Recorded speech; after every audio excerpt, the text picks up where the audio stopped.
The Project Gutenberg ebook of Boy Scouts Handbook. This ebook is for the use of anyone anywhere in the United States and most other parts of the world at no cost and with almost no restrictions whatsoever. You may copy it, give it away or reuse it under the terms of the Project Gutenberg license included with this ebook or online at www.gutenberg.org. If you are not located in the United States, you will have to check the laws of the country where you are located before using this ebook. Title: Boy Scouts Handbook. Author: Boy Scouts of America. Release date: August 1, 2009. Ebook number 29558. Most recently updated January 5, 2021. Language: English. Credits: produced by Don Kostuch. Start of the Project Gutenberg ebook. Boy Scouts Handbook. Transcriber's note: page numbers are enclosed in curly braces, e.g. 99. They are located where page breaks occurred in the original book. Paragraphs are not broken. When a paragraph flows around illustrations, the next page immediately preceding or following the illustrations jumps to account for the pages occupied by the illustrations. The location of the paragraph following the illustration group is indicated as 52. Continued. The material following 10, up to the next, is on page 10, even if the next page number is not 11. Horizontal lines indicate the boundaries of segments such as advertisements or complex diagrams. Boy Scouts Handbook. The first edition, 1911. Boy Scouts of America. Boy Scouts of America Official National Out. Sigmund Eisner, New York. Sales Rooms 103, 5th Avenue, Red Bank, NJ. Each part of the uniform is stamped with the official seal of the Boy Scouts of America. If there is no agency for the official uniform in your city, write for samples. Sigmund Eisner, manufacturer of U.S. Army and National Guard uniform. The best food for the Boy Scouts is shredded wheat because it has all the muscle building, bone making material in the whole wheat grain prepared in a digestible form, supplying all the strength needed for work or play. It is ready cooked and ready to eat. It has the greatest amount of bodybuilding nutriment in smallest bulk. Its crispness compels thorough mastication, and the more you chew it the better you like it. Shredded wheat is the favorite food of athletes. It is on the training table of nearly every college and university in this country. The records show that the winners of many brilliant rowing and track events have been trained on shredded wheat. The biscuit is in little loaf form. It is baked a crisp, golden brown. It is eaten with milk or cream or fruit, or is delicious when eaten as a toast with butter. Triscuit is the shredded wheat wafer, the ideal food for the camp or the long tramp.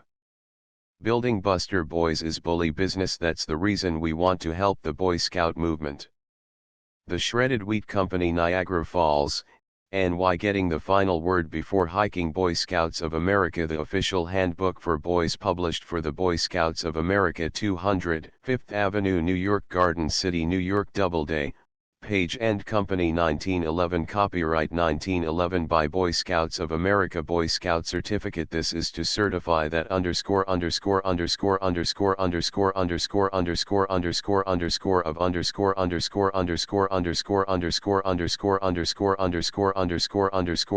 of state of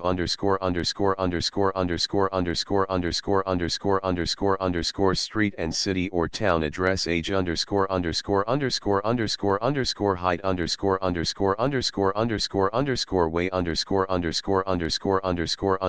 is a member of patrol of troop no ________________________ Scout Master Scout History qualified as Tenderfoot ___________191 Second Class Scout ___________191 First Class /scout _ 191 qualified for merit badges subject date 1 _ _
qualified as Life Scout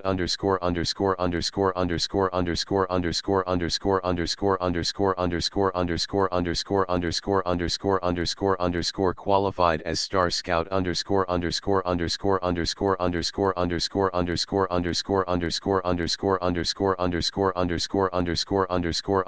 qualified as Eagle Scout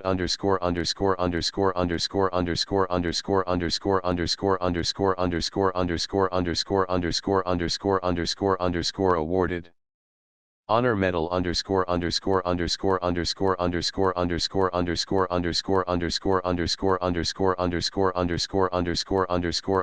V Preface. The Boy Scout movement has become almost universal, and wherever organized its leaders are glad, as we are, to acknowledge the debt we all owe to Lieutenant Gen Sir Robert S. Baden-Powell, who has done so much to make the movement of interest to boys of all nations. The Boy Scouts of America is a corporation formed by a group of men who are anxious that the boys of America should come under the influence of this movement and be built up in all that goes to make character and good citizenship. The affairs of the organization are managed by a national council, composed of some of the most prominent men of our country, who gladly and freely give their time and money that this purpose may be accomplished. In the various cities, towns, and villages, the welfare of the Boy Scouts is cared for by local councils, and these councils, like the National Council, are composed of men who are seeking for the boys of the community the very best things. In order that the work of the Boy Scouts throughout America may be uniform and intelligent, the National Council has prepared its official handbook, the purpose of which is to furnish to the patrols of the Boy Scouts advice in practical methods, as well as inspiring information. The work of preparing this handbook has enlisted the services of men eminently fitted for such work, for each is an expert in his own department, and the editorial board feels that the organization is to be congratulated in that such men have been found willing to give their time and ripe experience to this movement. It would be impossible adequately to thank all who by advice and friendly criticism have helped in the preparation of the book, or even to mention their names, but to the authors whose names are attached to the various chapters, we acknowledge an especial obligation. Without their friendly help this book could not be. We wish especially to express our appreciation of the helpful suggestions made by Daniel Carter Beard. We have carefully examined and approved all the material which goes to make up the manual, and have tried to make it as complete as possible. Nevertheless, no one can be more conscious than we are of the difficulty of providing a book which will meet all the demands of such widely scattered patrols with such varied interests. We have constantly kept in mind the evils that confront the boys of our country and have struck at them by fostering better things. Our hope is that the information needed for successful work with Boy Scouts will be found within the pages of this book. In these pages and throughout our organization we have made it obligatory upon our Scouts that they cultivate courage, loyalty, patriotism, brotherliness, self-control, courtesy, kindness to animals, usefulness, cheerfulness, cleanliness, thrift, purity, and honor.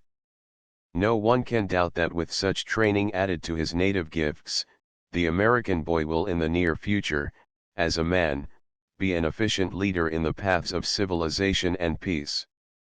It has been deemed wise to publish all material especially for the aid of Scout Masters in a separate volume to be known as the Scout Master's Manual. We send out our official handbook, therefore, with the earnest wish that many boys may find in it new methods for the proper use of their leisure time and fresh inspiration in their efforts to make their hours of recreation contribute to strong, noble manhood in the days to come. The Boy Scouts of America Editorial Board.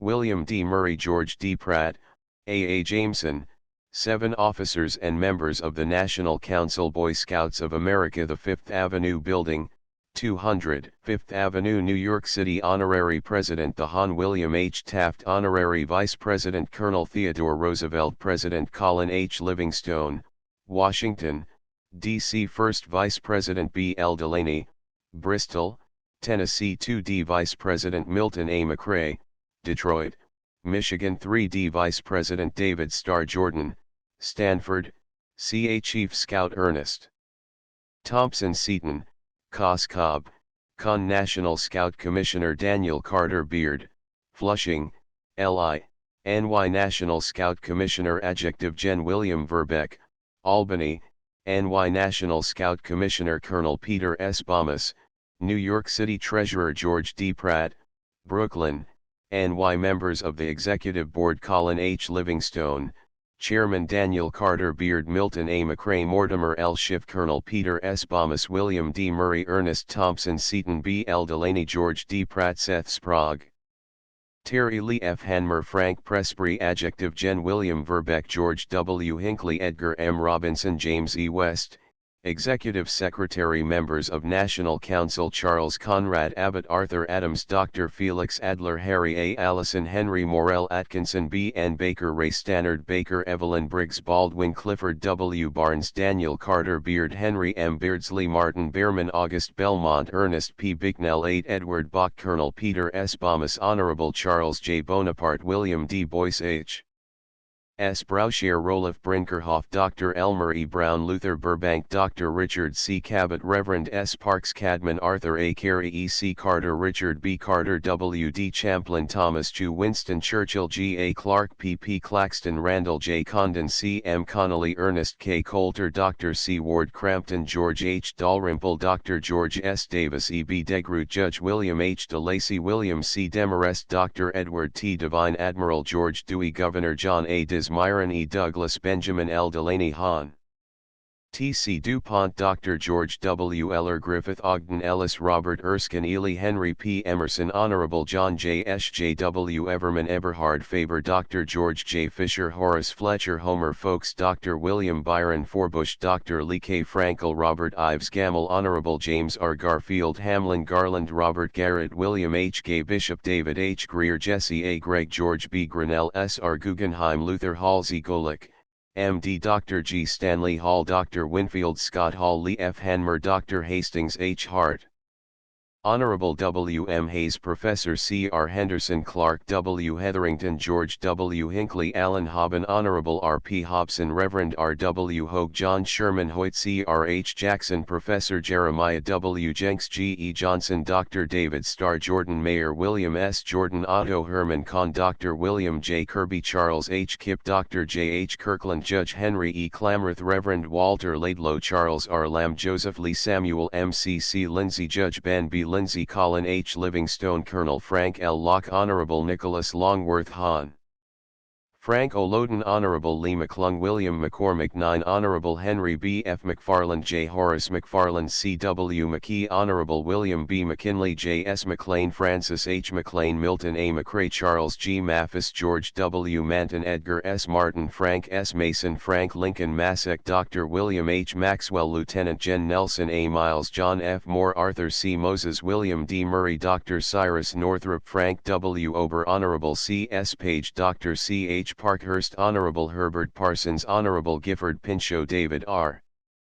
Porter, George D. Porter, Perry Edwards Powell, Frederick B. Pratt, George D. Pratt, Frank Presbury, G. Barrett Rich, Jr. Jacob A. Reese, Clarence C. Robinson, Edgar M. Robinson, Colonel Theodore Roosevelt Lincoln, E. Rowley, Oliver J. Sands, Dr. D. A. Sargent, Henry B. Sawyer, Mortimer L. Schiff, Charles Scribner, George L. Sihon, Rear Admiral Thomas Oliver, Selfridge Jefferson Seligman, Jesse Seligman, Ernest Thompson Seaton, Samuel Schuman, Rear Admiral Charles Dwight Sigsbee, William F. Slocum, Fred B. Smith, Honorable George Otis Smith, Lorillard Spencer, Junior Judge William H. Stake, Honorable Adlai Stevenson, Andrew Stevenson, A. E. Stillwell, C. H. Stoddard, Reverend John Timothy Stone, D. D. Isidore Strauss, Honorable Oscar S. Strauss, Josiah Strong, Honorable William H. Taft, Edward K. Taylor, Graham Romaine Taylor, Judge Harry L. Taylor, William L. Terhune, Seth Sprague, Terry John E. Thayer, Reverend James I.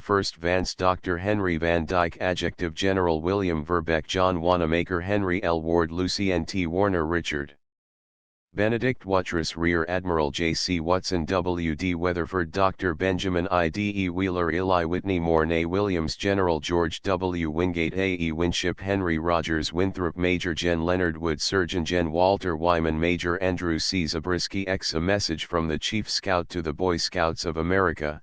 There was once a boy who lived in a region of rough farms. He was wild with the love of the green outdoors, the trees, the treetop singers, the wood herbs, and the live things that left their nightly tracks in the mud by his spring well. He wished so much to know them and learn about them, he would have given almost any price in his gift to know the name of this or that wonderful bird, or brilliant flower. He used to tremble with excitement and intensity of interest when some new bird was seen, or when some strange song came from the trees to thrill him with its power or vex him with its mystery, and he had a sad sense of lost opportunity when it flew away, leaving him dark as ever. But he was alone and helpless, he had neither book nor friend to guide him, and he grew up with a kind of knowledge hunger in his heart that gnawed without ceasing.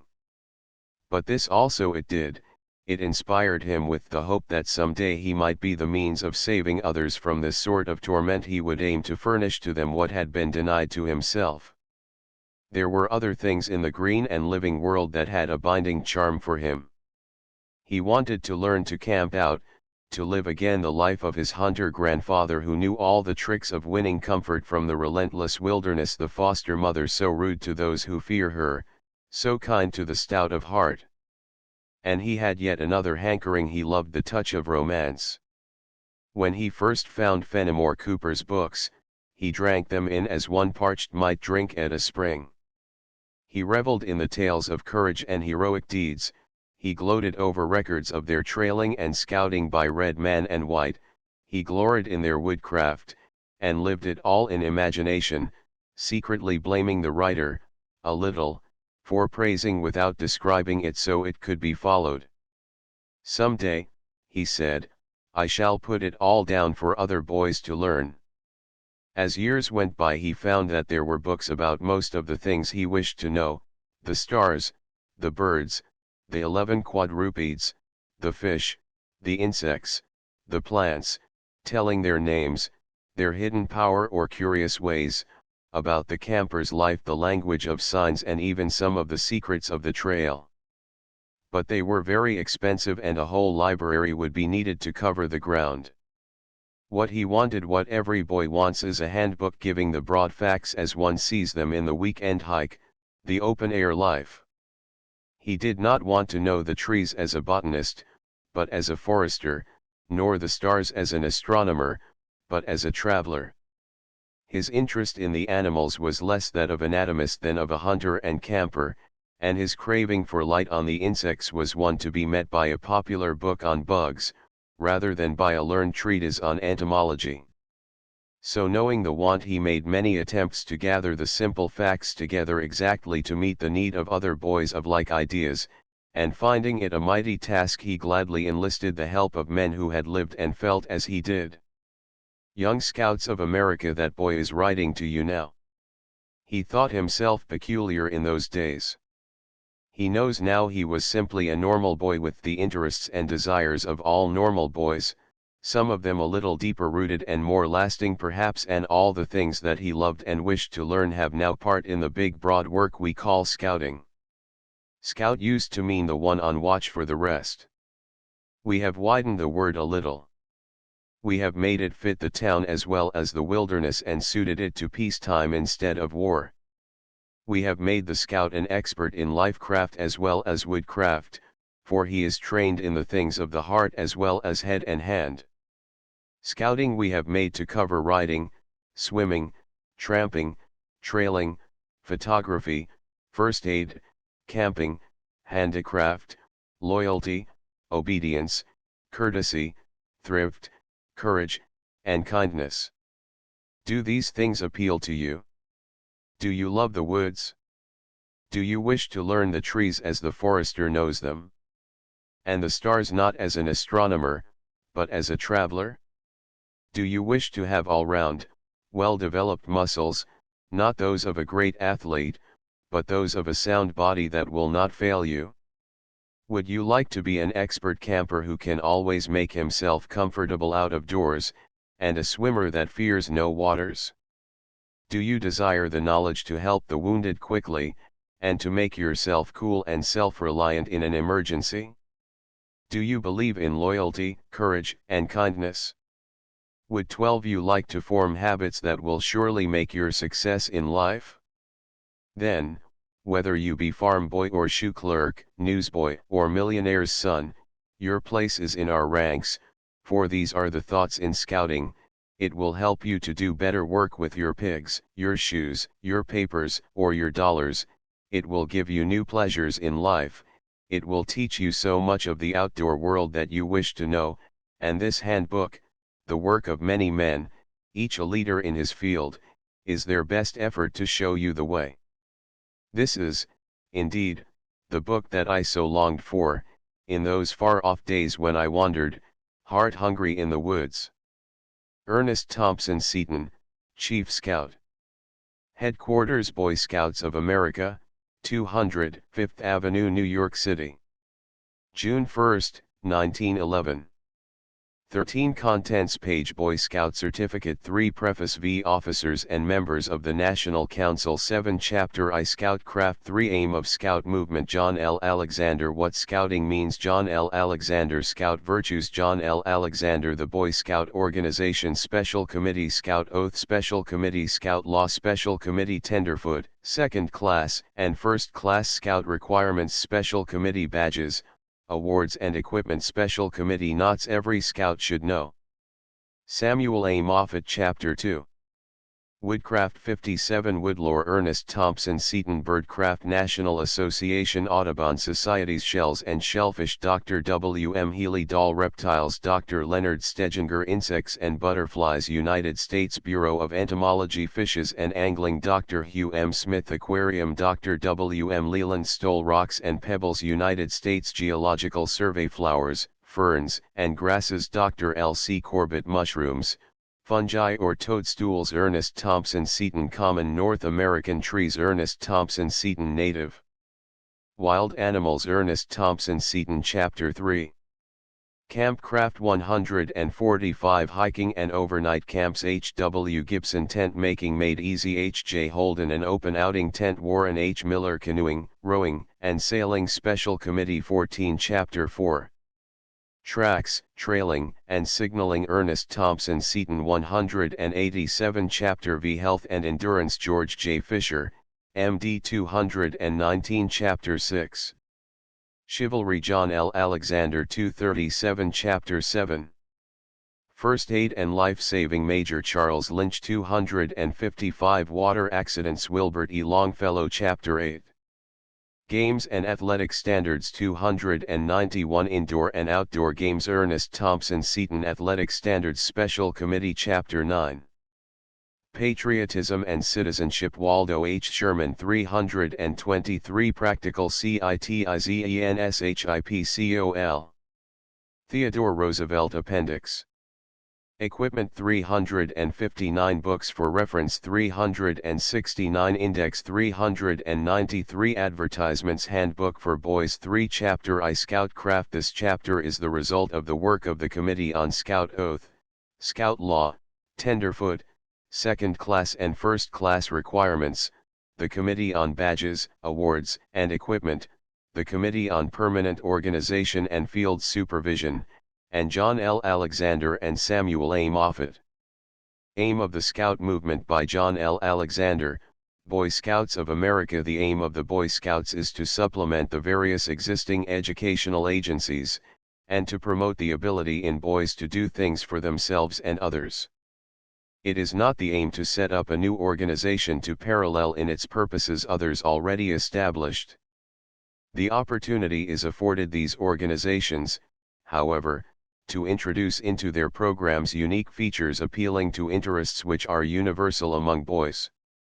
The method is summed up in the term Scoutcraft, and is a combination of observation, deduction, and handiness, or the ability to do things. Scoutcraft includes instruction in first aid, life-saving, tracking, signaling, cycling, nature study, seamanship, campcraft, woodcraft, chivalry, patriotism, and other subjects. This is accomplished in games and team play, and is pleasure, not work, for the boy. All that is needed is the out of doors, a group of boys, and a competent leader. What scouting means in all ages. There have been scouts, the place of the scout being on the danger line of the army or at the outposts, protecting those of his company who confide in his care. The Army Scout was the soldier who was chosen out of all the army to go out on the skirmish line. The pioneer, who was out on the edge of the wilderness, foreguarding the men, women, and children in the stockade, was also a scout. Should he fall asleep, or lose control of his faculties, or fail on his watch, then the lives of the men, women, and children paid the forfeit, and the scout lost his honor. But there have been other kinds of scouts besides war scouts and frontier scouts.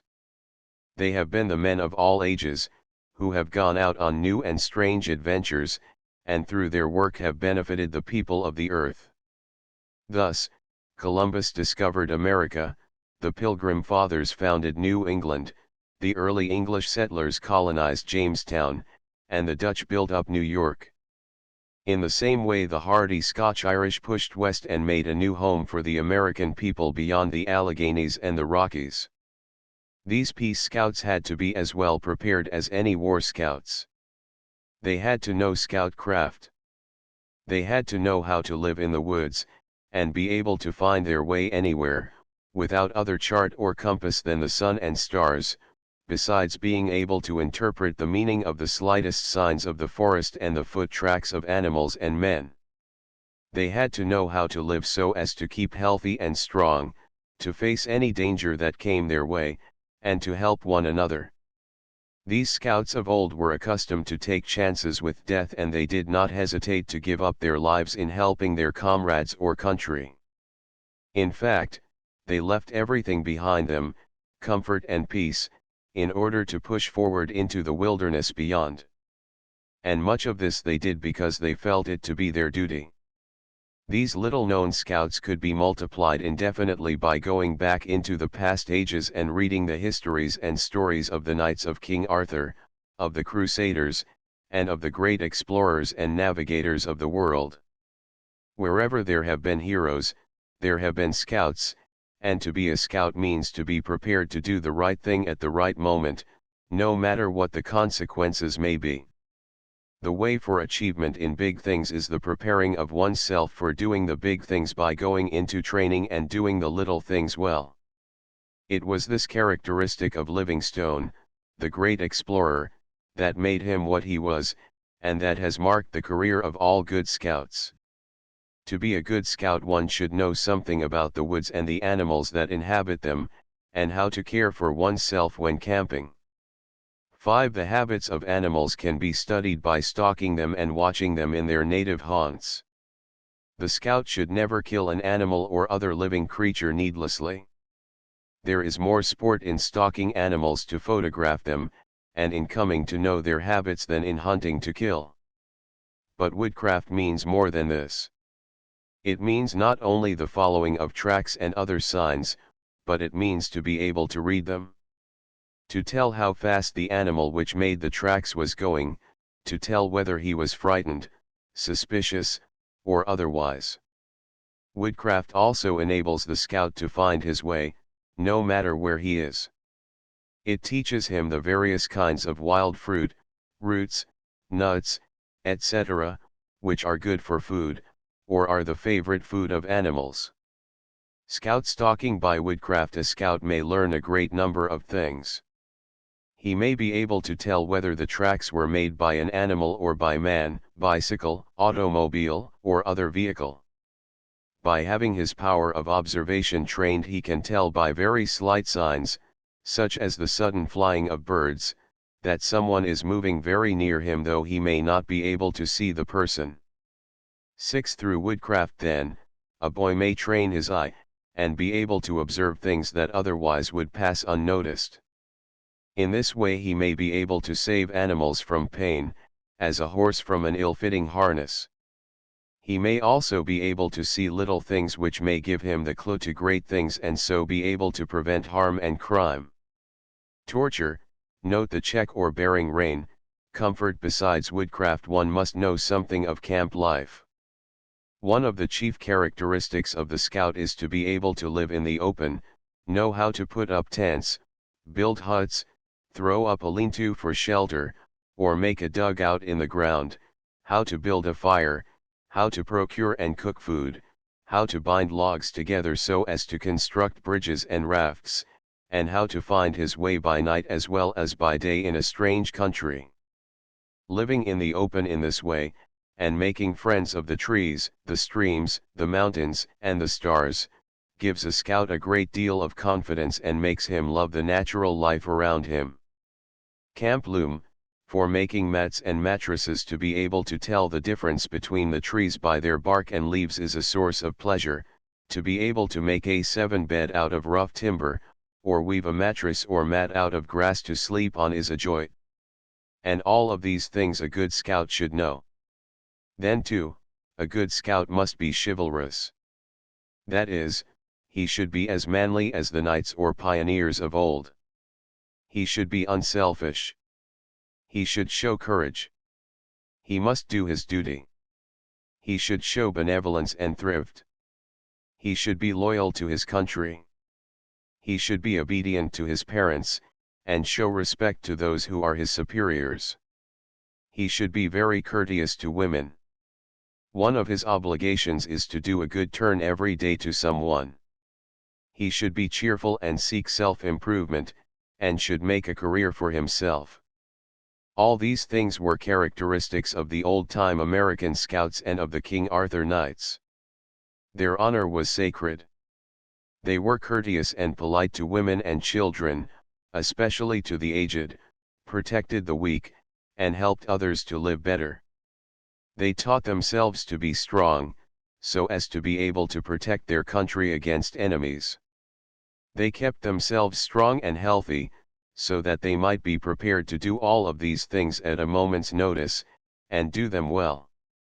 So the Boy Scout of today must be chivalrous, manly, and gentlemanly. When he gets up in the morning, he may tie a knot in his necktie, and leave the necktie outside his vest until he has done a good turn. Another way to remind himself is to wear his scout badge reversed until he has done his good turn.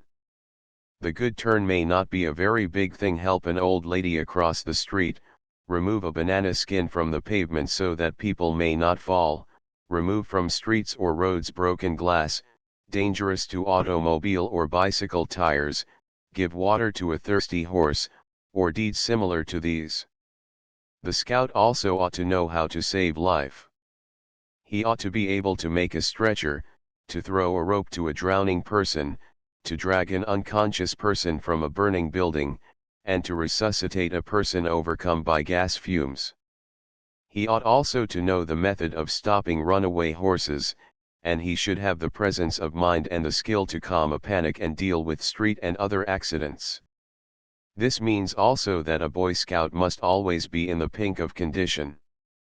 A boy cannot do things like these unless he is healthy and strong. Therefore, he must be systematically taking exercise, playing games, running, and walking.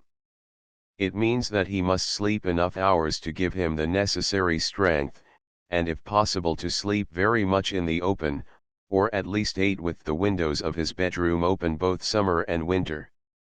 It means also that he should take a cold bath often, rubbing dry with a rough towel. He should breathe through the nose and not through the mouth. He should at all times train himself to endure hardships. In addition to these, the scout should be a lover of his country. He should know his country. How many states there are in it, what are its natural resources, scope, and boundaries. He ought to know something of its history, its early settlers, and of the great deeds that won his land.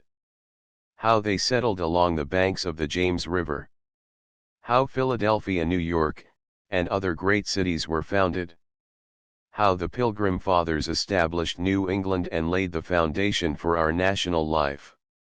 How the Scouts of the Middle West saved all that great section of the country for the Republic. He ought to know how Texas became part of the United States, and how our national heroes stretched out their hands, north and south, east and west, to make one great united country. He ought to know the history of the important wars. He ought to know about our Army and Navy flags and the insignia of rank of our officers. He ought to know the kind of government he lives under, and what it means to live in a republic. He ought to know what is expected of him as a citizen of his state and nation, and what to do to help the people among whom he lives. In short, to be a good scout is to be a well-developed, well-informed boy. Scout virtues. There are other things which a scout ought to know and which should be characteristic of him, if he is going to be the kind of scout for which the Boy Scouts of America stand. One of these is obedience.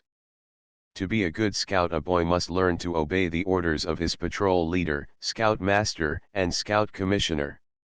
He must learn to obey, before he is able to command. He should so learn to discipline and control himself that he will have no thought but to obey the orders of his officers. He should keep such a strong grip on his own life that he will not allow himself to do anything which is ignoble, or which will harm his life or weaken his powers of endurance. Another virtue of a scout is that of courtesy. A Boy Scout 9 ought to have a command of polite language. He ought to show that he is a true gentleman by doing little things for others. Loyalty is also a scout virtue. A scout ought to be loyal to all to whom he has obligations. He ought to stand up courageously for the truth, for his parents and friends. Another scout virtue is self-respect. He ought to refuse to accept gratuities from anyone, unless absolutely necessary. He ought to work for the money he gets. For this same reason he should never look down upon anyone who may be poorer than himself, or envy anyone richer than himself.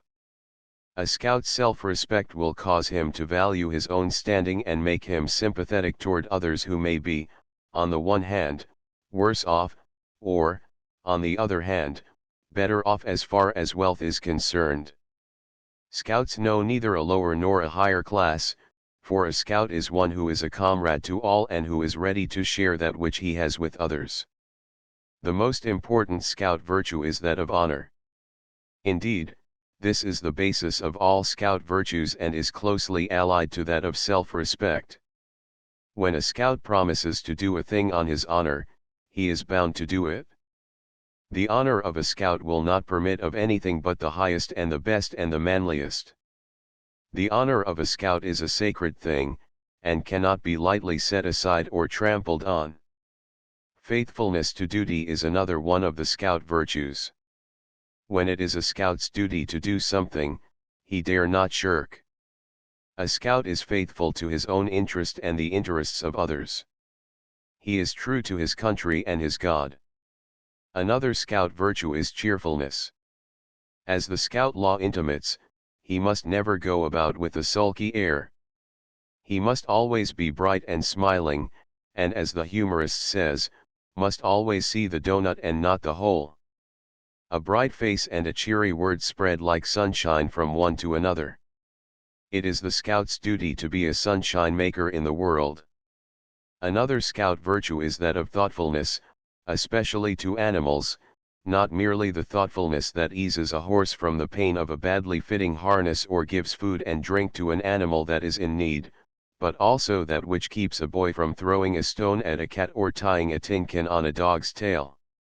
If a Boy Scout does not prove his thoughtfulness and friendship for animals, it is quite certain that he never will be really helpful to his comrades or to the men, women, and children who may need his care. 10. And then the final and chief test of the scout is the doing of a good turn to somebody every day, quietly and without boasting. This is the proof of the scout. It is practical religion, and a boy honors God best when he helps others most. A boy may wear all the scout uniforms made, all the scout badges ever manufactured, know all the woodcraft, campcraft, scoutcraft and other activities of Boy Scouts, and yet never be a real Boy Scout. To be a real Boy Scout means the doing of a good turn every day with the proper motive, and if this be done, the boy has a right to be classed with the great scouts that have been of such service to their country. To accomplish this, a scout should observe the scout law. Every boy ought to commit to memory the following abbreviated form of the scout law. The 12 points of the scout law. 1. A scout is trustworthy. 2. A scout is loyal. 3. A scout is helpful. 4. A scout is friendly. 5. A scout is courteous. 6. A scout is kind. 7. A scout is obedient. 8. A scout is cheerful. 9. A scout is thrifty. 10. A scout is brave. 11. A scout is clean. 12. A scout is reverent. The Boy Scout Organization, result of work of Committee on Permanent Organization and Field Supervision H.S. Browshare, Chairman. Lorillard Spencer. Jr., Colin H. Livingstone. Richard C. Morse. Mortimer Schiff, Dr. George W. Eller, C. M. Connolly, E. B. Degroot, Lee F. Hamner. To do good scouting, a boy must understand the organization of which he is a part. The Boy Scouts of America is promoted and governed by a group of men called the National Council. This National Council is made up of leading men of the country, and it is their desire that every American boy shall have the opportunity of becoming a good scout. The National Council holds one meeting annually at which it elects the officers and the members of the executive board. It copyrights badges and other scout designs, arranges for their manufacture and distribution, selects designs for uniforms and scout equipment, issues scout commissioners and scout masters certificates, and grants charters for local councils. 11. A local council through its officers, president, vice president, secretary, treasurer, and scout commissioner, its executive committee, court of honor, and other committees deals with all local matters that relate to scouting. The Scout Commissioner is the ranking Scout Master of the local council and presides at all Scout Masters meetings as well as at all Scout field meets. It is also the duty of the Scout Commissioner to report to and advise with the Chief Scout through the Executive Secretary concerning the Scouts in his district. The Scout Commissioner's certificate is issued from national headquarters upon the recommendation of a local council after this council has been granted a charter. The Scout Master is the adult leader of a troop, and must be at least 21 years of age. He should have a deep interest in boys, be genuine in his own life, have the ability to lead, and command the boys' respect and obedience. He need not be an expert at scout craft. A good scout master will discover experts for the various activities. His certificate is granted upon the recommendation of the local council. An assistant scout master should be 18 years of age or over. His certificate is granted by the National Council upon the recommendation of the scout master of his troop and the local council. Chief Scout and Staff. The Chief Scout is elected annually by the National Council and has a staff of deputies, each of whom is chairman of a committee of scout craft. These deputies are as follows: Chief Scout Surgeon, Chief Scout Director of Health, Chief Scout Woodsman, Chief Scout Athletic Director, Chief Scout Stalker, Chief Scout Citizen, Chief Scout Master, Chief Scout Director of Chivalry, Chief Scout Camp Master. Scouts are graded as follows: Chief Scout and Staff, Scout Commissioner, Scout Master, Assistant Scout Master, Patrol Leader, Assistant Patrol Leader, Eagle Scout, Star Scout, Life Scout, First Class Scout, Second Class Scout, Tenderfoot. How to become a Boy Scout? The easiest way to become a Boy Scout is to join a patrol that has already been started.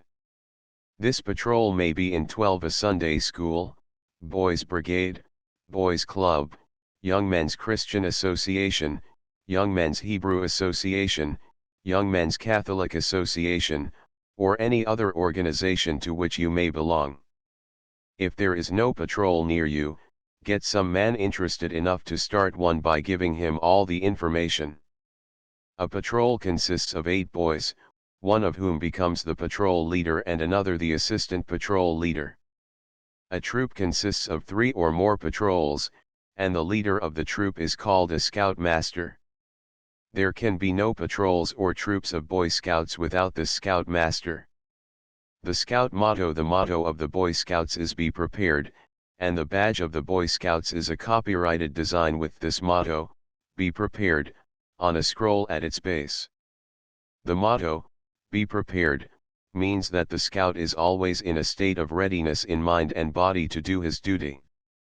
To be prepared in mind, by having disciplined himself to be obedient, and also by having thought out beforehand any accident or situation that may occur, so that he may know the right thing to do at the right moment, and be willing to do it. To be prepared in body, by making himself strong and active and able to do the right thing at the right moment, and then to do it. The Scout Badge. The Scout Badge is not intended to represent the fleur-de-lis, or an arrowhead. It is a modified form of the sign of the North on the mariner's compass, which is as old as the history of navigation. The Chinese claim its use among them as early as 2634 BC, and we have definite information that it was used at sea by them as early as 300 AD. Marco Polo brought the compass to Europe on his return from Cathay. The sign of the North on the compass gradually came to represent the North, and pioneers, trappers, woodsmen, and scouts, because of this, adopted it as their emblem. Through centuries of use it has undergone modification until it has now assumed the shape of our badge. This trefoil badge of the Scouts is now used, with slight local variations, in almost every civilized country as the mark of brotherhood, for good citizenship, and friendliness. Its scroll is turned up at the ends like a scout's mouth, because he does his duty with a smile and willingly. The knot is to remind the scout to do a good turn to someone daily. 13. The arrowhead part is worn by the tenderfoot. The scroll part only is worn by the second-class scout. The badge worn by the first-class scout is the whole badge.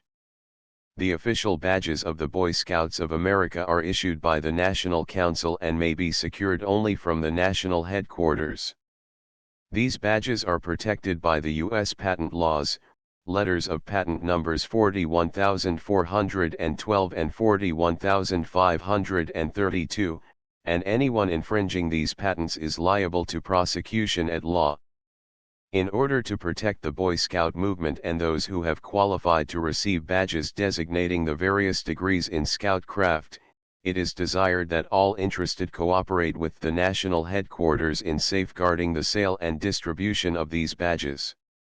This may be done by observing the following rules. 1. Badges should not be ordered until after boys have actually complied with the requirements prescribed by the National Council and are entitled to receive them. 2. All orders for badges should be sent in by the Scout Master with a certificate from the local council that these requirements have been complied with. Blanks for this purpose may be secured on application to the national headquarters.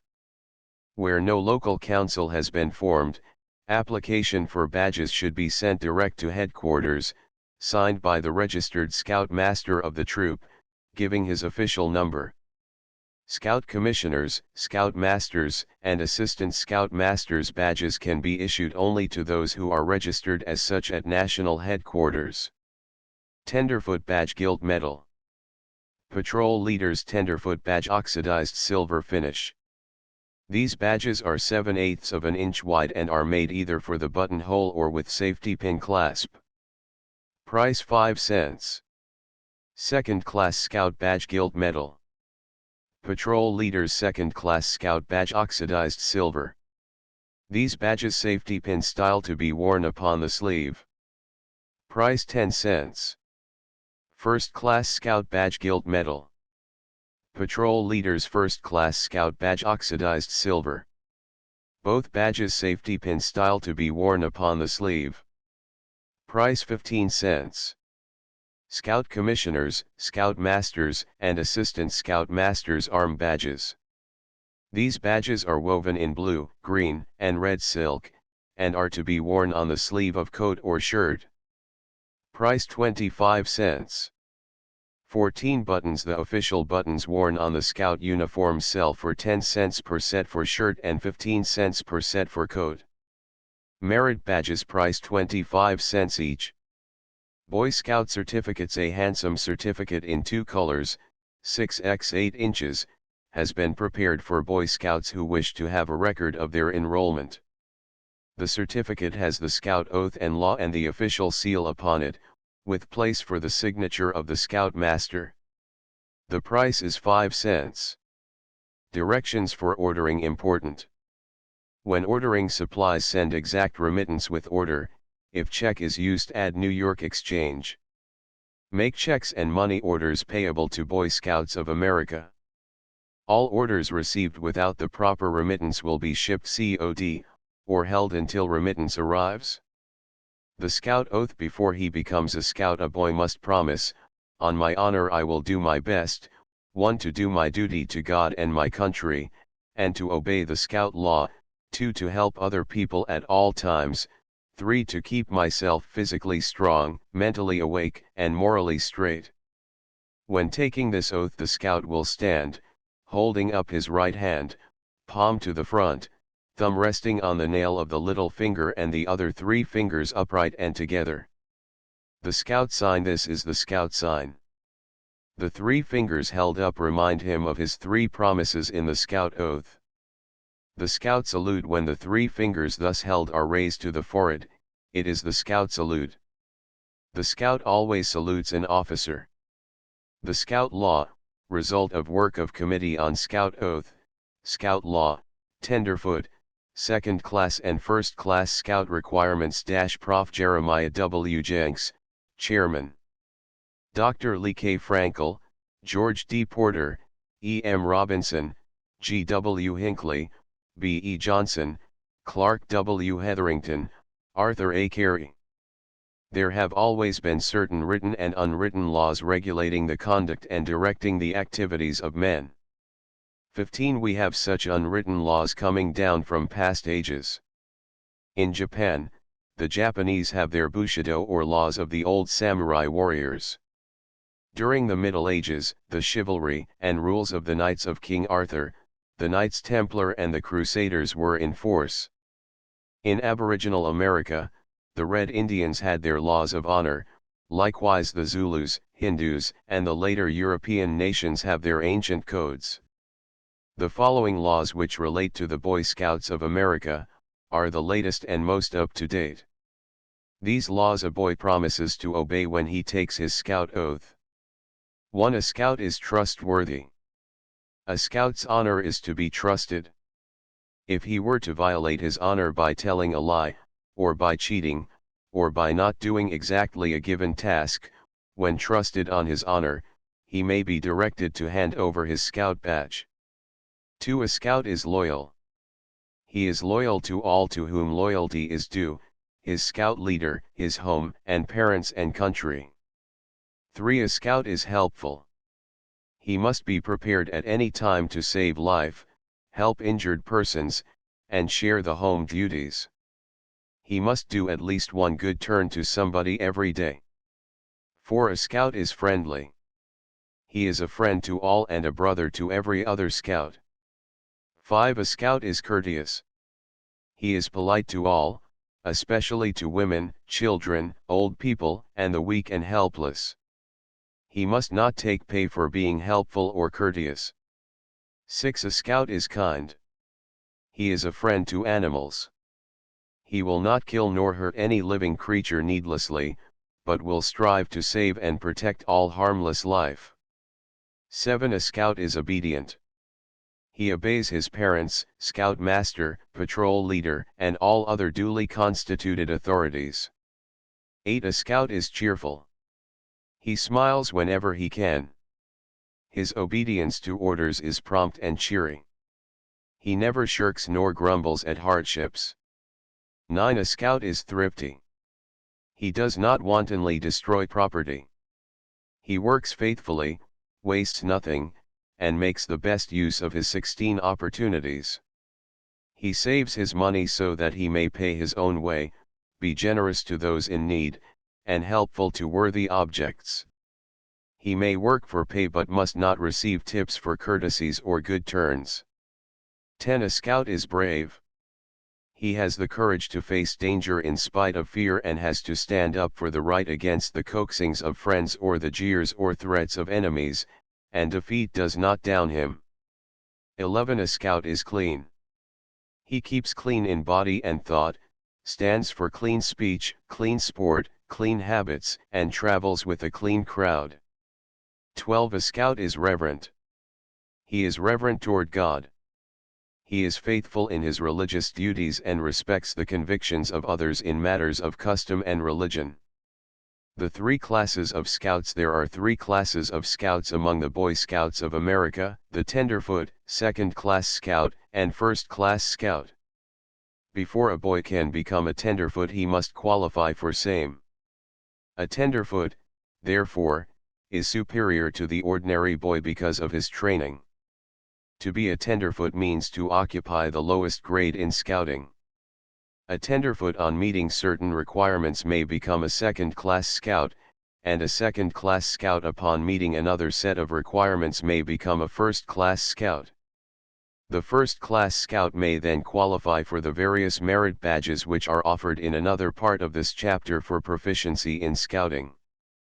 The requirements of the tenderfoot, second-class scout, and first-class scout are as follows. Tenderfoot. To become a scout, a boy must be at least 12 years of age and must pass a test in the following: 1. Know the scout law, sign, salute, and significance of the badge. 2. Know the composition and history of the national flag and the customary forms of respect due to it. 3. Tie 4 out of the following knots: square or reef, sheet bend, bowline, fisherman's, sheep shank, halter, clove hitch, timber hitch, or 2 half hitches. 17. He then takes the scout oath, is enrolled as a tenderfoot, and is entitled to wear the tenderfoot badge. Second-class scout. To become a second-class scout, a tenderfoot must pass, to the satisfaction of the recognized local scout authorities, the following tests: 1. At least 1 month service as a tenderfoot. 2. Elementary first aid and bandaging.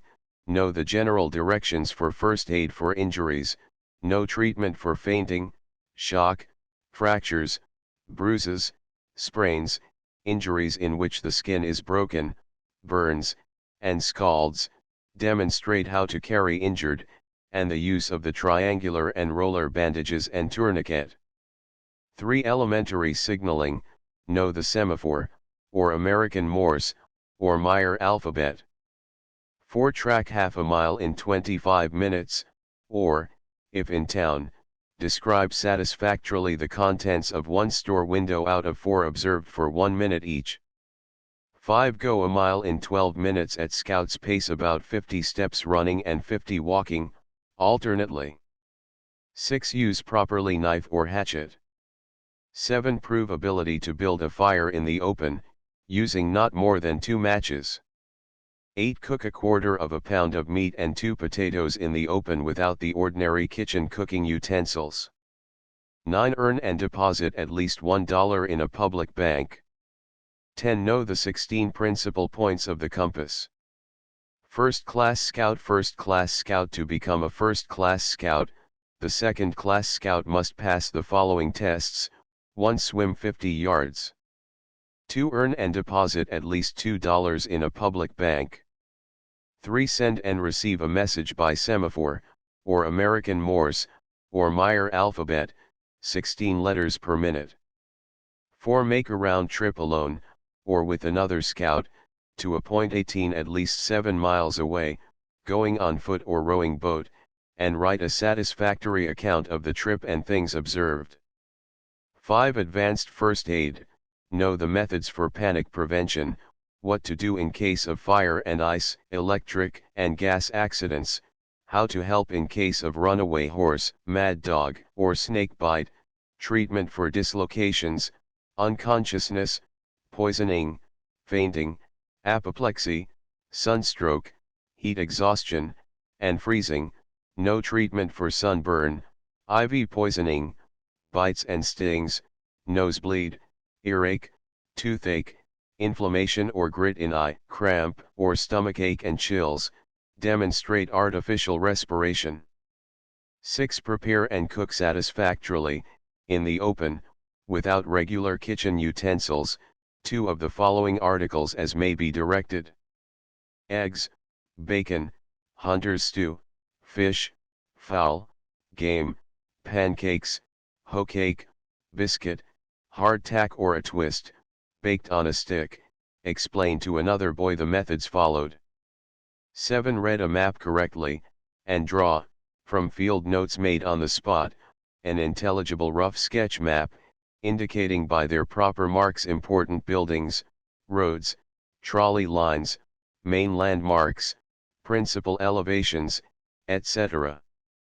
Point out a compass direction without the help of the compass. 8. Use properly an axe for felling or trimming light timber, or produce an article of carpentry or cabinet making or metal work made by himself. Explain the method followed. 9. Judge distance, size, number, height, and weight within 25% or 10. Describe fully from observation 10 species of trees or plants, including poison ivy, by their bark, leaves, flowers, fruit, or scent, or 6 species of wild birds by their plumage, notes, tracks, or habits, or 6 species of native wild animals by their form, color, call, tracks, or habits. Find the North Star and name and describe at least 3 constellations of stars.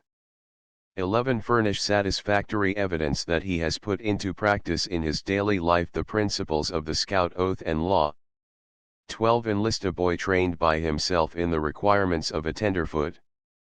Note: no deviation from above requirements will be permitted unless in extraordinary cases, such as physical inability, and the written consent of the national headquarters has been obtained by the recognized local Scout authority. 19. Patrol signs. Each troop of Boy Scouts is named after the place to which it belongs. For example, it is troop number 1, 2, 3, 4, etc., of New York or Chicago. Each patrol of the troop is named after an animal or bird, but may be given another kind of name if there is a valid reason. In this way, the 27th New York Troop, for instance, may have several patrols, which may be respectively the ox, wolf, jackal, raven, buffalo, fox, panther, and rattlesnake. Positions of various badges. Each scout in a patrol has a number, the patrol leader being number 1, the assistant patrol leader number 2, and the other scouts the remaining consecutive numbers. Scouts in this way should 22 work in pairs, NOS 3 and 4 together, 5 and 6 together, 7 and 8 together. 20 mongoose squeak, sheep brown and orange hawk cry, same as eagle, cree pink wolf howl howl yellow and black peewit whistle twit green and white hound bark ba wa wow orange cat cry meow gray and brown jackal laughing cry wah wah wah wah wah. Gray and black raven cry car caw black buffalo lowing, same as bull, red and white peacock cry beoit green and blue bull lowing red seal call hark red and black owl whistle coo blue tiger purr crow violet lion roar eug yellow and red kangaroo call coo red and gray horse whinny hee black and white 21 fox bark ha ha yellow and green bear growl boor brown and red stag call bayow violet and black stork cry cora blue and white panther tongue inside of mouth kioak yellow curlew whistle curly green hyena laughing cry wah yellow and brown ram bleat baa brown wood pigeon call book hura blue and gray eagle very shrill cry cree green and black hippo hiss barust pink and black rattlesnake rattle a pebble in a small potted meat tin. Wild boar grunt broof gray and pink cobra hiss psst orange and black cuckoo call cuckoo gray otter cry hoyoyoik brown and white beaver slap made by clapping bands blue and yellow 22 continued. Each scout in a patrol should be able to imitate the call of his patrol animal. That is, the scouts of the wolf patrol should be able to imitate a wolf. In this way scouts of the same patrol can communicate with each other when in hiding, or in the dark of night. It is not honorable for a scout to use the call of any other patrol except his own. The patrol leader calls up his patrol at will by sounding his whistle and by giving the call of the patrol. When the scout makes signs anywhere for others to read, he also draws the head of his animal.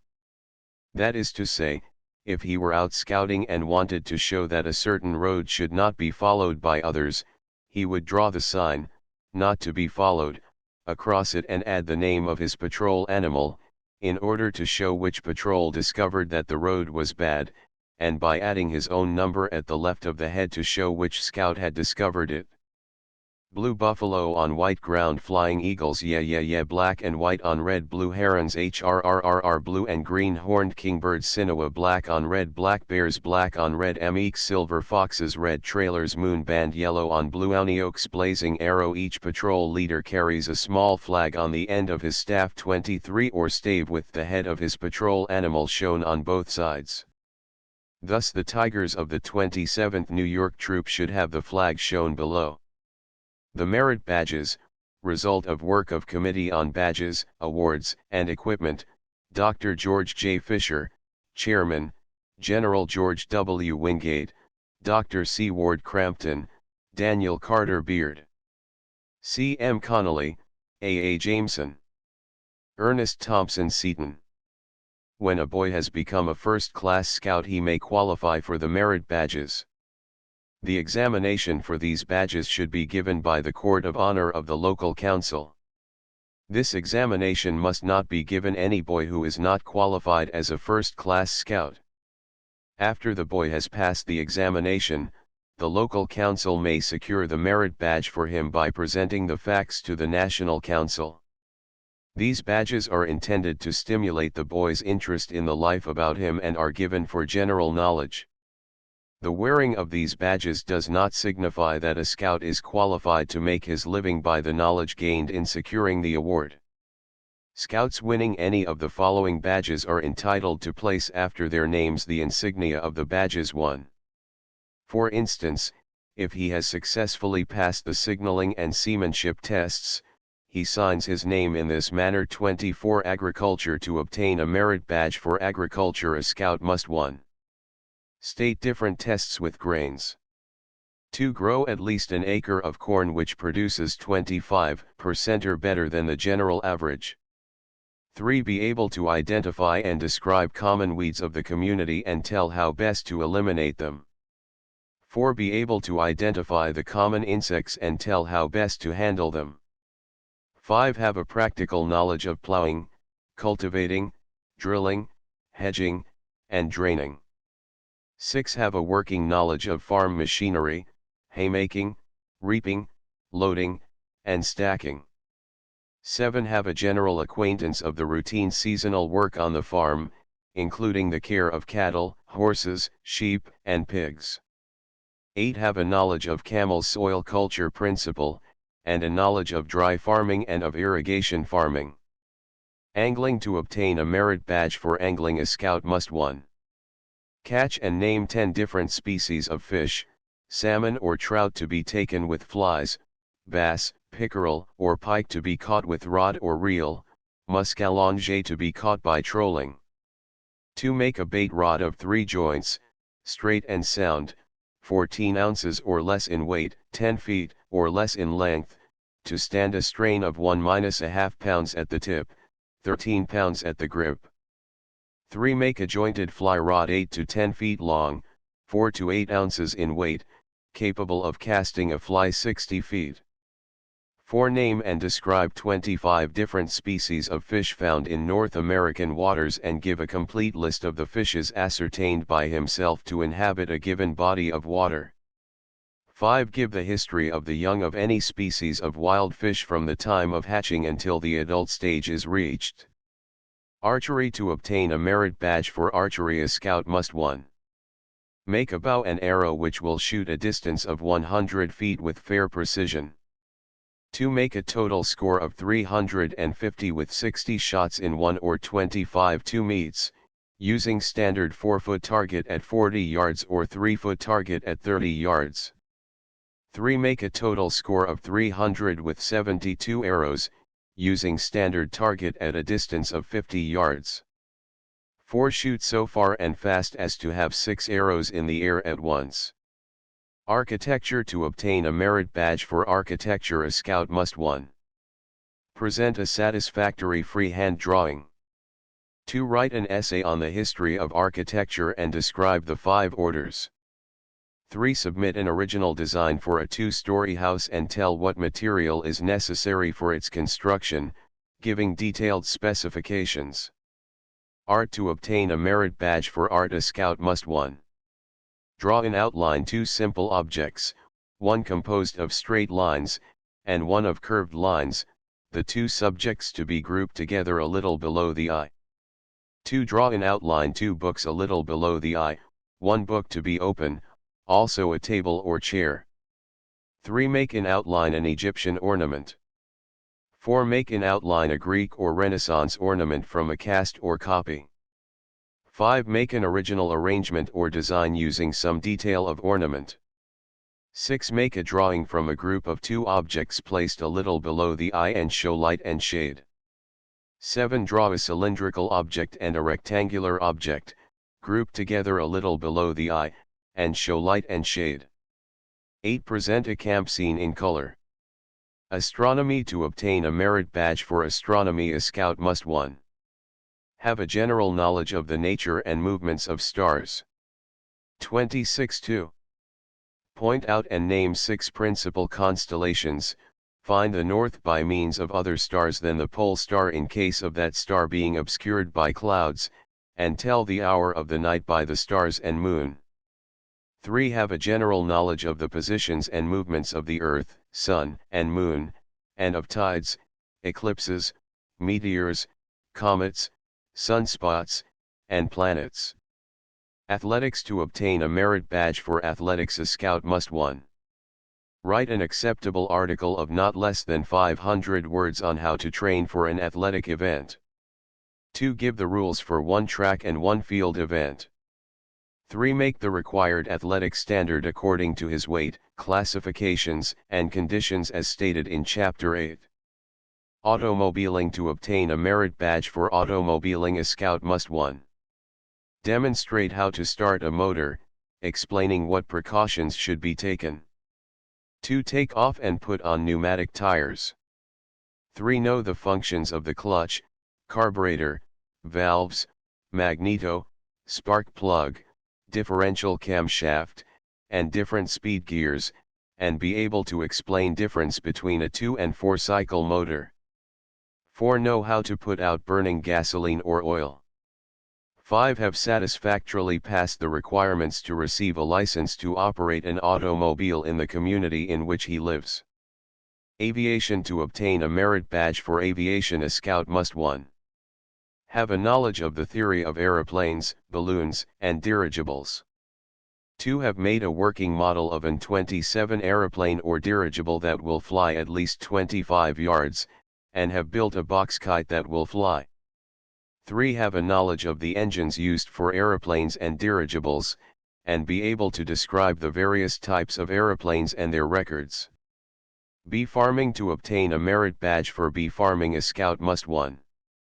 Have a practical knowledge of swarming, hiving, hives and general apiculture, including a knowledge of the use of artificial combs. 2. Describe different kinds of honey and tell from what sources gathered. Blacksmithing. To obtain a merit badge for blacksmithing, a scout must 1. Upset and weld a 1-inch iron rod. 2. Make a horseshoe. 3. Know how to tire a wheel, use a sledgehammer and forge, shoe a horse correctly and rough shoe a horse. 4. Be able to temper iron and steel. Bugling. To obtain a merit badge for bugling, a scout must 1. Be able to sound properly on the bugle the customary United States Army calls. Business. To obtain a merit badge for business, a scout must 1. Write a satisfactory business, and a personal letter. 2. State fundamental principles of buying and selling. 3. Know simple bookkeeping. 4. Keep a complete and actual account of personal receipts and expenditures for 6 months. 28.5. State how much money would need to be invested at 5% to earn his weekly allowance of spending money for a year. Camping. To obtain a merit badge for camping, a scout must 1. Have slept in the open or under canvas at different times 50 nights. 2. Have put up a tent alone and ditched it.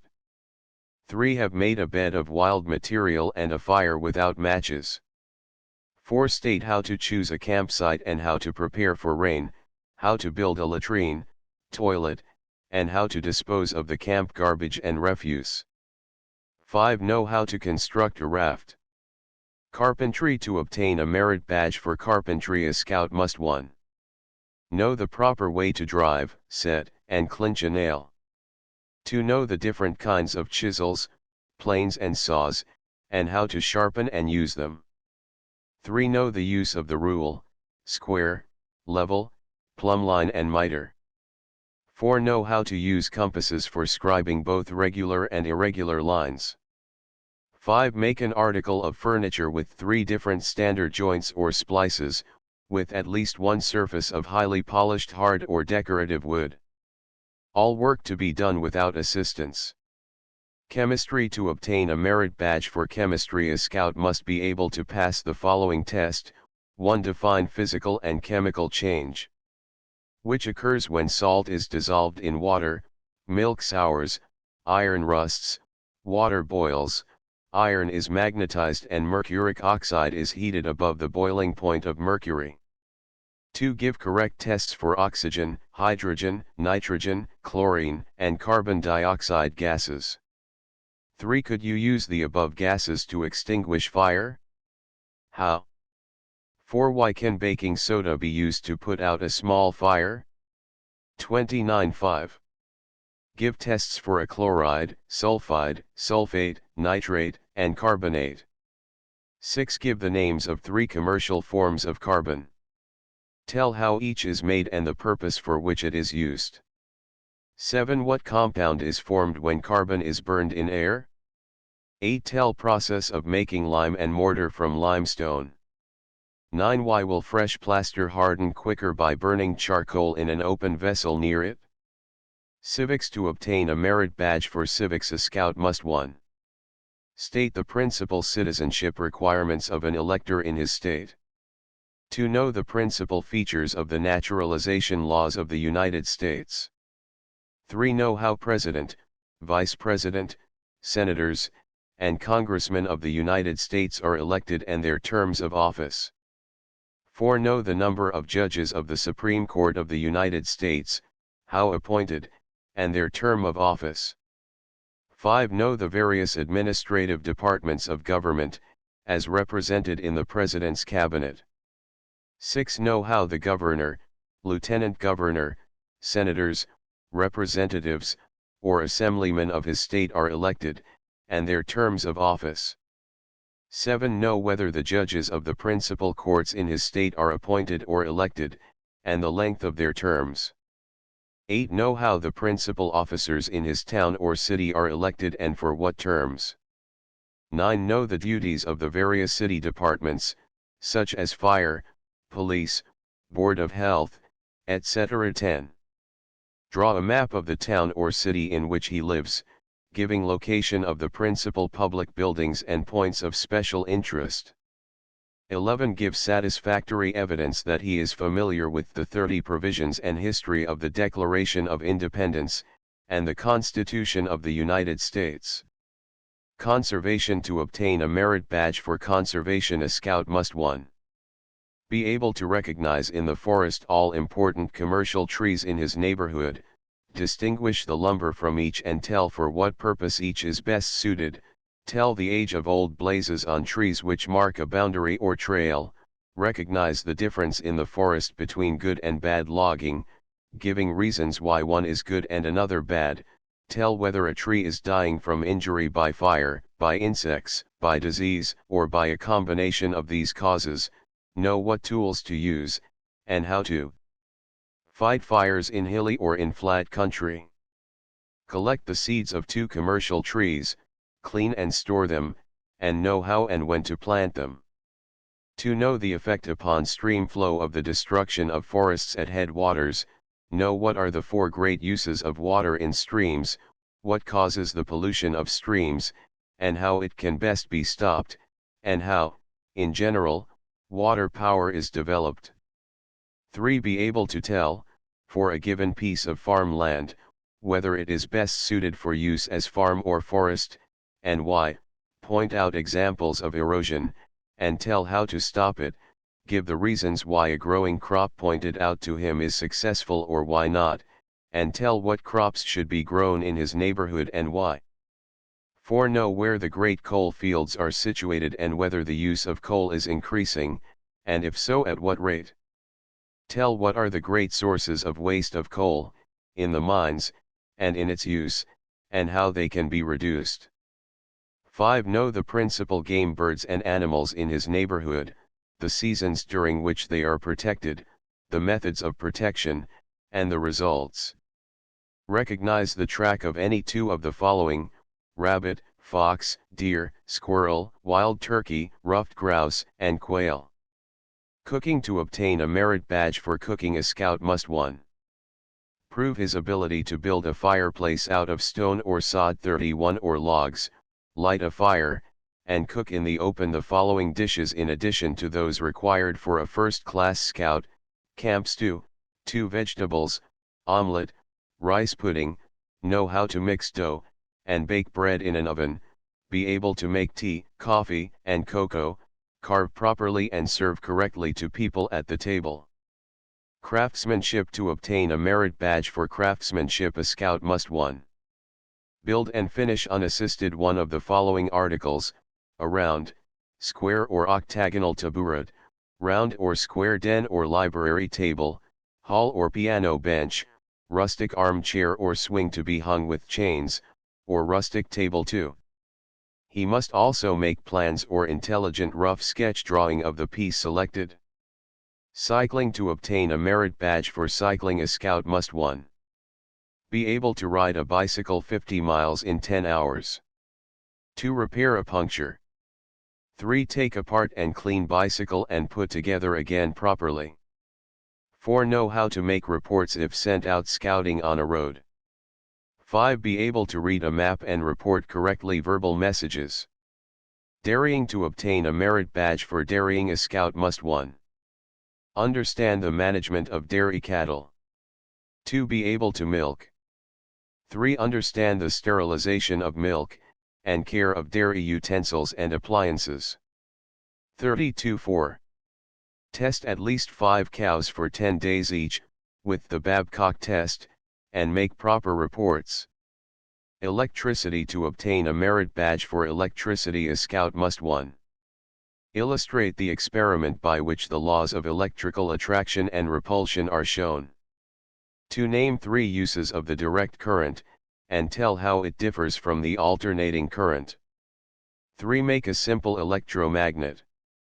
4. Have an elementary knowledge of the action of simple battery cells and of the working of electric bells and telephones.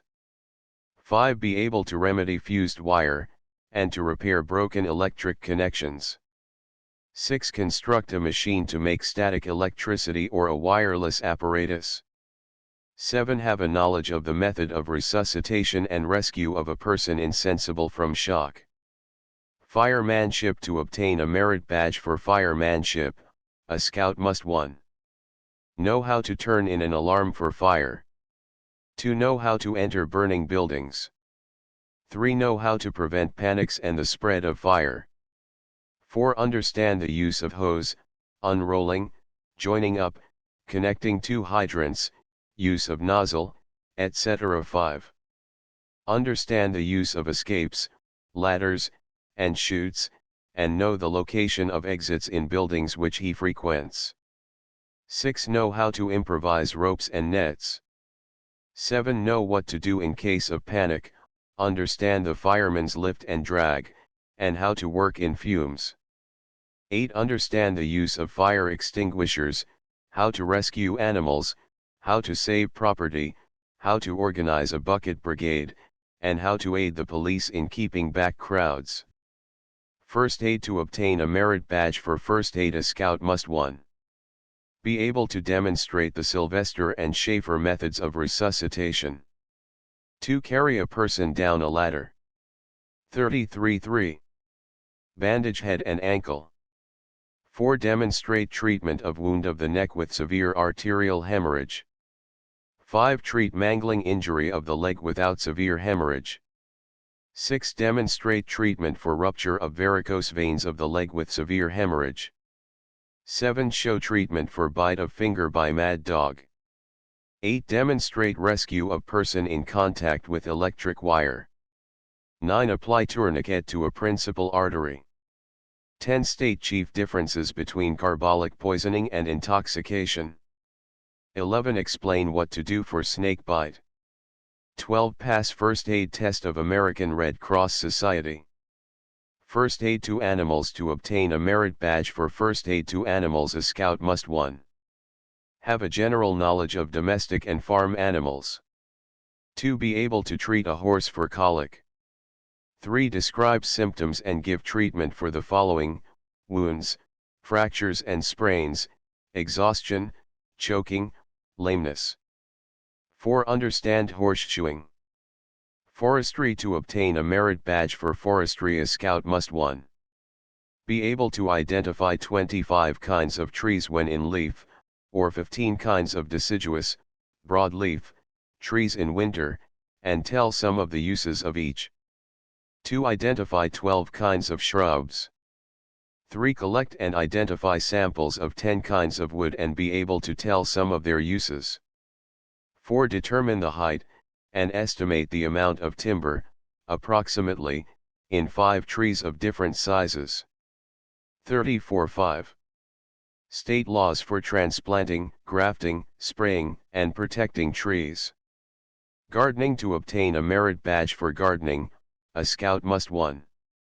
Dig and care for during the season a piece of ground containing not less than 144 square feet. 2. Know the names of a dozen plants pointed out in an ordinary garden. 3. Understand what is meant by pruning, grafting, and manuring. 4. Plant and grow successfully 6 kinds of vegetables or flowers from seeds or cuttings.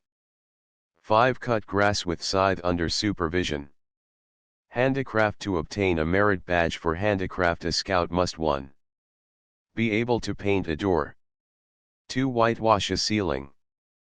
3. Repair gas fittings, sash lines, window and door fastenings. 4. Replace gas mantles, washers, and electric light bulbs. 5. Solder. 6. Hang pictures and curtains. 7. Repair blinds. 8. Fix curtains, portiere rods, blind fixtures. 9. Lay carpets and mend clothing and upholstery. 10. Repair furniture and china. 11. Sharpen knives. 12. Repair gates. 13. Fix screens on windows and doors.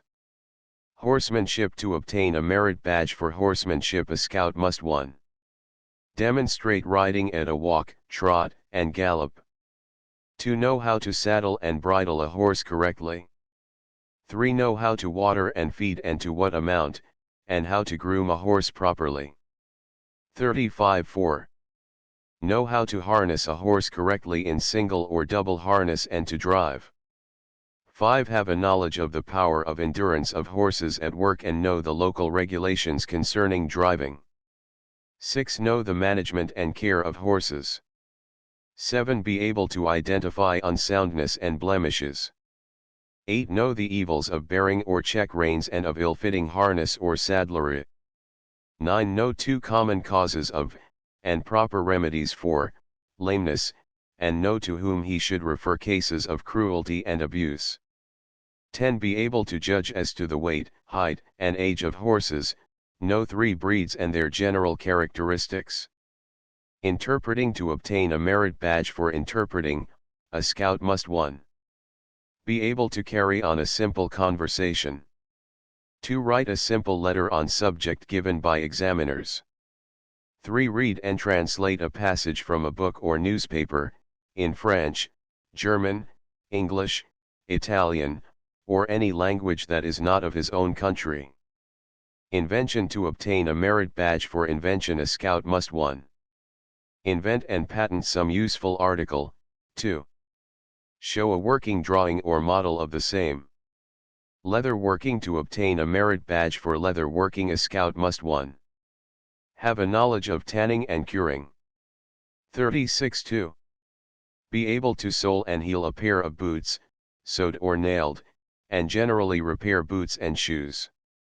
3. Be able to dress a saddle, repair traces, stirrup leathers, etc., and know the various parts of harness.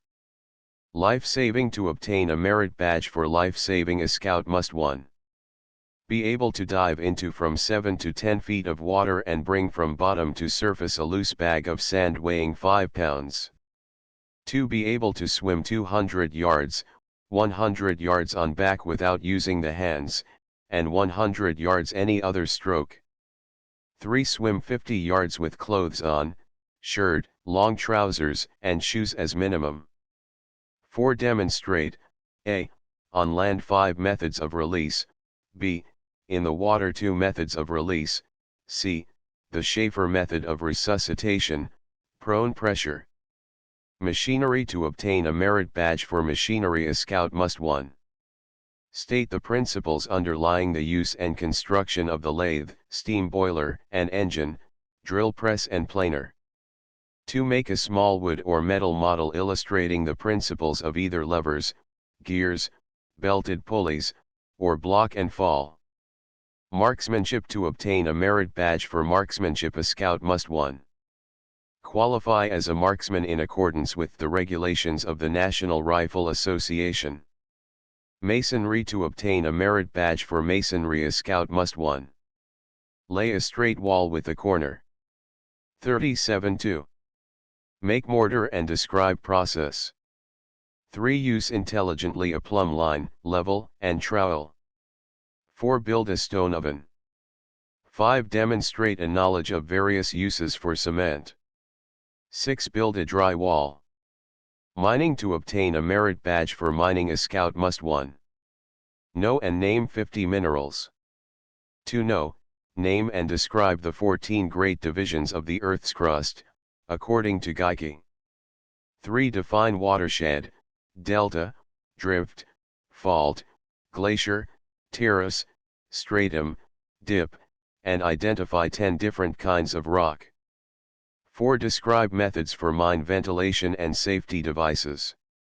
Music. To obtain a merit badge for music, a scout must 1. Be able to play a standard musical instrument satisfactorily. 2. Read simple music. 3. Write a satisfactory essay of not less than 500 words on the history of American music. Ornithology. To obtain a merit badge for ornithology, a scout must 1. Have a list of 100 different kinds of birds personally observed on exploration in the field. 2. Have identified beyond question, by appearance or by note, 45 different kinds of birds in one day. 3. Have made a good clear photograph of some wild bird, the bird image to be over 1/2 inch in length on the negative. 4. Have secured at least 2 tenants in bird boxes erected by himself. 38.5.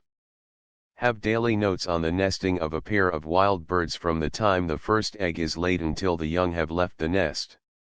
6. Have attracted at least 3 kinds of birds, exclusive of the English sparrow, to a lunch counter which he has supplied. Painting. To obtain a merit badge for painting, a scout must 1. Have knowledge of how to combine pigments in order to produce paints in shades and tints of color. 2. Know how to add positive colors to a base of white lead or of white zinc. 3. Understand the mixing of oils, turpentine, etc., to the proper consistency. 4. Paint a porch floor or other surface evenly and without lapse. 5. Know how and when to putty up nail holes and uneven surfaces. 6. Present for inspection a panel covered with 3 coats of paint, which panel must contain a border of molding, the body of the panel to be painted in one color and the molding in another. Pathfinding. To obtain a merit badge for pathfinding, a scout must 1. Know every lane, bypath, and shortcut for a distance of at least 2 miles in every direction around the local scouts' headquarters in the country. 2. Have a general knowledge of the district within a 5-mile radius of his local headquarters, so as to be able to guide people at any time, by day or night. 3. Know the general direction and population of the 5 principal neighboring towns and be able to give strangers correct directions how to reach them. 4. Know in the country in the 2-mile radius, approximately, the number of horses, cattle, sheep, and pigs owned on the 5 neighboring farms, or in a town must know in a half-mile radius what livery stables, garages and blacksmiths there are. 5. Know the location of the nearest meat markets, bakeries, groceries, and drug stores. 39.6. Know where the nearest police station, hospital, doctor, fire alarm, fire hydrant, telegraph, and telephone offices, and railroad stations are. 7. Know something of the history of the place, its principal public buildings, such as town or city hall, post office, schools, and churches. 8. As much as possible of the above information should be entered on a large-scale map. Personal health. To obtain a merit badge for personal health, a scout must 1. Write a statement on the care of the teeth. 2. State a principle to govern in eating, and state in the order of their importance, 5 rules to govern the care of his health. 3. Be able to tell the difference in effect of a cold and hot bath. 4. Describe the effect of alcohol and tobacco on the growing boy. 5. Tell how to care for the feet on a march. 6. Describe a good healthful game and state its merit. 7. Describe the effects of walking as an exercise. 8. Tell how athletics may be overdone. Photography. To obtain a merit badge for photography, a scout must 1. Have a knowledge of the theory and use of lenses, of the construction of cameras, and the action of developers. 2. Take, develop, and print 12 separate subjects, 3 interiors, 3 portraits, 3 landscapes, and 3 instantaneous action photos. 3. Make a recognizable photograph of any wild bird larger than a robin, while on its nest, or a wild animal in its native haunts, or a fish in the water. Pioneering. To obtain a merit badge for pioneering, a scout must 1. Fell a 9-inch tree or pole in a prescribed direction neatly and quickly. 42. Tie 6 knots of knots quickly. 3. Lash spars properly together for scaffolding. 4. Build a modern bridge or derrick. 5. Make a camp kitchen. 6. Build a shack of one kind or another suitable for 3 occupants. Plumbing. To obtain a merit badge for plumbing, a scout must 1. Be able to make wiped and brass joints. 2. Repair a burst pipe. 3. Mend a ball or faucet tap. 4. Understand the ordinary hot and cold water system of a house. Poultry farming. To obtain a merit badge for poultry farming, a scout must 1. Have a knowledge of incubators, foster mothers, sanitary fowl houses, and coops and runs. 2. Understand rearing, feeding, killing, and dressing birds for market. 3. Be able to pack birds and eggs for market. 4. Raise a brood of not less than 10 chickens. 5. Report his observation and study of the hen, turkey, duck, and goose. Printing. To obtain a merit badge for printing, a scout must 1. Know the names of 10 different kinds of type and 10 sizes of paper. 2. Be able to compose by hand or machines. 3. Understand the use of hand or power printing machines. 4. Print a handbill set up by himself. 5. Be able to read and mark proof correctly. Public health. To obtain a merit badge for public health, a scout must 1. State what the chief causes of each of the following disease are: tuberculosis, typhoid, malaria. 41. 2. Draw a diagram showing how the housefly carries disease. 3. Tell what should be done to a house which has been occupied by a person who has had a contagious disease. 4. Tell how a scout may cooperate with the Board of Health in preventing disease. 5. Describe the method used in his community in disposing of garbage. 6. Tell how a city should protect its foods, milk, meat, and exposed foods. 7. Tell how to plan the sanitary care of a camp. 8. State the reason why school children should undergo a medical examination. Scholarship. Note: the requirements for the merit badge for scholarship had not been decided upon when this book was published. Information about same may be secured upon application to national headquarters. Sculpture. To obtain a merit badge for sculpture, a scout must 1. Make a clay model from an antique design. 2. Make a drawing and a model from nature, these models to be faithful to the original and of artistic design. Seamanship. To obtain a merit badge for seamanship, 1. Be able to tie rapidly 6 different knots. 2. Splice ropes.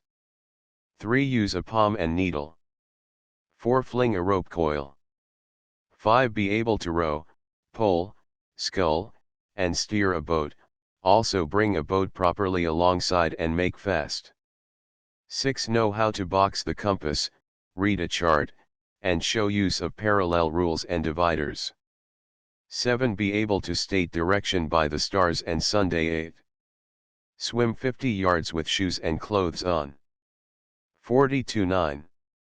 Understand the general working of steam and hydraulic winches, and have a knowledge of weather wisdom and of tides.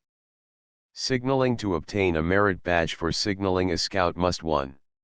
Send and receive a message in 2 of the following systems of signaling: semaphore, Morse, or Meyer, not fewer than 24 letters per minute. 2. Be able to give and read signals by sound. 3. Make correct smoke and fire signals. Stalking. To obtain a merit badge for stalking, a scout must 1. Take a series of 20 photographs of wild animals or birds from life, and develop and print them. 2. Make a group of 60 species of wildflowers, ferns, or grasses, dried and mounted in a book and correctly named. 3. Make colored drawings of 20 flowers, ferns, or grasses, or 12 sketches from life of animals or birds, original sketches as well as the finished pictures to be submitted.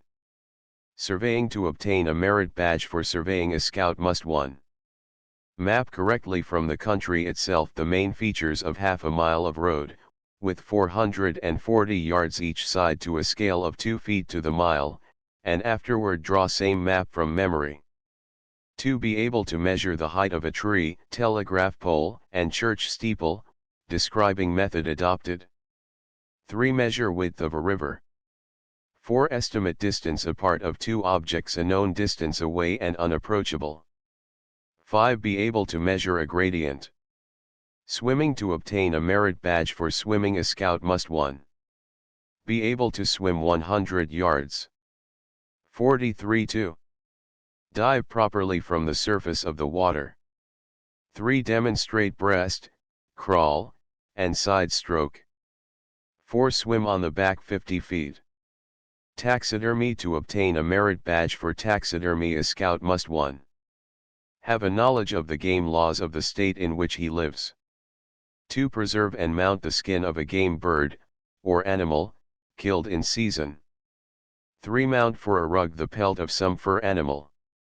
Life Scout. The Life Scout badge will be given to all first-class scouts who have qualified for the following 5 merit badges: First Aid, Athletics, Life-Saving, Personal Health, and Public Health. Star Scout. The Star Scout badge will be given to the first-class scout who has qualified for 10 merit badges. The 10 include the list of badges under Life Scout. Eagle Scout. Any first-class scout qualifying for 21 merit badges will be entitled to wear the highest scout merit badge. This is an eagle's head in silver, and represents the all-round perfect scout. 44. Honor Medals. A scout who is awarded any one of the following medals is entitled to wear the same on the left breast: Bronze Medal. Cross in bronze with first-class scout badge superimposed upon it and suspended from a bar by a red ribbon. This is awarded to a scout who has saved life. Silver Medal. Silver cross with first-class scout badge superimposed upon it and suspended from bar by blue ribbon. This medal is awarded to a scout who saves life with considerable risk to himself. Gold Medal. Gold cross with first-class scout badge superimposed upon it and suspended from bar by white ribbon.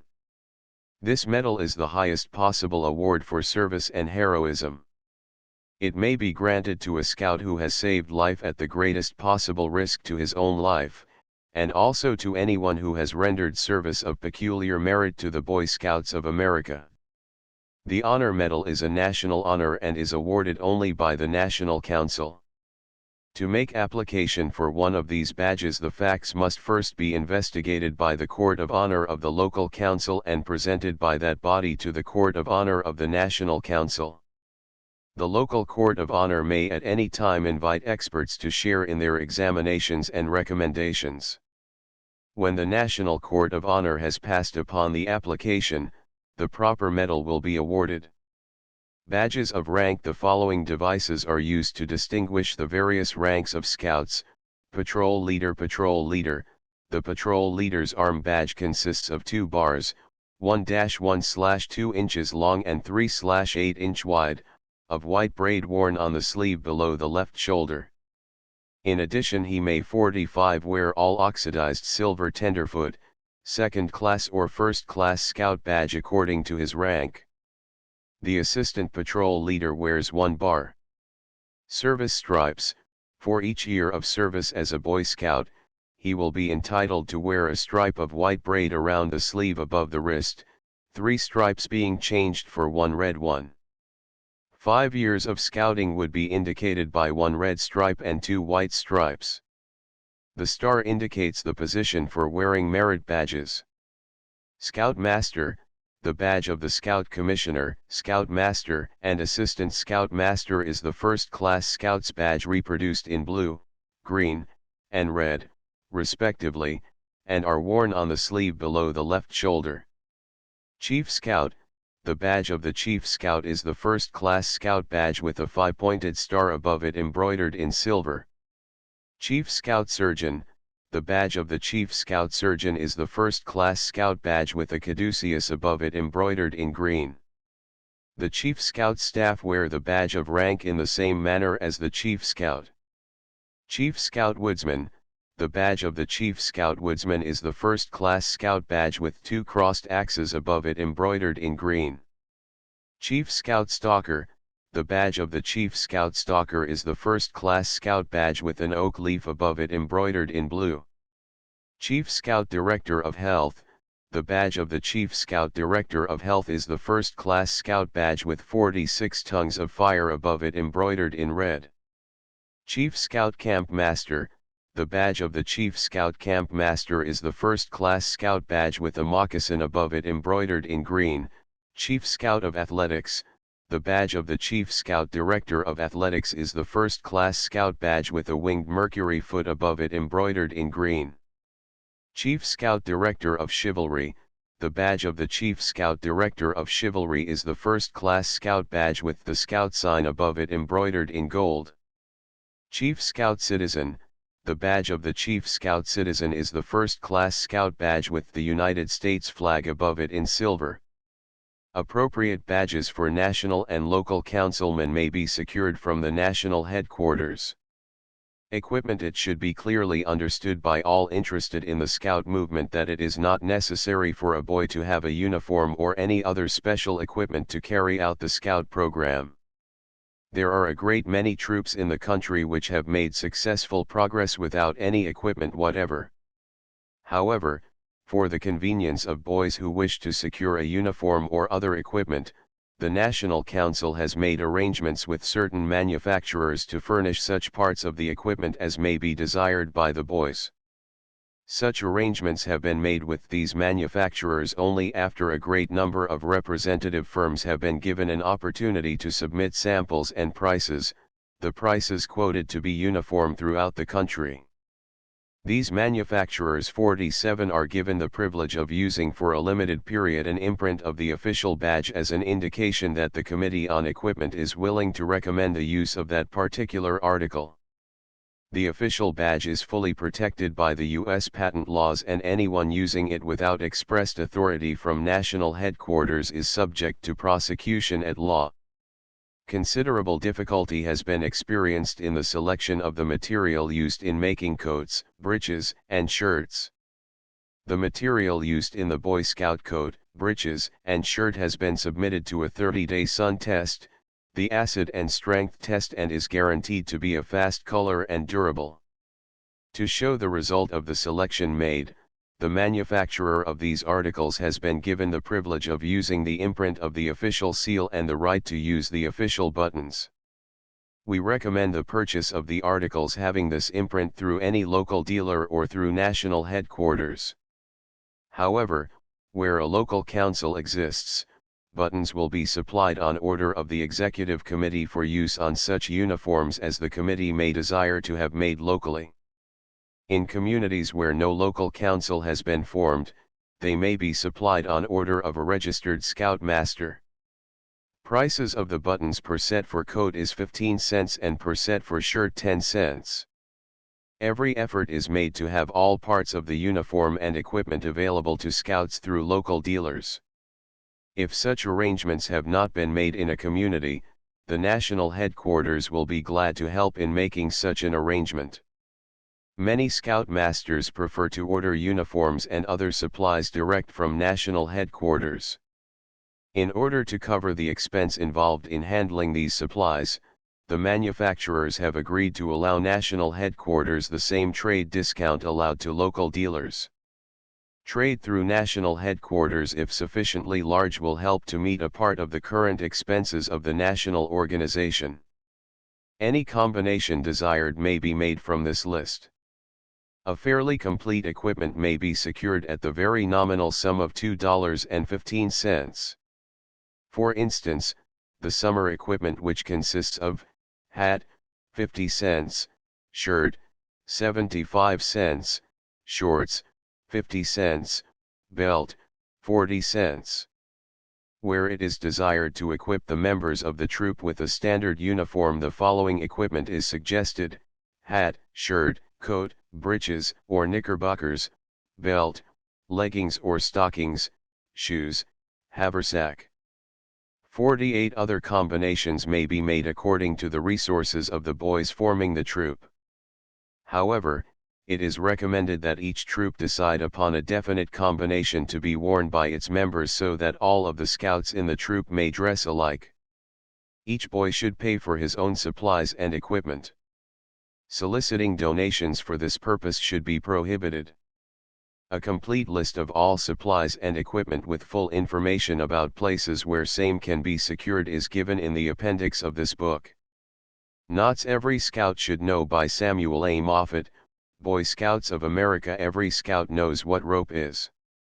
From the earliest moment of his play life he has used it in connection with most of his games. In camp life and on hikes he will be called upon to use it again and again. It is therefore not essential to describe here the formation of rope, its various sizes and strength. The important thing to know is how to use it to the best advantage. To do this, an intelligent understanding of the different knots and how to tie them is essential. Everyday sailors, explorers, mechanics, and mountain climbers risk their lives on the knots that they tie. Thousands of lives have been sacrificed to ill-made knots. The scout therefore should be prepared in an emergency, or when necessity demands, to tie the right knot in the right way. There are 3 qualities to a good knot: 1. Rapidity with which it can be tied. 2. Its ability to hold fast when pulled tight, and 3. The readiness with which it can be undone.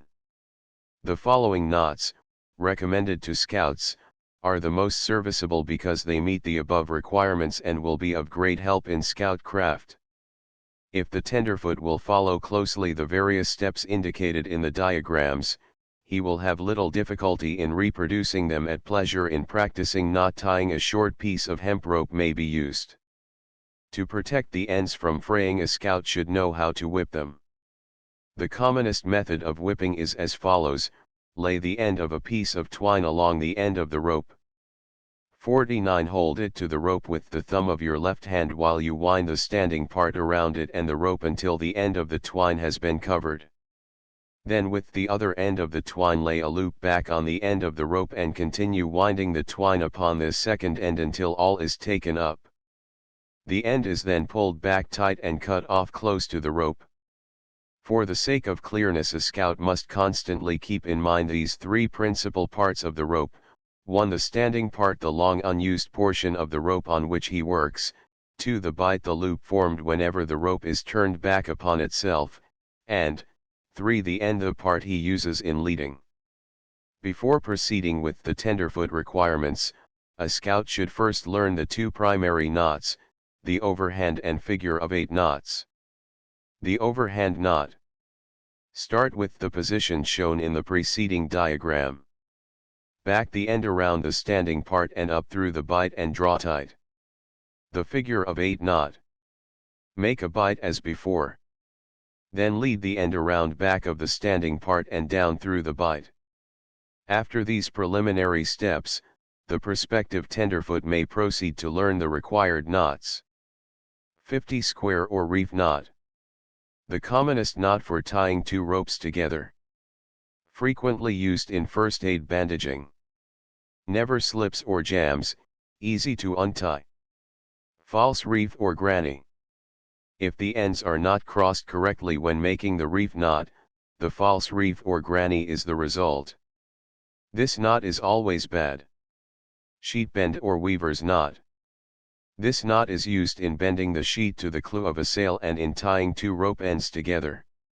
Make a bight with 1 rope A, B, then pass end C, of other rope up through and around the entire bight and bend it under its own standing part. The bowline. A noose that neither jams nor slips. Used in lowering a person from a burning building, etc. Form a small loop on the standing part, leaving the end long enough for the size of the noose required. Pass the end up through the bight around the standing part and down through the bight again.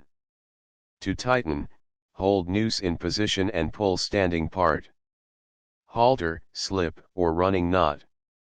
A bight is first formed and an overhand knot made with the end around the standing part. Sheep shank.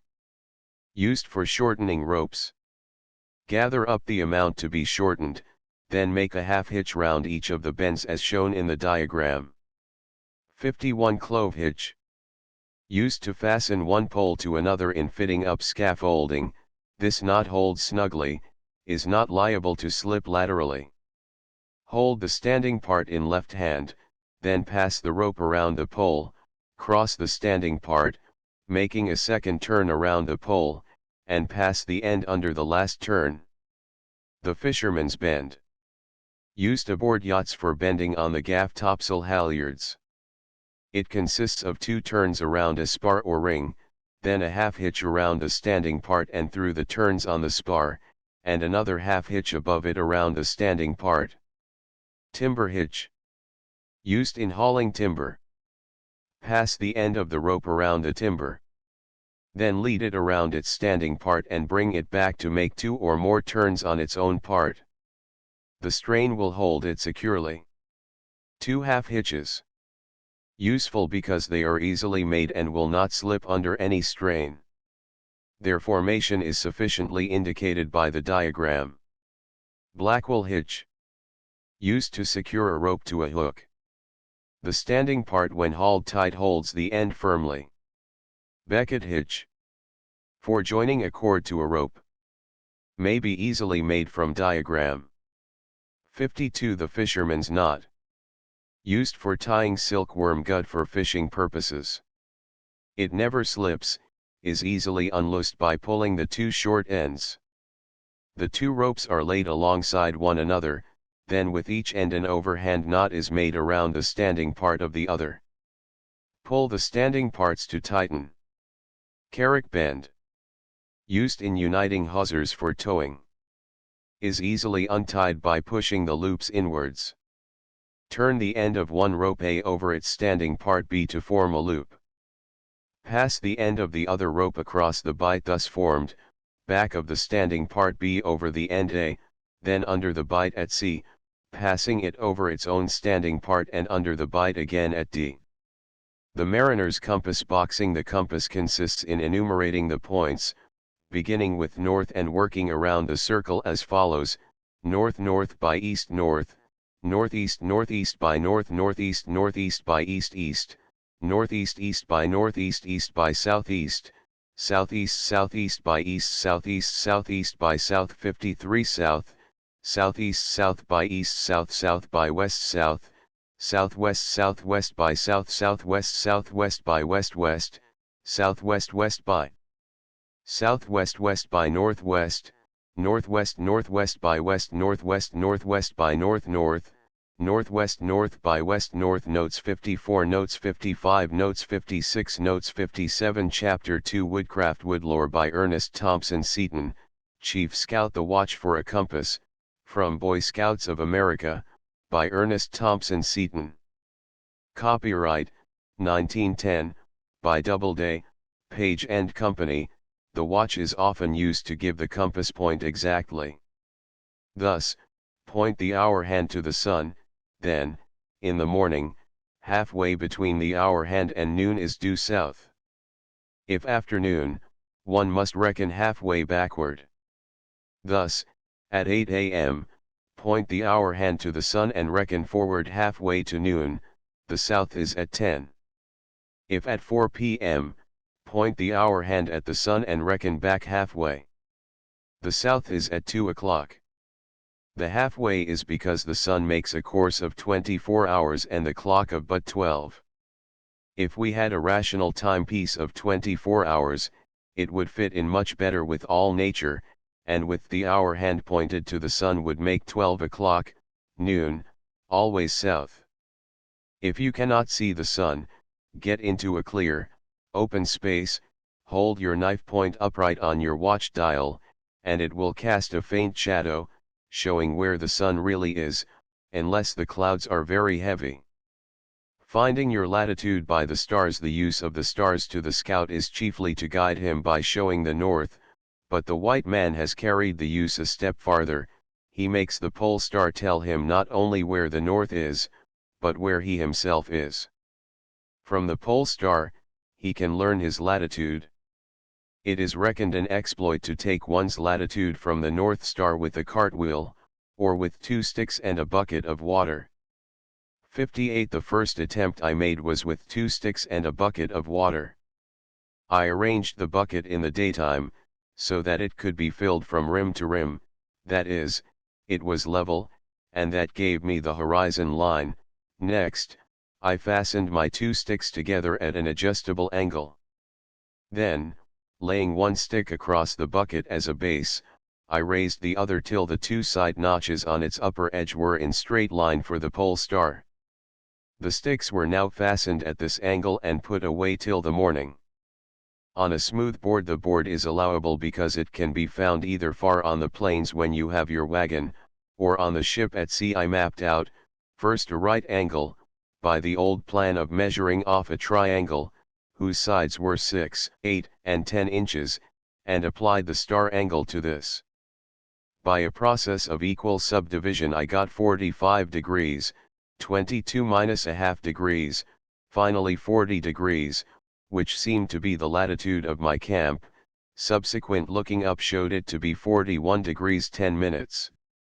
Of course, it is hard to imagine that the boys will ever be so placed that it is important for them to take their latitude with homemade implements, but it is also hard to imagine circumstances under which it would be necessary to know that the sun is 92 million miles away. It is very sure, however, that a boy who has once done this has a larger idea of the world and its geography, and it is likely to help him in realizing that there is some meaning to the lines and figures on the border of his school maps, and that they are not put there merely to add to his perplexities.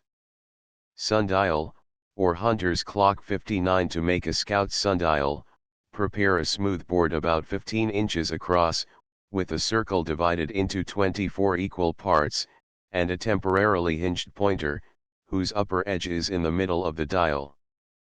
Place on some dead level, solid post, or stump in the open. At night fix the dial so that the 12 o'clock line points exactly to north, as determined by the pole star.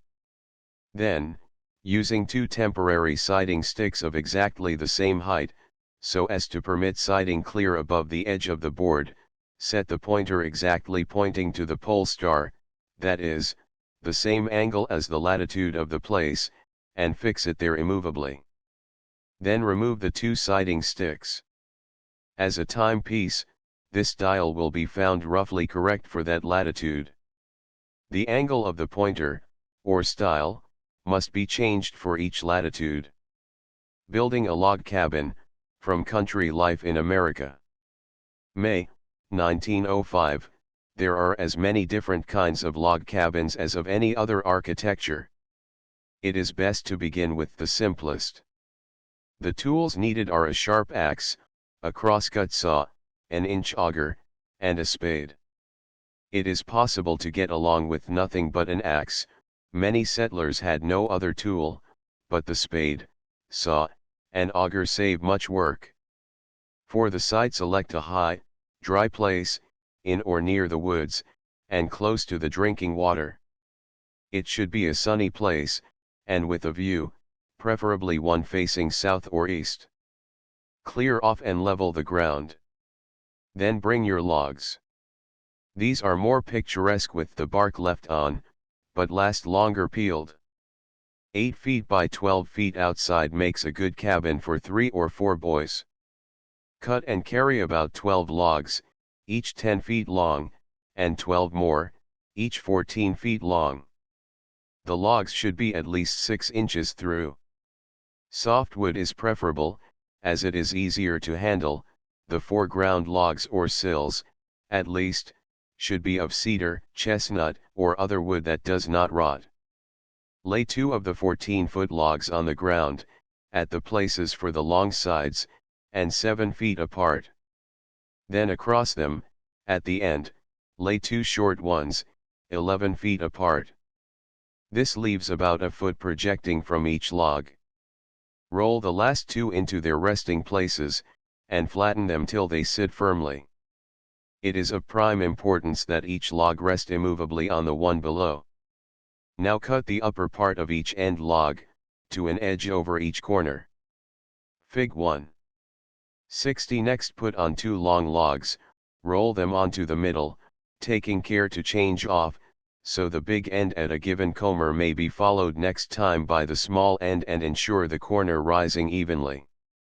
Roll one of these large logs close to where it is to be placed, then cut on its upper surface at each end a notch corresponding with the ridge on the log it is to ride on. When ready, half a roll drops it into place. The log should be 1 to 3 inches above the one under it, and should not touch except at 61 the ends. Repeat the process now with the other sides, then the two ends, etc., always keeping the line of the corner plumb. As the walls rise, it will be found necessary to skid the larger logs, that is, roll them up on two long logs, or skids, leaning against the wall. Fig 2. When the logs are in place to the height of 4.5 feet from the ground, it is time to decide where the door and window are to be, and at that place, while the next long log is lying on top, bottom up, cut out a piece 4 feet long and 4 inches deep. Roll this log into place. Fig 3. One more log above this, or certainly two, will make your shanty high enough for boys. Put on final end logs, then two others across the shanty. Fig 4. Roll up the biggest, strongest log of all for the ridge, sometimes two are used side by side, it should lie along the middle of the 4 cross pieces shown in Fig 4. The 2 cross logs, B and C, and the ridge log should be very strong, as the roof is heavy. Now we are ready to cut the doorway and window. First, drive in blocks of wood between each of the logs, all the way down from A to the ground, and from B down to D, and C to E, Fig 5. Saw down now from a halfway through the ground log F. Then from B down to halfway through the log D, now continue from G, cutting down to half through the ground log. Use the axe to split out the upper half of the ground log, between the saw cuts and also the upper half of the log D. Hew a flat piece of soft wood, 5 or 6 inches wide, about 2 inches thick, and as long as the height of this doorway. Set it up against the ends of the logs A to F. Bore an auger hole through it into the end of each log. These holes must not be in line lest they split the jamb, including the top and bottom ones, and drive into each a pin of oak. This holds all safely. Do the same on the other side, H to E, and put a small one down B, D, which is the side of the window. Now we are ready to finish the roof. Use the axe to bevel off the corners of the 4 cross logs, A and B, Fig 6. Then get a lot of strong poles, about 5 feet long, and lay them close together along the 2 sides of the roof till it is covered with poles, putting a very heavy one, or small log, on the outer edge of each, and fastening it down with a pin into the ridge log. Cut 2 long poles and lay one on each of the lower ends of the roof poles, as at A, B, and C, Fig 7, pinning them to the side logs. Cover this roof with a foot of hay or straw or grass, and cover 62 that again evenly with about 4 inches of stiff clay. Pack this down. It will soon squeeze all that foot of straw down to little more than 1 inch, and will make a warm and watertight roof. As the clay is very heavy, it is wise, before going inside, to test the roof by jumping on it. If it gives too much, it will be well to add a center prop. Now for the door, hew out planks, 2 should be enough. Fasten these together with 2 cross pieces and 1 angle piece, using oak pegs instead of nails, if you wish to be truly primitive. For these the holes should be bored partway with a gimlet, and a peg used larger than the hole. The lower end of the back plank is left projecting in a point. Fig 8. This point fits into a hole pecked with a point or bored with an auger into the door sill. Bore another hole near the top of the door, A, and a corresponding one through the door jamb between 2 logs. Set the door in place. A strip of rawhide leather, a limber willow branch, or a strip of hickory put through the auger hole of the door and wedged into the hole in the jamb, makes a truly wildwood hinge. A peg in the front jamb prevents the door going too far out, and a string and peg inside answer for a latch. The window opening may be closed with a glass sash, with a piece of muslin, or with the rawhide of an animal, scraped clear of hair and stretched on a frame. It now remains to chink and plaster the place. Chinking is best done from the inside. Long triangular strips and blocks of wood are driven in between the logs and fastened there with oak pins driven into the lower log till nothing but small crannies remain. Some cabins are finished with moss plugged into all the crannies, but mud worked into plaster does better. It should be put on the outside first, and afterward finished form the inside. It is best done really with two plasterers working together, one inside and one out. This completes the shanty, but a bunk and fireplace are usually added. The fireplace may be in one corner, or in the middle of the end. It is easiest to make in the former. Across the corner, peg 3 angle braces, each about 3 feet long. These are to prevent the chimney falling forward. Now begin to build with stone, using mud as mortar, a fireplace this shape. Fig 9. Make the opening about 18 inches across, carry it up 2 feet high, drawing it in a little, then lay a long stone across the front, after which build up 63 the flue behind the corner braces right up to the roof. The top corner piece carries the rafter that may be cut off to let the flue out. Build the chimney up outside as high as the highest part of the ridge. But the ideal fireplace is made with the chimney on the outside of the cabin, at the middle of the end farthest from the door. For this you must cut a hole in the end log, like a big, low window, pegging a jamb on the ends as before. With stones and mud you now build a fireplace inside the shanty, with the big chimney carried up outside, always taking care that there are several inches of mud or stone between the fire and any of the logs.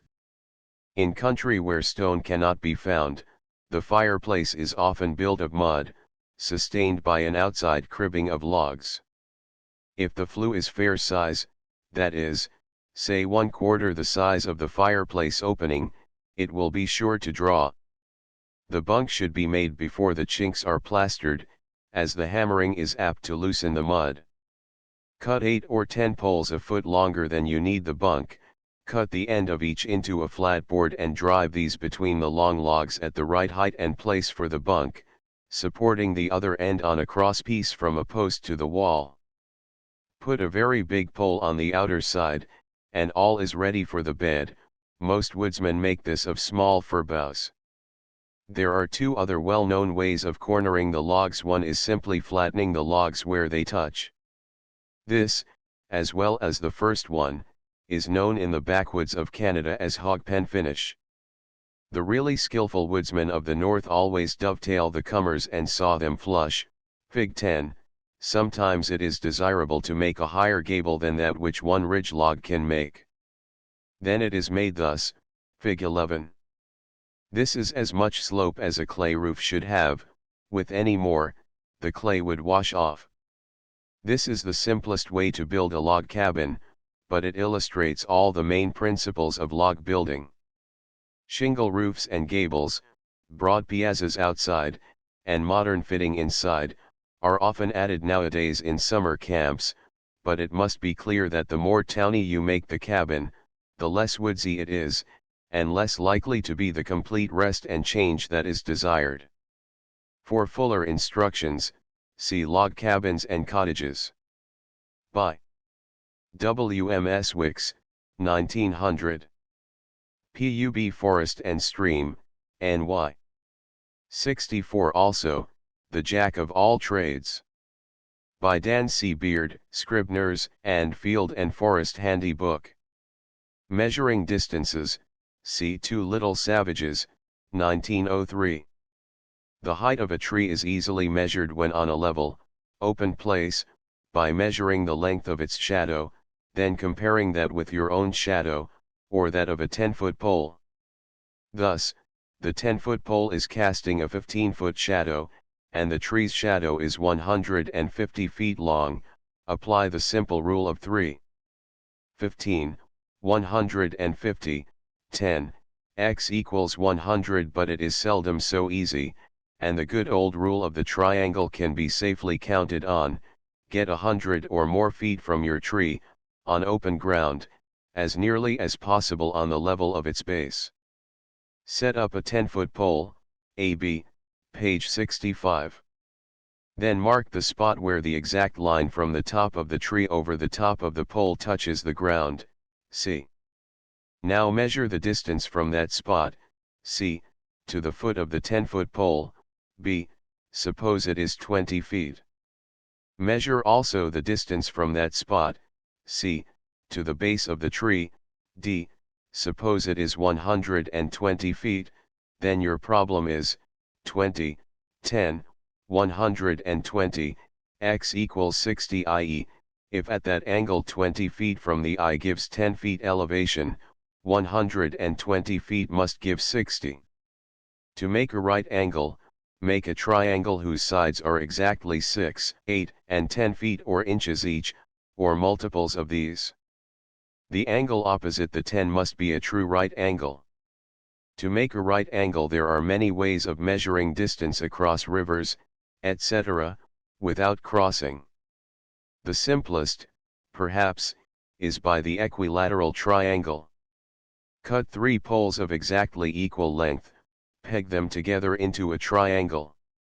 Lay 65 this on the bank of the river so one side points to some point on the opposite bank. Drive in 3 pegs to mark the exact points of this triangle, ABC. Then move it along the bank until you find a place, FEG, where its base is on line with the 2 pegs, where the base used to be, and one side in line with the point across the river, D. The width of the river is 7/8 of the base of this great triangle. Another method is by the isosceles triangle. Make a right-angled triangle as above, with sides 6, 8, and 10 feet, ABC, then, after firmly fixing the right angle, cut down the 8-foot side to 6 feet and saw off the 10-foot side to fit. Place this with the side DB on the river bank in line with the side object, X, across. Put 3 pegs to mark the 366 corner places. Then take the triangle along the bank in the direction of C until CD are in line with the side object, while BC is in line with the pegs BC. Then the length of the long base BC will equal the distance from B to X measuring height of tree. To measure the space between 2 distant objects, D and E line AB on one, then move this right-angled triangle until FG is lined on the other, with BG in line with GH. BG equals the space between D and E then. If the distance is considerable, it may be measured sometimes by sound. Thus, when a gun is fired, a man is chopping, or a dog barking, count the seconds between the sight and the hearing of the sound, and multiply by 1100 feet, which is the distance sound travels in a second. To climb a tree that is too thick, place small tree against it. 67 Occasionally, the distance of an upright bank, cliff, or building can be measured by the echo. Half the seconds between shout and echo, multiplied by 1100 gives the distance in feet. The usual way to estimate long distances is by the time they take to cover. Thus, a good canoe on dead water goes 4 to 5 miles an hour. A man afoot walks 3.5 miles an hour on good roads. A pack train goes 2.5 miles an hour, or perhaps 1.5 on the mountain trails. A man's thumb is an inch wide. Span of thumb and longest finger, 9 inches. Brisk walking pace is 1 yard for men. What to do when lost in the woods, Ladies' Home Journal, October, 1902. Did you ever get lost in the woods? I once asked a company of 20 campers. Some answered, yes, once or twice. Others said, many a time. Only 2 said, no, never. Then I said, turning to the two, I know that all the others here have had plenty of experience, and that you two are the tenderfeet, and never lived in the woods. It is quite certain to come sooner or later. If you go camping, you will get lost in the woods. Hunters, Indians, yes, birds and beasts, get lost at times. You can avoid it for long by always taking your bearings and noting the landscape before leaving the camp, and this you should always do, but still you will get lost sometime, and it is well to be ready for it by carrying matches, knife, and compass.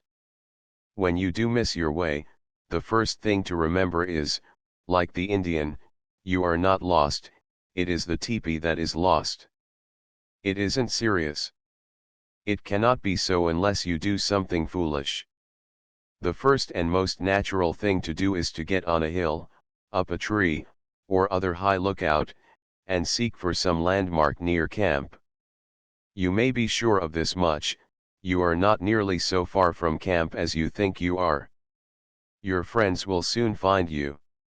You can help them best by signaling. The worst thing you can do is to get frightened. The truly dangerous enemy is not the cold or the hunger so much as the fear.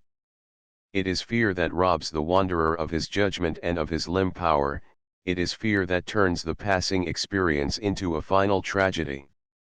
Only keep cool and all will be well. 68. If there is snow on the ground, you can follow your back track. If you see no landmark, look for the smoke of the fire. Shout from time to time, and wait, for though you have been away for hours it is quite possible you are within earshot of your friends. If you happen to have a gun, fire it off twice in quick succession on your high lookout, then wait and listen.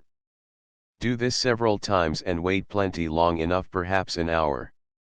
If this brings no help, send up a distress signal, that is, make 2 smoke fires by smothering 2 bright fires with green leaves and rotten wood, and keep them at least 50 feet apart, or the wind will confuse them. 2 shots or 2 smokes are usually understood to mean I am in trouble. Those in camp on seeing this should send up 1 smoke, which means, camp is here. If you have a dog or a horse with you, you may depend upon it he can bring you out all right, but usually you will have to rely on yourself. The simplest plan, when there is fresh snow and no wind, is to follow your own track back. No matter how far around or how crooked it may be, it will certainly bring you out safely. If you are sure of the general direction to the camp and determined to keep moving, leave a note pinned on a tree if you have paper, if not, write with charcoal on a piece of wood, and also make a good smoke, so that you can come back to this spot if you choose. But make certain that the fire cannot run, by clearing the ground around it and by banking it around with sods. And mark your course by breaking or cutting a twig every 50 feet. You can keep straight by the sun, the moon, or the stars, but when they are unseen you must be guided by the compass. I do not believe much in guidance by what are called nature's compass signs. It is usual to say, for example, that the north side of the tree has the most moss or the south side the most limbs, etc. While these are true in general, there are so many exceptions that when alarmed and in doubt as to which is north, one is not in a frame of mind to decide with certainty on such fine points. If a strong west wind, for example, was blowing when you left camp, and has blown ever since, you can be pretty sure it is still a west wind, but the only safe and certain natural compass guides are the sun, moon, and stars. The pole or north star, and the Great Bear, also called the Dipper and the pointers, should be known to every boy as they are to every Indian. The pointers always point out the 69 pole star. Of course, they go around it once in 24 hours, so this makes a kind of clock. The stars, then, will enable you to keep straight if you travel. But thick woods, fog, or clouds are apt to come up, and without something to guide you are sure to go around in a circle. Old woodsmen commonly follow down the streams. These are certain to bring you out somewhere, but the very worst traveling is along the edges of the streams, and they take you a long way around.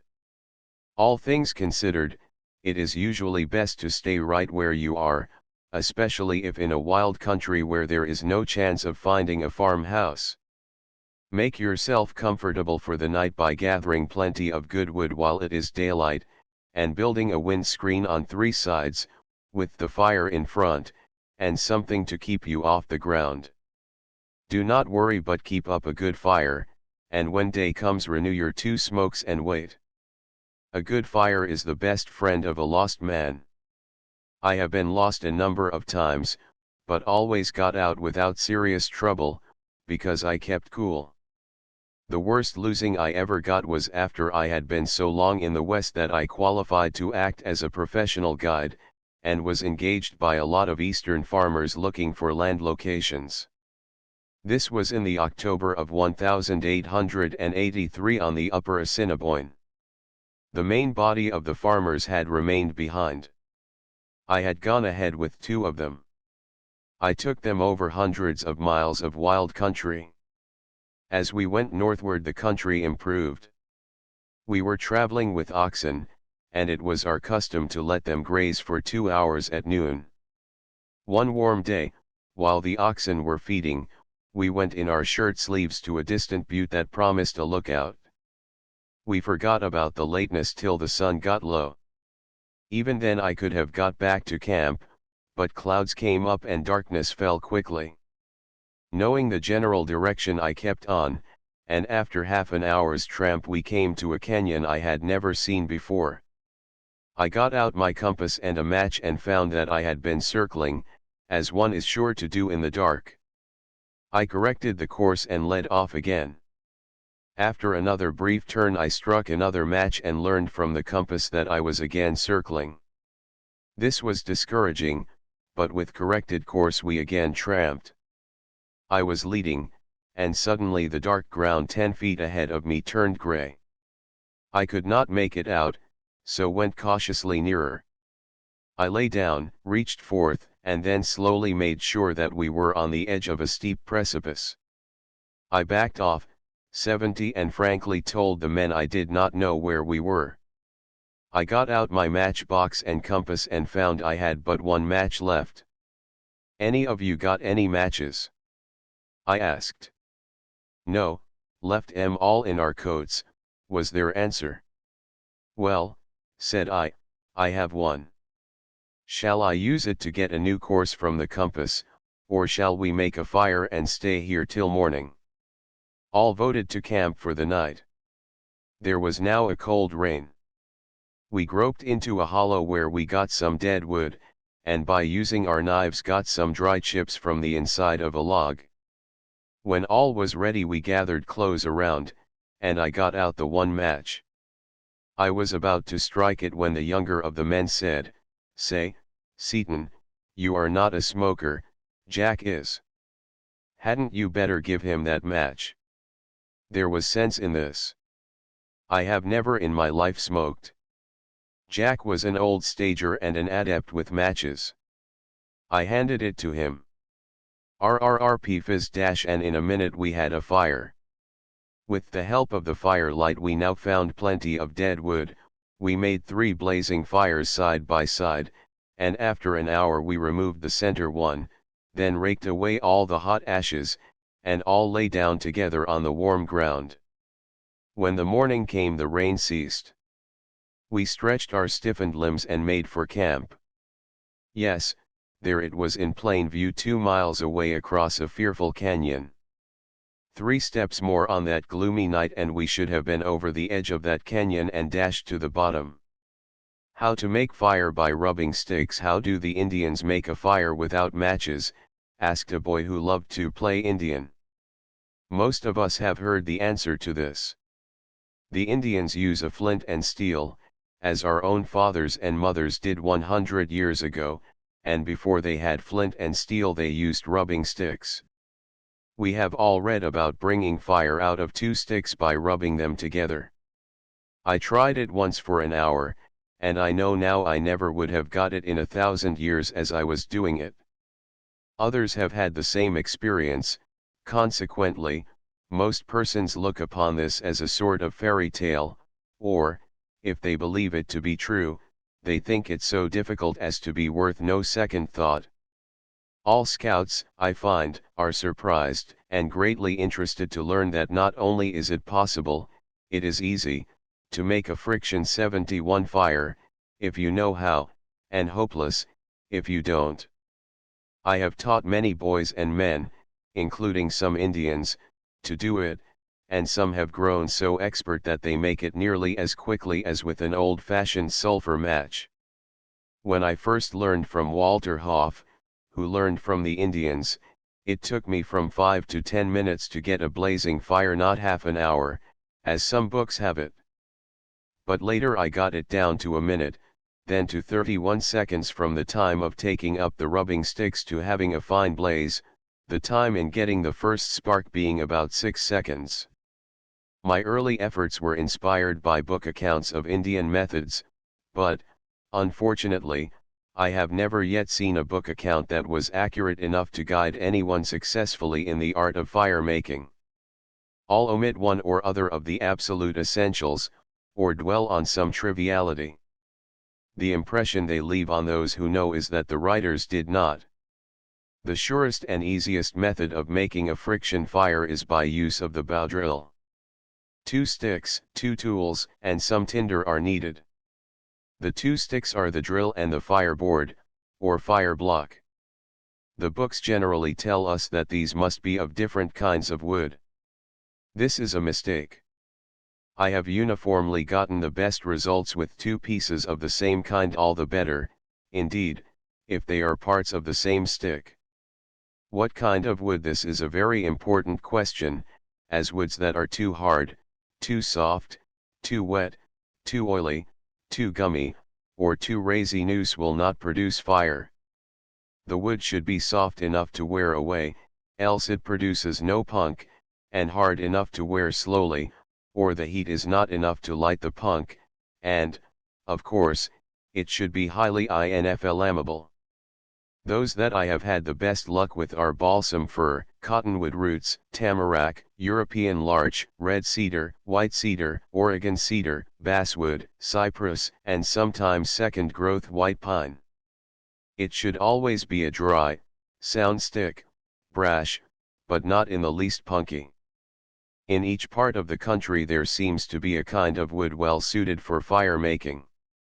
The eastern Indians used cedar, the northern Indians, cedar or balsam fir, the plains Indians used cottonwood or sagebrush roots. Perhaps the most reliable of all is dry and seasoned balsam fir, either the species in the Northwoods or in the Rockies will do. It gives a fine big spark or coal in about 7 seconds. 72 When in the grinding the dust that runs out of the notch is coarse and brown, it means that the wood is too soft. When it is very fine and scanty it means that the wood is too hard. The rubbing sticks for fire making 1. The simplest kind of bow, a bent stick with a stout leather thong fastened at each end. It is about 27 inches long and 5/8 inch thick. 2. A more elaborate bow with a hole at each end for the thong. At the handle end it goes through a disc of wood. This is to tighten the thong by pressure of the hand against the disc while using.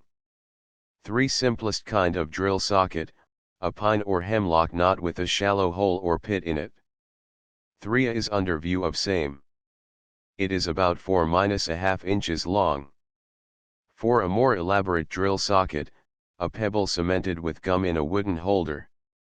4. Is under view of same. 5. A very elaborate drill socket, it is made of tulip wood, carved to represent the thunderbird. It has eyes of green felspar cemented in with resin. On the underside, 5a, is seen, in the middle, a soapstone socket let into the wood and fastened with pine gum, and on the head a hole kept filled with grease, to grease the top of the drill before use. 6. The drill, 12 to 18 inches long and about 3/4 inch thick, it is roughly 8-sided so the thong will not slip, and pointed at each end. The best wood for the drill is old, dry brash, but not punky, balsam fir or cottonwood roots, but basswood, white cedar, red cedar, tamarack, and sometimes even white pine, will do. 7. Fireboard or block, about 3/4 inch thick and any length handy. A is notch with pit just begun, B shows the pit after once using and in good trim for second time, C shows the pit bored through and now useless. The notch is 1/2 inch wide and 3/4 inch deep. 8 shows the way of using the sticks. The block, A, is held down with 1 foot, the end of the drill, B, is put in the pit, the drill socket, C, is held on top in left hand, one end of the bow, D, is held in the right hand, while the bow is drawn back and forth. 9 is a little wooden fire pan, not essential but convenient, its thin edge is put under the notch to catch the powder that falls. 73. I have made many experiments to determine whether there is anything in the idea that it is better to have the block and the drill of different woods. But no hybrid combination was so successful as two of a kind. The drill and the bow and socket are fully described in the illustration. The preparing of the fireboard is one of the most important things.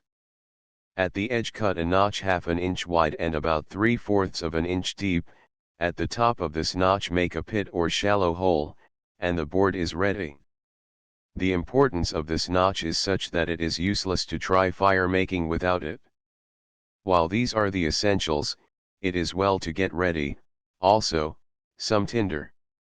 I have tried a great many different kinds of lint and punk, including a number that were artificially prepared, soaked with saltpetre or other combustibles. But these are not really fair play. The true woodcrafter limits himself to the things that he can get in the woods, and in all my recent fire making I have contented myself with the tinder used for ages by the red men, that is, cedar wood finely shredded between two stones. Some use the fringes that grow on birch, improving it by rubbing in powdered charcoal. Now that he has the tools and material ready, it will be an easy matter for the matchless castaway to produce a fire. Pass the leather thong once around the drill and this should make the thong taut. Put the lower point of the drill in the pit at the top of the notch in the fireboard, and hold the socket with the left hand on top of the drill. The notch of the fireboard should be resting on a chip or thin wooden tray. Hold the bow by the handle end in the right hand, steady the board under the left foot, and the left arm against the left knee. Now draw the bow back and forth with steady, even strokes, its full length. This causes the drill to turn in the pit and bore into the wood. Ground up wood runs out of the side of the notch, falling on the chip or tray. At first it is brown, in 2 or 3 seconds it turns black, and then smokes, in 5 or 6 seconds it is giving off a cloud of smoke. A few more vigorous strokes of the bow, and now it will be found that smoke still comes from the pile of black wood dust on the chip. Fan this gently with the hand, the smoke increases, and in a few seconds you see a glowing coal in the middle of the dust. There are never any visible flying sparks. Now take a liberal pinch of the cedar tinder, about a teaspoonful, wrap this in some bark fiber or shredded rope to 74, keep it from blowing away. Hold it down on the coal, and, lifting tray and all, blow or fan it until in a few seconds it blazes. Carefully pile over it the shreds of birch bark or splinters of fat pine prepared beforehand, and the fire is made. If you have the right wood and still cannot get the fire, it is likely because you do not hold the drill steady, or have not cut the side notch quite into the middle point of the little fire pit. The advantages of learning this method are threefold. First, fire making by friction is an interesting experiment in woodcraft. Second, a boy is better equipped having learned it. He can never afterward freeze to death for lack of matches if he has wood and an old shoelace. Third, for the very reason that it is difficult, compared with matches, it tends to prevent the boys making unnecessary fires, and thus reduces the danger of their setting the woods ablaze or of smoking the forbidden cigarette.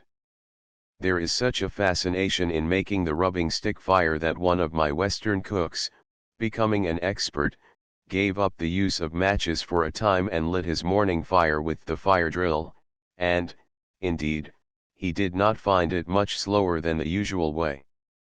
Walter Hoff told me a story of an Apache Indian who scoffed at the matches of white men, and claimed that he could light a fire with rubbing sticks faster than Hoff could with matches. So each made ready. They were waiting for the word go when the Indian said, "Wait. I see if him right." He gave a few strokes with the drill, and called, "Stop, stop, him no good." He rearranged the sticks, and tried a few more strokes. Just as Mr. Hoff was going to strike the match, he said, "Stop, stop, him no good." He did this 3 times before he called ready. Then the word go was given. The white man struck the slow, sizzling match. The Indian gave half a dozen twirls to the drill. The smoke burst forth. He covered it with the tinder, fanned a few seconds, then a bright flame arose, just before the white man got his twigs ablaze. So the Indian won, but it was by an Indian trick, for the 3 times when he pretended to be trying it, he was really warming up the wood, that is, doing a large part of the work. I am afraid that, deft as he was, he would have lost in a fair race. Yet this incident shows at least that, in point of speed, the old rubbing sticks are not very far behind the matches, as one might have supposed. 75. It is, indeed, a wonder that the soldiers at West Point are not taught this simple trick, when it is so easily learned, and might some day be the one thing to save the lives of many of them. Archery. No woodcraft education is complete without a knowledge of archery. It is a pity that this noble sport has fallen into disuse. We shall find it essential to some of our best games. The modern hunting gun is an irresistible weapon of wholesale murder, and is just as deadly no matter who pulls the trigger. It spreads terror as well as death by its loud discharge, and it leaves little clue as to who is responsible for the shot. Its deadly range is so fearfully great as to put all game at the mercy of the clumsiest tyro. Woodcraft, the oldest of all sciences and one of the best, has steadily declined since the coming of the gun, and it is entirely due to this same unbridled power that America has lost so many of her fine game animals. The bow is a far less destructive weapon, and to succeed at all in the chase the bowman must be a double-reed forester. The bow is silent and it sends the arrow with exactly the same power that the bowman's arm puts into it, no more, no less. So it is really his own power that speeds the arrow. There is no question as to which hunter has the right to the game or is responsible for the shot when the arrow is there to tell. The gun stands for little skill, irresistible force supplied from an outside source, overwhelming unfair odds, and sure death to the victim. The bow, on the other hand, stands for all that is clever and fine in woodcraft, so, no guns or firearms of any kind are allowed in our Boy Scout camp. The Indian's bow was short, because, though less efficient, it was easier to carry than a long one. Yet it did not lack power. It is said that the arrowhead sometimes appeared on the far side of the buffalo it was fired into, and there is a tradition that Wahenata, a Sioux chief, once shot his arrow through a cow buffalo and killed her calf that was running at the other side. But the long bow is more effective than the short one. The Old English bowman, the best the world has ever seen, always shot with the long bow. The finest bows and arrows are those made by the professional makers, but there is no reason why each boy should not make his own. According to several authorities, the best bowwoods are mulberry, Osage orange, sassafras, southern cedar, black locust, 76 apple, black walnut, slippery elm, ironwood, mountain ash, hickory, California yew, and hemlock. Take a perfectly sound, straight, well-seasoned stick 5 or 6 feet long, Your bow should be about as long as yourself. Mark off a 5-inch space in the middle for the handle, leave this round and a full inch thick, shave down the rest, flat on one side for the front and round on the other for the back, until it is about 1 inch wide and 3/4 of an inch thick next the handle, tapering to about 1/2 that at the ends, which are then nicked, or notched as shown in cut. These notches are for the string, which is to be put on early. Draw the bow now, flat side out, not more than the proper distance, and note carefully which end bends the most, then shave down the other side until it bends evenly. The middle scarcely bends at all. The perfect shape, when bent, is shown in cut 2.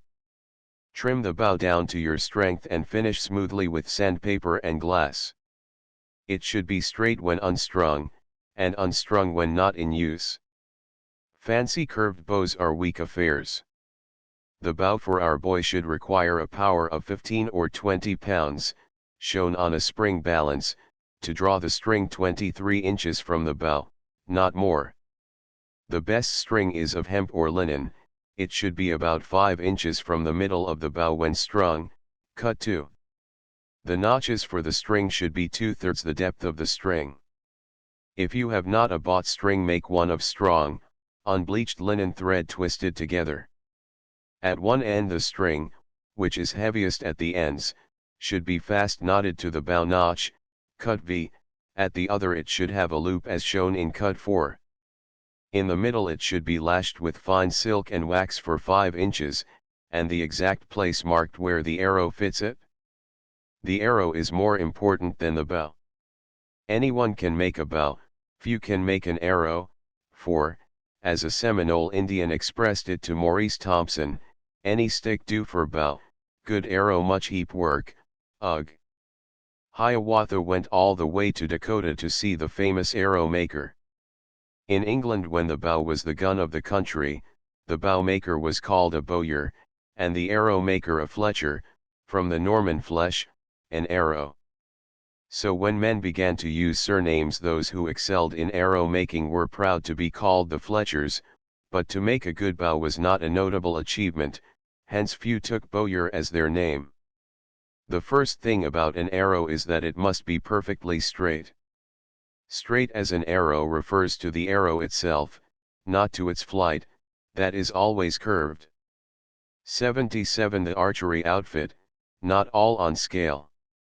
The 5-foot bow as finished, with sections at the point shown. 2. The bow braced or strung. 3. The bow unstrung, showing the loop slipped down. 4. The loop that is used on the upper end of the bow. V. The timber hitch always used on the lower end or notch of the bow. 6. A turkey feather with split midrib, all ready to lash on. 7. End view of arrow, showing notch and arrangement of 3 feathers. 8. Part of arrow, showing feathering and lashing. 9. Sanger hunting arrow with wooden point, 25 inches long. X. Sanger war arrow with nail point and extra long feathers, it also is 25 inches long.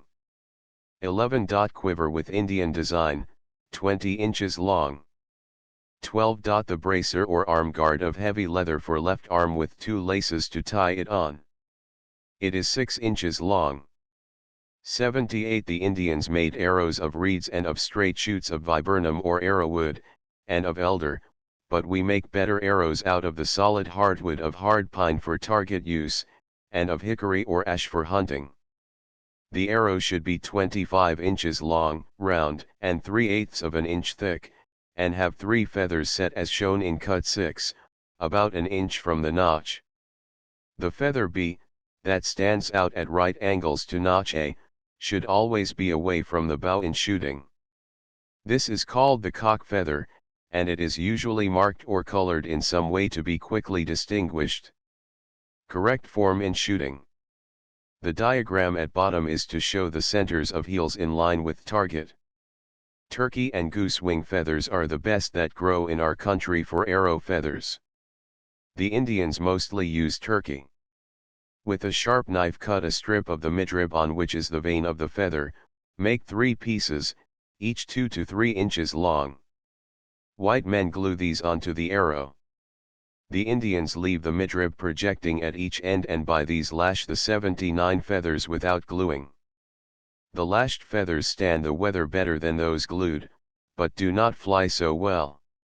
The Indians use sharp flint arrowheads for war and for big game, but for birds and small game they make arrowheads with a knob of hardwood or the knuckle bone of some small animal. The best arrowheads for our purpose are like the ferrule of an umbrella top, they receive the end of the shaft into them and keep it from splitting. One of the best arrows I ever shot with was 28 inches long, 5/16 of an inch thick, had a ferrule head and very small feathers. The finishing touch of an arrow is painting it. This is done for several purposes. First, to preserve it from damp which would twist the arrow and soften the glue that holds the feathers. Second, each hunter paints all his arrows with his mark so as to know them. Third, they are thus made bright colored to help in finding them when lost. There are 4 other things required by our archer: a smooth, hard arm guard, or bracer, usually of hard leather. The Indians who use one make it of wood, grass, or rawhide. In photographs of famous Indians you may often see this on the left wrist, and will remember that it was there as a protection from the blow of the bow cord. Some archers can shoot with the wrist bent so as to need no guard. The 3 middle fingers of the right hand also need protection. An old leather glove, with thumb and little finger cut away, will do very well for this, though the ready-made tips at the archery stores are more convenient. Some archers who practice all their lives can shoot without protecting the fingers. The bow case and quiver are important. Any kind of a cover that will keep them from the rain, and hang on your back, will do, but there are many little things that help to make them handy. When the cover is off, the arrows should project 3 or 4 inches so that they may be more easily drawn out. The Indians often carried very beautiful quivers of buckskin ornamented with quills and beads. One day out west I saw an Omaha brave with a bow case and quiver covered with very odd material, a piece of common red and white cotton print. When allowed to examine it, I felt some other material underneath the print. After a little dickering he sold me bow, arrows, quiver, and all for a couple of dollars. I then ripped open the print and found my first suspicions confirmed, for, underneath, the quiver was of buckskin, beautifully embroidered with red feathers and porcupine 80 quills of deep red and turquoise blue. The Indian was as much puzzled by my preference for the quill work as I was by his for the cotton print. The standard target for men is 4 feet across with a 9-inch bullseye, and around that 4 rings, each 4 3/4 inches wide. The bullseye counts 9, the other rings 7, 5, 3, 1. The bought targets are made of straw, but a good target may be made of a box filled with sods, or a bank covered with sacking on which are painted the usual rings. Now comes the most important point of all: how to shoot. There are several ways of holding an arrow, but only one good one. Most boys know the ordinary finger and thumb pinch, or grip. This is all very well for a toy bow, but a hunter's bow cannot be drawn that way. No one has strength enough in his fingers for it. The true archer's grip of the arrow is shown in the cut. The thumb and little finger have nothing to do with it. The archer's grip, as in golf and all such things, there is a right form. You attend to your end of the arrow's flight and the other will take care of itself. Stand perfectly straight. Plant your feet with the centers of the 2 heels in line with the target. Cut page 78. Grasp the bow in the middle with the left hand and place the arrow on the string at the left side of the bow. Hold the bow plumb, and draw as above till the notch of the arrow is right under your eye, and the head of the arrow back to the bow. The right elbow must be in the same line with the arrow. Let go the arrow by straightening the fingers a little, turning the hand outward at the bottom and drawing it back 1 inch. Always do this in exactly the same way and your shooting will be even. Your left hand should not move a hair's breadth until the arrow strikes the target. To begin shooting, put the target very near, within 15 or 20 yards, but the proper shooting distance when the archer is in good practice is 40 yards for a 4-foot target and 30 yards for a 3-foot target. A good shot, shooting 12 arrows at this, should score 50. 81. The Indians generally used their bows at short range, so that it was easy to hit the mark. Rapid firing was important. In their archery competitions, therefore, the prize was given to the one who could have the most arrows in the air at once. Their record, according to Catlin, was 8. The stars as seen with the naked eye. The chief works referred to in this are C. Flammarion's Popular Astronomy, Gore's translation, and Garrett P. Service's Astronomy with an Opera Glass. Those who wish to go farther a sky are referred to these books. Whether he expects to use them as guides or not, every boy should learn the principal constellations and the important stars.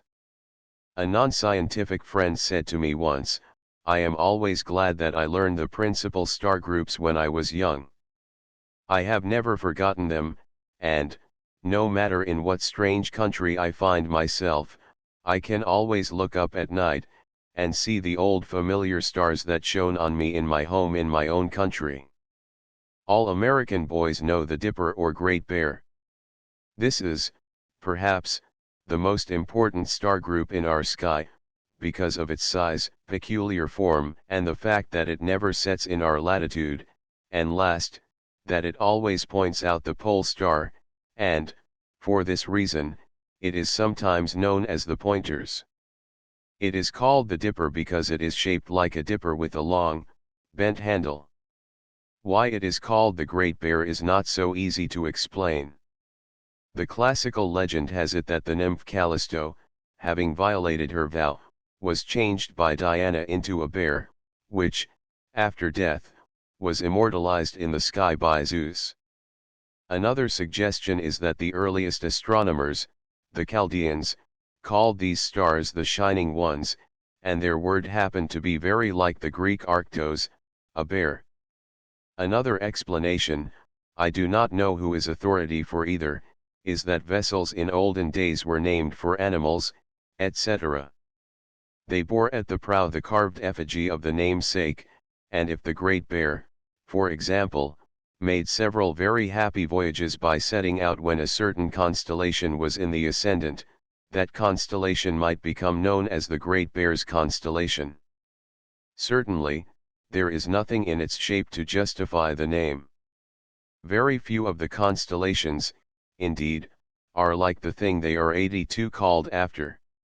Their names were usually given for some fanciful association with the namesake, rather than for resemblance to it.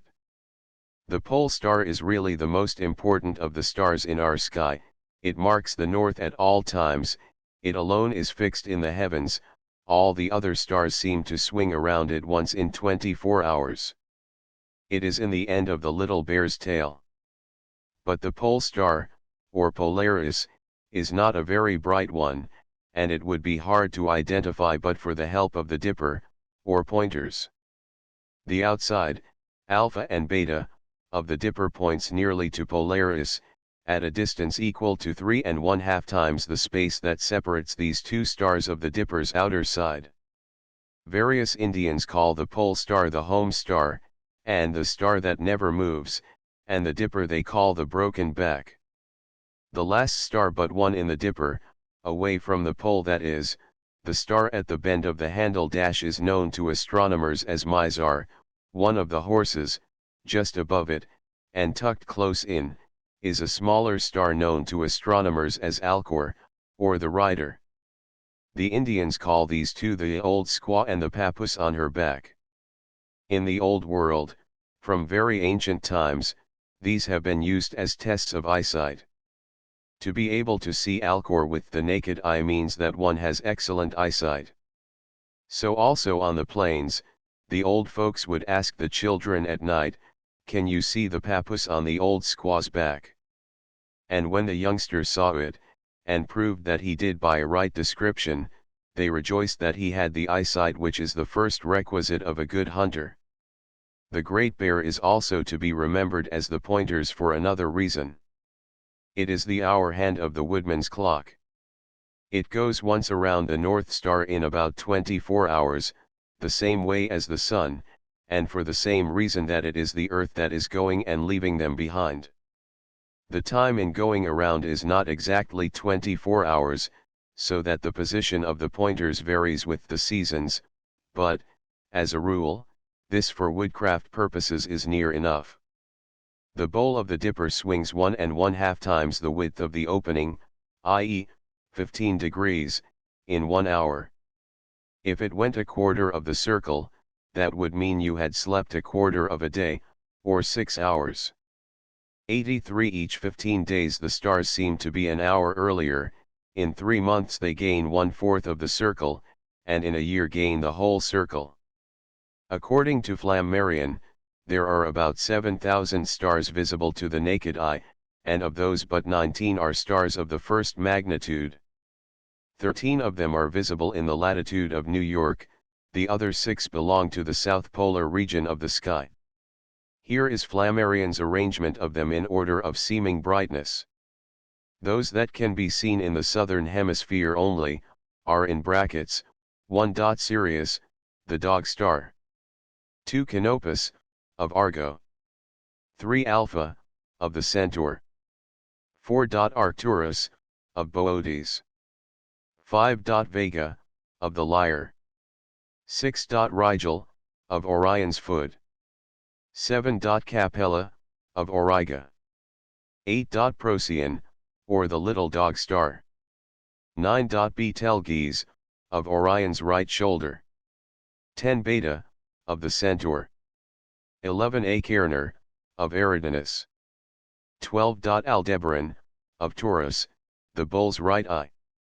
13. Antares, of Scorpio. 14. Alpha, of the Southern Cross. 15. Altair, of the Eagle. 16. Spica, of Virgo. 17. Fomalhaut, of the Southern Fish.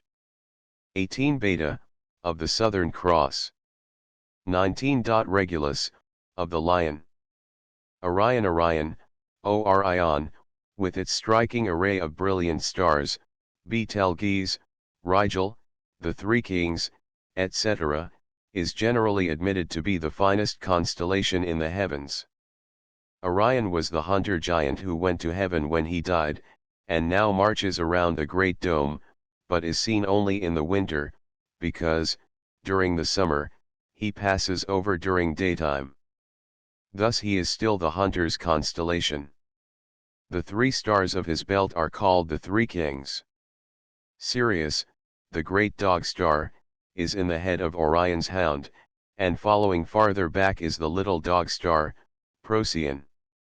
In old charts of the stars, Orion is shown with his hound, hunting the bull, Taurus. 84 Pleiades Pleiada, can be seen in winter as a cluster of small stars between Aldebaran and Algol, or, a line drawn from the back bottom, through the front rim of the dipper, about 2 dipper lengths, touches this little group. They are not far from Aldebaran, being on the shoulder of the bull, of which Aldebaran is the right eye. They may be considered the 7 arrow wounds made by Orion. They are nearer the pole star than Aldebaran is, and on the side away from the dipper, also, they are nearly on a line between Beta of the dipper, front bottom, and Capella. Service tells us that the Pleiades have a supposed connection with the Great Pyramid, because about 2170 BC, when the beginning of spring coincided with the culmination of the Pleiades at midnight, that wonderful group of stars was visible 85 just at midnight, through the mysterious southward pointing passage of the pyramid. The moon is 1/5 the diameter of the Earth, about 1/50th of the bulk, and is about a 250,000 miles away.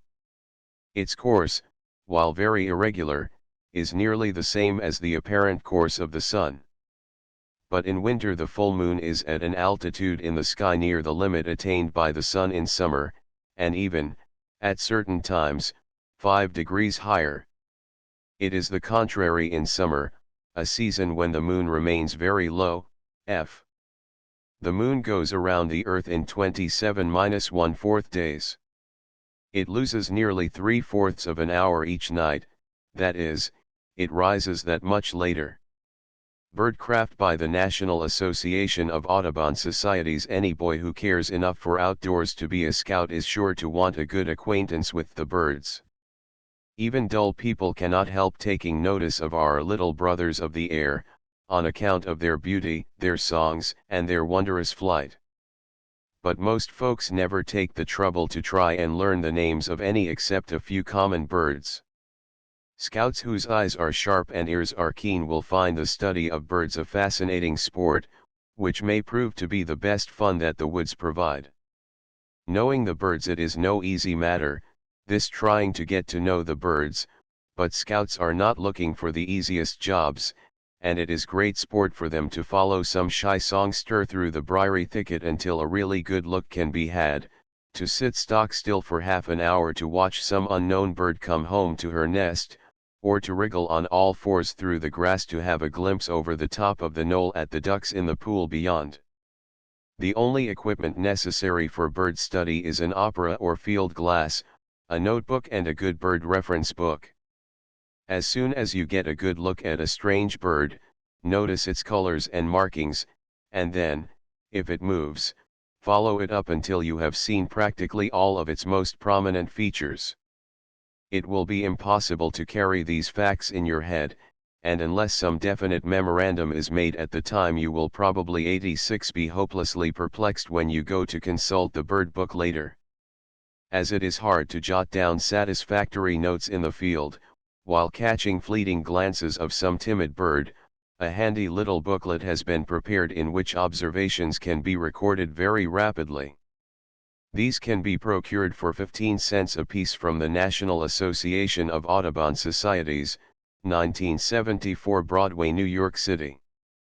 Location _________________________________________________________________________________________________________________ size, smaller than wren, between wren and sparrow, between sparrow and robin, between robin and crow, larger than crow, seen near ground or high up in heavy woods, bushy places, orchard, garden, swamp, open country, near water, name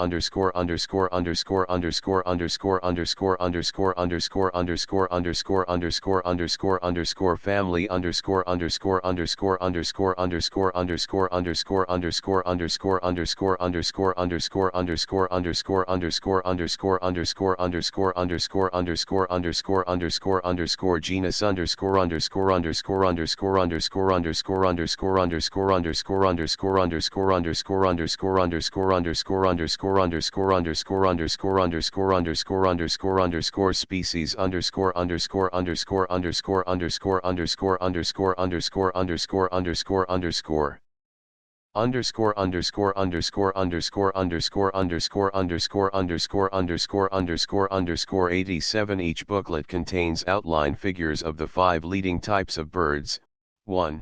Small perching birds, 2. Hawks, 3. Snipes, 4. Herons, 5. Ducks. On the page opposite is a list of numbers corresponding to colors. You can quickly mark on the outline the proper numbers, and note with your pencil any marks on the bird.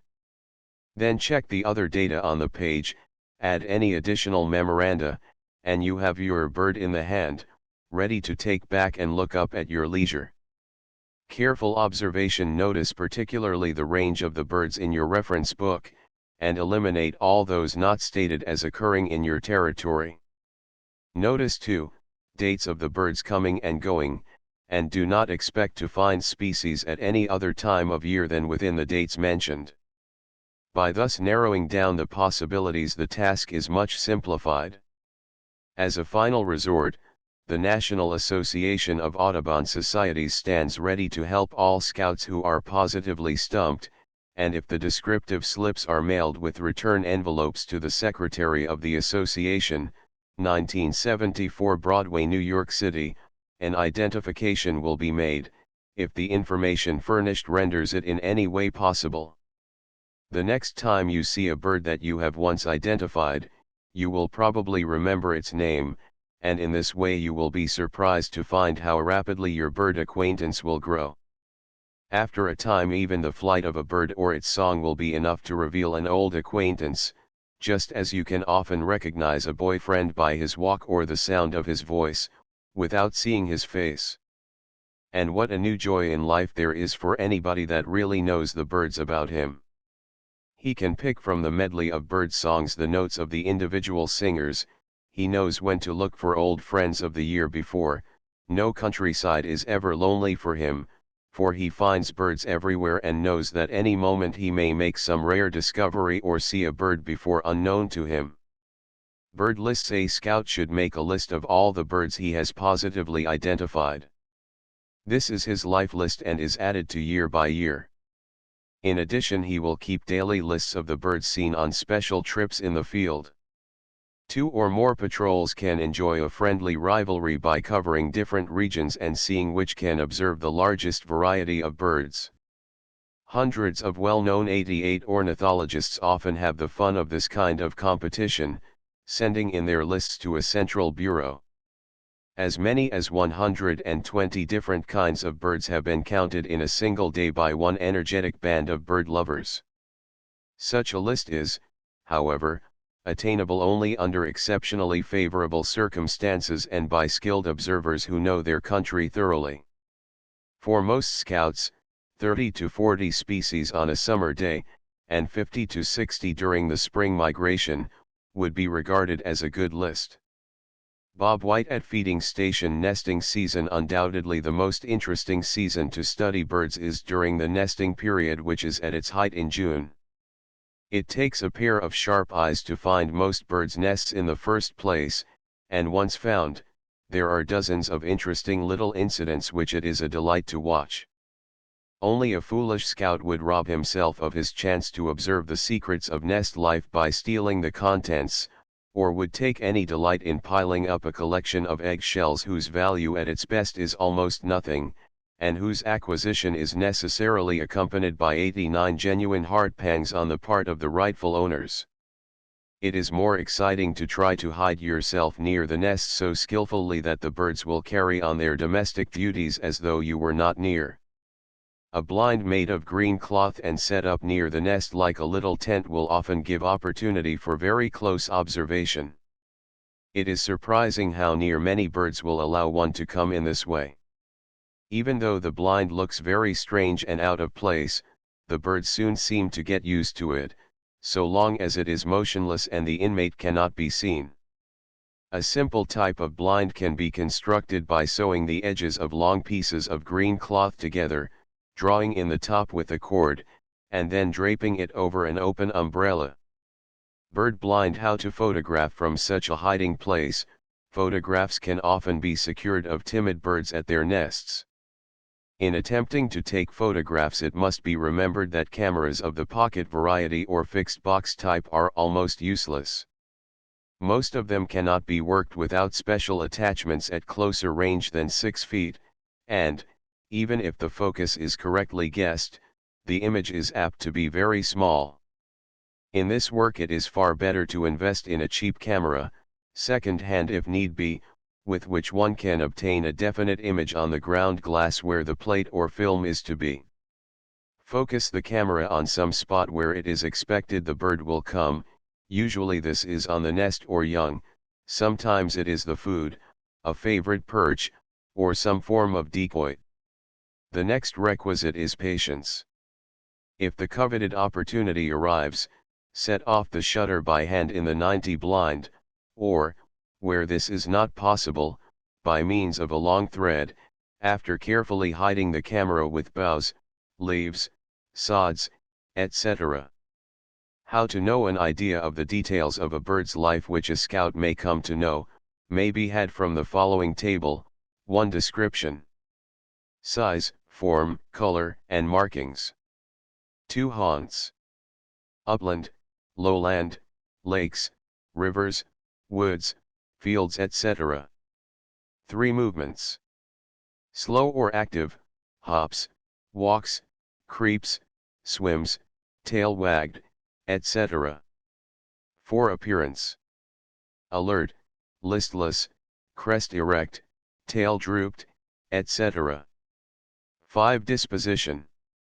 Solitary, flocking, wary, unsuspicious, etc. 6. Flight.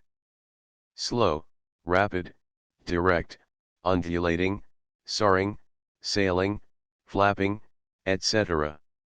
7. Song. Pleasing, unattractive, long, short, loud, faint, sung from the ground, from a perch, in the air, etc. Season of song. 8. Call notes. Of surprise, alarm, protest, warning, signaling, etc. 9. Season.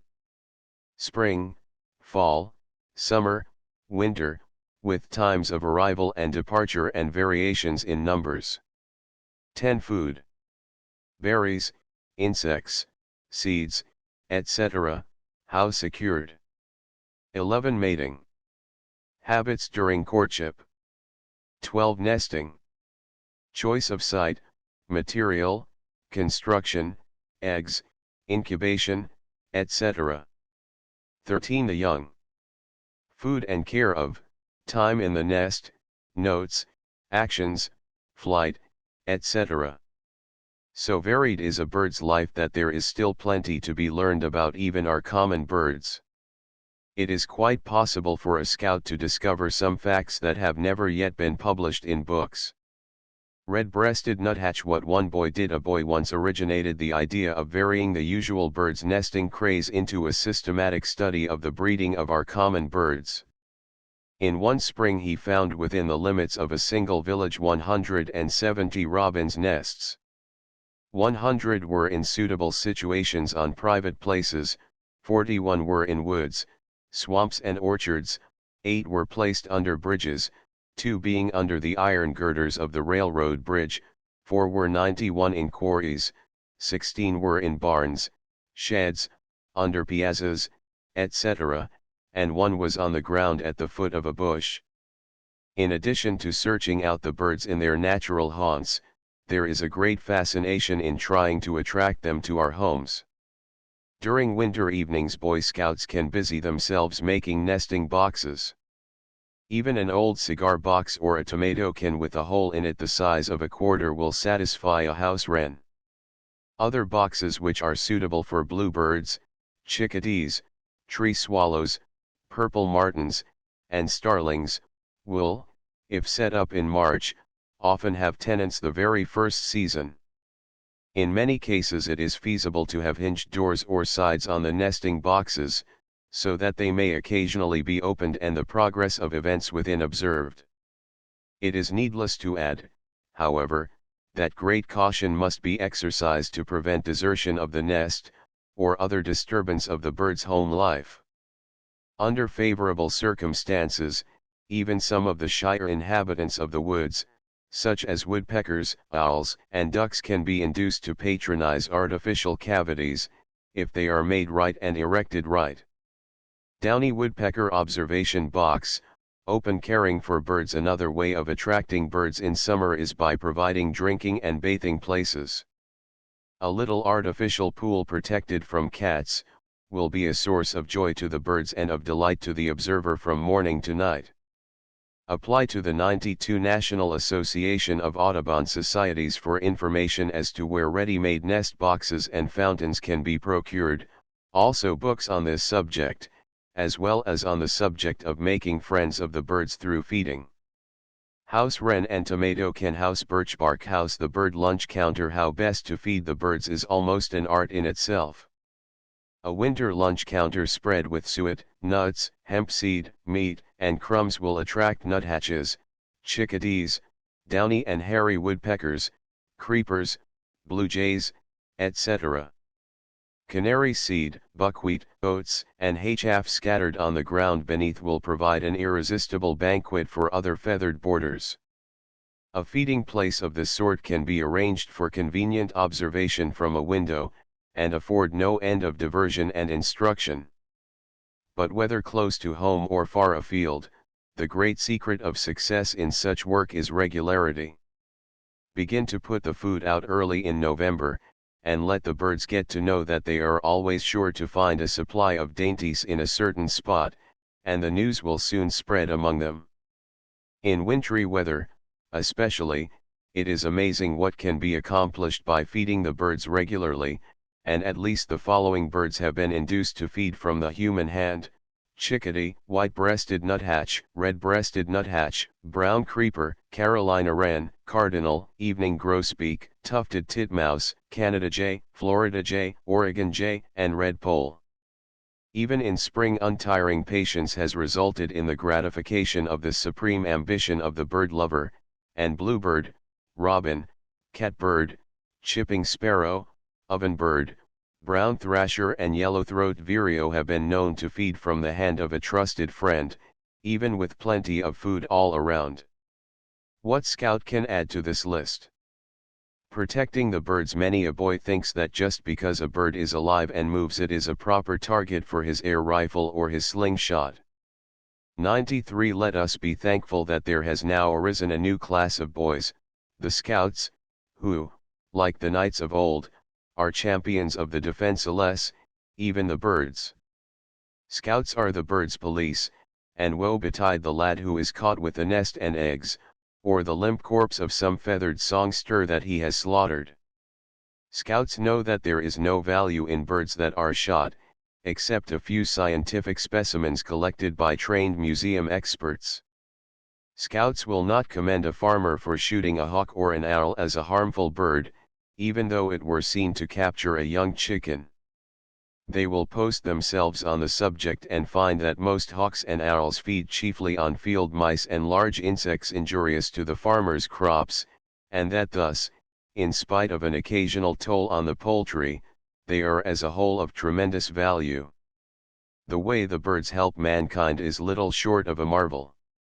A band of nuthatches worked all winter in a pear orchard near Rochester and rid the trees of a certain insect that had entirely destroyed the crop of the previous summer.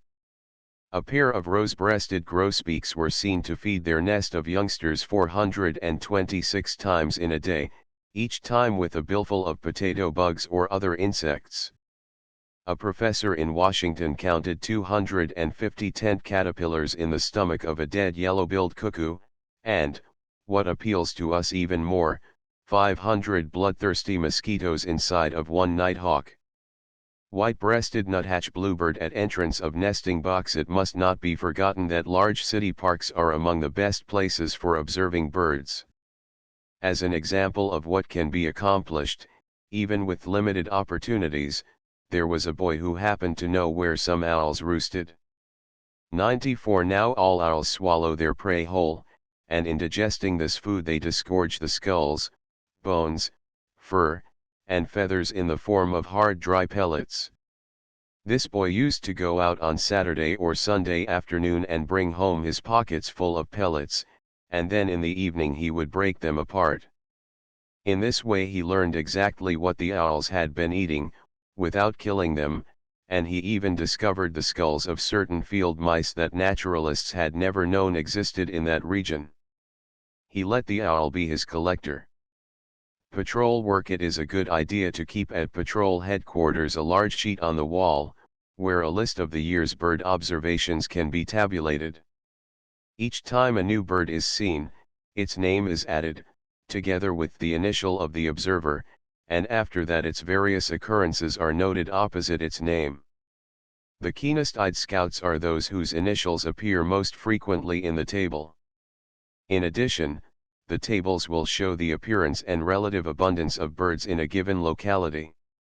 For patrols of young boys, a plan of tacking up a colored picture of each bird, as soon as it is thoroughly known, has been found very successful, and the result provides a way to decorate the headquarters.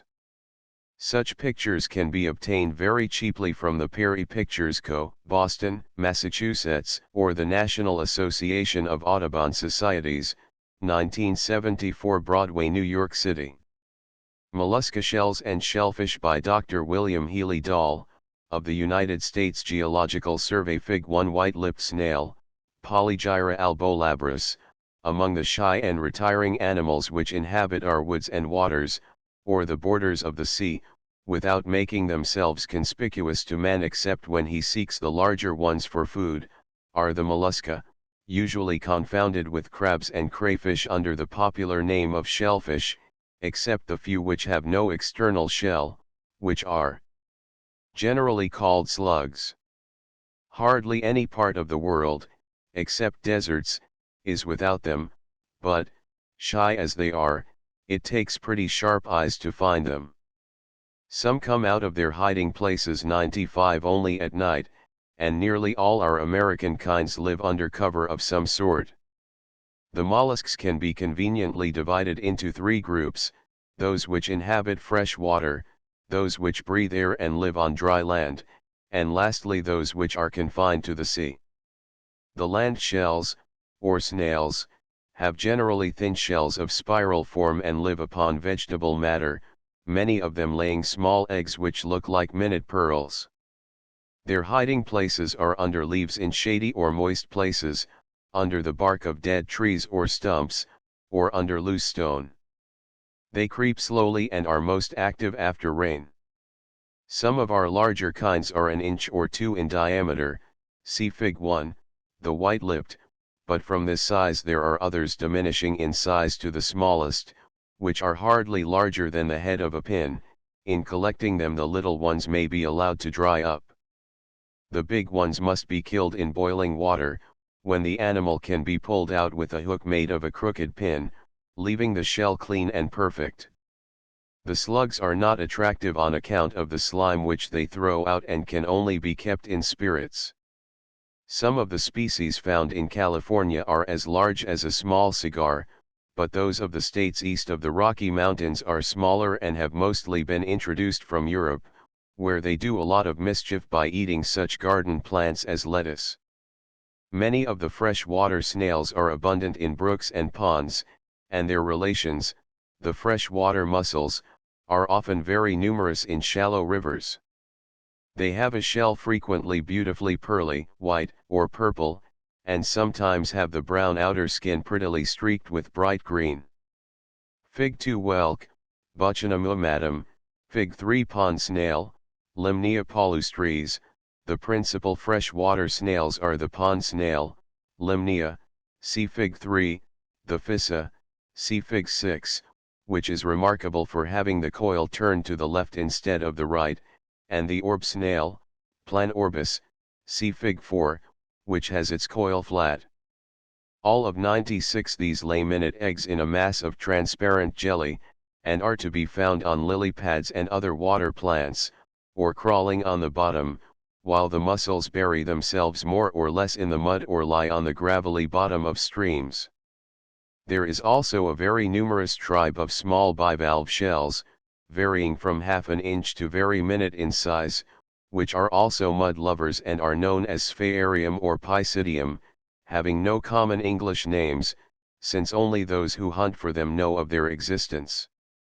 On the seashore everybody knows the mussel, Mytilus, see Fig 5, the soft clam, the round clam, and the oyster, as these are sought for food, but there is a multitude of smaller bivalves which are not so well known.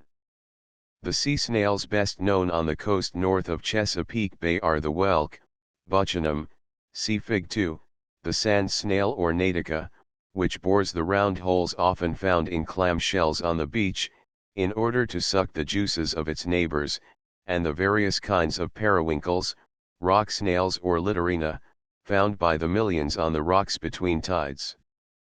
These, as well as the limpets, small boat-shaped or slipper-shaped conical shells found in similar places, are vegetable feeders. Altogether, there are several hundred kinds found on the seashore and the water near the shore, and a collection of them will not only contain many curious, pretty, and interesting things, but will have the advantage of requiring no preservative to keep them in good condition after the animal has been taken out.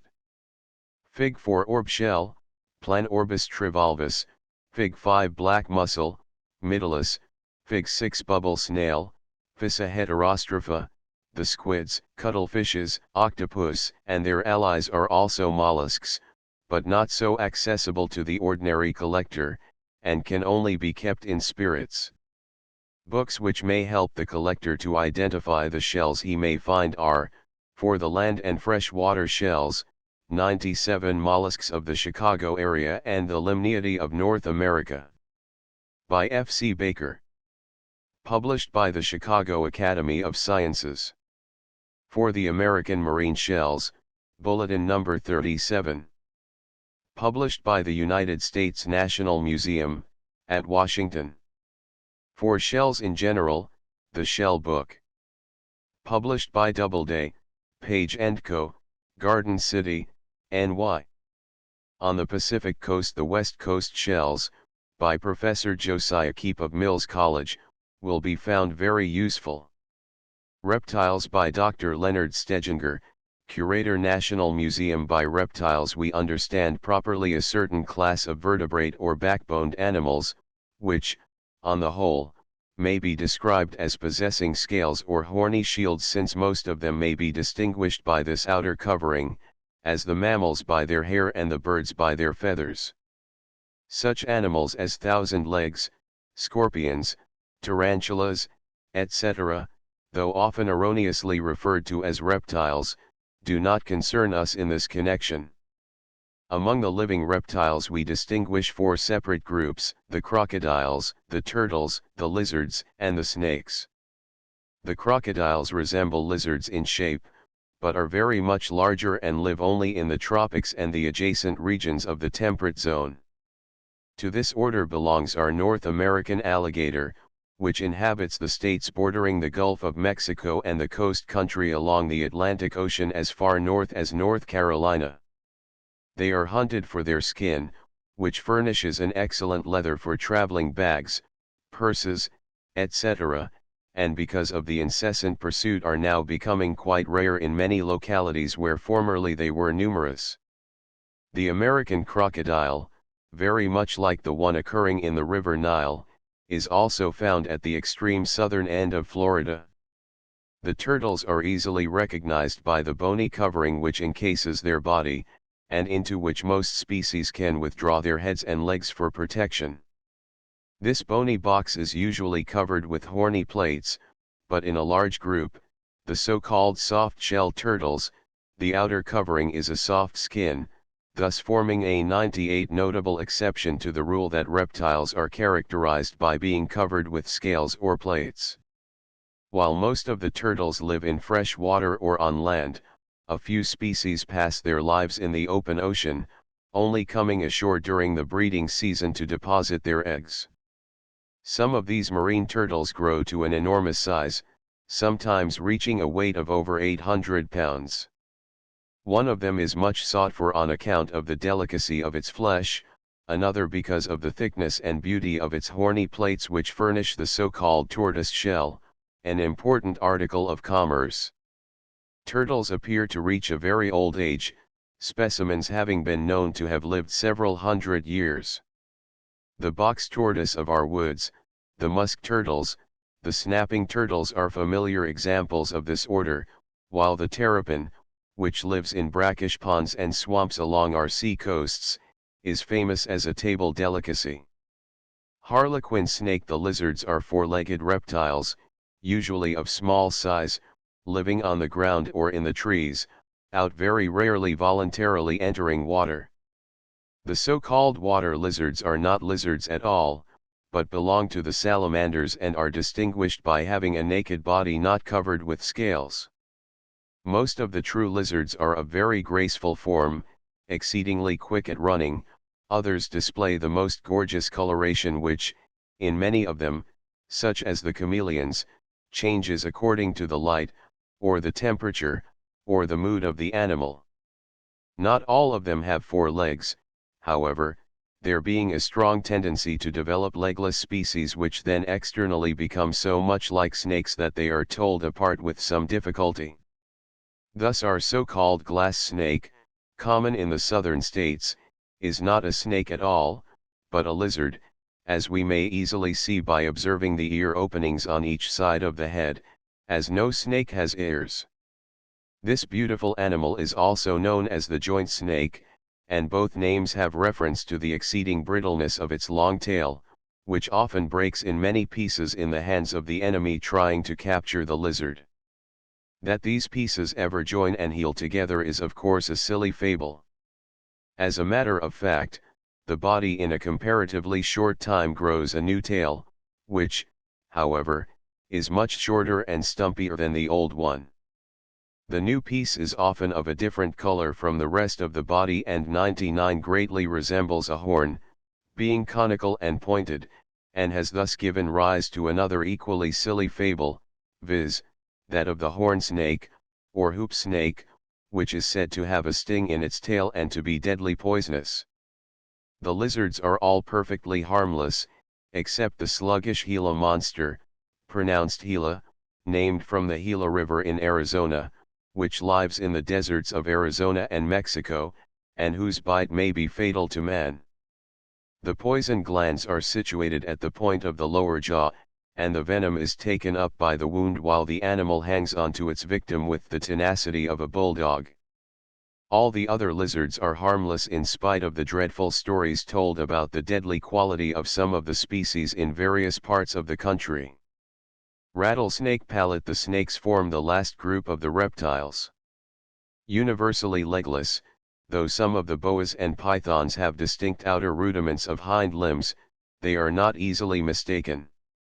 And it is perhaps well so, for unless one is an expert at distinguishing between the poisonous and the harmless kind, it is just as well to keep at a respectful distance from them. It is safest not to interfere with them, especially as those that are not poisonous are usually very useful in destroying rats and mice and other vermin, except perhaps those living in trees and feeding on eggs and young birds, which certainly do not deserve our protection. Of course the rattlesnake is not to be mistaken. The horny appendix to its tail, with which it sounds the warning of its presence, is enough to distinguish it. It should here be explained that both lizards and snakes at various intervals shed the outer layer of their skin, the so-called epidermis. This transparent layer, after a certain length of time, loosens and is usually stripped off whole by the animal crawling out of it and turning it inside out, as a tight glove is turned. Now, at the end of a rattlesnake's tail there is a horny cap which is 100 called the button, and being narrowed at the base and more strongly built than the rest of the epidermis, it is not shed with the rest of the skin, but remains attached. Thus for each shedding a new joint or ring is added to the rattle. How often the shedding takes place depends on various circumstances and may occur an uncertain number of times each year. Such a rattle, loose-jointed as it is rather brittle and the tip of the sounding instrument is easily broken and lost. It will therefore be easily understood that the common notion that a rattlesnake's age can be told by the number of the rings in its rattle is absolutely erroneous. Another equally common and equally erroneous notion relates to the tongue of the snake, which the ignorant often term its sting and which they believe to be the death-dealing instrument. Of course, the soft, forked tongue which constantly darts out and in of the snake's mouth is perfectly harmless. It serves rather as a feeler than as a taste organ. The wound is inflicted by a pair of large, curved, teeth or fangs, in the upper jaw. These fangs are hollow and connected by a duct with the gland on the side of the head, in which the poison is formed. Pressure on this gland at the time of the strike, for our poisonous snakes strike rather than bite, squirts the poison into the wound like a hypodermic syringe. The fangs when shed or damaged are replaced within a short time with new ones, so that a poisonous snake can only be made harmless for a short period by breaking them off. Only in exceptional cases need snake bites prove fatal. It is estimated that in North America only about 2 persons in 100 bitten are killed by the poison, though many more die from carelessness or bad treatment, the worst of which is the filling up with whiskey, which aids the poison rather than counteracts it. The essential things in case of snake bite are, 1. Keeping one's wits, 2. Tying a string, or the like, tightly around the wounded limb between the wound and the heart, and loosening it about once in 15 minutes, so as to admit the poison slowly into the circulation. 3. Making the wound bleed freely by enlarging it with a knife or otherwise. 4. If permanganate of potash be handy, it should at once be applied to the 101 wound. 5. Treat the wound as antiseptically as it is possible with the means at hand and hurry to a doctor. Copperhead. The danger depends greatly on the amount of the poison injected, hence upon the size of the snake. It is for this reason that the big Florida rattlesnakes which grow to 6 feet and over are more to be feared than are other poisonous snakes. Of these, we have in our country, besides the rattlesnakes, the water moccasin, or cottonmouth, the copperhead, and the coral snake. The latter is a bright-colored snake of red, yellow, and black rings found in the south, but it is usually small, and not aggressive, so that but few cases of poisoning are known. The other two are common enough, the former from Norfolk, Virginia, south, the other all over the eastern country from Texas to Massachusetts. They are usually confounded, however, with 2 perfectly harmless snakes, the cottonmouth with the common water snake, the copperhead with the so-called spreading adder, but as their differences have to be learned from actual inspection and are very hard to express in a description which would help to identify living specimens, it is wisest to keep away from all of them. See The Poisonous Snakes of North America. By Leonard Steginger, published by Government Printing Office, Washington. Water moccasin chrysalis insects and butterflies, United States Bureau of Entomology. Illustrations are copies from Comstock's How to Know the Butterflies, through courtesy of D. Appleton and Company. There is an advantage in the study of insects over most other branches of nature, excepting perhaps plants, in that there is plenty of material. You may have to tramp miles to see a certain bird or wild animal, but if you will sit down on the first patch of grass you are sure to see something going on in the insect world. Butterflies. Nearly all insects go through several different stages. The young bird is very much like its parent, so is the young squirrel or a young snake or a 102 young fish or a young snail, but with most of the insects the young is very different from its parents. All butterflies and moths lay eggs, and these hatch into caterpillars which when full grown transform to what are called pupae or chrysalids, nearly motionless objects with all of the parts soldered together under an enveloping sheath. With some of the moths, the pupae are surrounded by silk cocoons spun by the caterpillars just before finally transforming to pupae. With all butterflies the chrysalids are naked, except with one species which occurs in Central America in which there is a common silk cocoon. With the moths, the larger part spin cocoons, but some of them, like the owlet moths whose larvae are the cutworms, have naked pupra, usually under the surface of the ground. It is not difficult to study the transformations of the butterflies and moths, and it is always very interesting to feed a caterpillar until it transforms, in order to see what kind of a butterfly or moth comes out of the chrysalis. Take the monarch butterfly, for example.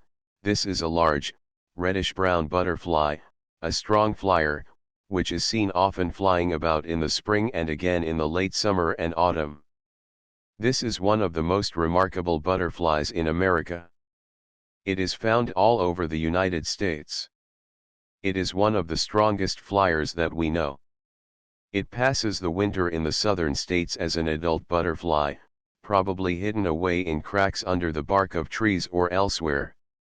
When spring comes, the butterflies come out and begin to fly toward the north. Wherever they find the milkweed plant, they stop and lay some eggs on the leaves. The caterpillars issue from the eggs, feed on the milkweed, transform to chrysalids, then the butterflies issue and continue the northward flight, stopping to lay eggs farther north on other milkweeds. By the end of June or July, some of these southern butterflies have found their way north into Canada and begin the return flight southward. Along in early August they will be seen at the summer resorts in the Catskill Mountains, and by the end of October they will have traveled far down into the southern states where they pass the winter. Empty chrysalis and butterfly. The caterpillar of the monarch or milkweed butterfly is a very striking creature. It is nearly 2 inches long when full grown. Its head is yellow striped with black, its body is white with narrow black and yellow cross stripes on each 103 segment.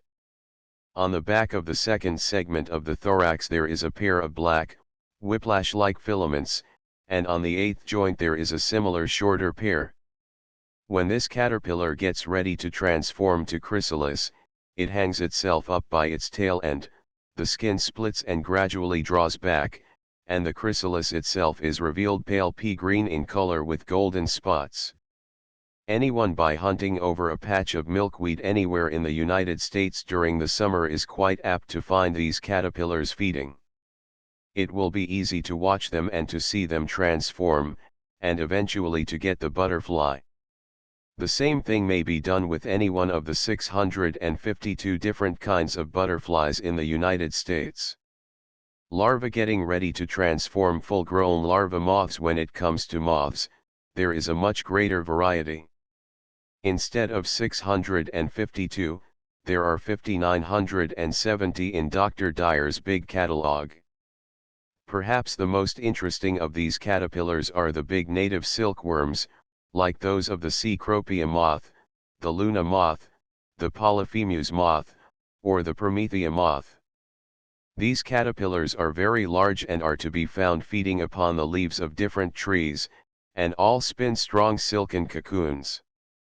People have tried to reel these cocoons, thinking that they might be able to use the silk to make silk cloth as with the domestic silkworm of commerce, but they have been unable to reel them properly.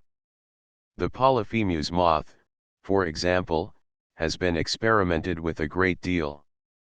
It is found over a greater part of the United States, and its caterpillar feeds upon a great variety of trees and shrubs such as oak, butternut, hickory, basswood, elm, maple, birch, chestnut, sycamore, and many others. The caterpillar is light green and has raised lines of silvery white on the side. It grows to a very large size and spins a dense, hard cocoon, usually attached to leaves. There 104 are 2 generations in the southern states, and 1 in the northern states. The moth which comes out of the cocoon has a wing spread of fully 5 inches. It is reddish-gray or somewhat buff in color with darker bands near the edge of the wings, which themselves are pinkish on the outside, and with a large clear spot near the center of the forewing and a regular eye spot, clear in part and blue in the rest, in the center of the hind wing. One wishing to know about butterflies and moths should consult a book entitled, How to Know the Butterflies, by Professor J. H. Comstock of Cornell University and his wife, Mrs. Comstock, published by D. Appleton & Co., of New York, or, The Butterfly Book, by Drive W. J. Holland of Pittsburgh, published by Doubleday, Page & Co., of New York, and The Moth Book, also by Dr. Holland, and published by the same firm. Caterpillar to chrysalis. Other insects. There are many more different kinds of insects than there are of flowering plants, and if we were to add together all of the different kinds of birds, mammals, reptiles, fishes, crabs, mollusks, and all of the lower forms of animal life, they would not altogether amount to so many different kinds as there are insects. This makes the classification of insects quite complicated. There are 18 or 19 main orders, and each one is subdivided almost indefinitely. There is not one of these that is not full of interest. The habits of ants, for example, living in communities by themselves, afford a tremendous opportunity for interesting observation. A good book about them has been recently written by Drive W. M. Wheeler, of Harvard, entitled Ants, Their Structure, Development, and Behavior, published by the Columbia University Press, New York. 105. Many insects live in the water, and to follow their life histories in small homemade aquaria is one of the most interesting occupations one could have, and there is a lot to be learned about these insects. Go to any stagnant pool and you will find it swarming with animal life, larvae or wigglers of mosquitoes, and a number of other aquatic insects will be found, feeding upon these wigglers. Water bugs of different kinds will be found, and the life histories of most of these were until quite recently almost unknown. Beetles and wasps. The order Coleoptera, comprising what we know as beetles, has thousands of species, each one with its own distinctive mode of life, some of them feeding upon other insects, others boring into wood, others feeding upon flowers, others upon leaves, and so on in endless variety. The wasps also will bear study. Here, too, there is a great variety, some of them building the paper nests known to everyone, others burrowing into the surface of the ground and storing up in these burrows grasshoppers and other insects for food for their young, which are grub-like in form, others still burrowing into the twigs of bushes, and others making mud nests attached to the trunks of trees or to the clapboards of houses or outbuildings. This is just a hint at the endless variety of habits of insects. The United States National Museum publishes a bulletin, by Mr. Nathan Banks, entitled Directions for Collecting and Preserving Insects, which gives a general outline of the classification, and should be possessed by everyone who wishes to take up the study from the beginning. Fishes by Dr. Hugh M. Smith, Deputy Commissioner, United States Fisheries. There is no more fascinating and profitable study than the fish life of the lakes, ponds, rivers, brooks, bays, estuaries, and coasts of the United States, and no more important service can be rendered our American boys than to teach them to become familiar with our native food and game fishes, to realize their needs, and by example and precept to 106 endeavor to secure for the fishes fair consideration and treatment. Esox lucius common pike pickerel Oncorhynchus chaucha chinook salmon Coregonus clupiformis common whitefish Salve linus fontinalis brook trout, speckled trout Ictalurus punctatus. The speckled catfish. Classes of fishes may be roughly classified as 1. Fresh water, 2. Migratory between fresh and salt water, and 3. Marine. Among the families of American freshwater fishes that are conspicuous on account of their size, abundance, or economic importance, or all of these, there may be mentioned the sturgeons, the catfishes, the suckers, the minnows or carps, the pikes, the killifishes, the trouts, salmons, and whitefishes, the perches, and the bases, and sunfishes. Migratory fish. The migratory fishes fall into two groups, the anadromous and the catadromous. The anadromous fishes pass most of their lives in the sea, run upstream only for the purpose of spawning, and constitute the most valuable of our river fishes. In this group are the shads and the alewives or river herrings, the white perch, the striped bass or rockfish, some 107 of the sturgeons, and the Atlantic salmon, all of which go back to sea after spawning, and the Pacific salmons, 5 species, all of which die after spawning. Of the catadromous fishes there is a single example in our waters, the common eel. It spends most of its life in the fresh waters and sometimes becomes permanently landlocked there, and runs down to the sea to spawn, laying its eggs offshore in deep water. Marine fish. The marine fishes that are found in the coastal waters of the United States number many hundred species, some of them of great value as food. Among the most important are cod, haddock, hake, halibut, flounder, herring, bluefish, mackerel, weakfish or squeteague, mullet, snapper, drum, and rock fishes. Periaflavescens yellow perch Pomelobus altivolus. The alewife or river herring Micropterus samoides largemouth black bass Notropes hudsonius minnow or Shiner accipenser oxyrhynchus. The Atlantic sturgeon. Studying fish. The study of living fishes is most entertaining and is rendered somewhat difficult by the medium in which they live, by their 108 shyness, and by the necessity of approaching closely in order to obtain any accurate view. The spawning, feeding, swimming, and other habits of very few of our fishes are so well known that further information thereon is not needed, and the Boy Scouts' patience, skill, and powers of observation will be reflected in the records that may be and should be kept about the different fishes met with. Fishes may be studied from a bank, wharf, or boat, or by wading, and the view of the bottom and the fishes on or adjacent thereto may be greatly improved by the use of a water bucket. An ordinary wooden pail whose bottom is replaced by a piece of window glass. A more elaborate arrangement for observation is to provide at the bow of a rowboat a glass bottom box over which may be thrown a hood so that the student is invisible to the fishes. Fundulus diaphanous killifish, top minnow Catostomus commersonii common sucker, white sucker. Identification of specimens. While many of the fishes in a given section are easily recognizable, there are in every water fishes which, on account of their small size, rarity, retiring habits, or close similarity to other fishes, are unknown to the average boy. These latter fishes often afford the most interesting subjects for study, and in all parts of the country it is possible for energetic observers and collectors to add to the list of fishes already recorded from particular districts. When fishes cannot be identified in the field, the larger ones may be sketched and notes taken on their color, while the smaller ones may be preserved with salt, formalin, or any kind of spirits.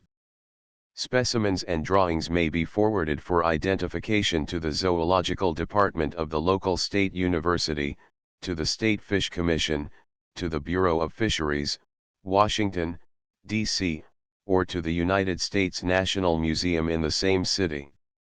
109. Angling. This most delightful of outdoor pastimes requires for its enjoyment no elaborate or expensive paraphernalia, a rod cut on the spot, a cork float, an ordinary hook baited with angleworm, grasshopper, grub, mayfly, or any of a dozen other handy lures, will answer for most occasions.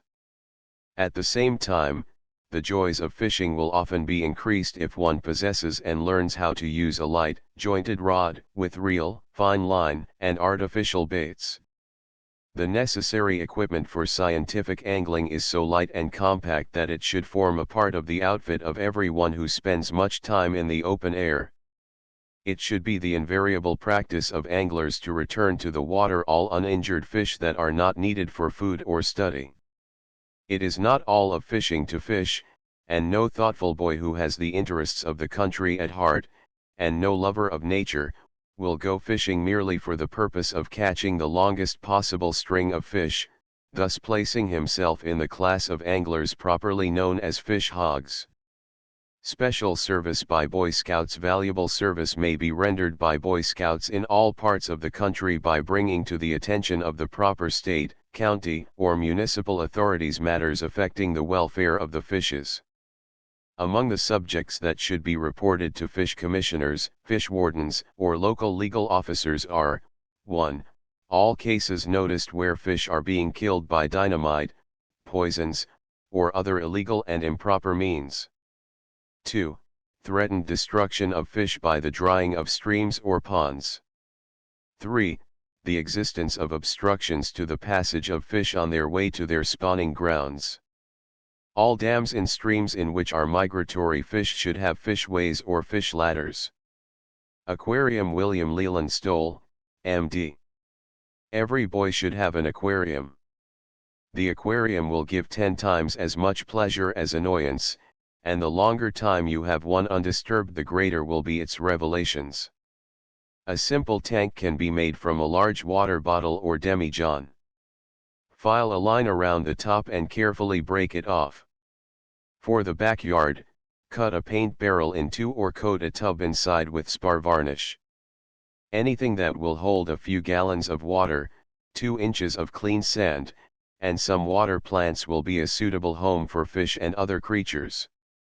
A boy handy with tools can make a frame, and with plate glass and proper cement construct a large tank. 110. Starting the aquarium. You can balance your aquarium by plenty of plants. As they grow, they give off oxygen which purifies the water and is breathed by the fish.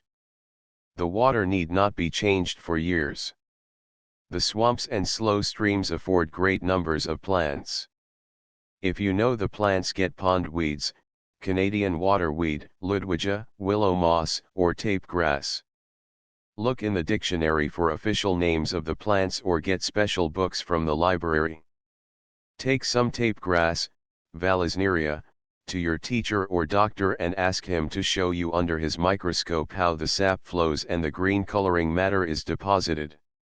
The simplest form of vegetation is algae, which grows on the sides of the tank. Lest this grow too thick, put in a few snails. Watch the snails' eggs develop in clusters. Buy if you cannot find banded swamp snails that give birth to their young instead of laying eggs. Any pond or stream will furnish fish that are beautiful or interesting to watch, example killies, sunfish, catfish, carp, shiners, black-nosed dace, minnows, the mud minnow that seems to stand on his tail, darters, etc. If you get your supply from dealers, buy goldfish, of which there are several varieties: fan-tailed, comets, fringe-tails and telescope-eyed. Mirror carp are lively. Paradise fish are as beautiful as butterflies. A balanced aquarium. Fish nests. Everyone knows something of birds' nests. Did you ever watch sticklebacks build their barrel-like nest, or the paradise fish his floating nest, and the father fish take all the care of the young? Did you ever see the newt roll her eggs in small leaves, or the caddisfly make a case of bits of stick, leaves, and sand? For a real marvel, watch a pair of diving spiders weave their balloon-like nest underwater and actually carry air down to fill it, so that the young may be dry though submerged. 111. Put in a few freshwater clams and insects in variety: water boatmen, diving spiders, and whirligigs. A tank of beetles will be full of interest. Always add 2 or 3 tadpoles as scavengers, and watch their legs grow out as the tail grows short and they become frogs. You can find or buy a variety of turtles which will soon be tame and eat from your fingers. Do not keep turtles with fish. On every hike or tramp, carry a wide-mouthed bottle for specimens and a piece of rubber cloth in which to bring home water plants. Fish can be carried wrapped in damp moss for hours and will be found well and lively when put in the aquarium. Fish food. Fish require very little food other than the minute creatures that develop in the water. The dealers supply proper foods for aquaria, or you can prepare your own. Fine vermicelli is good for goldfish. Scraped lean beef is just what the sunfish and paradise fish want. And eggs suit many fish, and powdered dog biscuit will fill many mouths. It is evident that an article so brief as this is only suggestive. The libraries contain many books, of which 2 are recommended: Home Aquarium and How to Care for It. By Eugene Smith, 1902. Published by Dutton, New York. Book of Aquaria. By Bateman and Bennett, 1890. Published by L. Upcott Gill, 170 Strand, W.C., London. Rocks and Pebbles. United States Geological Survey. Geologists study the materials of the Earth's crust, the processes continually changing its surface, and the forms and structures thus produced. In a day's tramp one may see much under each of these heads. The Earth's crust is made up chiefly of the hard rocks, which outcrop in many places, but are largely covered by thin, loose, surface materials. Rocks may be igneous, which have cooled from a melted condition, or sedimentary, which are made of layers spread one upon another by water currents or waves, or by winds. Igneous rocks, while still molten, have been forced into other rocks from below, or poured out on the surface from volcanoes. They are chiefly made of crystals of various minerals, such as quartz, feldspa, mica, and pyrite. Granite often contains large crystals of feldspa or mica. Some igneous rocks, especially lavas, are glassy, others are so fine-grained that the crystals cannot be seen. In places one may find veins filling cracks in the rocks, and 113 made of material deposited from solution in water.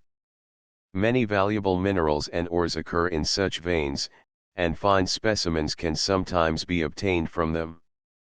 112-fold in stratified rock wearing the soft and hard beds by rain and wind. Quartz vein in rock. 113 continued sedimentary rock are formed of material usually derived from the breaking up and wearing away of older rocks. When first deposited, the materials are loose, but later, when covered by other beds, they become hardened into solid rock. If the layers were of sand, the rock is sandstone. If of clay, it is shale. Rocks made of layers of pebbles are called conglomerate or pudding stone. Those of limy material, derived perhaps from shells, are limestone. Many sedimentary rocks contain fossils, which are the shells or bones of animals or the stems and leaves of plants living in former times, and buried by successive beds of sand or mud spread over them. Much of the land is covered by a thin surface deposit of clay, sand, or gravel, which is yet loose material and which shows the mode of formation of sedimentary rocks. Some rocks have undergone, since their formation, great pressure or heat and have been much changed. They are called metamorphic rocks. Some are now made of crystals, though at first they were not. In others the minerals have become arranged 114 in layers closely resembling the beds of sedimentary rocks. Still others, like slate, tend to split into thin plates. The Earth's surface is continually being changed. The outcropping hard rock is worn away by wind and rain, and is broken up by frost, by solution of some minerals, etc. The loose material formed is blown away or washed away by rain and deposited elsewhere by streams in gravel bars, sand beds, and mud flats. The streams cut away their beds, aided by the sand and pebbles washed along. Thus the hills are being worn down and the valleys deepened and widened, and the materials of the land are slowly being moved toward the sea, again to be deposited in beds. Wave-cut cliff with beach and spit built by waves and currents along the coast. The waves, with the pebbles washed about, are wearing away the land and spreading out its materials in new beds elsewhere. The shore is being cut back in some places and built out in others. Rivers bring down sand and mud and build deltas or bars at their mouths. Volcanoes pour out melted rock on the surface, and much fine material is blown out in eruptions. Swamps are filled 115 by dead vegetable matter and by sand and mud washed in. These materials form new rocks and build up the surface. Thus the two processes, the wearing down in some places and the building up in others, are tending to bring the surface to a uniform level. Another process, so slow that it can be observed only through long periods of time, tends to deform the Earth's crust and to make the surface more irregular.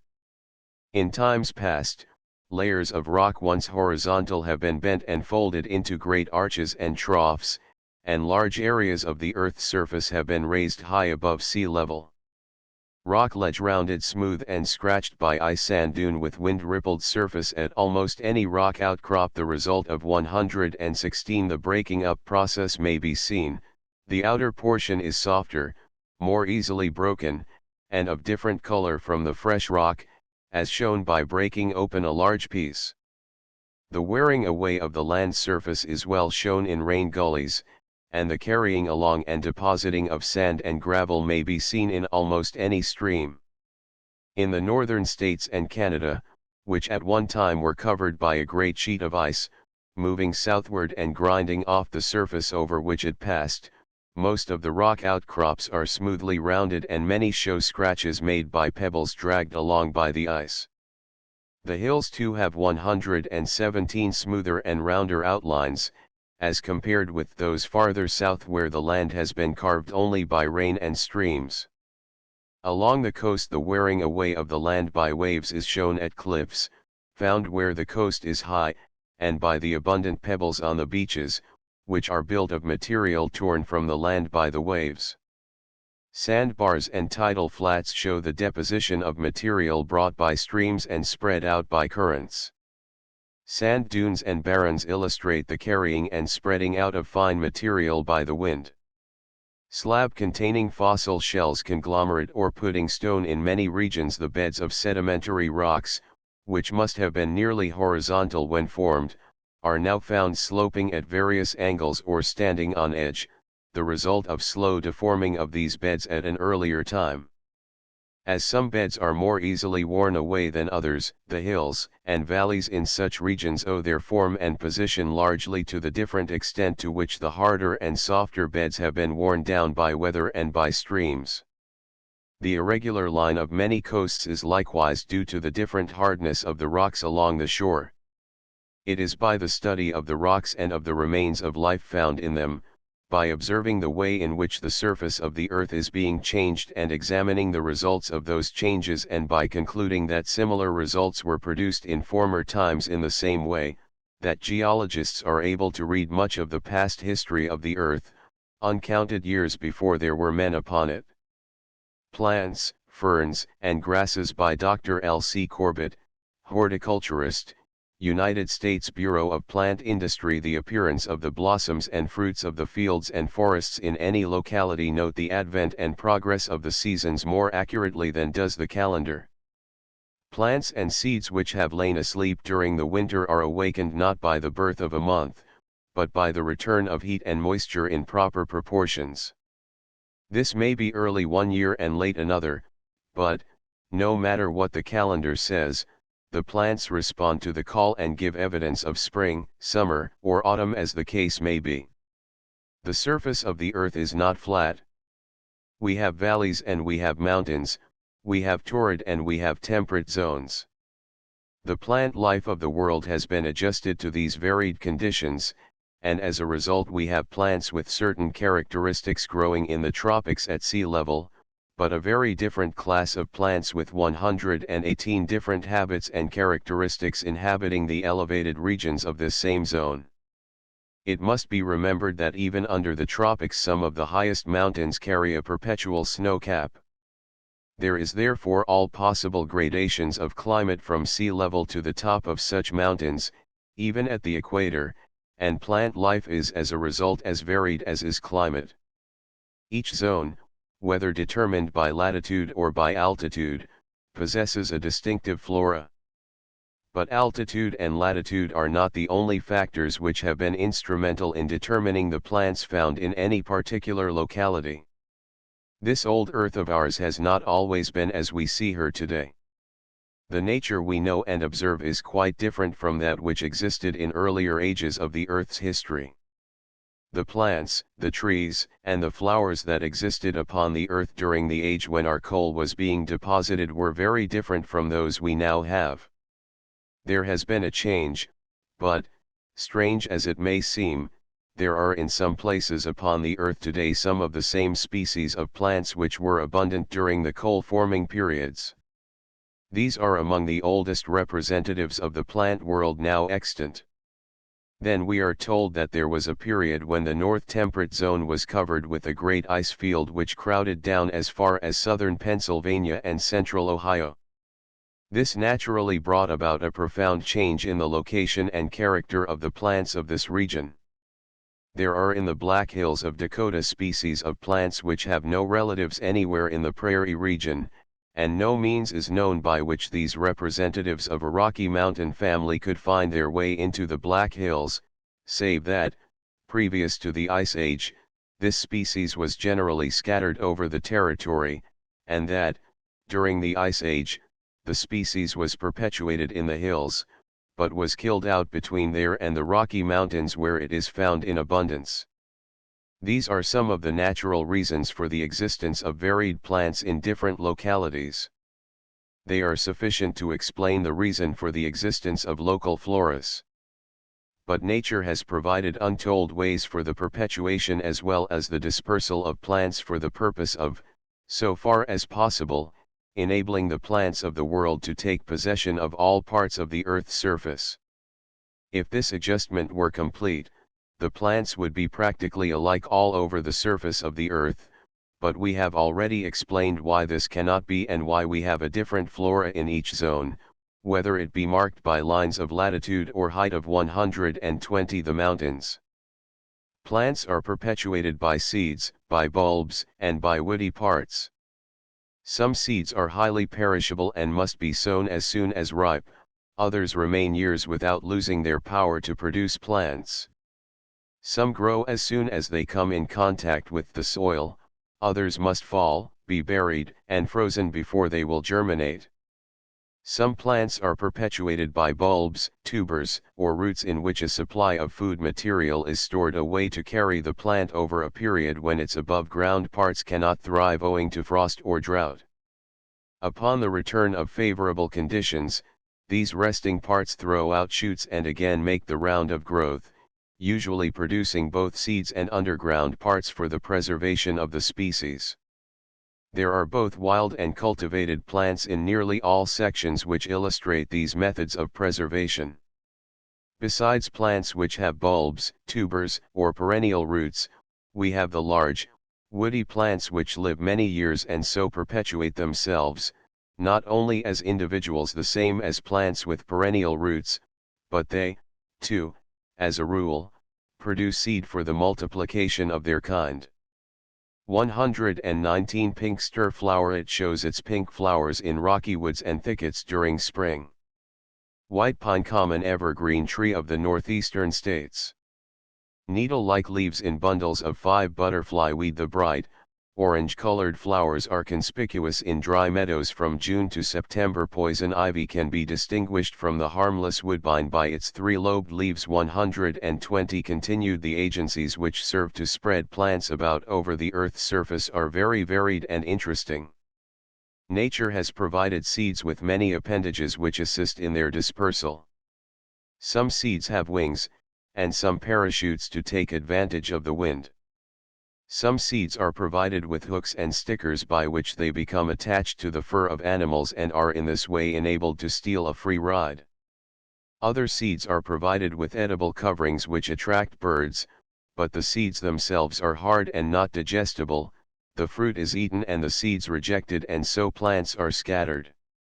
Besides these methods of perpetuation and dispersal, some plants are perpetuated as well as dispersed by vegetative reproduction, i.e., by cuttings as in the case of willows, by runners as in the case of the strawberry, and by stolons as with the black raspberry.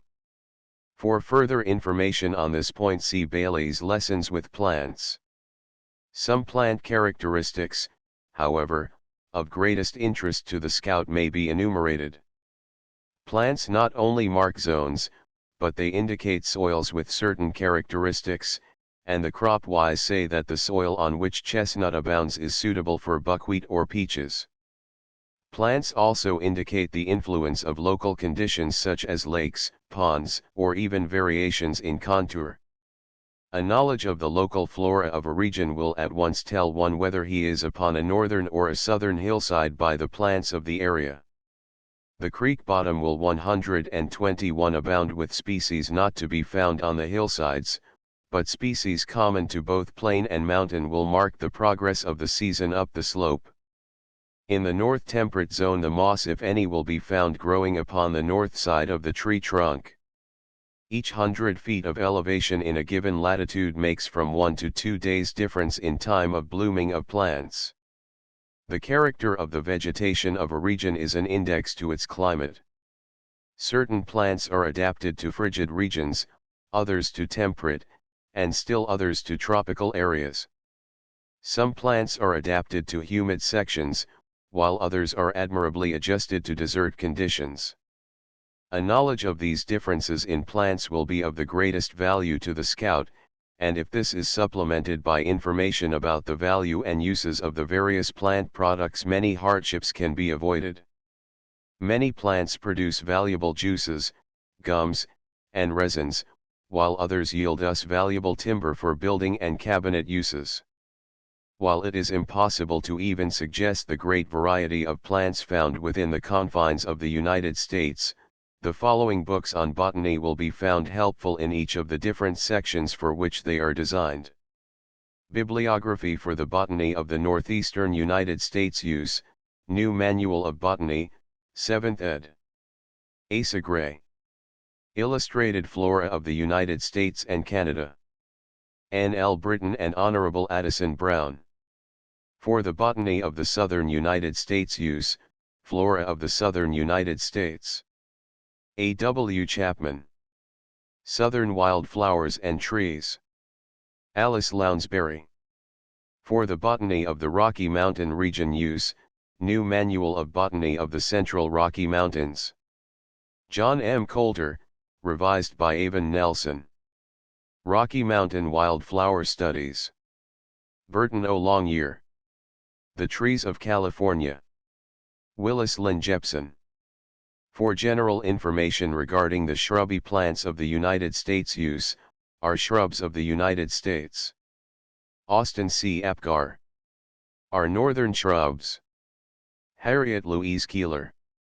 For the wildflowers outside of those already mentioned for the southern United States and the Rocky Mountain region use, are garden flowers. Harriet Louise Keeler. How to know the wildflowers. Frances Theodora Parsons. Field Book of American Wildflowers. F. Schuyler Matthews. 122 For the ferns and grasses it will be found worthwhile to consult, How to Know the Ferns. Frances Theodora Parsons. The Fern Collector's Guide. Willard Nelson Clute. New England Ferns and Their Common Allies. Helen Eastman. The Grasses, Sedges, and Rushes of the North United States. Edward Noble. For the study of the monarchs of our forests the following books will all be found exceedingly useful, Manual of the Trees of North America. Charles Sprague Sargent. Trees of the Northern United States. Austin C. Apgar. Handbook of the Trees of the Northern United States and Canada. Romaine Beckhoff. North American Trees. N. L. Britton.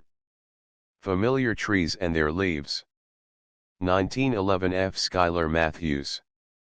Besides these, several states have issued through their state experiment stations bulletins dealing with the local plant inhabitants. In some instances these publications cover forest trees, grasses, and shrubs, either native or introduced. Several of the educational institutions, as well as the experiment stations, now regularly issue nature study leaflets or bulletins which treat of popular subjects of interest in connection with outdoor things. It would be well to write the state experiment station in your state for literature of this nature. Mushrooms, Fungi, or Toadstools by Ernest Thompson Seton, Chief Scout revised by Dr. C. C. Curtis. There are thousands of different kinds of toadstools or mushrooms in the world. Most of them are good to eat, yet all have a bad reputation, because some are deadly poisonous. False tests. First of all, let us dispose of some ancient false tests that have led many into disaster. Cooking or otherwise trying with silver proves absolutely nothing.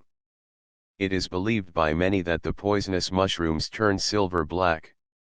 Some do, some do not, and some eatable ones do.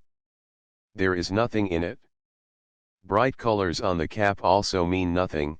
Many gorgeous toadstools are wholesome food. But the color of the pores 123 means a great deal, and this is determined by laying the fungus cap gills down on gray paper for 6 or 8 hours under a glass. Moosehorn Clavaria, Spindle Clavaria, Club Clavaria, Golden Clavaria. Poisonous toadstools. Of all the poisonous kinds, the deadliest are the Amanitas. Not only are they widespread and abundant, but they are unhappily much like the ordinary table mushrooms. They have, however, one or two strong marks. Their stalk always grows out of a poison cup, which shows either as a cup or as a bulb. They have white or yellow gills, and white spores. The worst of these are, death cup, destroying angel, sure death, or deadly Amanita, Amanita phalloides, 1 1/2 to 5 inches across the cup, 3 to 7 inches high, white, green, yellowish olive, or grayish brown, 124 smooth but sticky when moist, gills white, spores white. On the stem is an annulus or ring just below the cap. Fly Amanita, Amanita muscaria, about the same size, mostly yellow, but ranging from orange-red to or almost white, usually with raised white spots or scales on the top, gills white or tinged yellow, spores white, flesh white. Hated Amanita, Amanita sprida, 4 to 6 inches high, cap 3 to 5 inches across, white, tinged with brown in places, especially in the middle of the cap, where it has sometimes a bump. Deadly Amanita fly Amanita hated Amanita. There are over a score more of Amanitas varying in size and color, but all have the general style of mushrooms, and the label marks of poison, viz., white or yellow gills, a poison cup, and white spores. Emetic Russula, Russula emetica. In a less degree this Russula is poisonous. It is a short-stemmed mushroom, 2 to 4 inches high, about the size of the fly Amanita.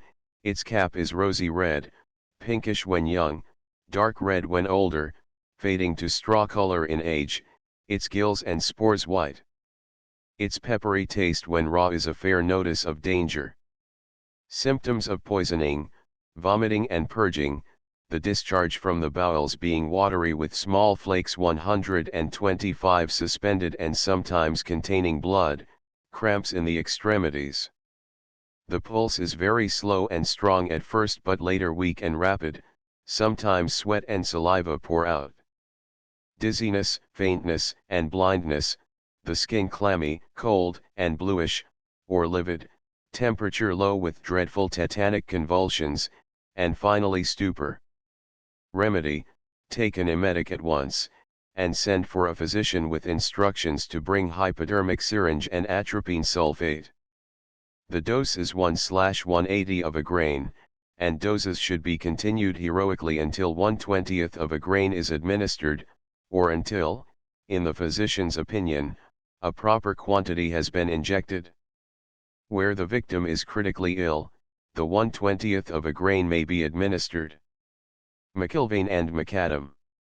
Emetic Russula, Russula emetica, after Marshall, mushrooms wholesome toadstools. Important note: experimenting with mushrooms is dangerous.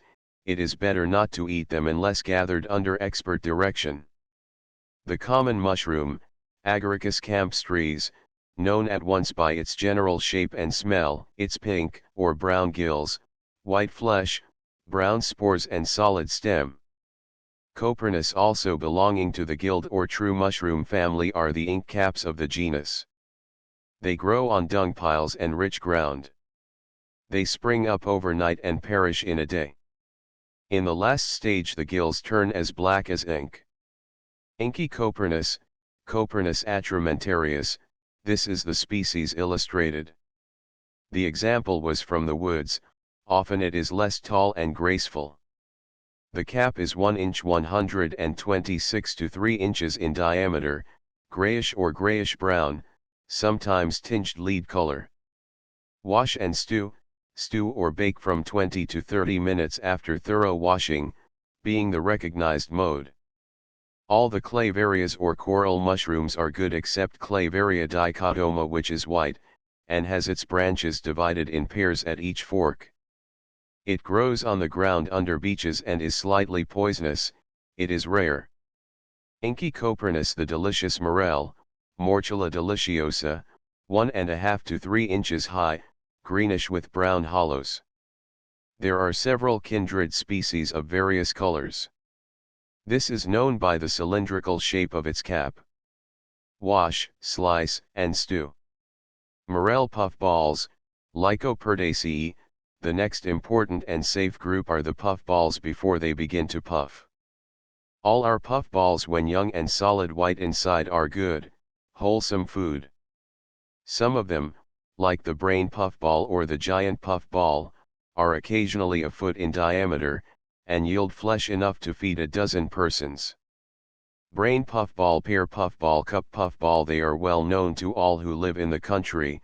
Their smooth rounded exterior, without special features except the 127 roots, and their solid white interior are easily remembered.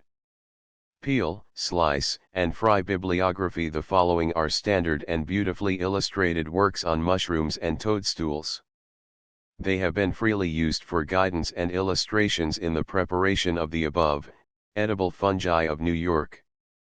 By Charles H. Peck. Published by New York State Museum, Albany, 1900. The Mushroom Book. By Nina L. Marshall. Published 1902 at New York by Doubleday, Page & Co. $3.50. 1000 American Fungi. By McIlvaine and McAdam. Published by the Bobbs Merrill Company of Indianapolis, 1902. $3. Add 40 cents Express Mushrooms. G. F. Atkinson. Holt & Co. The Mushroom. M. E. Hard. The Ohio Library Co., Columbus, Ohio. Common North American trees. White pine, Pinus strobus, a noble evergreen tree, up to 175 feet high. This is the famous pine of New England, the lumberman's prize. Its leaves are in bunches of 5, and are 3 to 5 inches long, cones 4 to 6 inches long. Wood pale, soft, straight-grained, easily split. Newfoundland to Manitoba and south to Illinois. White pine, hemlock, red cedar. 128. There are many different kinds of pines. They are best distinguished by their cones. Hemlock, Tsuga canadensis, evergreen. 60 to 70 feet high. Wood pale, soft, coarse, splintery, not durable. Bark full of tannin. Leaves 1/2 to 3/4 inches long, cones about the same. Its knots are so hard that they quickly turn the edge of an axe or gap it as a stone might. These are probably the hardest vegetable growth in our woods. Its topmost twig usually points easterly. Nova Scotia to Minnesota, south to Delaware and Michigan. Cottonwood, shagbark, walnut, red cedar, Juniperus virginiana, evergreen. Any height up to 100 feet. Wood, heart, a beautiful bright red, sapwood nearly white, soft, weak, but extremely durable as posts, etc. Makes a good bow. The tiny scale-like leaves are 3 to 6 to the inch, the berry-like cones are light blue and 1/4 of an inch in diameter. It is found in dry places from Nova Scotia to Florida and west to British Columbia. Cottonwood, Populus deltoides, small and rare in the northeast, but abundant and large 129 in west, even 150 feet high. Leaves 3 to 6 inches long. Found from Quebec to Florida and west to the mountains.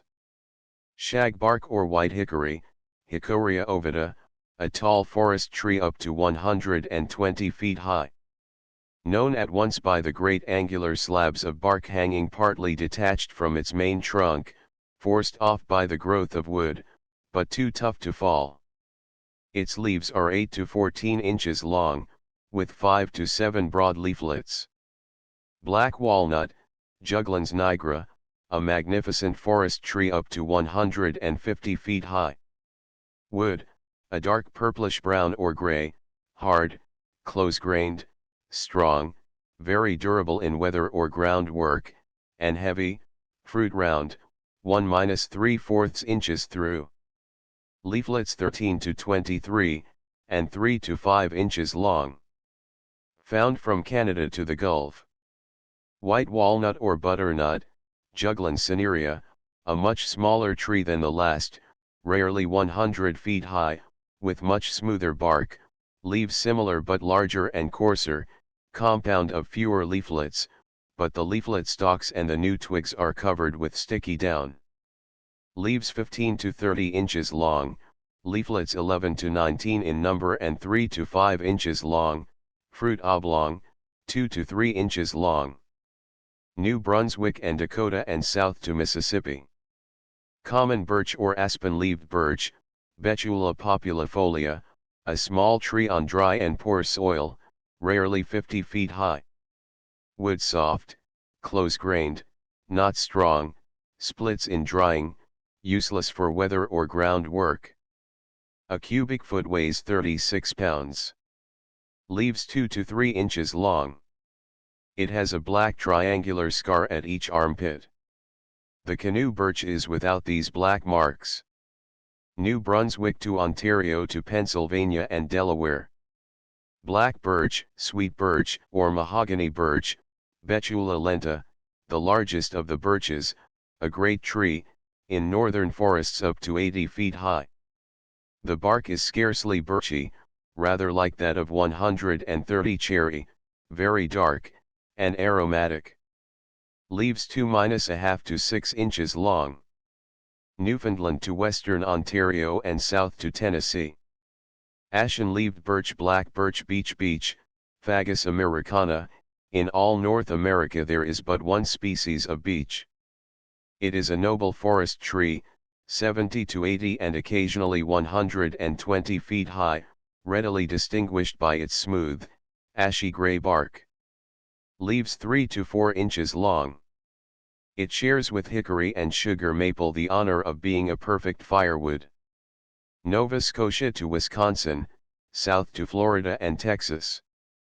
Chestnut, Castanea dentata, a noble tree, 60 to 80 or even 100 feet high. The most delicious of nuts. Leaves 6 to 8 inches long. Maine to Michigan and south to Tennessee. Red oak, Quercus rubra, a fine forest tree, 70 to 80 or even 140 feet high. Hard, strong, coarse-grained, heavy. It checks, warps, and does not stand for weather or ground work. The acorn takes 131 seasons to ripen. Leaves 4 to 8 inches long. Nova Scotia to Minnesota, south to Texas and Florida. White oak, Quercus alba, a grand forest tree, over 100 up to 150 feet high. Wood pale, strong, tough, fine-grained, durable, and heavy, valuable timber. Called white from pale color of bark and wood. Leaves 5 to 9 inches long. Acorns ripen in one season. Maine to Minnesota, Florida, and Texas. Chestnut, red oak, white elm or swamp elm, Ulmus americana, a tall, splendid forest tree, commonly 100, occasionally 120 feet high. Wood reddish-brown, hard, strong, tough, very hard to split, coarse, heavy. Soon rots near the ground. Leaves 2 to 5 inches long. Flowers in early spring before leafing. Abundant, Newfoundland and Manitoba to Texas. Sycamore, plane tree, buttonball, or buttonwood, Platanus occidentalis, one of the largest of our trees, up to 140 feet high, commonly hollow. Little use for weather work. Famous for shedding 132 its bark as well as its leaves, leaves 4 to 9 inches long. Canada to Gulf. Black or yellow locust, silver chain, Robinia pseudacacia, a tall forest tree up to 80 feet high, leaves 8 to 14 inches long, leaflets 9 to 19, 1 to 2 inches long, pods 2 to 4 inches long, 4 to 7 seeded. This is the common locust so often seen about old lawns.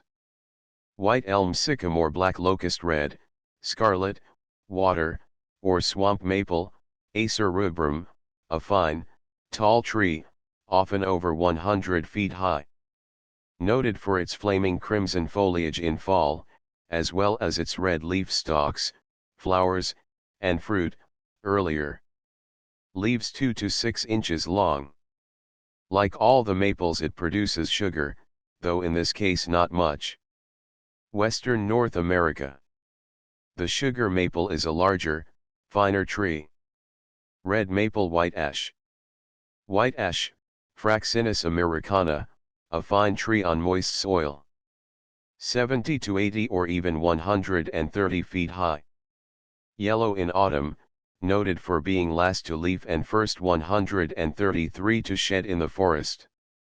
Called white for the silvery undersides of the leaves, these are 8 to 12 inches long, each leaflet 3 to 6 inches long. Nova Scotia to Texas. For a full unbotanical account of 120 of our finest trees with their uses as wood, their properties, and the curious and interesting things about them, see The Forester's Manual, or Forest Trees That Every Scout Should Know. By Ernest Thompson Seton. Native wild animals. Every scout ought to know the principal wild animals that are found in North America. He need not know them as a naturalist, but as a hunter, as a camper. Here is a brief account of 24 of them, and those who wish to know more will find the fullest possible account in Life Histories of North America, by E. T. Seton. Scribner's, 1909. These 2 volumes are found in all large libraries.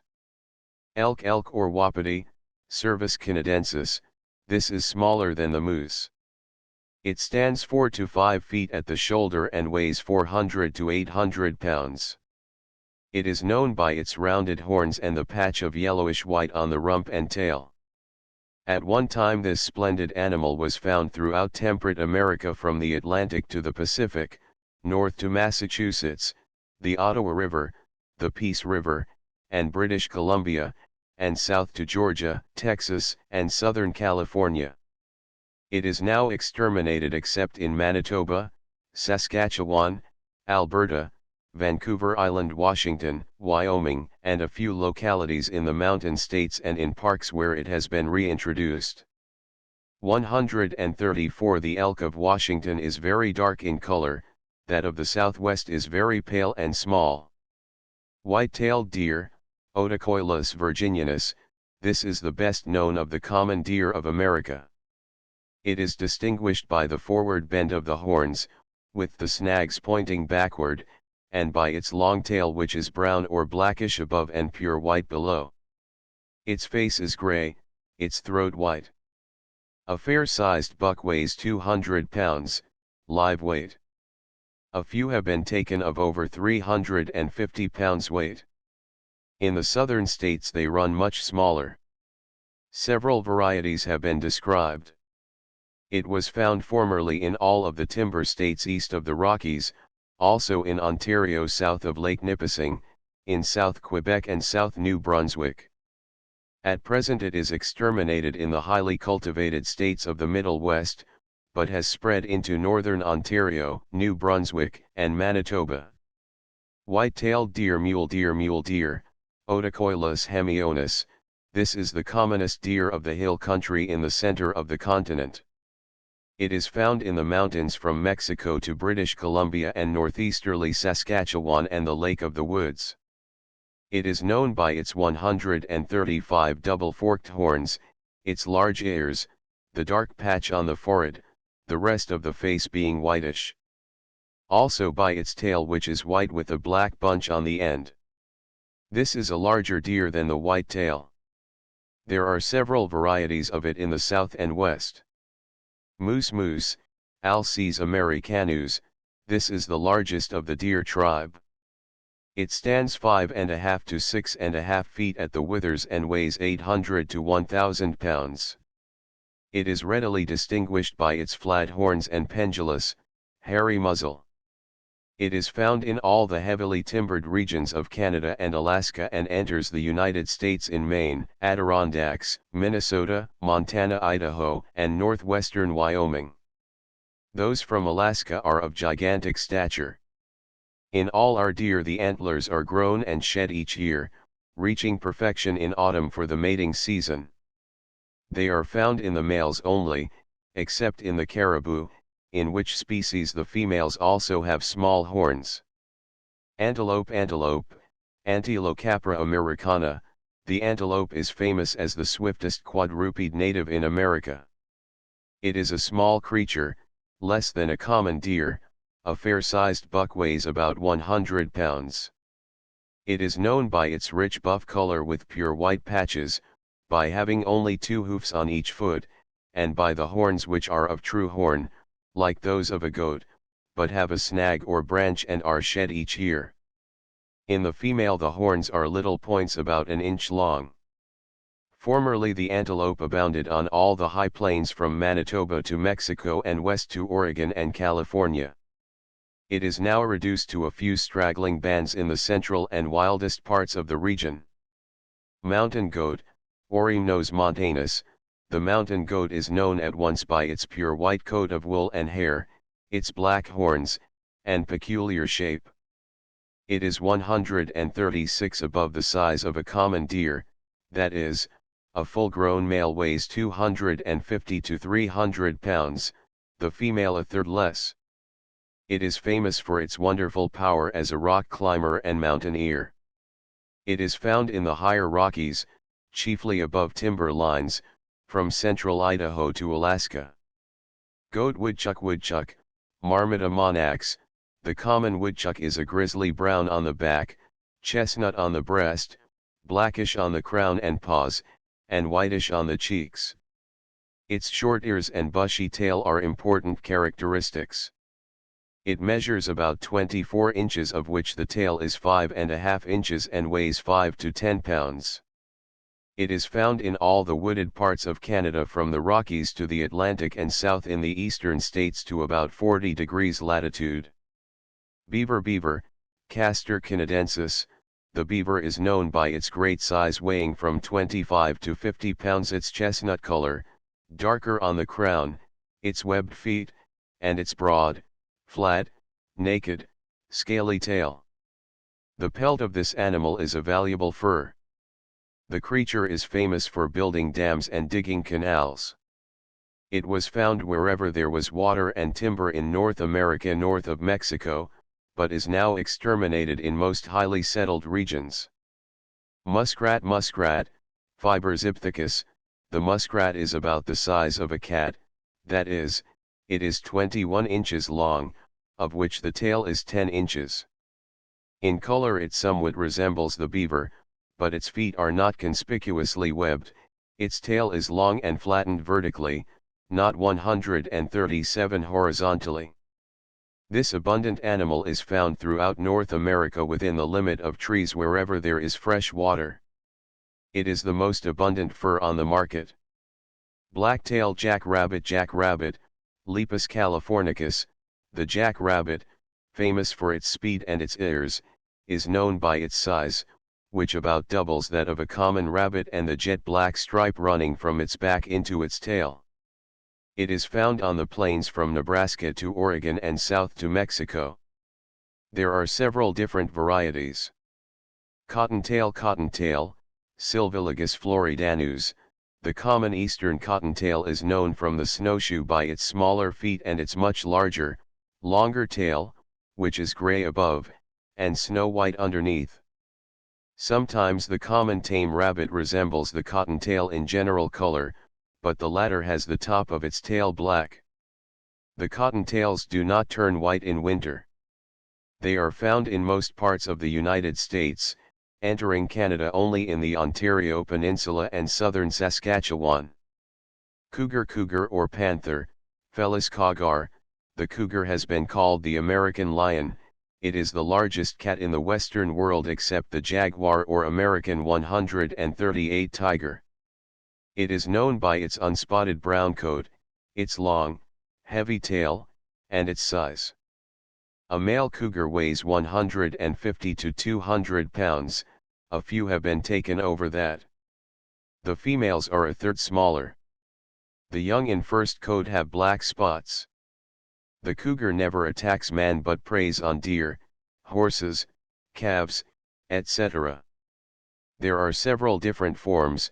One or other of these is, or was, found from Ottawa, Minnesota, and Vancouver Island to Patagonia. Lynx wildcat or bobcat or bobcat, Lynx rufus. This is somewhat like the Canada lynx but is more spotted, has smaller feet, and the tail has several dark bars above and is pure white on the underside of the tip. There are several species of bobcats. They cover the timbered states and enter Canada in Ontario, going north to Lake Simcoe. Fox, Vulpes fulvus. The fox is about 4 feet from snout to tail tip. Of this the tail is 16 inches or more, it stands about 15 inches at the shoulder. It rarely weighs over 15 pounds and sometimes barely 10. The fox is known by its bright, sandy red coat, black ears and paws, its white throat, and the white tip at the end of the tail. At a distance the fox's ears and tail look very large. The silver or black fox is a mere color freak with black coat and white tail tip. Red foxes are found throughout the heavily timbered parts of North America north of latitude 35 degrees. Gray wolf, Canis occidentalis. The wolf is simply a big wild dog with exceptionally strong jaws and general gray color, becoming dirty white on the underpart. The wolf is found in all parts of North America, except where settlement has driven it out, and varies in color with locality. The Florida wolves are black, Texan wolves are reddish, and Arctic wolves are white. Wolves weigh from 139.75 to 120 pounds and are distinguishable from coyotes by the heavy muzzle and jaws, greater size and comparatively small tail, which is often held aloft. Wolves nowadays rarely molest man. Coyote, Canis latrans. The common coyote is like a small and delicate edition of the gray wolf. It is much smaller, weighing only 20 to 30 pounds, and is distinguished by its sharp, fox-like muzzle and large bushy tail, which is rarely raised to the level. In color it is much like the ordinary gray wolf but usually more tinged with yellow. It is found in all the interior country from Wisconsin to Oregon and from Mexico to Great Slave Lake. There are several different varieties. It never attacks man. Otter, Lutra canadensis. The otter is a large water weasel with close, dense, shiny fur and webbed feet. It is known by its color dark brown above shaded into dark gray below and white on the cheeks without any markings and by its size. It is about 40 inches long and weighs about 20 pounds. It is found throughout North America within the limit of trees. Its fur is very valuable. It feeds on fish. Weasel, Putorius noveboracensis. The common weasel of New England is about the size of a big rat, that is, it is 16 inches long and all brown with the exception of white chin, throat, breast, and paws, and black tip to the tail. In winter it turns white except the tail tip, that does not change. The whole continent is inhabited by weasels of one kind or another. To the north there is a smaller kind with shorter tail, on the prairies a large kind with a very long tail, but all are of the same general style and habits. A very small one, 140, the least weasel, is only 6 inches long. It is found chiefly in Canada. Mink, Putorius bison, the mink is simply a water weasel. It is known by its size, larger than that of a common weasel, as it is 24 inches long, of which the tail is 7 inches, also by its deep brown color all over except the throat and chin, which are pure white. Its fur is brown, harder and glossier than that of the marten, and worth about a quarter as much. It does not turn white in the winter. One form or another of mink is found over all the unarid parts of North America, from the north limit of trees to the Gulf of Mexico. Skunk, Mephidus mephidica, the skunk is known at once by its black coat with white stripes, its immense bushy tail tipped with white, and its size, nearly that of a cat. It weighs 3 to 7 pounds. It ranges from Virginia to Hudson Bay. In the northwest is a larger kind weighing twice as much and with black tip to tail. Various kinds range over the continent south of latitude 55 degrees. It is harmless and beautiful. The smell gun for which it is famous is a liquid musk. This is never used except in the extreme of self-defense. Badger, Taxidia taxus, the common badger is known by its general whitish-gray color, the black and white markings on the head, the black paws, and the strong claws for digging. It weighs from 12 to 22 pounds. That is, it is about the size of a coon. 141. It is found in all the prairie and plains country from the Saskatchewan Valley to Mexico and from Wisconsin to the Pacific. Raccoon, Procyon lotor. The coon looks like a small gray bear with a bushy ringed tail and a large black patch on each eye. Its paws look like hands, and it has the full number of 5 fingers or toes on each extremity. It is found in all wooded regions from Manitoba south to Mexico and from Atlantic to Pacific, except the desert and Rocky Mountain region. Opossum, Didelphis marsupialis. The opossum is famous for carrying its young in a pouch in front of the body. It may be known by its dirty white woolly fur, its long, naked, prehensile tail, its hand-like paws, its white face and sharp muzzle, and the naked pink and blue ears. In size it resembles a cat. The possum is found from Connecticut to Florida and westerly to California. Gray squirrel, Sciurus carolinensis, America is particularly rich in squirrels. Not counting ground squirrels or chipmunks, we have over 75 different forms on this continent. The widest spread is probably the red squirrel, but the best known in the United States is the common gray squirrel. Its gray coat, white breast, and immense 142 bushy tail are familiar to all Eastern children. It is found in most of the hardwood timber east of the Mississippi and south of the Ottawa River and the state of Maine. Most of the nut trees in the woods of this region were planted by the gray squirrel. Black bear, Ursus americanus, this is the common bear of America. It is known at once by its jet black color and brown nose. Its claws are short, rarely over an inch long, and curved, serving better as climbers than do the long claws of the grizzly. 200 pounds would be a good-sized female, 300 a male, but Florida black bears have been taken weighing 500 pounds. Sometimes freaks with cinnamon brown coats are found. This bear is found throughout North America wherever there is timber. Notes 143, Notes 144, Notes 145. Chapter 3, Campcraft. In treating of camping there has been an intentional omission of the long-term camp.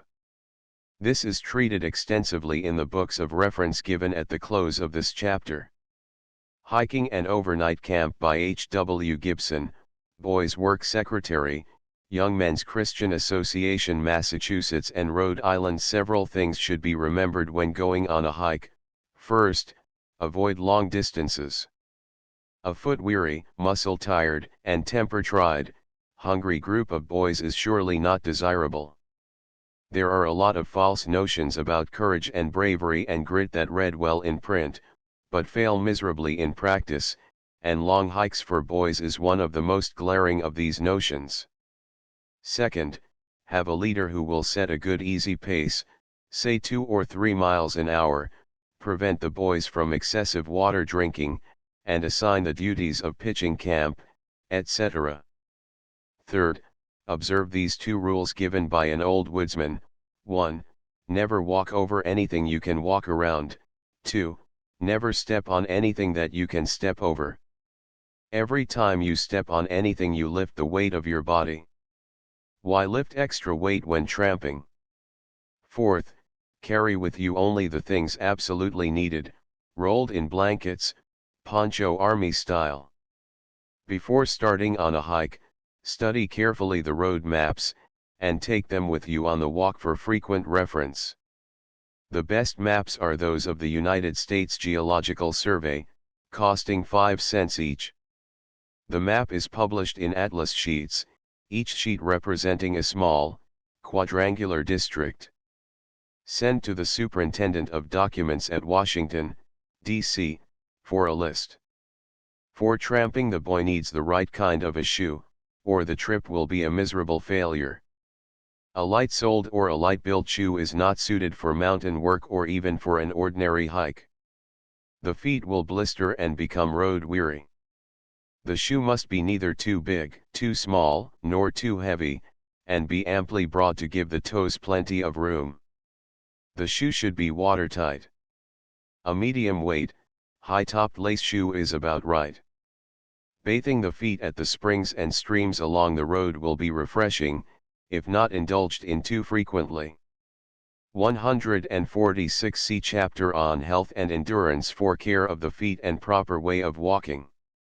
It is well to carry a spare shirt hanging down the back with the sleeves tied around the neck. Change when the shirt you are wearing becomes too wet with perspiration. The most practical and inexpensive pack is the one made for the Boy Scouts of America. Price 60 cents.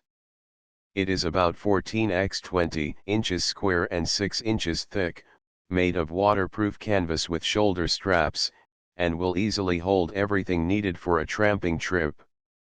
A few simple remedies for bruises, cuts, etc., should be taken along by the leader. You may not need them and some may poke fun at them, but, as the old lady said, you can't always sometimes tell. The amount and kind of provisions must be determined by the locality and habitation. The lean-to. Fig. 1. Frame of lean-to. Reach the place where you are going to spend the night in plenty of time to build your lean-to, and make your bed for 147 the night. Select your camping spot with reference to water, wood, drainage, and material for your lean-to. Choose a dry, level place, the ground just sloping enough to ensure the water running away from your lean-to in case of rain. In building your lean-to, look for a couple of good trees standing from 8 to 10 feet apart with branches from 6 to 8 feet above the ground. By studying the illustration, number 1, you will be able to build a very serviceable shack, affording protection from the dews and rain. While 2 or more boys are building the shack, another should be gathering firewood and preparing the meal, while another should be cutting and bringing in as many soft, thick tips of trees as possible, for the roof of the shack and the beds. How to thatch the lean-to is shown in illustration number 2. If the campsite is to be used for several days, 2 lean-tos may be built facing each other, about 6 feet apart. This will make a very comfortable camp, as a small fire can be built between the 2, thus giving warmth and light. Fig. 2. Method of thatching the bed. On the floor of your lean-to, lay a thick layer of the fans or branches of a balsam or hemlock, with the convex side up, and the butts of the stems toward the foot of the bed. Now thatch this over with more fans by thrusting the butt ends through the first layer at a slight angle toward the head of the bed, so that the soft tips will curve toward the foot of the bed, and be sure to make the head of your bed away from the opening of the lean-to and the foot toward the opening. Over this bed spread your rubber blankets or ponchos with rubber side down, your sleeping blanket on top, and you will be surprised how soft, springy, and fragrant a bed you have, upon which to rest your weary frame and sing with the poet. Then the pine boughs croon me a lullaby, and trickle the white moonbeams to my face on the balsam where I lie while the owl hoots at my dreams. J. George Frederick. 148 Hot stone wrinkle. If the night bids fair to be cold, place a number of stones about 6 or 8 inches in diameter near the fire, so that they will get hot. These can then be placed at the feet, back, etc., as needed, and will be found good bed warmers. When a stone loses its heat, it is replaced near the fire and a hot one taken. If too hot, wrap the stone in a shirt or sweater or wait for it to cool off. Boys desire adventure. This desire may be gratified by the establishment of night watchers in relays of 2 boys each, every 2 hours. Their imaginations will be stirred by the resistless attraction of the campfire and the sound of the creatures that creep at night. Observation practice. Many boys have excellent eyes, but see not, and good ears but hear not, all because they have not been trained to observe or to hear quickly. A good method of teaching observation while on a hike or tramp is to have each boy jot down in a small notebook or diary of the trip, the different kinds of trees, birds, animals, tracks, nature of roads, fences, peculiar rock formation, smells of plants, etc., and thus be able to tell what he saw or heard to the boys upon his return to the permanent camp or to his home. Camera snapshots. One of the party should take a small folding camera. Photographs of the trip are always of great pleasure and memory revivers. A practical and convenient method of carrying small folding cameras represents an ordinary belt to which a strap with a buckle has been attached, which is run through the loops at the back of the camera case. The camera may be pushed around the belt to the point where it will be least in the way. Camp lamp. A very convenient lamp to use on a hike is the Baldwin camp lamp made by John Simmons Co., 13, Franklin Street, New York City. It weighs only 5 ounces when full, is charged with carbide and is but 4-3/4 inches high. It projects a strong light 150 feet through the woods. A stiff wind will not blow it out. It can be worn comfortably in your hat or belt. Handy articles. A boy of ingenuity can make a number of convenient things. A good drinking cup may be made from a piece of bark cut 149 in parallelogram shape, twisted into pyramid form and fastened with a split stick. A flat piece of bark may serve as a plate. A pot lifter may be made from a green stick about 18 inches long, allowing a few inches of a stout branch to remain. By reversing the same kind of stick and driving a small nail near the other end or cutting a notch in it, it may be used to suspend a kettle over a fire. A novel candlestick is made by opening the blade of a knife and jabbing it into a tree. Upon the other upturned blade put a candle. A green stick having a split which will hold a piece of bread or meat makes an excellent broiler. Don't pierce the bread or meat. Driving a good-sized stake into the ground at an angle of 45 degrees and cutting a notch on which may be suspended a kettle over a fire will provide a way of boiling water quickly.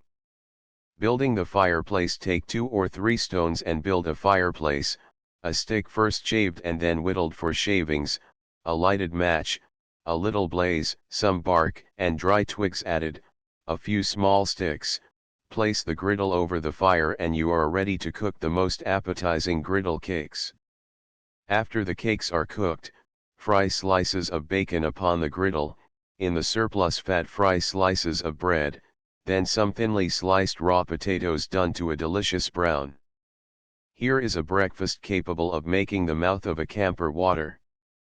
Another way, place the green logs side by side, closer together at one end than the other. Build the fire between. On the logs over the fire you can rest a frying pan, kettle, etc.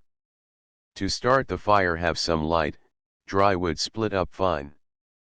When sticks begin to blaze, add a few more of larger size and continue until you have a good fire. To prevent the rekindling of the fire after it is apparently out, pour water over it and soak the earth for the space of 2 or 3 feet around it. This is very important, for many forest fires have started through failure to observe this caution. Cooking receipts. Cooking for hikes and overnight camps. The following tested receipts are given for those who go on hikes and overnight camps. Griddle cakes. Beat 1 egg, tablespoonful of sugar, 1 cup diluted condensed milk or new milk. Mix enough self-raising flour to 150. Make a thick cream batter. Grease the griddle with rind or slices of bacon for each batch of cakes. Be sure to have the griddle hot. Bacon. Slice bacon quite thin, remove the rind, which makes slices curl up. Fry on griddle or put on a sharp end of a stick and hold over the hot coals, or better yet remove the griddle, and put on a clean, flat rock in its place. When hot lay the slices of bacon on the rock and broil. Keep turning so as to brown on both sides. Canned salmon on toast. Dip slices of stale bread into smoking hot lard. They will brown at once. Drain them. Heat a pint of salmon, picked into flakes, season with salt and pepper and turn in a tablespoonful of melted butter. Heat in a pan. Stir in 1 egg, beaten light, with 3 tablespoonfuls evaporated milk not thinned. Pour the mixture on the fried bread. Roast potatoes. Wash and dry potatoes thoroughly, bury them deep in a good bed of coals, cover them with hot coals until well done. It will take about 40 minutes for them to bake. Then pass a sharpened hardwood sliver through them from end to end, and let the steam escape and use immediately, as a roast potato soon becomes soggy and bitter. Baked fresh fish. Clean well. Small fish should be fried whole with the backbone severed to prevent curling up. Large fish should be cut into pieces, and ribs loosened from backbone so as to lie flat in pan. Rub the pieces in cornmeal or powdered crumbs, thinly and evenly, that browns them. Fry in plenty of hot fat to a golden brown, sprinkling lightly with salt just as the color turns. If fish has not been wiped dry, it will absorb too much grease. If the frying fat is not very hot when fish are put in, they will be soggy with it. Frog's legs. First, after skinning, soak them an hour in cold water to which vinegar has been added, or put them for 2 minutes into scalding water that has vinegar in it. Drain, wipe dry, and cook. 151. To fry, roll in flour, season with salt and pepper, and fry not too rapidly, preferably in butter or oil. Watercress is a good relish with them. To griddle, prepare 3 tablespoonsful melted butter, 1/2 tablespoonful salt, and a pinch or 2 of pepper, into which dip the frog's legs, then roll in fresh bread crumbs and broil for 3 minutes on each side. Eggs boiled, have water to boiling point. Place eggs in carefully. Boil steadily for 3 minutes if you wish them soft. If wanted hard boiled, put them in cold water, bring to a boil, and keep it up for 20 minutes. The yolk will then be mealy and wholesome. Fried, melt some butter or fat in frying pan. When it hisses, drop in eggs carefully. Fry them 3 minutes. Scrambled, first stir the eggs up and after putting some butter in the frying pan, stir the eggs in it after adding a little condensed milk. Poached, first put in the frying pan sufficient diluted condensed milk which has been thinned with enough water to float the eggs in, and let them simmer 3 or 4 minutes. Serve the eggs on slices of buttered toast, pouring on enough of the milk to moisten the toast. Coffee. For every cup of water allow a tablespoonful of ground coffee, then add 1 extra. Have water come to boiling point first, Add coffee, hold it just below boiling point for 5 minutes, and settle with 1/4 of a cup of cold water. Serve. Some prefer to put the coffee in a small muslin bag loosely tied. Cocoa: allow a teaspoonful of cocoa for every cup of boiling water. Mix the powdered cocoa with water or boiled milk, with sugar to taste. Boil 2 or 3 minutes. These receipts have been tried out. Biscuit and bread making have been purposely omitted. Take bread and crackers with you from camp. Amateur biscuits are not conducive to good digestion or happiness. Pack butter in small jar, cocoa, sugar, and coffee in small cans or heavy paper, also salt and pepper. Wrap bread in a moist cloth to prevent drying up. 152 bacon and dried or chipped beef in wax paper. Pickles can be purchased put up in small bottles. Use the empty bottle as candlestick. Sample menu for an overnight camp and a day hike or tramp: breakfast: griddle cakes, fried bacon and potatoes, bread, coffee, preserves. Dinner: creamed salmon on toast, baked potatoes, bread, pickles, fruit. Supper: fried eggs, creamed or chipped beef, cheese, bread, cocoa. Ration list for 6 boys, 3 meals: 2 pounds bacon, sliced thin, 1 pound butter, 1 dozen eggs, 1/2 pound cocoa, 1/2 pound coffee, 1 pound sugar, 3 cans salmon, 24 potatoes, 2 cans condensed milk, 1 small package of self-raising flour. Salt and pepper utensils: small griddle, small stew pan, small coffee pot, large spoon, plate and cup, matches and candle. Dish washing: first fill the frying pan with water, place over the fire, and let it boil. Pour out water and you will find the pan has practically cleaned itself. Clean the griddle with sand and water. Greasy knives and forks may be cleaned by jabbing 153 them into the ground. After all grease is gotten rid of, wash in hot water and dry with cloth. Don't use the cloth first and get it greasy. Leadership: the most important thing about a camping party is that it should always have the best of leadership. No group of boys should go camping by themselves. The first thing a patrol of scouts should do when it has determined to camp is to insist upon the scout master accompanying the members of the patrol. The reason for this is that there is less likely to be accidents of the kind that will break up your camp and drive you home to the town or city. When the scout master is one of the party, all of the boys can go in swimming when the proper time comes for such exercise, and the scout master can stay upon the bank or sit in the boat for the purpose of preventing accidents by drowning. There are also 101 things which will occur in camp when the need of a man's help will show itself. A scout ought to insist on his scout master going to camp.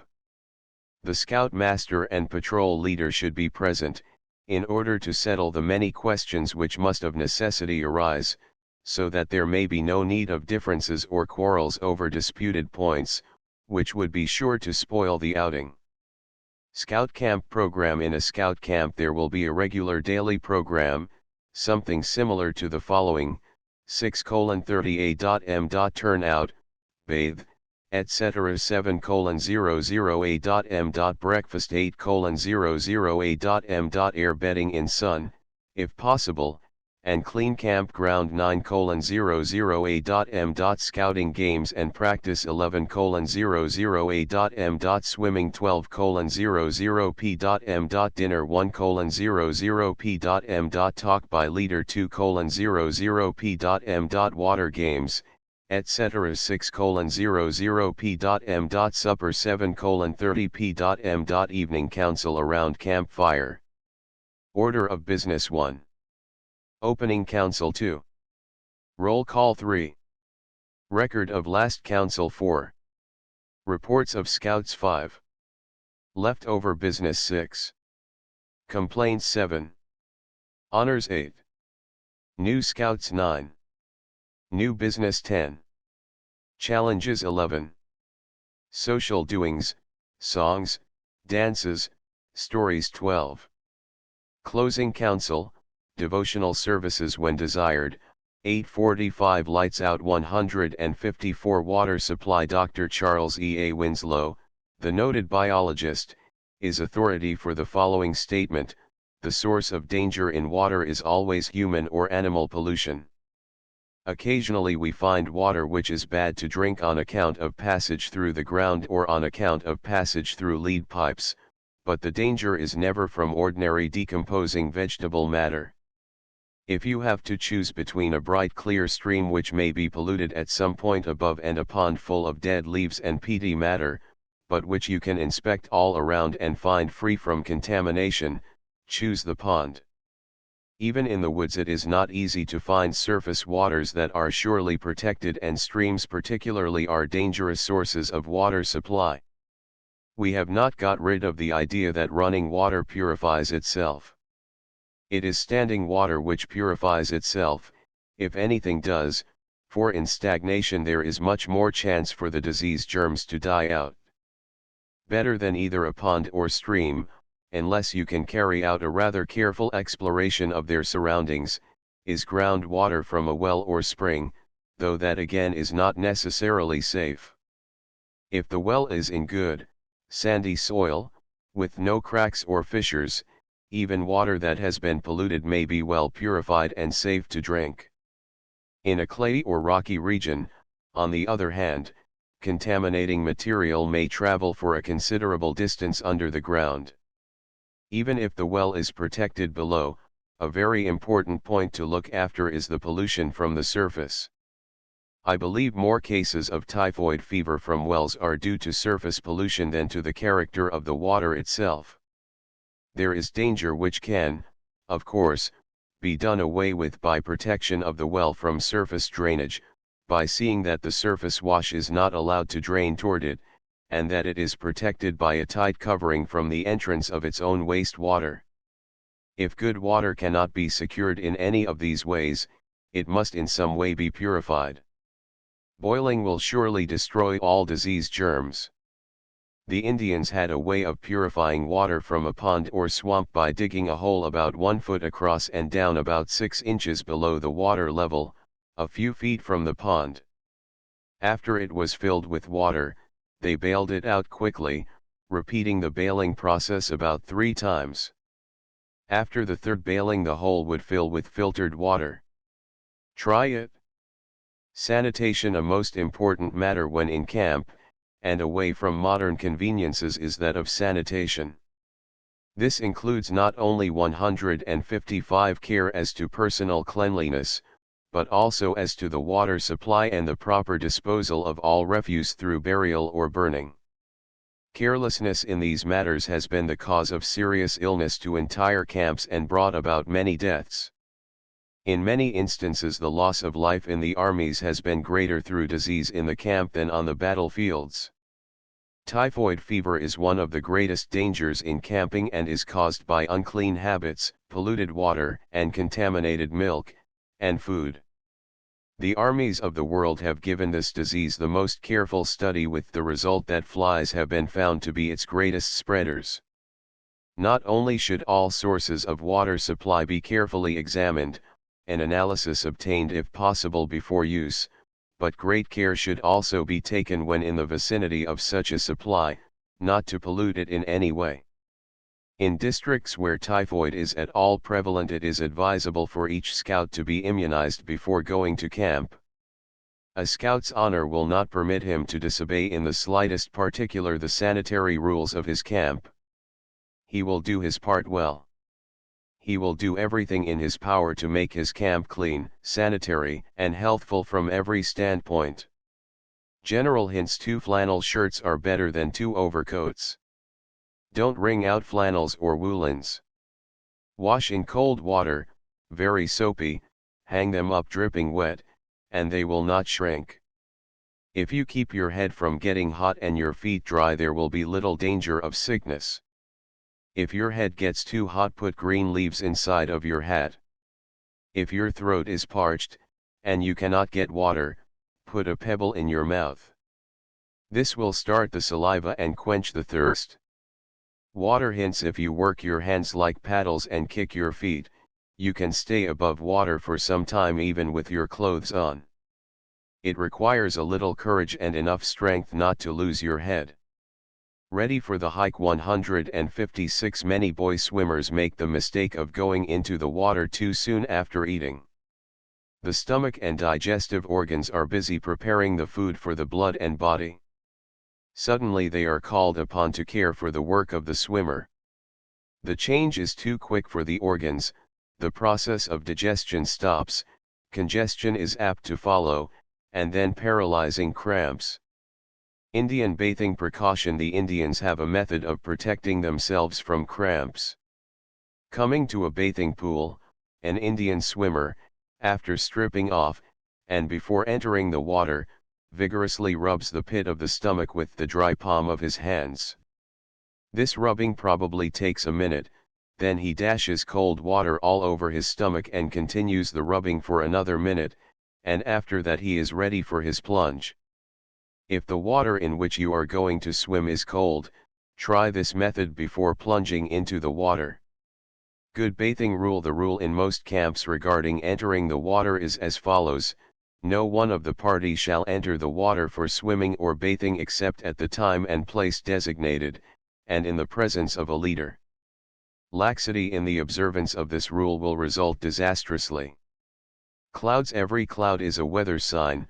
Low clouds, swiftly moving, indicate coolness and rain.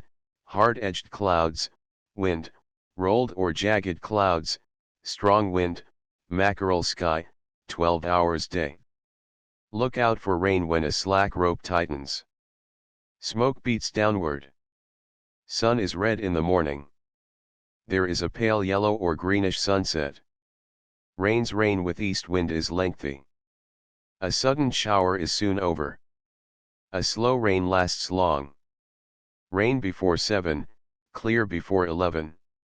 A circle round the moon means storm. The evening red, the morning gray sets the traveler on his way. The evening gray, the morning red brings down showers upon his head.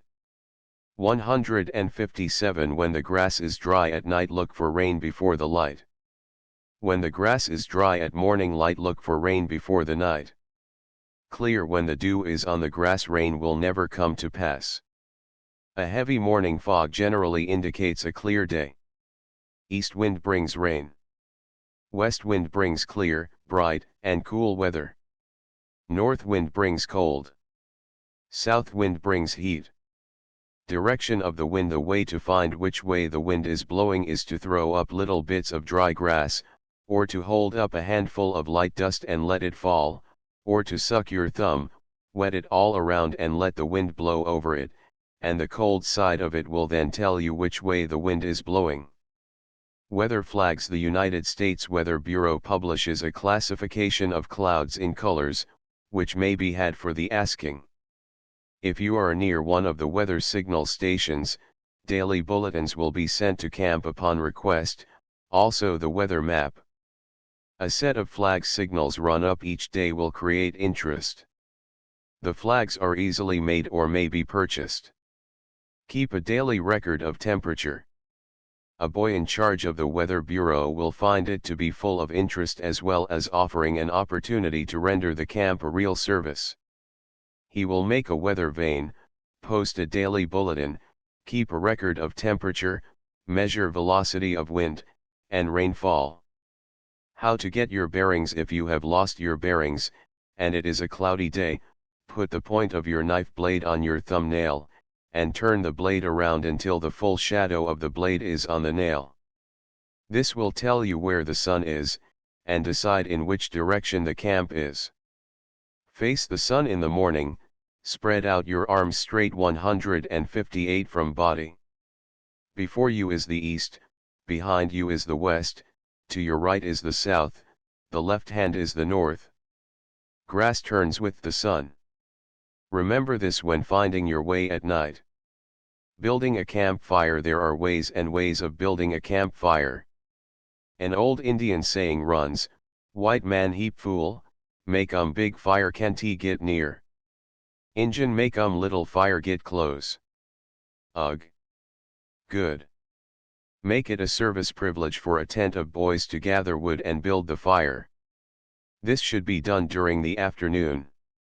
Two things are essential in the building of a fire: kindling and air. A fire must be built systematically. First, get dry, small, dead branches, twigs, fir branches, and other inflammable material. Place these on the ground. Be sure that air can draw under it and upward through it. Next, place some heavier sticks and so on until you have built the campfire the required size.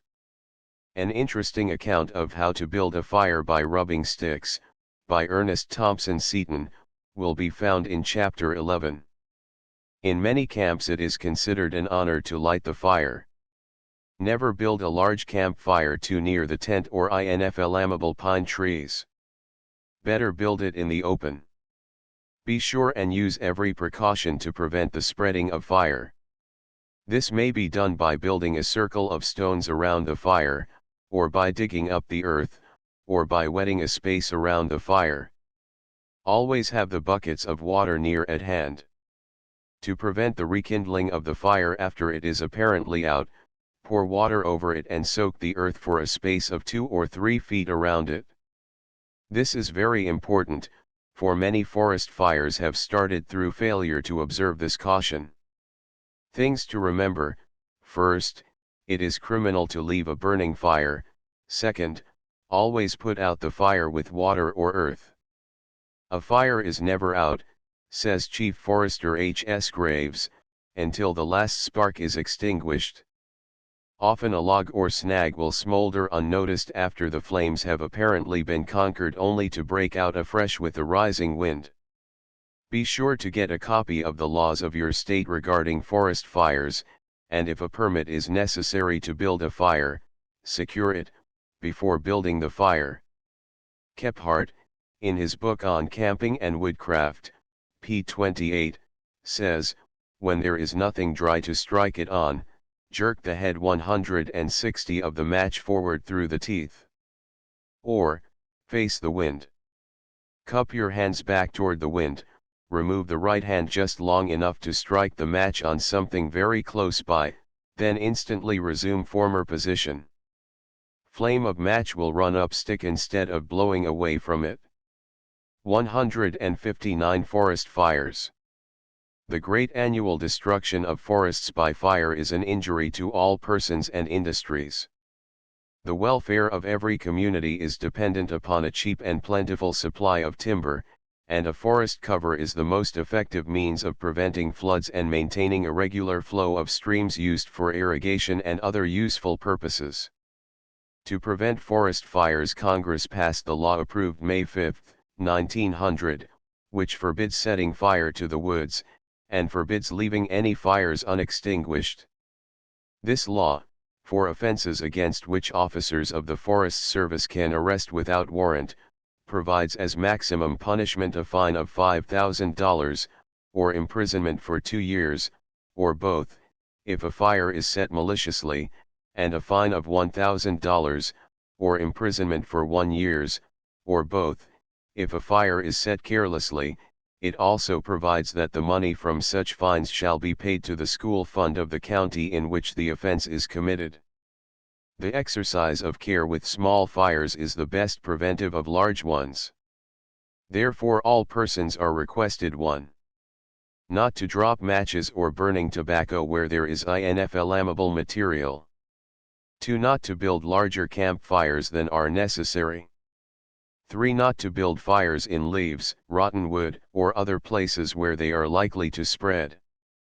4. In windy weather and in dangerous places, to dig holes or clear the ground to confine campfires. 5. To extinguish all fires completely before leaving them, even for a short absence. 6. Not to build fires against large or hollow logs, where it is difficult to extinguish them. 7. Not to build fires to clear land without informing the nearest officer of the Forest Service, so that he may assist in controlling them. This notice is posted for your benefit and the good of every resident of the region. You are requested to cooperate in preventing the removal or defacement, which acts are punishable by law. James Wilson, Secretary of Agriculture. The above is a copy of one of a series of notices posted in forests by the U.S. Department of Agriculture, directing attention to U.S. laws on this important subject. 160 continued around the campfire. The campfire. I cannot conceive of a camp that does not have a big fire. Our city houses do not have it, not even a fireplace. The fireplace is one of the greatest schools the imagination has ever had or can ever have. It is moral, and it always has a tremendous stimulus to the imagination, and that is why stories and fire go together. You cannot tell a good story unless you tell it before a fire. You cannot have a complete fire unless you have a good storyteller along. There is an impalpable, invisible, softly stepping delight in the campfire which escapes analysis. Enumerate all its charms and still there is something missing in your catalog. Anyone who has witnessed a real campfire and participated in its fun as well as seriousness will never forget it. The huge fire shooting up its tongue of flame into the darkness of the night, the perfect shower of golden rain, the company of happy 161 boys, and the great dark background of piney woods, the weird light over all, the singing, the yells, the stories, the fun, and then the serious word at the close, is a happy experience long to be remembered. Campfire stunts. The campfire is a golden opportunity for the telling of stories, good stories told well. Indian legends, war stories, ghost stories, detective stories, stories of heroism, the history of life, a talk about the stars. Don't draw out the telling of a story. Make the story lifelike. College songs always appeal to boys. Let some leader start up a song in a natural way, and soon you will have a chorus of unexpected melody and harmony. As the fire dies down, let the songs be of a more quiet type like My Old Kentucky Home, and ballads of similar nature. When the embers are glowing is the time for toasting marshmallows. Get a long stick sharpened to a point, fasten a marshmallow on the end, hold it over the embers, not in the blaze, until the marshmallow expands. Oh, the deliciousness of it! Ever tasted one? Before roasting corn on the cob, tie the end of the husk firmly with string or cord, soak in water for about an hour, then put into the hot embers. The water prevents the corn from burning and the firmly tied husks enable the corn to be steamed and the real corn flavor is thus retained. In about 20 minutes the corn may be taken from the fire and eaten. Have a bowl of melted butter and salt at hand. Also a pastry brush to spread the melted butter upon the corn. Try it. Storytelling. For an example of a good story to be told around the campfire, this excellent tale by Professor F. M. Burr is printed by permission: How Men Found the Great Spirit in the Olden Time, when the woods covered all the earth except the deserts and the river bottoms, and men lived on the fruits and berries they found and the wild animals which they could shoot or snare. When they dressed in skins and lived in caves, there was little time for thought. But as men grew stronger and more cunning and learned how to live together, they had more time to think and more mind to think with. Men had learned many things. They had learned that cold weather followed hot, and spring, winter, and that the sun got up in the morning and went to bed at night. They said that the great water was kindly when the sun shone, but when the sun hid its face and the wind blew upon it, it grew black and angry and upset their canoes. They found that knocking flints together or rubbing dry sticks would light the dry moss, and that the 162 flames which would bring back summer in the midst of winter and day in the midst of night were hungry and must be fed, and when they escaped devoured the woods and only the water could stop them. These and many other things men learned, but no one knew why it all was or how it came to be. Man began to wonder, and that was the beginning of the path which led to the Great Spirit. In the ages when men began to wonder, there was born a boy whose name was Woe, which meant in the language of his time, whence.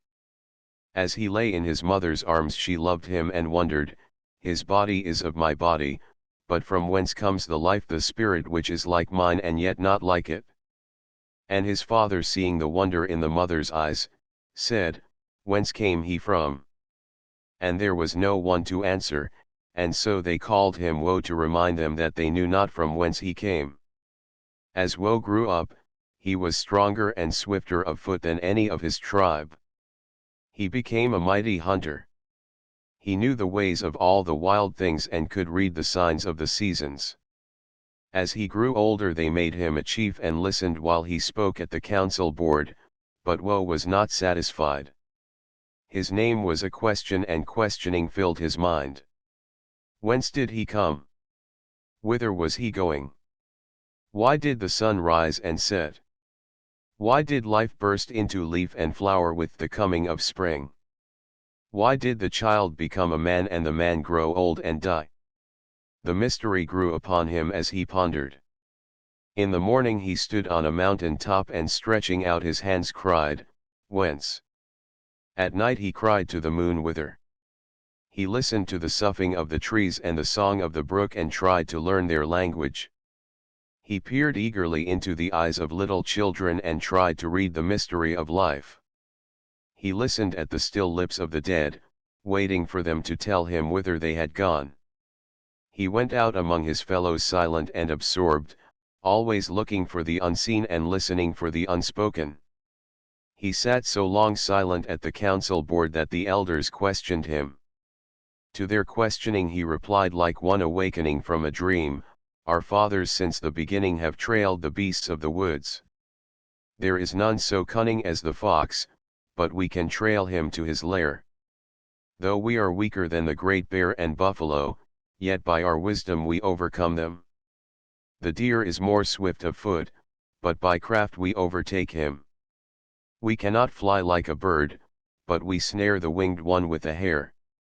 We have made ourselves many cunning inventions by which the beasts, the trees, the wind, the water, and the fire become our servants. Then we speak great swelling words, how great and wise we are. There is none like us in the air, in the wood, or in the water. But the words are false. Our pride is like that of a partridge drumming on his log in the wood before the fox leaps upon him. Our sight is like that of the mole burrowing under the ground. Our wisdom is like a drop of dew upon the grass. Our ignorance is like the great water which no eye can measure. Our life is like a bird coming out of the dark, fluttering for a heartbeat in the teepee and then going forth into the dark again. No one can tell whence it comes or whither it goes. I have asked the wise men and they cannot answer. I have listened to the voice of the trees and wind and water, but I do not know their tongue. I have questioned the sun and the moon and the stars, but they are silent. But today in the silence before the darkness gives place to light, I seem to hear a still small voice within my breast, saying to me, Woe, the 163 questioner, rise up like the stag from his lair, away, alone, to the mountain of the sun. There thou shalt find that which thou seekest. I go, but if I fail by the trail another will take it up. If I find the answer I will return. Waiting for none, Woe left the council of his tribe and went his way toward the mountain of the sun. For 6 days he made his way through the trackless woods, guided by the sun by day and the stars by night. On the 7th day he came to the great mountain, the mountain of the sun, on whose top, according to the tradition of his tribe, the sun rested each night. All day long he climbed, saying to himself, I will sleep tonight in the teepee of the sun, and he will tell me whence I come and whither I go. But as he climbed the sun seemed to climb higher and higher, and, as he neared the top, a cold cloud settled like a night bird on the mountain.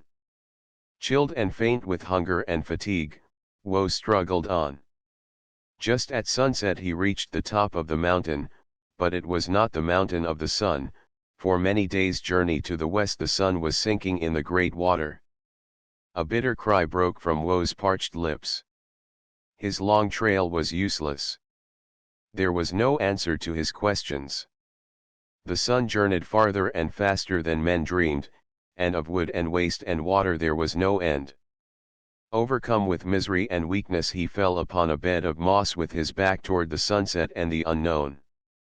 And Woe slept, although it was unlike any sleep he had ever known before, and as he slept he dreamed. He was alone upon the mountain waiting for the answer. A cloud covered the mountain but all was silent. A mighty wind rent the cloud and rushed roaring through the crags, but there was no voice in the wind. Thunder pealed, lightning flashed, but he whom Woe sought was not there. In the hush that followed up the storm Woe heard a voice, low and quiet, but in it all the sounds of earth and sky seemed to mingle, the song of the bird, the whispering of the trees, and the murmuring of the brook. Woe, I am he whom thou seekest, I am the Great Spirit. I am the All-Father. Ever since I made man of the dust of the earth, and so child of the earth and brother to all living, and breathed into his nostrils the breath of life, thus making him my son, I have waited for a seeker who should find me. In the fullness of time thou hast come, Woe the questioner, to the answerer. Thy body is of the earth and to earth returns, thy spirit is mine, it is given thee for a space to make according to thy will, then it returns to me better or worse for thy making.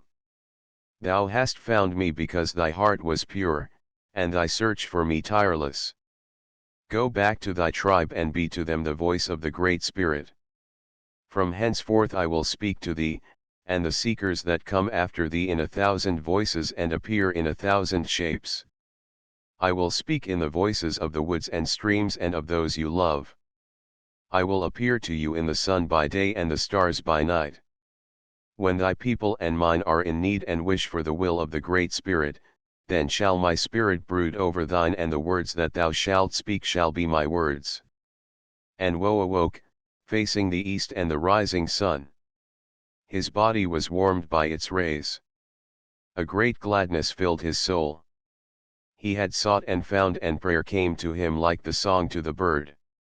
O Great Spirit, Father of my spirit, the sun is thy messenger, but thou art brighter than the sun.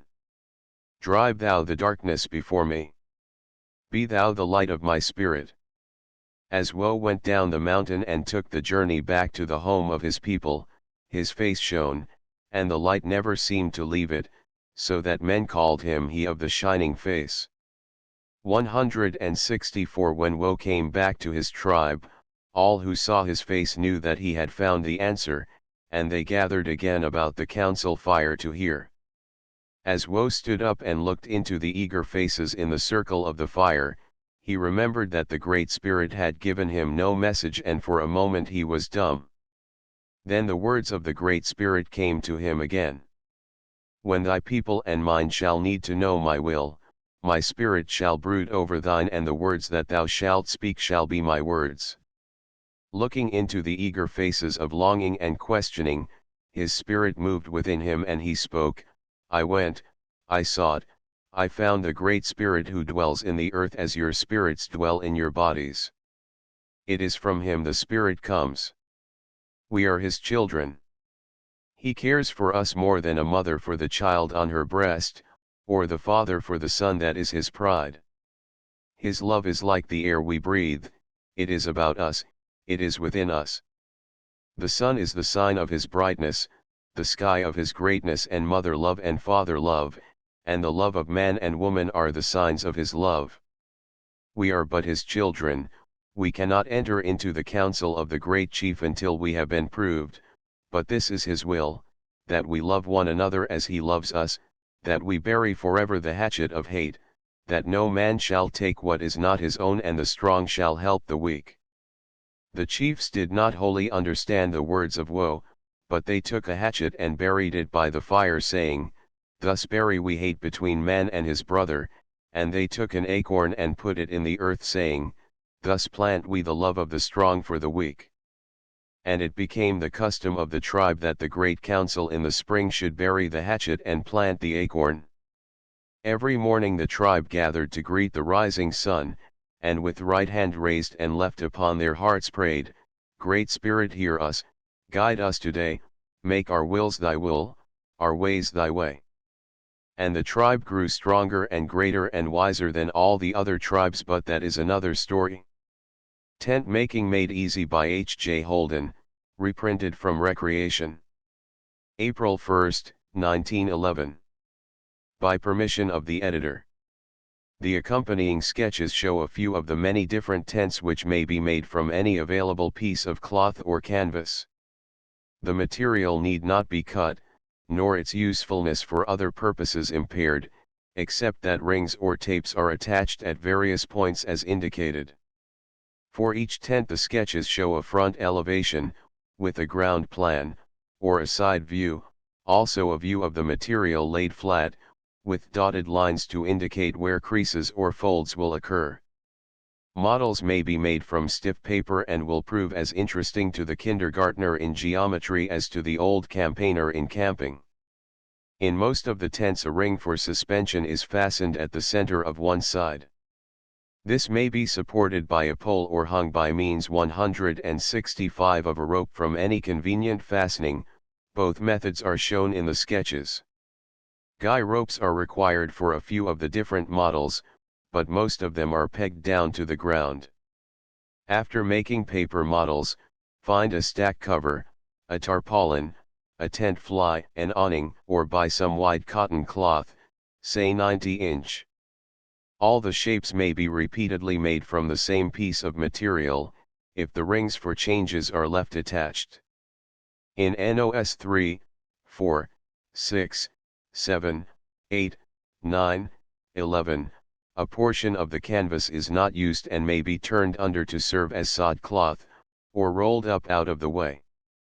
If your material is a large piece, more pegs and guy lines will be required than is indicated in the sketches. The suspension ring, 1-1/2 inches or 2 inches in diameter, should be well fastened, with sufficient reinforcement to prevent tearing out. 1-inch rings fastened with liberal lengths of tape are large enough for the pegs and guy lines.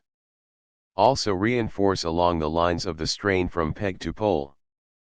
Fig 1-A square of material hung by one corner, from any convenient support, in a manner to make a comfortable shelter. It will shed rain and reflect heat. This square makes a good fly or a good ground cloth for any of the tents. Fig 1. Tent from a square of canvas. 7x7 sheet is ample for a one-man shelter, 9x9 will house two. Fig 2-A rectangle equal to 2 squares. A shelter roomy and warm, with part of one side open toward the fire. Fig 2. Rectangle tent 166. Fig 3. Here the rectangle is folded to make a lean-to shelter, with the roof front suspended from a rope or from a horizontal pole by means of cords. The two corners not in use are folded under, making a partial ground cloth. A square open front is presented toward the campfire. Fig 3. Baker, or lean-to. Fig 4. Same in plan as number 3, but has a triangular front and only one point of suspension. Fig 4. Same plan as number 3. 167. Fig 5. Uses all the cloth, has a triangular ground plan, a square front opening, plenty of headroom at the back and requires 2 or more guy lines. This shelter resembles a toque. Fig 5. The toque tent. Fig 6. Square or miner's tent. 2 corners are turned under. This tent is enclosed on all sides, with a door in front. Fig 6. Miner's tent. Fig 7. Conical tent or wigwam, entirely enclosed, with door in front. 2 corners of the canvas are turned under. Fig 7. Conical tent, or wigwam. Fig 8. Has a wall on one side and is called a canoe tent in some catalogs. It requires 2 or more guy lines and is shown with a pole support. The front has a triangular opening. Fig 8. So-called canoe tent. Requires 3 guy lines, and can be supported by a rope instead of a pole. Fig 9-A combination of number 8, with number 1 in use as an awning or fly. This sketch shows both tent and fly suspended by means of a rope. The awning may be swung around to any angle. Fig 9. Canoe tent with fly 168. Fig 10- combination of NOS 1 and 2, they may be fastened together by a coarse seam or tied with tapes. The ground plan is an equal-sided triangle, with a door opening on one side, as shown. There is no waste cloth. Fig 10. Combination of NOS 1 and 2. Fig 11-No 10 changed to a conical shape and suspended as a canopy. The circular shape is secured by the use of small-size gas pipe or limber poles bent into a large hoop. Of course, guy lines may be used, but would probably be in the way. Notice that a little more material for making a wall would transform the canopy into a Sibley tent. Fig 11. Sibley awning. There are other shapes and combinations, but perhaps these sketches are enough in the line of suggestion. The diagram Fig 12 shows a method for laying out, on your cloth, the location of all the rings to make the tents and shelters. No dimensions are given and none is required. The diagram is good for any size. Most of the fastenings are found on radial lines, which are spaced to divide a semicircle into 8 equal 169 angles, 22½ degrees each. These intersect other construction lines and locate the necessary loops and rings. Figures are given at each ring which refer back to the sketch numbers. Fig 12. Showing how 10 different tents can be made with but one piece of canvas. Suppose the material at hand is the widest unbleached cotton cloth, 90 inches wide, 5 yards long, or 7½ feet by 15 feet. The accompanying table will give the dimensions for the various shapes from Fig 1 to Fig 11. If in doubt about the location of rings on your canvas, suspend the tent by the center ring and fasten the loops temporarily by means of safety pins. Draw the tent into shape and shift the fastenings as required. The guy lines should have hooks or snaps at one end for ready attachment and removal. The other end should be provided with the usual slides for take-up. The edge of the cloth where the large ring for suspension is fastened should be bound with tape or have a double hem, for it is the edge of the door in most of the tents shown. Table of dimensions, 90 inches.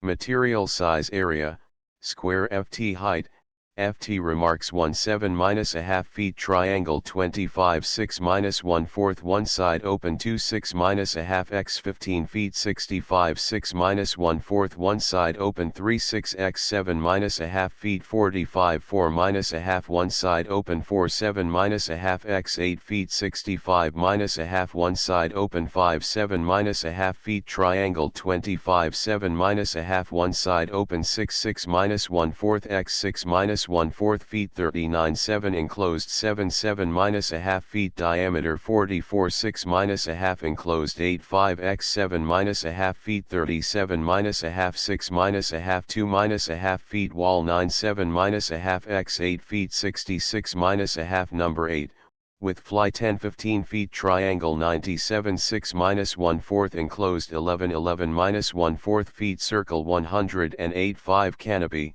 no sides 170. Waterproofing a tent. Dissolve half a pound of alum in 2 quarts of boiling water, then add 2 gallons of pure cold water.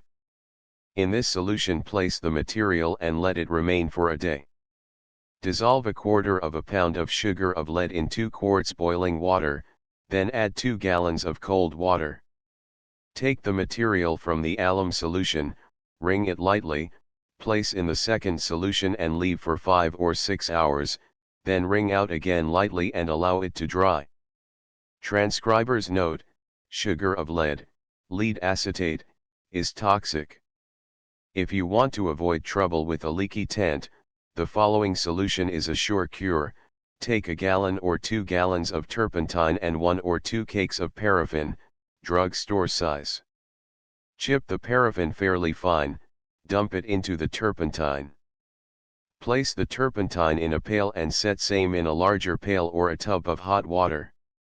The hot water will heat the turpentine, and the turpentine will melt the paraffin.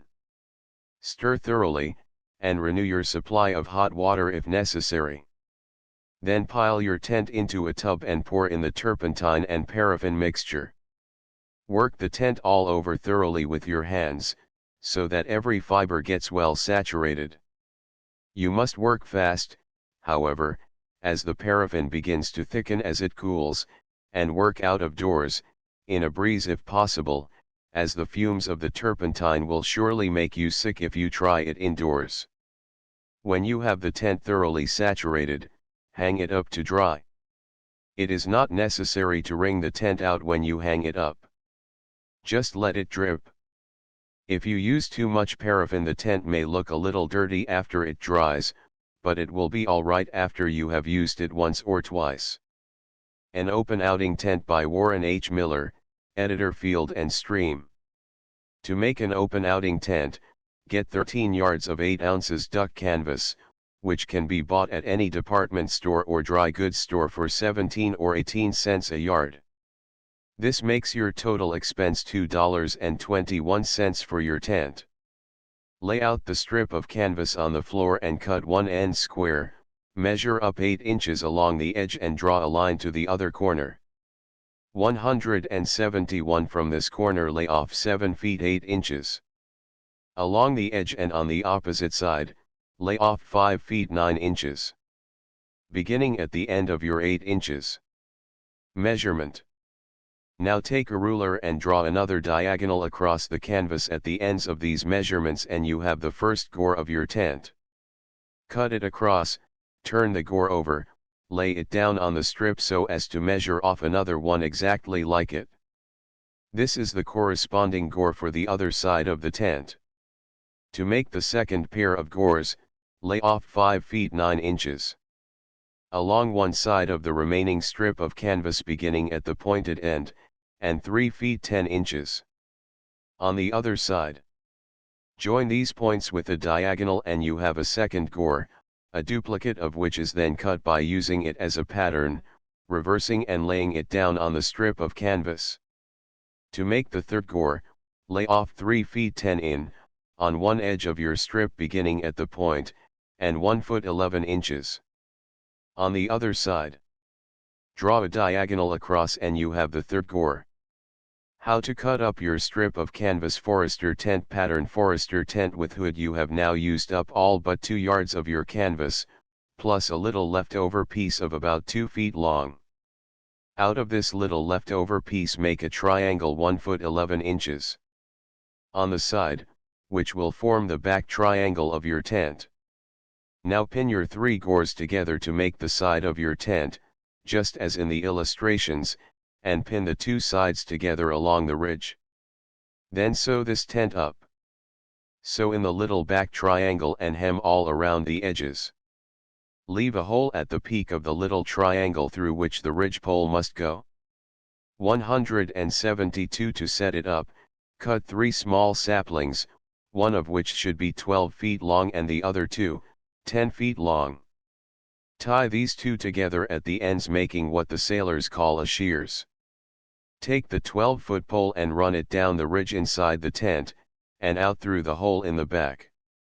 Now raise the ridge pole with one end stuck in the ground and the front end resting on the 2 shear poles and tie all 3 of them together. At the end of each seam along the hem you must work in a little eyelet hole for a short piece of twine to tie to the tent pegs. Stretch out the back triangle, pegging it down at the 2 corners on the ground, and then peg out each hole along the foot until the entire tent stretches out taut as in our illustrations. 3 feet from the peak along the front edge you must have another eyelet hole with a little piece of twine, and you tie this out to the shear pole on each side, which gives the tent the peculiar gambrel roof which it has, and which has the advantage of giving you lots more room inside than the straight tent would. You now have what is known as the open Forester tent. Forester tent with hood. If a thunderstorm comes up with a driving rain, it will surely rain in at the front unless you turn the tent around by moving the poles one at a time. If you don't want to do this, you can make a hood for the front out of the 2 yards of canvas you have left.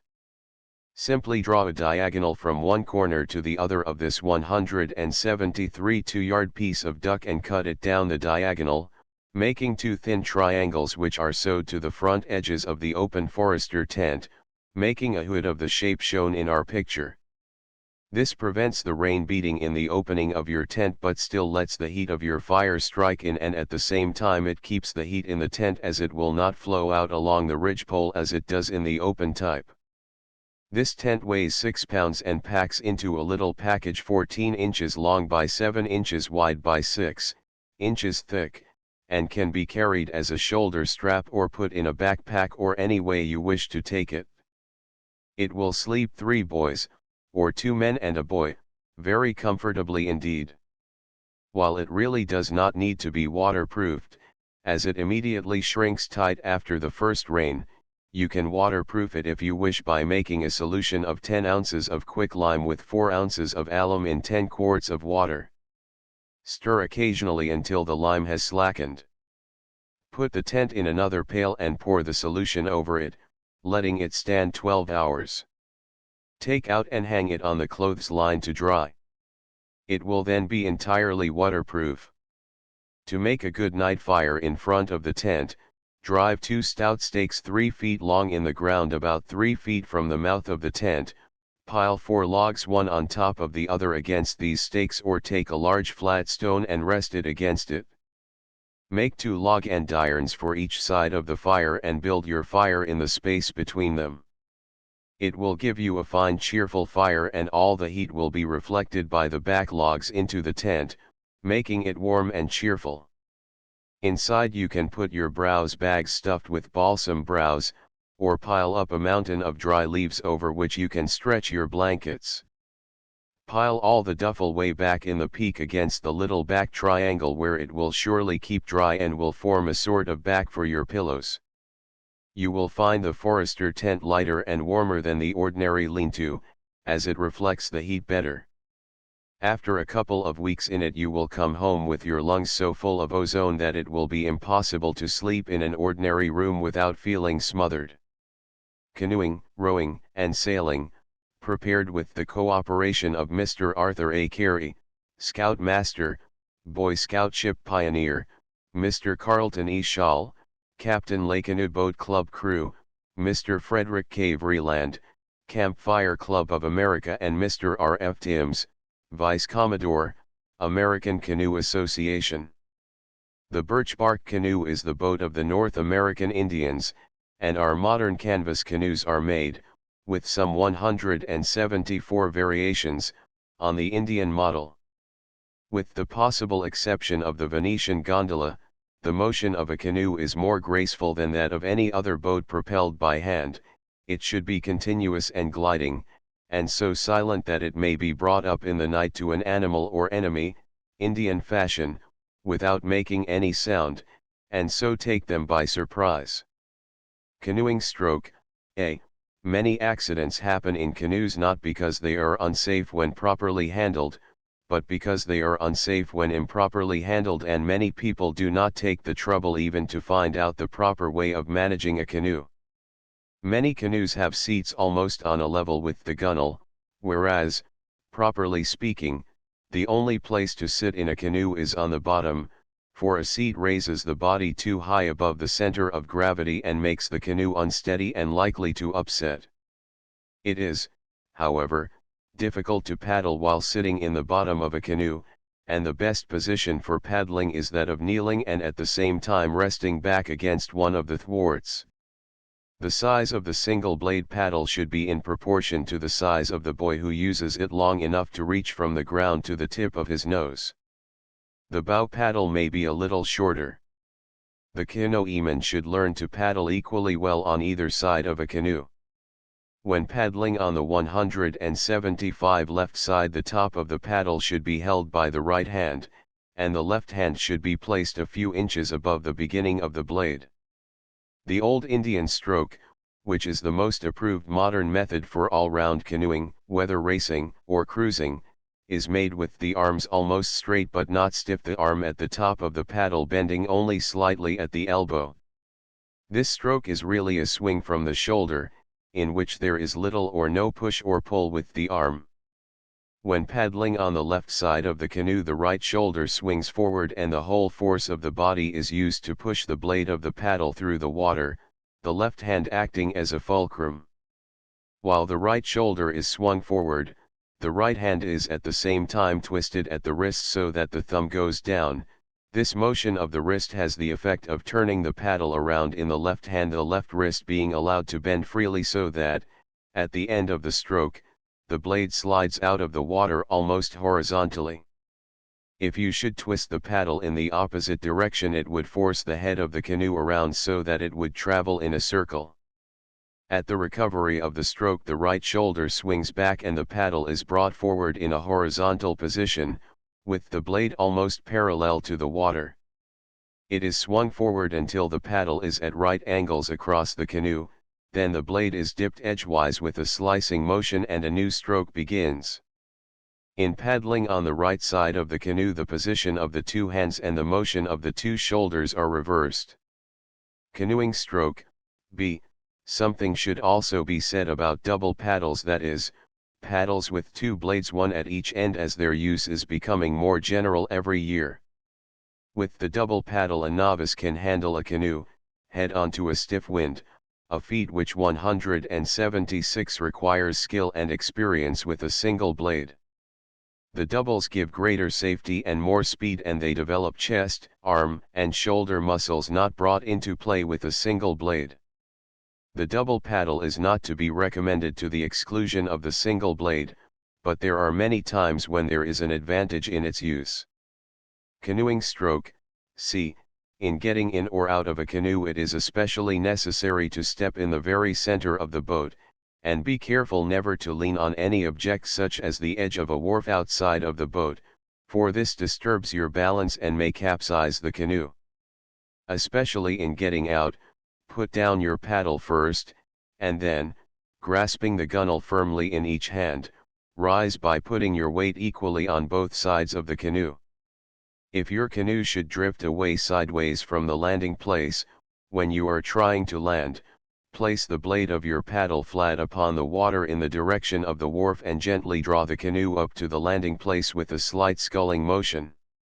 When it is necessary to cross the waves in rough water, always try to cross them quartering, i.e. at an oblique angle, but not at right angles. Crossing big waves at right angles 177 is difficult and apt to strain a canoe, and getting lengthwise between the waves is dangerous. Always have more weight aft than in the bow, but, when there is only one person in the canoe, it may be convenient to place a weight forward as a balance, but it should always be lighter than the weight aft. A skillful canoeman will paddle a light canoe even in a strong wind by kneeling at a point about 1/3 of the length from the stern. For the purpose of sailing in a canoe, the lateen rig is the safest, most easily handled, and the best all-round sailing outfit. For a 17-foot canoe, a sail having 40 square feet of surface is to be recommended, and, in all except very high winds, this can be handled by one man. Canoe with sail. The lateen sail is made in the form of an equilateral triangle, and two sides are fastened to spars which are connected at one end by a hinge or jaw. The mast, which should be set well forward, should be so long that, when the sail is spread and the slanting upper spar is swung from the top of the mast, the lower spar will swing level about 6 to 8 inches above the gunwale and hang clear above all parts of the boat in going about.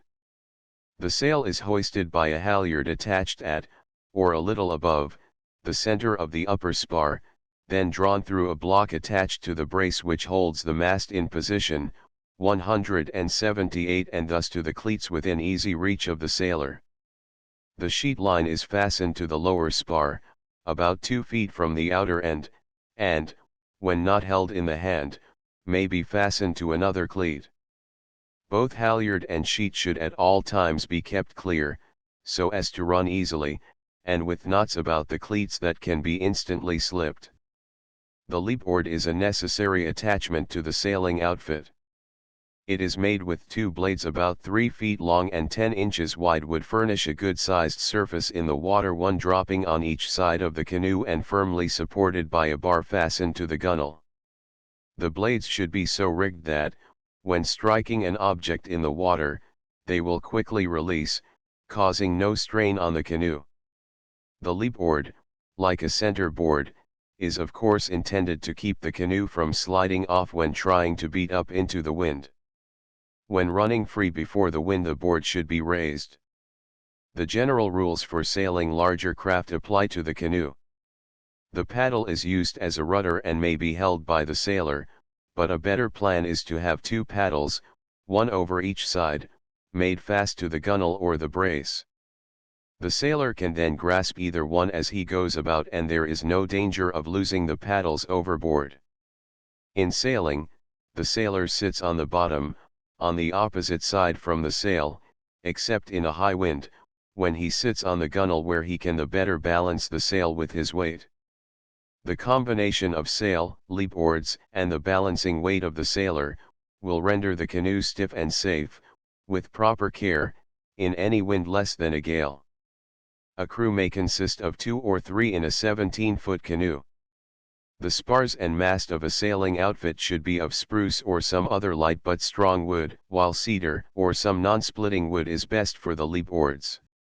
Young canoeists will enjoy making their own sailing outfits, or a complete lateen rig as made by various canoe manufacturers can be purchased either directly from them or through almost any dealer. In case of an upset, the greatest mistake is to leave the boat. A capsized canoe will support at least 4 persons as long as they have strength to cling to it. A single man or boy, in case of upsetting beyond swimming distance to land, should stretch himself flat upon the bottom of the canoe with arms and legs spread down over the tumble home toward the submerged gunwales. He can thus lie in safety for hours till help arrives. When 2 persons are upset, they should range themselves 179 on each side of the overturned boat, and, with one hand grasping each other's wrists across the boat, use the other hand to cling to the keel or the gunwale. If the canoe should swamp, 180 fill with water, and begin to sink, it should be turned over in the water. It is the air remaining under the inverted hull that gives the craft sufficient buoyancy to support weight. Never overload a canoe. In one of the ordinary size about 17 feet in length, 3 persons should be the maximum number at any time, and remember never to change seats in a canoe when out of your depth. 179. This diagram illustrates some of the angles formed by the boom and the keel line of the boat in different positions, running free, or before the wind abeam port tack, wind abeam starboard tack pointing into the wind, port tack pointing into the wind, starboard tack. 180. Continued. Rowboats. There is a certain caution in the use of boats which you will always find among sailors and fishermen and all persons who are using them constantly. Such a person instinctively steps into the middle of the boat when getting in, and always sits in the middle of the thwart or seat. This is a matter of instinct with seafaring people, and so is the habit of never fooling in a boat.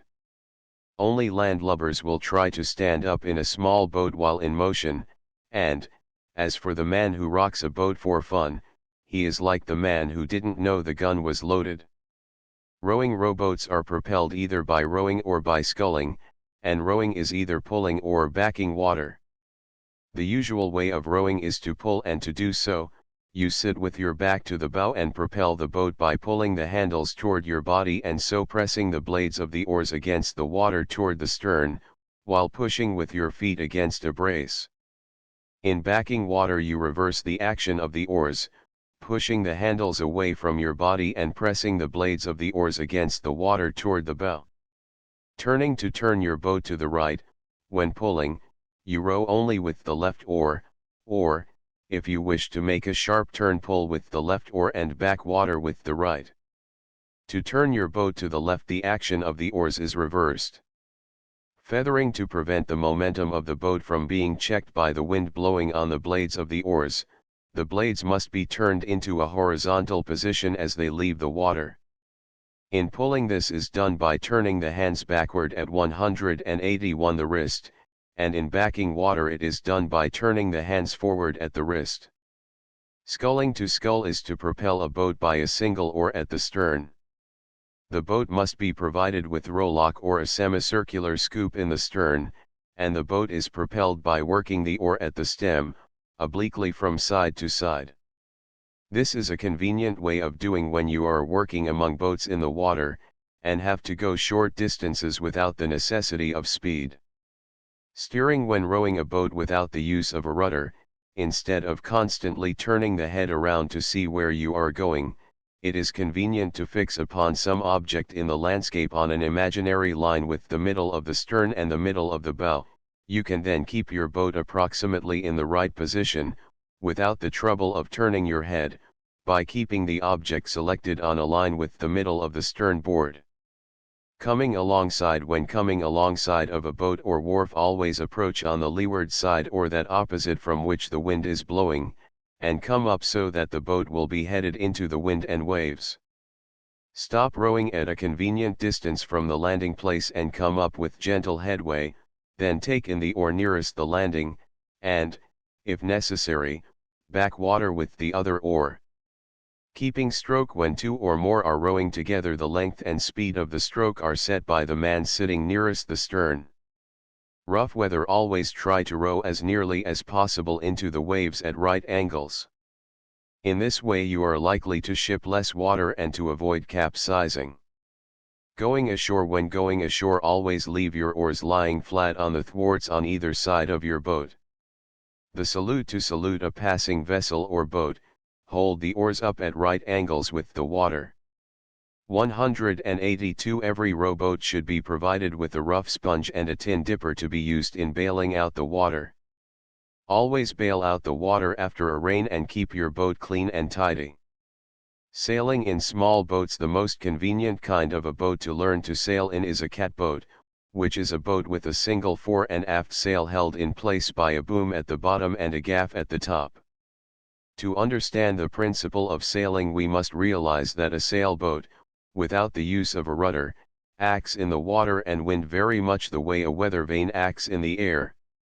The bow of the boat naturally turns toward the wind, thus relieving the sail of all pressure and keeping it shaking. But if by keeping the main sheet in your hand you hold the sail in a fixed position, and, at the same time, draw the tiller away from the sail, it will gradually fill with air beginning at the hoist or mast end of the sail and impel the boat in the direction in which you are steering. Given a certain direction in which you want to travel, the problem is, by letting out or hauling in your main sheet, to keep the sail as nearly as possible at right angles with the direction of the wind. We must remember, also, that, while the sail must be kept full, it should not be kept more than full, that is, its position must be such that, by the least push of the tiller toward the sail will begin to shake at the hoist. It is even desirable in a strong wind, and especially for beginners, to always let the sail, close to the mast, shake a little without losing too much pressure. When you are sailing with the wind coming over the boat from its port side, you are sailing on the port tack, and when you are sailing with the wind coming across the boat on its starboard side, you are sailing on the starboard tack. The port side of the boat is the left-hand side as you face the bow while standing on board, and the starboard side is the right-hand side. An easy way of remembering this is by recalling the sentence, "Jack left port." Direction of wind. Of course, you will see that, if you should forget which way the wind is blowing, you could not possibly know the right position for your sail, and this is one of the first requirements for a beginner. It is quite easy to become confused with regard to the direction of the wind, and therefore every boat should be provided with a small flag or fly at its masthead, and you should keep watching it at every turn of the boat until the habit 183 has become instinctive. It is convenient to remember that the fly should always point as nearly as possible to the end of the gaff, except when you are sailing free or before the wind. Close to wind sailing with the boat pointing as nearly as possible against the wind is called sailing close to the wind. When you have turned your bow to the right or left so that the wind strikes both boat and sail at right angles, you are sailing with the wind abeam. As you let out your sheet so that the boom makes a larger angle with an imaginary line running from the mast to the middle of the stern, you are sailing off the wind, and, when your sail stands at right angles to this same line, you are sailing free or before the wind. Before the wind, sailing free, or before the wind, is the extreme opposite of sailing close-hauled or on the wind, and the wind is blowing behind your back instead of approaching the sail from the direction of the mast. If you are sailing free on the port tack, with the boom at right angles to the mast on the starboard side, and you should steer your boat sufficiently to starboard, the wind would strike the sail at its outer edge or leach and throw the sail and boom violently over to the port side of the mast. This is called jibing and is a very dangerous thing. It should be carefully guarded against whenever sailing before the wind. Reefing: if you find that the wind is too strong for your boat, and that you are carrying too much sail, you can let her come up into the wind and take in 1 or 2 reefs. This is done by letting out both the throat and peak halyards enough to give sufficient slack of sail, then by hauling the sail out toward the end of the boom, and afterward by rolling the sail up and tying the points under and around it, but not around the boom. Always use a square or reef knot in tying your reef points. In case of a squall or a strong puff of wind, remember that you can always ease the pressure on your sail by turning the bow into the wind, and if for any reason you wish to shorten suddenly, you can drop your peak by loosening the peak halyards. Ready about: before going about, or turning your bow so that the wind will strike the other side of the sail at its mast end, the man 184 at the helm should always give warning by singing out the words, "Ready about." Going about is just the opposite of jibbing. Right of way: when 2 boats approach each other in opposite directions, close-hauled, the boat on the starboard tack has the right of way and should continue her course. The responsibility of avoiding a collision rests with the boat sailing on the port tack. But a boat running before the wind must always give way to a boat close-hauled. When sailing through high waves, always try as far as possible to head into them directly at right angles. Always steer as steadily as possible. If you are careful to keep the boat on her course and do not let your mind wander, only a slight motion of the tiller from side to side will be necessary. Flying the flag: while the fly or pennant is carried at the top of the mast, the flag is carried at the peak or upper corner of the sail at the end of the gaff. The salute consists of tipping or slightly lowering the flag and raising it again into position. 185 notes, 186 notes, 187. Chapter 4: Tracks, Trailing, and Signaling by Ernest Thompson Seton, Chief Scout. I wish I could go west and join the Indians so that I should have no lessons to learn, said an unhappy small boy who could discover no atom of sense or purpose in any one of the 3 R's. You never made a greater mistake, said the scribe. For the young Indians have many hard lessons from their earliest day, hard lessons and hard punishments. With them the dread penalty of failure is go hungry till you win, and no harder task have they than their reading lesson. Not 26 characters are to be learned in this exercise, but 1,000, not clear straight print are they, but dim, washed out, crooked traces, not indoors on comfortable chairs, with a patient teacher always near, but out in the forest, often alone and in every kind of weather. They slowly decipher their letters and read sentences of the oldest writing on earth, a style so old that the hieroglyphs of Egypt, the cylinders of Nippur, and the drawings of the cave men are as things of to-day in comparison, the one universal script that tracks in the dust, mud, or snow. These are the inscriptions that every hunter must learn to read infallibly, and be they strong or faint, straight or crooked, simple or overwritten with many a puzzling, diverse phrase, he must decipher and follow them swiftly, unerringly, if there is to be a successful ending to the hunt which provides his daily food. This is the reading lesson of the young Indians, and it is a style that will never become out of date. The naturalist also must acquire some measure of proficiency in the ancient art. Its usefulness is unending to the student of wildlife, without it he would know little of the people of the wood. There are still many wild animals. It is a remarkable fact that there are always more wild animals about than any but the expert has an idea of. For 188 example, there are, within 20 miles of New York City, fully 50 different kinds, not counting birds, reptiles, or fishes, 1/4 of which at least are abundant. Or more particularly within the limits of Greater New York there are at least a dozen species of wild beasts, half of which are quite common. Then how is it that we never see any, is the first question of the incredulous. The answer is, long ago the beasts learned the dire lesson: man is our worst enemy, shun him at any price. And the simplest way to do this is to come out only at night. Man is a daytime creature, he is blind in the soft half-light that most beasts prefer. While many animals have always limited their activity to the hours of twilight and gloom, there are not a few that moved about in daytime, but have given up that portion of their working day in order to avoid the arch-enemy. Thus they can flourish under our noses and eat at our tables, without our knowledge or consent. They come and go at will, and the world knows nothing of them.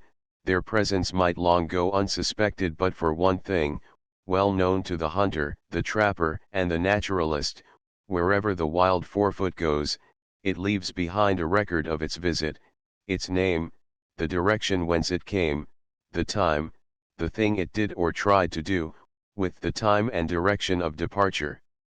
These it puts down in the ancient script. Each of these dotted lines, called the trail, is a wonderful, unfinished record of the creature's life during the time it made the same, and it needs only the patient work of the naturalist to decipher that record and from it learn much about the animal that made it, without that animal ever having been seen. Savages are more skillful at it than civilized folk, because tracking is their serious lifelong pursuit and they do not injure their eyes with books. Intelligence is important here as elsewhere, yet it is a remarkable fact that the lowest race of mankind, the Australian blacks, are reputed to be by far the best trackers. Not only are their eyes and attention developed and disciplined, but they have retained much of the scent power that civilized man has lost, and can follow a fresh track, partly at least by smell. It is hard to overvalue the powers of the clever tracker. To him the trail of each animal is not a mere series of similar footprints, it is an accurate account of the creature's life, habit, changing whims, and emotions during the portion of life whose record is in view. These are indeed autobiographical chapters, 190, and differ from other autobiographies in this: they cannot tell a lie. We may get wrong information from them, but it is our fault if we do. We misread the document that cannot falsify. 189 Deer, sheep, mink, cottontail, hawk, owl, meadow mouse. 190 Continued. When to learn tracking, the ideal time for tracking, and almost the only time for most folk, is when the ground is white. After the first snow the student walks forth and begins at once to realize the wonders of the trail. A score of creatures of whose existence, maybe, he did not know, are now revealed about him, and the reading of their autographs becomes easy. It is when the snow is on the ground, indeed, that we take our forefoot census of the woods. How often we learn with surprise from the telltale white that a fox was around our henhouse last night, a mink is living even now under the wood pile, and a deer, yes. There is no mistaking its sharp-pointed unsheep-like footprint has wandered into our woods from the farther wilds. Never lose the chance of the first snow if you wish to become a trailer. Nevertheless, remember that the first morning after a night's snowfall is not so good as the second. Most creatures lie up during the storm, the snow hides the tracks of those that do go forth, and some actually go into a cold sleep for a day or two after a heavy downfall. but a calm, mild night following a storm is sure to offer abundant and ideal opportunity for beginning the study of the trail. How to learn? Here are some of the important facts to keep in view when you set forth to master the rudiments.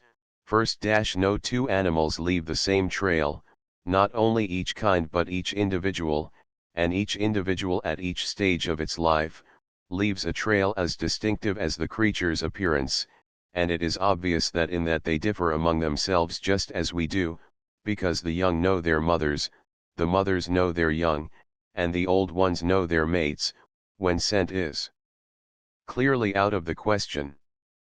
Another simple evidence of this is the well-known fact that no two human beings have the same thumb mark. All living creatures have corresponding peculiarities, and all use these parts in making the trail. Second, the trail was begun at the birthplace of that creature and ends only at its death place. It may be recorded in visible track or perceptible odor. It may last but a few 191 hours, and may be too faint even for an expert with present equipment to follow, but evidently the trail is made, wherever the creature journeys afoot. Third, it varies with every important change of impulse, action, or emotion. Fourth, when we find a trail we may rest assured that, if living, the creature that made it is at the other end. And if one can follow, it is only a question of time before coming up with that animal. And be sure of its direction before setting out. Many a novice has lost much time by going backward on the trail. Fifth, in studying trails one must always keep probabilities in mind. Sometimes one kind of track looks much like another, then the question is, which is the likeliest in this place? If I saw a jaguar track in India, I should know it was made by a leopard. If I found a leopard in Colorado, I should be sure I had found the mark of a cougar or mountain lion. A wolf track on Broadway would doubtless be the doing of a very large dog, and a St. Bernard's footmark in the Rockies, 20 miles from anywhere, would most likely turn out to be the happen-so imprint of a gray wolf's foot. To be sure of the marks, then, one should know all the animals that belong to the neighborhood. These facts are well known to every hunter. Most savages are hunters, and one of the early lessons of the Indian boy is to know the tracks of the different beasts about him. These are the letters of the old writing. A first try. Let us go forth into the woods in one of the northeastern states when there is a good tracking snow, and learn a few of these letters of the wood alphabet. Two at least are sure to be seen: the track of the blarina and of the deer mouse. They are shown on the same scale in Figs 1 and 2, page 198. In Fig 3 is the track of the meadow mouse. This is not unlike that of the blarina, because it walks, being a ground animal, while the deer mouse more often bounds. The delicate lace traceries of the masked shrew, shown in Fig 4, are almost invisible unless the sun be low.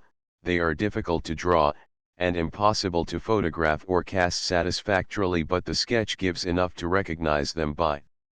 The meadow mouse belongs to the rank grass in the lowland 192 near the brook, and passing it toward the open, running, water we may see the curious track of the muskrat, its five-toed hind foot, its four-toed front foot, and its long-keeled tail, are plainly on record. When he goes slowly the tail mark is nearly straight, when he goes fast it is wavy in proportion to his pace. Page 193. The muskrat is a valiant beast, he never dies without fighting to the last, but he is in dread of another brookland creature whose trail is here the mink. Individual tracks of this animal are shown in number 1, page 161. Here he was bounding.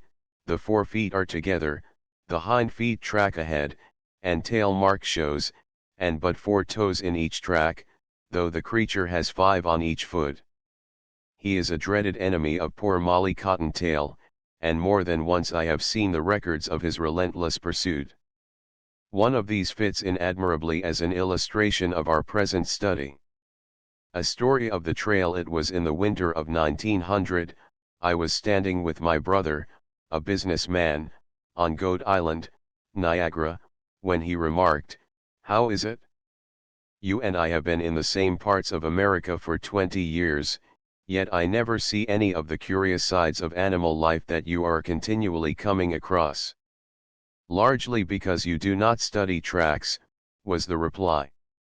"Look at your feet now. There is a whole history to be read." "I see some marks," he replied, "that might have been made by some animal." "That is the track of a cottontail," was the answer. "Now, let us read the chapter of his life. See, he went in a general straight course as though making some well-known haunt, his easy pace, with 8 or 10 inches between each set of tracks, shows unalarm. But see here, joining on, is something else. So there is another cottontail. Not at all, this new track is smaller, the 4 feet are more or less paired, showing that the creature can climb a tree, there is a suggestion of toe pads and there is a mark telling evidently of a long tail. These things combined with the size and the place identify it clearly. This is the trail of a mink. See. He has also found the rabbit track, and finding it fresh, he followed it. His bounds are lengthened now, but the rabbit's are not, showing that the latter was unconscious of the pursuit. After 100 yards the double trail led us to a great pile of wood, and into this both went. Having followed his 193 game into dense cover, the trailer's first business was to make sure that it did not go out the other side. We went carefully around the pile, there were no tracks leading out. "Now," I said, "if you will take the trouble to move that wood pile you will find in it the remains of the rabbit half devoured and the mink himself. At this moment he is no doubt curled up asleep." As the pile was large and the conclusion more or less self-evident, my brother was content to accept my reading of the episode. What about winter sleepers? Although so much is to be read in the wintry white, we cannot now make a full account of all the woodland 4-foots, for there are some kinds that do not come out on the snow, they sleep more or less all winter. Dog tracks, front and back, 1/2 life size, cat tracks, front and bad, 1/2 life size, uppermost, well-developed human foot middle, a foot always cramped by boots bottom, a bare foot, never in boots. Muskrat tracks, 1/3 life size, 194. Thus, one rarely sees the track of a chipmunk or woodchuck in truly wintry weather, and never, so far as I know, have the trails of jumping mouse or mud turtle been seen in the snow. These we can track only in the mud or dust. Such trails cannot be followed as far as those in the snow, simply because the mud and dust do not cover the whole country, but they are usually as clear and in some respects more easy of record. How to make pictures of tracks? It is a most fascinating amusement to learn some creature's way of life by following its fresh track for hours in good snow. I never miss such a chance. If I cannot find a fresh track, I take a stale one, knowing that, theoretically, it is fresher at every step, and from practical experience that it always brings one to some track that is fresh. How often I have wished for a perfect means of transferring these wildlife tales to paper or otherwise making a permanent collection. My earliest attempts were in freehand drawing, which answers, but has this great disadvantage: it is a translation, a record discolored by an intervening personality, and the value of the result is likely to be limited by one's own knowledge at the time. Casting in plaster was another means attempted, but not one track in 10,000 is fit to cast. Nearly all are blemished and imperfect in some way, and the most abundant, those in snow, cannot be cast at all. Then I tried spreading plastic wax where the beasts would walk on it, in pathways or before dens. How they did scoff! The simplest ground squirrel knew too much to venture on my waxen snare, around it, or if hemmed in, over it, with a mighty bound they went, but never a track did I so secure. Photography naturally suggested itself, but the difficulties proved as great as unexpected, almost as great as in casting. Not one track in 1000 is fit to photograph, the essential details are almost always left out. You must have open sunlight, and even when the weather is perfect there are practically but 2 times each day when it is possible in mid-morning and mid-afternoon, when the sun is high enough for clear photographs and low enough to cast a shadow in the faint track. The coon that showed me how then a new method was suggested in an unexpected way. A friend of mine had a pet coon which he kept in a cage in his bachelor quarters uptown. One day, during my friend's 195 absence, the coon got loose and set about a series of long-deferred exploring expeditions, beginning with the bachelor's bedroom. The first promising object was a writing desk. Mounting by a chair, the coon examined several uninteresting books and papers, and then noticed higher up a large stone bottle. He had several times found pleasurable stuff in bottles, so he went for it. The cork was lightly in and easily disposed of, but the smell was far from inviting, for it was merely a quart of ink. Determined to leave no stone unturned, however, the coon upset the ink to taste and try. Alas! It tasted even worse than it smelled, it was an utter failure as a beverage. And the coon, pushing it contemptuously away, turned to a pile of fine handmade, decollage, heraldry notepaper, the pride of my friend's heart, and when he raised his inky little paws there were left on the paper some beautiful black prints. This was a new idea, the coon tried it again and again. But the ink held out longer than the paper, so that the fur-clad painter worked over sundry books, and the adjoining walls, while the ink, dribbling over everything, formed a great pool below the desk. Something attracted the artist's attention, causing him to jump down. He landed in the pool of ink, making it splash in all directions. Some of the black splotches reached the white counterpane of the bachelor's bed. Another happy idea, the coon now leaped on the bed, racing around as long as the ink on his feet gave results. As he paused to rest, or perhaps to see if any places had been neglected, the door opened, and in came the landlady.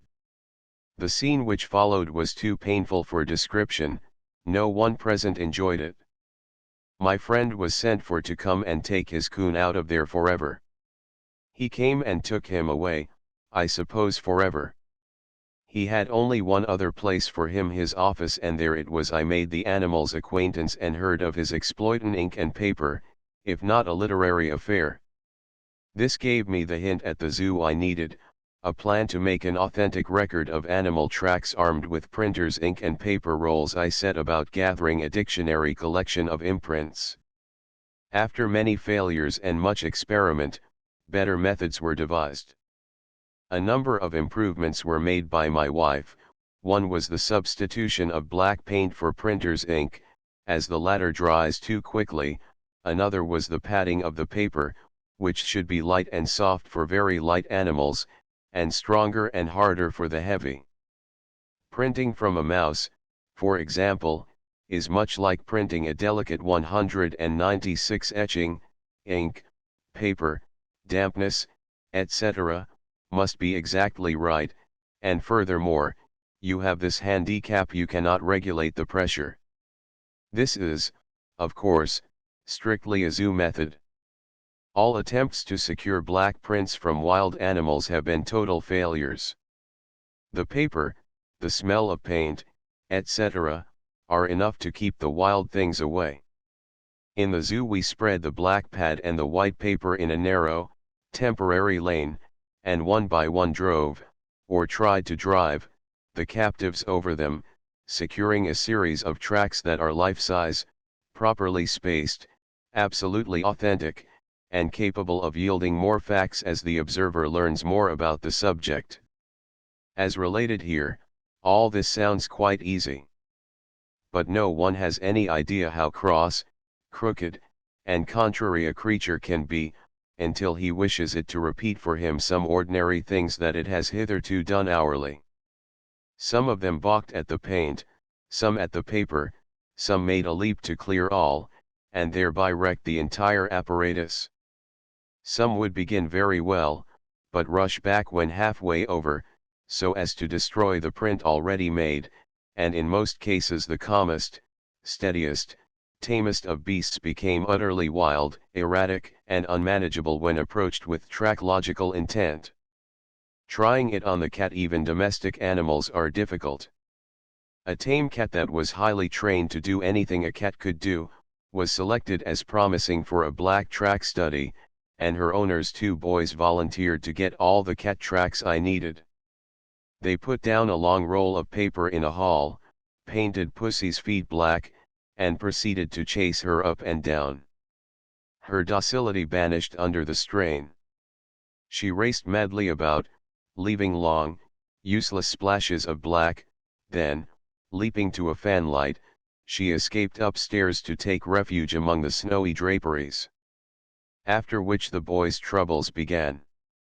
Drawing is mostly used. These, however, are mere by accidents and illustrate the many practical difficulties. After these had been conquered with patience and ingenuity, there could be no doubt of the value of the prints. They are the best of records for size, spacing, and detail, but fail in giving incidents of wildlife, or the landscape surroundings. The drawings, as already seen, are best for a long series and for faint features. In fact, the 197 drawings alone can give everything you can perceive, but they fail in authentic size and detail. Photography has this great advantage: it gives the surroundings, the essential landscape and setting, and, therefore, the local reason for any changes of action on the part of the animal. Also, the aesthetic beauties of its records are unique, and will help to keep the method in a high place.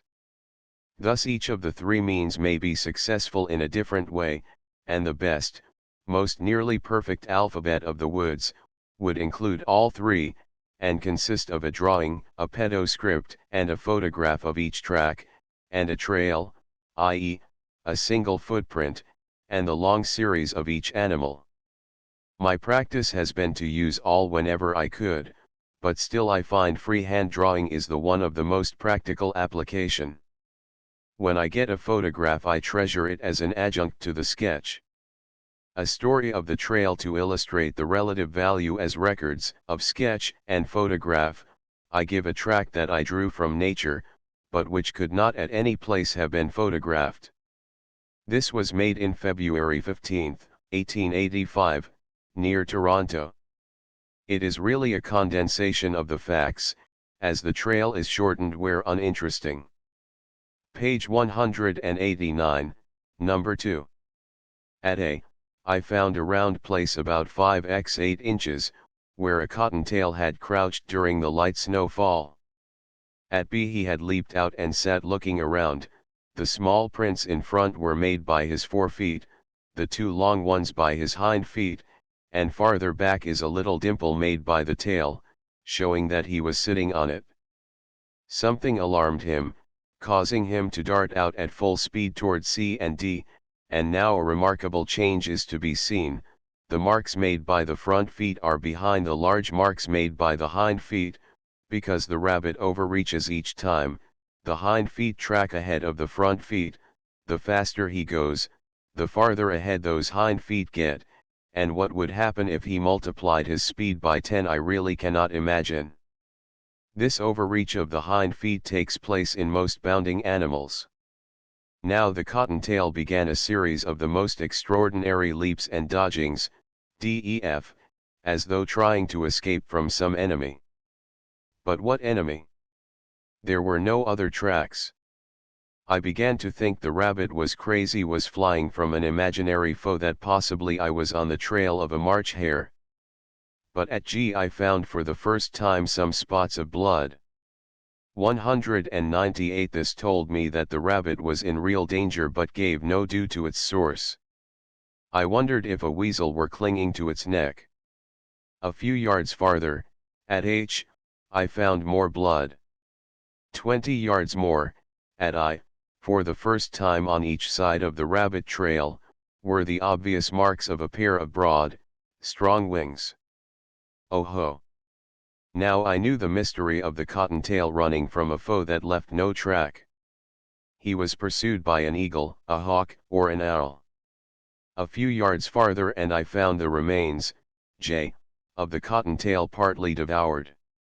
This put the eagle out of the question. An eagle would have carried the rabbit off boldly. A hawk or an owl then was the assassin. I looked for something to decide which, and close by the remains found the peculiar two-paired track of an owl. A hawk's track would have been SK, while the owl nearly always sets its feet in the ground 199 with 2 toes forward and 2 toes back. But which owl? There were at least 3 in the valley that might be blamed. I looked for more proof and got it on the nearby sapling, one small feather, downy, as are all owl feathers, and bearing 3 broad bars, telling me plainly that a barred owl had been there lately, and that, therefore, he was almost certainly the slayer of the cottontail. As I busied myself making notes, what should come flying up the valley but the owl himself, back to the very place of the crime, intent on completing his meal no doubt. He alighted on a branch 10 feet above my head and just over the rabbit remains, and sat there muttering in his throat. The proof in this case was purely circumstantial, but I think that we can come to only one conclusion, that the evidence of the track in the snow was complete and convincing. 198 tracks 1. Blarina in snow 2. Deer mouse 3. Meadow mouse 4. Masked shrew 199 continued meadow mouse. The meadow mouse autograph, page 189, illustrates the black track method. At first these dots look inconsequent and fortuitous, but a careful examination shows that the creature had 4 toes with claws on the 4 feet, and 5 on the hind, which is evidence, though not conclusive, that it was a rodent. The absence of tail marks shows that the tail was short or wanting. The tubercles on each palm show to what group of mice the creature belongs. The alternation of the track shows that it was a ground animal, not a tree climber. The spacing shows the shortness of the legs. Their size determines the size of the creature. Thus we come near to reconstructing the animal from its tracks, and see how by the help of these studies, we can get much light on the bygone animals whose only monuments are tracks in the sedimentary rocks about us, rocks that, when they received these imprints, were the muddy margin of these long-gone creatures' haunts. What the trail gives the secrets of the woods, there is yet another feature of trail study that gives it exceptional value. It is an account of the creature pursuing its ordinary life. If you succeeded in getting a glimpse of a fox or a hare in the woods, the chances are 100 to 1 that it was aware of your presence first. They are much cleverer than we are at this sort of thing, and if they do not actually sight or sense you, they observe, and are warned by the action of some other creature that did sense us, and so cease their occupations to steal away or hide. But the snow story will 201 tell of the life that the animal ordinarily leads, its method of searching for food, its kind of food, the help it gets from its friends, or sometimes from its rivals, and thus offers an insight into its home ways that is scarcely to be attained in any other way. The trailer has the key to a new storehouse of nature's secrets. Another of the Sibylline books is open to his view.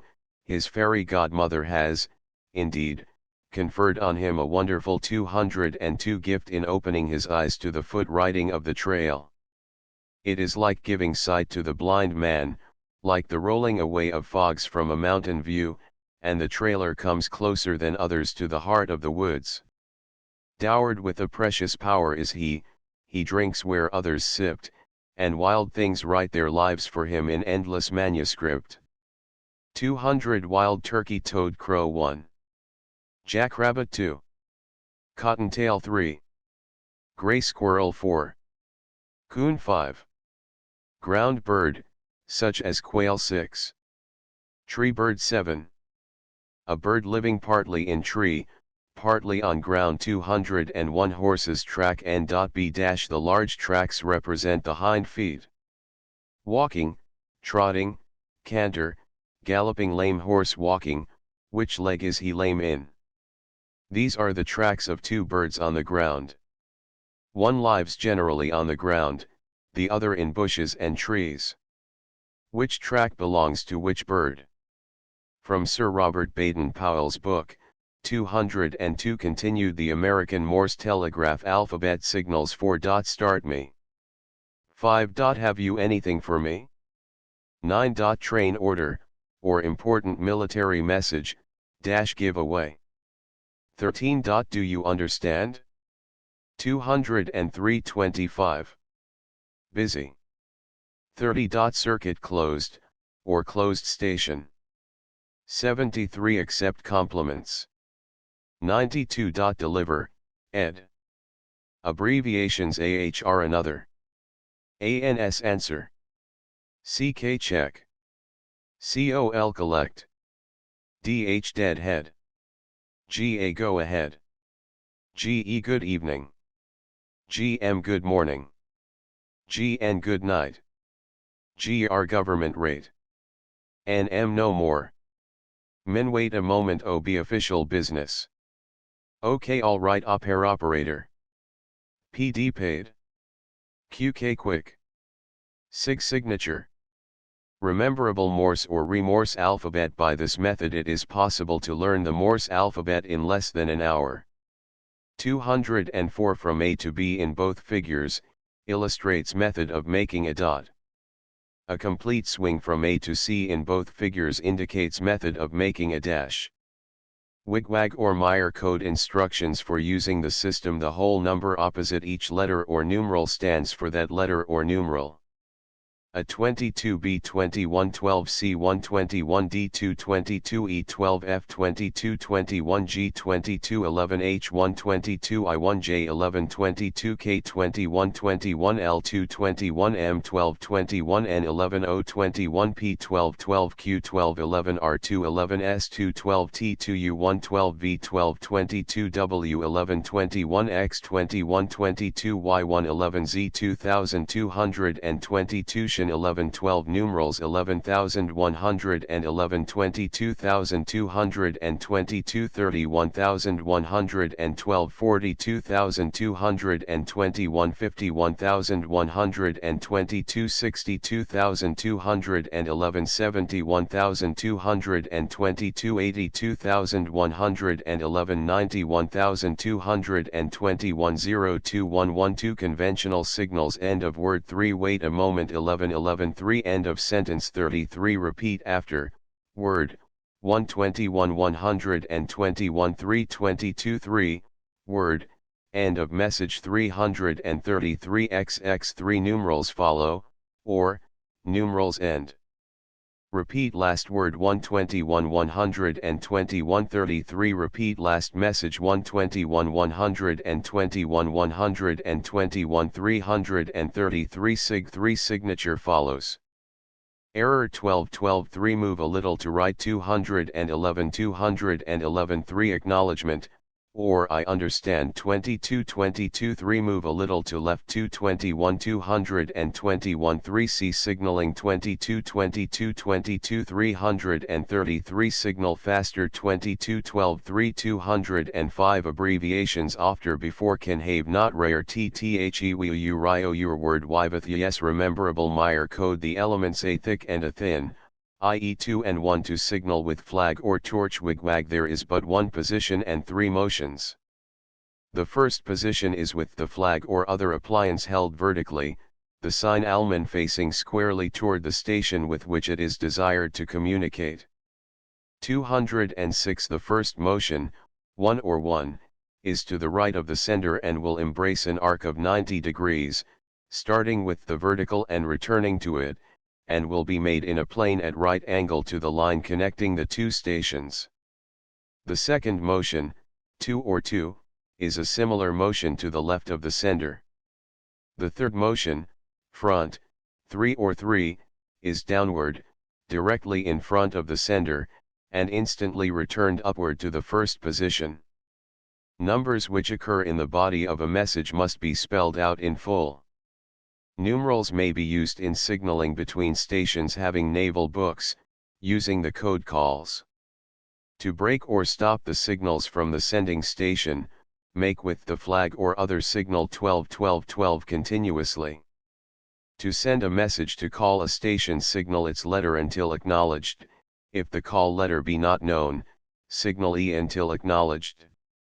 To acknowledge a call, signal 1 understand, followed by the call letter of the acknowledging station. Make a slight pause after each letter and also after front. If the sender discovers that he has made an error, he should make 3 followed by 12 123, after which he begins the word in which the error occurred. The semaphore signal code. The scout may learn the correct angles at which to hold the flags from the diagram. The easiest method of learning the alphabet is by grouping the various letters together as follows. For all letters from A to G, one arm only is used, making a quarter of a circle for each letter in succession. The letters from H to N, except J, dash the right arm stands at A while the left moves round the circle for the other letters. For O to S, the right arm stands at B, the left arm moves round as before. For T, U, Y, and the annul, the right arm stands at C, the left moving to the next point of the circle successively. The numerical sign J, or alphabetical sign, and V, the right arm stands at position for letter D, the left arm only being moved. 207 W and X, the left arm stands at position for letter E, the right in this case moving down 45 degrees to show letter X. For the letter Z, the left arm stands at the position G, the right arm crosses the breast taking the position F. 208 The letters A to I also stand for the figures 1 to 9, K standing for 0, if you make the numerical sign to show that you are going to send numbers followed by the alphabetical sign, J, when the figures are finished. They will be checked by being repeated back by the receiving station. Should figures be wrongly repeated by the receiving station, the sending station will send the annul sign, which is answered by the same sign, and then send the group of figures again. The sender must always face the station to which he is sending. On a word failing to make sense, the writer down will say, no, when the reader will at once stop the sending station by raising both arms horizontally to their full extent, letter R. This demand for repetition the sending station will acknowledge by making J. The signaler receiving the message will then send the last word he has read correctly, upon which the sender will continue the message from that word. Whistle signs 1. One long blast means silence, alert, look out for my next signal. Also approaching a station. 2 short blasts means all right. 3 a succession of long, slow blasts means go out, get farther away, or advance, extend, scatter. 4 a succession of short, sharp blasts means rally, close in, come together, fall in, danger, alarm. 5 3 short blasts followed by one long one from Scoutmaster calls up the patrol leaders. I.E, leaders, come here. Any whistle signal must be instantly obeyed at the double as fast as you can run, no matter what other job you may be doing at the time. Hand or flag signals. Hand signals, which can also be made by patrol leaders with their patrol flags when necessary, hand waved several times across the face from side to side, or flag waved horizontally, from side to side opposite the face, means no, never mind, as you were. Hand or flag held high, and waved as though pushing forward, at full extent of arm, or whistle. A succession of slow blasts means extend, go farther out, scatter. Hand or flag held high, and waved rapidly from side to side, at full extent of arm, or a succession of short, quick blasts on the whistle, means close in, rally, come here, danger, cattle on track. 209 Hand or flag pointing in any direction means go in that direction. Clenched hand or flag jumped rapidly up and down several times means, hurry, run. The movement, pushing or beckoning, indicates whether hurry here or hurry there. Hand, or flag, held straight up overhead, palm forward, means stop, halt. When a leader is shouting an order or message to a scout who is some way off, the scout, if he hears what is being said, should hold up his hand level with his head all the time. If he cannot hear, he should stand still, making no sign. The leader will then repeat louder, or beckon to the scout to come in nearer. The following signals are made by a scout with his staff when he is sent out to reconnoitre within sight of his patrol, and they have the following meaning: staff held up horizontally, that is, level, with both hands above the head, means, I have found. The same, out with staff moved up and down slowly, means, I have found, but a long way off. The same, staff moved up and down rapidly, means, I have found, and close by. The staff held straight up over the head means, nothing in sight. Indian signs and blazes shaking a blanket, I want to talk to you. Hold up a tree branch, I want to make peace. Hold up a weapon, means war, I am ready to fight. Hold up a pole horizontally, with hands on it, I have found something. This is good water. Good water not far in this direction. A long way to good water, go in direction of arrow. We camped here because one of us was sick. 210 War or trouble about. Peace. Road to be followed.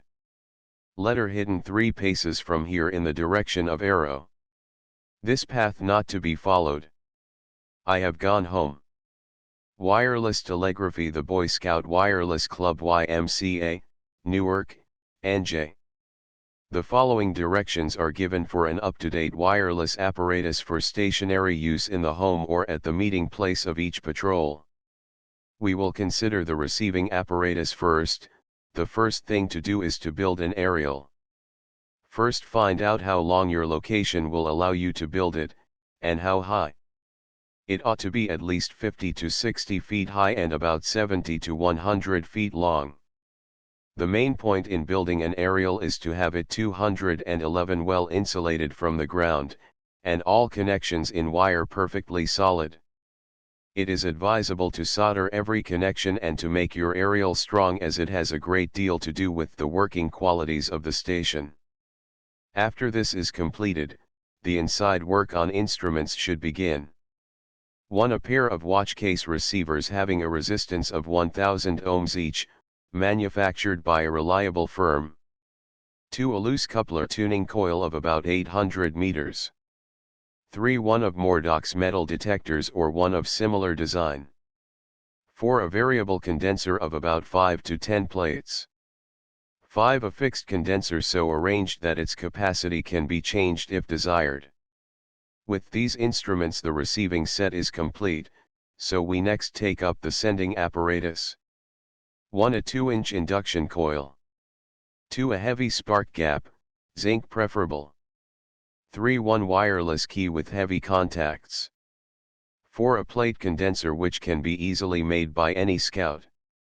Good glass is the main point. 5. A triple pole, double throw aerial switch. Can be made by scouts.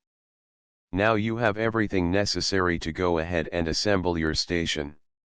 The next thing is to connect them up. Above is a diagram which will make a good station for a scout. This station, if the arrow is of the proper height, is capable of sending messages from 8 to 10 miles. The receiving set, perhaps the most fundamentally important part of a wireless telegraph station, is the aerial. Its construction varies with each station, but a few general suggestions may be of use. The builder should aim to get as high and as long an aerial as possible, height being the more important factor. In a stationary set the aerial may be fastened to a tree or pole or high building, while in a field set a tree or an easily portable pole must be used. The aerial itself should be made of copper wire and should be hung between spreaders as long as convenient and insulated from them by 2 cleat insulators in series at each end. The experimenter should see that his leading-in wire is placed conveniently and comes in contact with the walls, etc., 212 as little as possible. All points of contact must be well insulated with glass, porcelain, or hard rubber. The tuning coil is very simple in construction. A cardboard tube, about 3 inches in diameter, is mounted between 2 square heads. This tube is wound with number 24 insulated copper wire and very well shellacked to avoid loosening of the wire. 2 pieces of 1/4 inch square brass rod, to be fastened between the heads, are secured, and a slider, as shown in drawing, is made. The rods are fastened on the heads and the insulation in the path of the slides is then well scraped off. Binding posts are then fastened to rods and coil ends. Details of instruments for field use. 213. The detector, although the most important of the instruments, is perhaps the simplest. It is constructed of a hardwood base with a small brass plate fastened on by means of a binding post. On the other end of the base is fastened a double binding post which holds a brass spring, as in the drawing. On the end of the spring is fastened a copper point made by winding a few inches of number 36 or 40 wire on it and allowing about 3/16 of an inch to project. This completes the detector, but, for use in this instrument, lead sulfide or galena crystals must be secured. The condenser is made of 2 pieces of tin foil, 4 by 10, and 3 pieces of waxed paper a little larger than the foil. A piece of wire is twisted into the end of each piece of foil, and then 1 sheet of foil is laid on a sheet of paper. This is then covered by another sheet of paper upon which is laid the second sheet of foil. On top of this is laid the third sheet of paper and the whole is folded into a convenient bundle. The sheets of foil must be well insulated from each other and the wires must project from the condenser. The ground connection is made by soldering a wire to a cold water pipe. In the case of a portable set, the ground may be made by driving a metal rod into the ground or sinking metal netting into a body of water. The telephone receivers cannot well be made and must therefore be bought. The type of phones used will therefore depend entirely on the builder's purse. The sending set, the same aerial and ground are used for sending as were used for receiving, and for the experimenter, it will be far cheaper to buy a spark coil for his sending set than to attempt to make one. For a field set there will be very little need of a sending helix, as close tuning will be hardly possible, but for the stationary set this is very useful. The helix is made by building a drum with square heads fastened together by 6 or 8 uprights, arranged on the circumference of a circle. On this then are wound 10 or 12 turns of number 10 or 12, brass or copper wire. Binding posts are fastened to the ends of the wire and variable contact made on the turns by means of metal spring clips. The spark gap is made of a hardwood base with 2 uprights to which are fastened strips of brass. Under these strips are 214 placed 2 pieces of battery zinc so as to make the gap between their ends variable. Binding posts are fastened to the strips for contact. The sending condenser is the same as the receiving in construction, but different in material. The dielectric is glass while the conducting surfaces are tin foil, arranged in a pile of alternate sheets of glass and foil. The foil is shaped as in drawing and alternate sheets have their lugs projecting on opposite sides, all lugs on same side being connected together. For a 1-inch coil but a few of these plates are needed, but for higher power a greater number are necessary. Wireless telegraph set designed for Boy Scouts of America by L. Horrell. All that now remains is the setting up of the instruments. They are arranged as in the drawing, a double point, 215 double throw switch being used to switch from sending to receiving. After having connected up the receiving instruments, the receiver is placed at the ear and the point of the detector placed on the various parts of the mineral until the signals are heard clearly. Then the tuning coil is adjusted until the signals are loudest. The sending apparatus is set up, the key and batteries having been bought or made, and used to call some other station.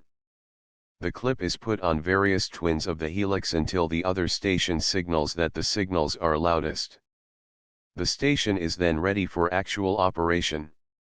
Notes 216, Notes 217, Notes 218, Notes 219, Chapter V, Health and Endurance. George J. Fisher, M.D. Secretary, Physical Department, International Committee, Young Men's Christian Association. Fitness. Two things greatly affect the conditions under which a boy lives in these days.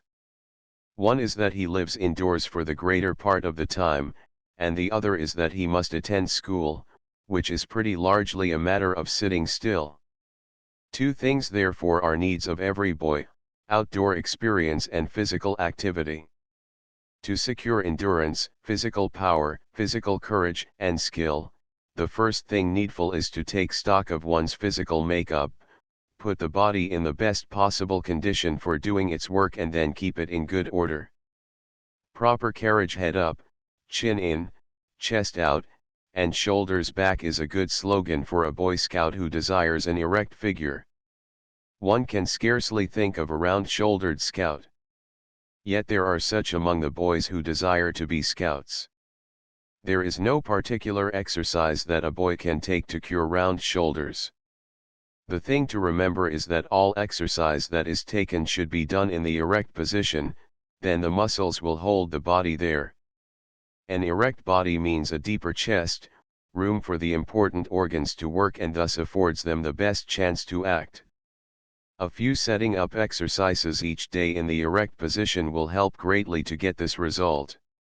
220 Exercise 1. Position: heels together, arms down and at sides, palms in. Movement: swing arms, sideways, upward to vertical, and return. Exercise 2. Same as exercise I, except that arms are swung forward, upward to vertical. Exercise 3. Position: arms extended to side, horizontal. Movement: swing forward and return. Emphasis upon backward movement. Exercise 4. Position: arms at side, horizontal, back slightly arched. Movement: circle arms backward. Setting up exercises 221. Exercise 5. Position: forearms flexed at side of chest. Movement: thrust arms forward and return. Exercise 6. Position: arms at front, horizontal, forearms flexed, fingers on shoulders. Movement: swing backward to side, horizontal in position. Exercise 7. Position: same as exercise 6. Movement: swing downward, forward, bringing arms beyond sides of body. Rise on toes with end of backward swing. Exercise 8. A position: arms at vertical, thumbs locked, head fixed between arms. Exercise 8B. Movement: bend forward as far as possible, without bending knees, and return. Setting up exercises 222. Exercise 9. Position: arms at vertical. Repeat exercise 8B. Exercise 9B. Movement: arm circles, downward, inward, across chest. Reverse the movement. Exercise 10. Position: arms on hips. Movement: forward bend. Exercise 11. Position: same as exercise 10. Movement: backward bend. Exercise 12. Position: same as exercise 10. Movement: sideward bend, right and left. Setting up exercises 223. Exercise 13. Position: same as exercise 10. Movement: rotate body of waist. Exercise 14. Position: same as exercise 10. Movement: raise high on toes. Hold shoulders back firmly, Exercise 15 position, same as exercise 10. Movement, full knee bend. Setting up exercises growth. The chief business of a boy is to grow. He may have other affairs, but this is his chief concern. He should, therefore, have a few simple rules for living and make them a part of his daily life. Outdoor exercises. Each day should have its outdoor exercises. Walking is a splendid form of exercise. Walk to school or business, don't ride unless absolutely necessary because of unusual distance. Walk with a good, swinging stride with chest well up and spine fairly straight. Slow running across country is great, it lacks strain and yet affords splendid stimulation to heart and lungs. Cross-country running and hiking should be favorite sport for scout patrols and troops. A boy ought to have at least 2 hours of sport daily in some good, vigorous game, such as baseball or tennis, and, if he can possibly afford it, at least 2 periods a week, of an hour each, in a gymnasium, where he can receive guidance in bodybuilding.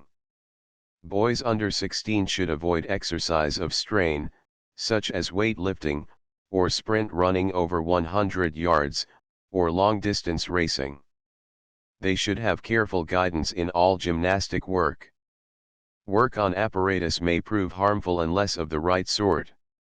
The horse 224 and parallel bars should be used largely to jump over rather than perform upon. Exercises demanding a sustained support of the body with the arms are not helpful, but may be harmful. The chief activity should be of the legs, to strengthen heart and lungs. A boy should be careful not to overdo. In his excitement to win in a contest, he is likely to do this unless cautioned. A boy should never try to reduce his weight. Now that there are weight classes in sports for boys, there is a temptation to do this and it may prove very serious. Severe training for athletics should be avoided. All training should be in moderation. Medical examinations. Every boy ought to have, as he takes up his Boy Scout work, a thorough medical examination. Some physician who is interested in boys will be willing to act as examiner for a patrol or troop. A boy should know the condition of his heart and lungs before entering any contest. If he has any defects in his breathing apparatus, nose, throat, or lungs, these should be attended to or they will seriously interfere with his endurance tests. Baths. Beside exercises, a boy should have simple, workable rules for living. A boy ought to take a good soap bath at least twice a week and always after he has played a hard game or performed work of a nature that has caused him to perspire freely. Each morning a quick sponge bath should be the first order of the day, in water as cool as he can stand it, followed by a good rub with a coarse towel. If there is a feeling of warmth after the bath, it is helpful. If not, the water should be slightly warm or only a portion of the body should be bathed at a time. Pain. One thing that should be regarded seriously is pain in any form in any part of the body. If there is a dull headache frequently, find out what causes it. Pain in the knee, the arch of the foot, or at any point, should be taken seriously. Pain means something wrong. It may be brave to bear it, but at 225 is not wise. It may mean something serious. Remember that pain felt in one part of the body may be the result of something wrong in another part. See a wise doctor about it. Eating. And now in reference to what one shall eat. The average boy ought to have and usually does have an appetite like an ostrich.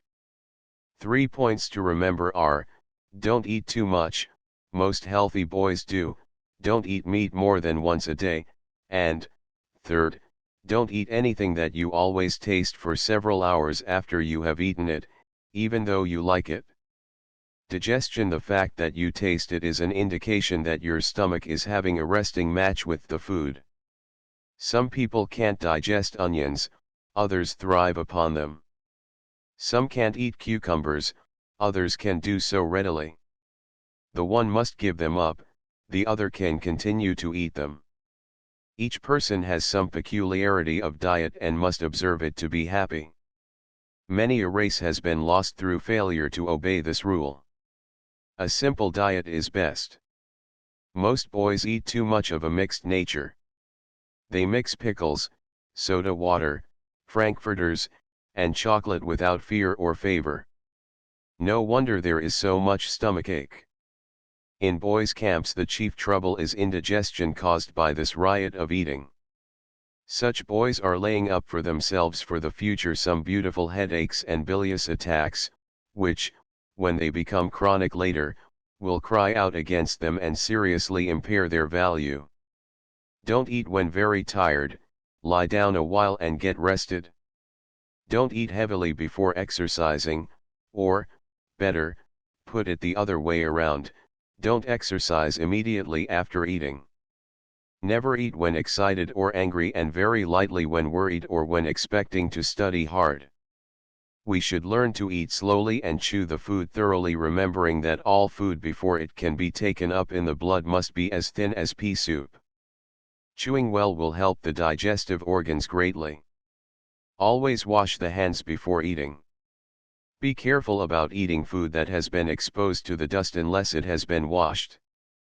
Drink freely of clean water between meals. Never use a public drinking cup without thoroughly rinsing it. Don't touch your lips to the rim of the cup. Boys who cook their own meals when in camp should be 226 careful to have their food well done. Half-baked and soggy food proves indigestible. Coffee and tea. Should a boy drink coffee or tea? This is a question often asked by boys. Coffee and tea are the greatest stimulants known. But does a strong boy need a stimulant? What is a stimulant and what does it do? A stimulant is a whip, making the body do more at a given time than it ordinarily would. It doesn't add any fiber to the tissues, doesn't add any strength, isn't a food, but merely gets more out of the tissues or nervous system than they would ordinarily yield. Of course there is a reaction, because the tissues have had nothing to feed on. Herbert Fisher says that Peary's men, who drank lots of tea on their voyage north, during the most trying time of their trip showed it in their haggard faces and loss of tissue. Their own tissues had turned cannibal and fed on their own material. Stimulants are not foods. They add no strength to the body. They exact of the body what ought not to be exacted of it. There is always a reaction and one is always worse off as a result. Growing boys especially should have nothing to do with tea, coffee, or any stimulant. Alcohol and tobacco. Alcohol is not a stimulant, but is really a narcotic that is very depressing. It dulls rather than stimulates. The same is true of nicotine in tobacco. No growing boy should use either. The first athletes to drop out of a race are usually drinkers, and all trainers know that smoking is bad for the wind. Constipation. Those boys who find their digestion sluggish and are troubled with constipation may find the following plan helpful in overcoming the condition: drink a cool, copious draught of water upon arising. Then take some body bending exercises. Follow this with the sponge bath. Then, if possible, take a walk around the block before breakfast. After school, play some favorite game for at least an hour. In the absence of this, take a good hike of 3 or 4 miles or a longer bicycle ride. At least twice a week, if possible, enter a gymnasium class and make special emphasis of body bending exercises. 227. Have a regular time for going to stool. A good plan is to go just before retiring and immediately upon arising. Go even though you feel no desire to do so. A regular habit may be established by this method. Always respond quickly to any call of nature. Toasted bread and graham bread and the coarser foods and fruit will be found helpful. The teeth. Closely related to the matter of eating is the proper care of the teeth. Perhaps without care the mouth is the filthiest cavity of the body. We spend a great deal of energy trying to keep food clean and water pure, but what is the use if we place them in a dirty cavity as they enter the body? Full 90% of the children examined in our schools have decayed and dirty teeth. These decayed teeth provide cavities in which food particles decay and germs grow, and through which poisons are absorbed. These conditions need not exist. Now just a few suggestions about the care of the teeth. Every boy should own his own toothbrush. The teeth should be scrubbed at least twice a day. At night they should receive most careful cleansing, using a good toothpaste or powder. Then again in the morning they should be rinsed, at which time simply clean water is sufficient. Time should be taken in the cleansing of the teeth.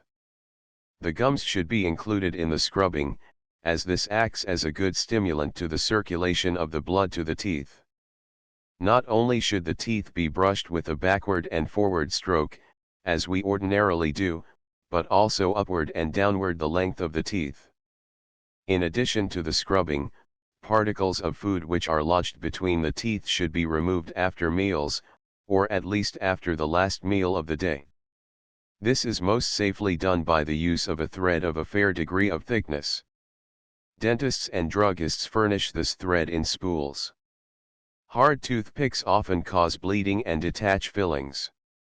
A dentist should be visited once every 6 months so as to detect decay immediately. Never have a tooth pulled unless absolutely necessary. Care of the eyes. Most troubles with the eyes come from eye strain. Styes and red lids are usually due to this cause. See how foolish, therefore, it is to treat these conditions as causes, when really 228 they are only the result of something else. Of course there are exceptions. Sometimes wild hairs and skin disease affect the eyes. Eye strain should be removed by wearing well-fitting glasses, and then these other conditions will disappear. If constant headache is experienced or the eyes itch or become tired easily, there is possibly eye strain. One way to test the eye is for vision. Place the following letters 15 feet from you. If you cannot read them clearly with both eyes and with each eye separately, consult a first-class oculist. CLVFOTEACFDLOTDVCLAEOTF. Never buy eyeglasses unless fitted by an expert. Such glasses should be worn in proper relation to the eyes. They should not be permitted to slide forward on the nose or tilt. They may need to be changed often as the eyes grow better. For reading, a good, steady light is needed. Never sit in front of a window facing it to read. Always have the light come from the rear and over the left shoulder preferably. The book should be held on a level with the face and not too close. Sit 229 erect. Reading when lying down or from the light of a fireplace is unwise. Care of the ears. Affections of the ears are exceedingly serious and may lead to grave results. Any trouble with them should be given very prompt attention and a good specialist consulted. Pain in the ear, or ringing or hissing sounds, and particularly any discharge from the ear, should not be neglected. Any sign of deafness must be heeded. Sometimes deafness occurs in reference to some particular sounds while hearing is normal to others. No matter what the degree of deafness may be, do not neglect to see a physician about it. Ordinarily the tick of a watch can be heard at a distance of 30 inches. If you cannot hear it at that distance and can hear it say at 15 inches, then you are just 1/2 from the normal in your hearing. The test should be made with one ear closed. Ear troubles are often caused by sticking foreign objects in the ear, such as hairpins, pins, matches, toothpicks and lead pencils. Never pick the ear with anything. Often the eardrum is pierced in this way. The normal ear does not require anything more than the usual cleansing with the wash rag over the end of the finger. If wax to any extent accumulates in the ear, it should be removed by syringing, but ought to be done by a physician. In camp an insect might crawl into the ear and if alive cause pain. Putting oil or other fluids in the ear to drown it is unwise. If a foreign body should get in the ear, it should not cause great alarm unless attended with severe pain.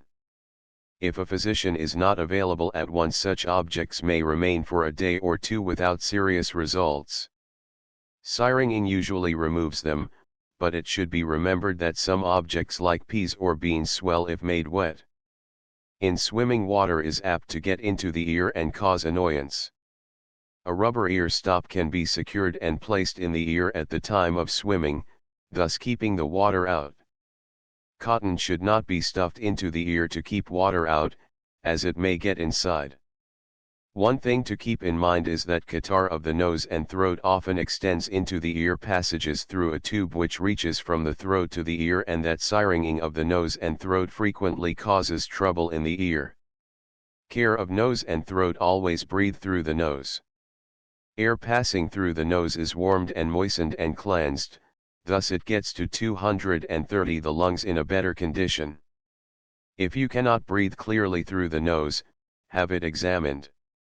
There may be a growth present which needs to be removed.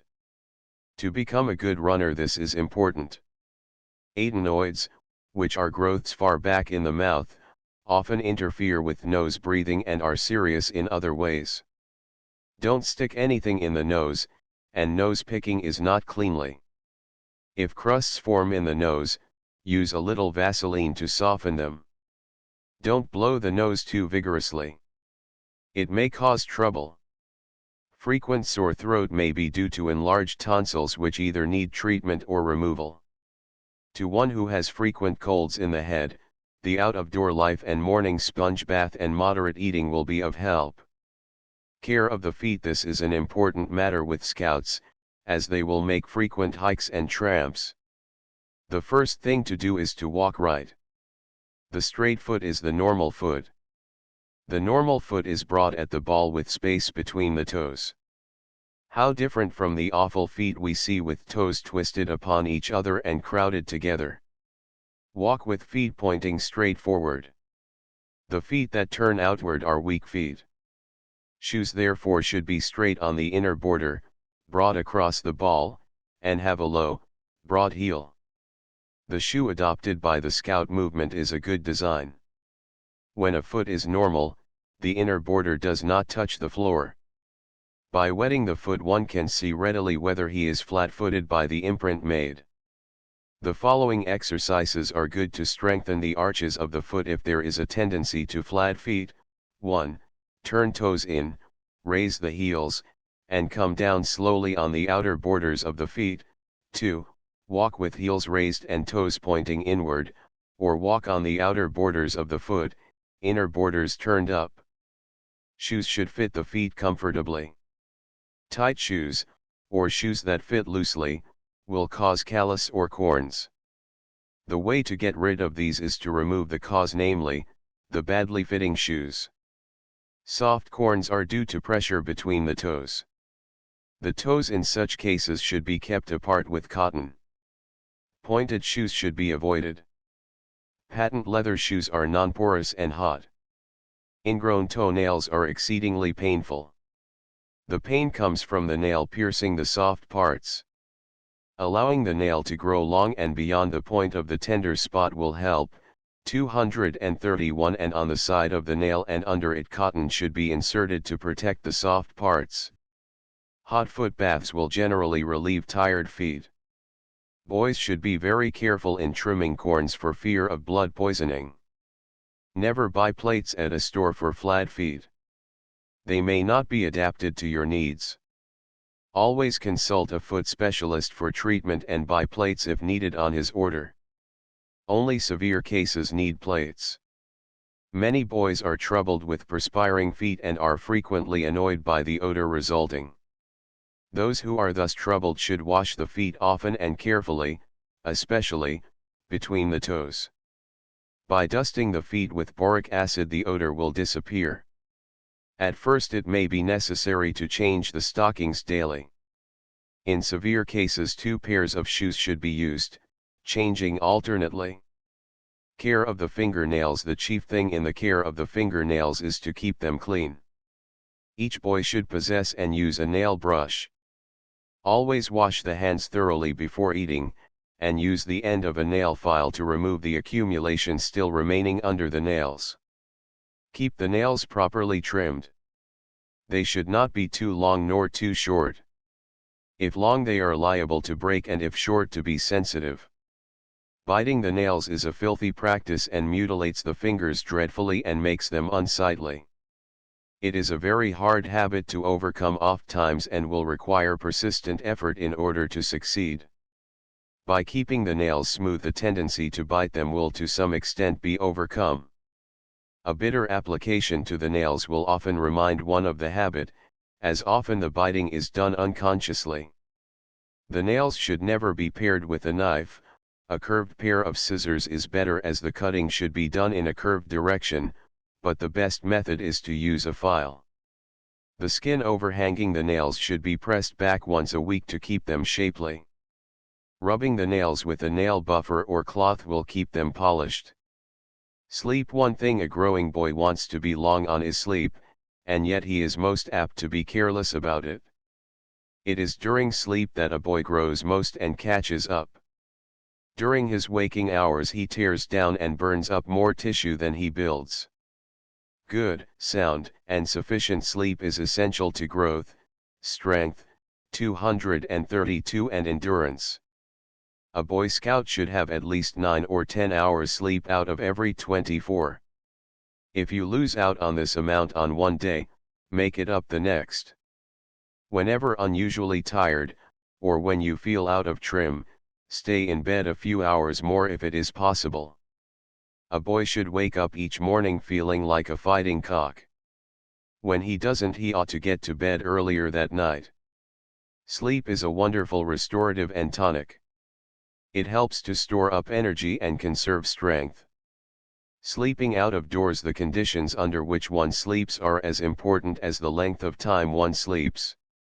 Many people are finding it wonderfully helpful and invigorating to sleep out of doors. Often a back porch can be arranged, or, in summer, a tent can be pitched in the yard. But, by all means, the sleeping room should be well ventilated. Windows should be thrown wide open. Avoid drafts. If the bed is in such relation to the windows as to cause the wind to blow directly on it, a screen can be used to divert it, or a sheet hung up as protection. Good, fresh, cool air is a splendid tonic. In winter, open windows are a splendid preparation for camping out in summer. Conservation. In this chapter much has been said of the active measures which a boy should take in order to become strong and well. We should be equally concerned in saving and storing up natural forces we already have. In the body of every boy, who has reached his teens, the Creator of the universe has sown a very important fluid. This fluid is the most wonderful material in all the physical world. Some parts of it find their way into the blood, and through the blood give tone to the muscles, power to the brain, and strength to the nerves. This fluid is the sex fluid. When this fluid appears in a boy's body, it works a wonderful change in him. His chest deepens, his shoulders broaden, his voice changes, his ideals are changed and enlarged. It gives him the capacity for deep feeling, for rich emotion. Pity the boy, therefore, who has wrong ideas of this important function, because they will lower his ideals of life.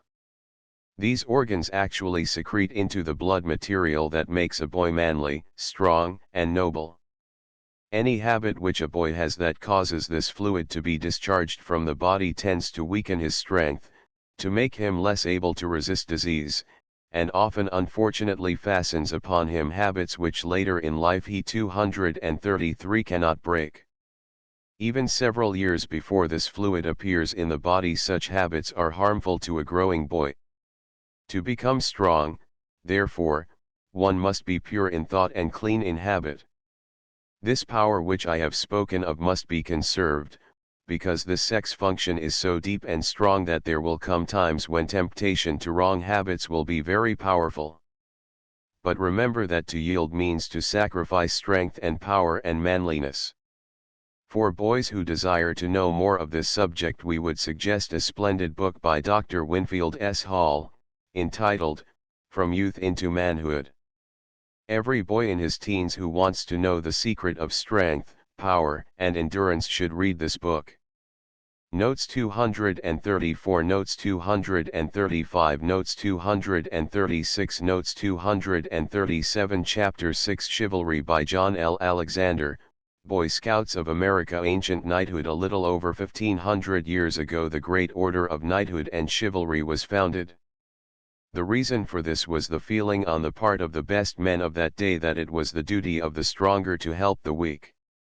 These were the days when might was right, and the man with the strongest arm did as he pleased, often oppressing the poor and riding roughshod without any regard over the feelings and affections of others. In revolt against this, there sprang up all over Europe a noble and useful order of men who called themselves knights. Among these great-hearted men were Arthur, Gareth, Lancelot, Bedivere, and Alfred the Great. The desire of these men was to live pure, speak true, right wrong, follow the king. Of course, in these days there also lived men who called themselves knights, but who had none of the desire for service that inspired Arthur and the others. These false knights, who cared for no one but themselves and their own pleasure, often brought great sorrow to the common people. Chivalry then was a revolt against their brutal acts and ignorance, and a protest against the continuation of the idea that might was right. Nowhere in all the stories that have come down to us have the acts of chivalry been so well told as in the tales of the Round Table. Here it was that King Arthur gathered about him men like Sir Bors, Sir Gawain, Sir Pelleas, Sir Geraint, Sir Tristram, Sir Lancelot, and Sir Galahad.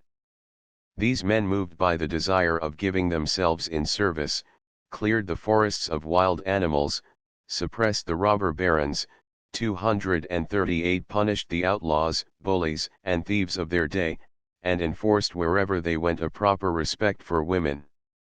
It was for this great service that they trained themselves, passing through the degrees of page, esquire, and knight, with all the hard work that each of these meant in order that they might the better do their duty to their God and country. Ancient knights' struggle for freedom. Of course, this struggle of right against wrong was not confined to the days in which chivalry was born. The founding of the order of knighthood was merely the beginning of the age-long struggle to make right the ruling thought of life. Long after knighthood had passed away, the struggle continued.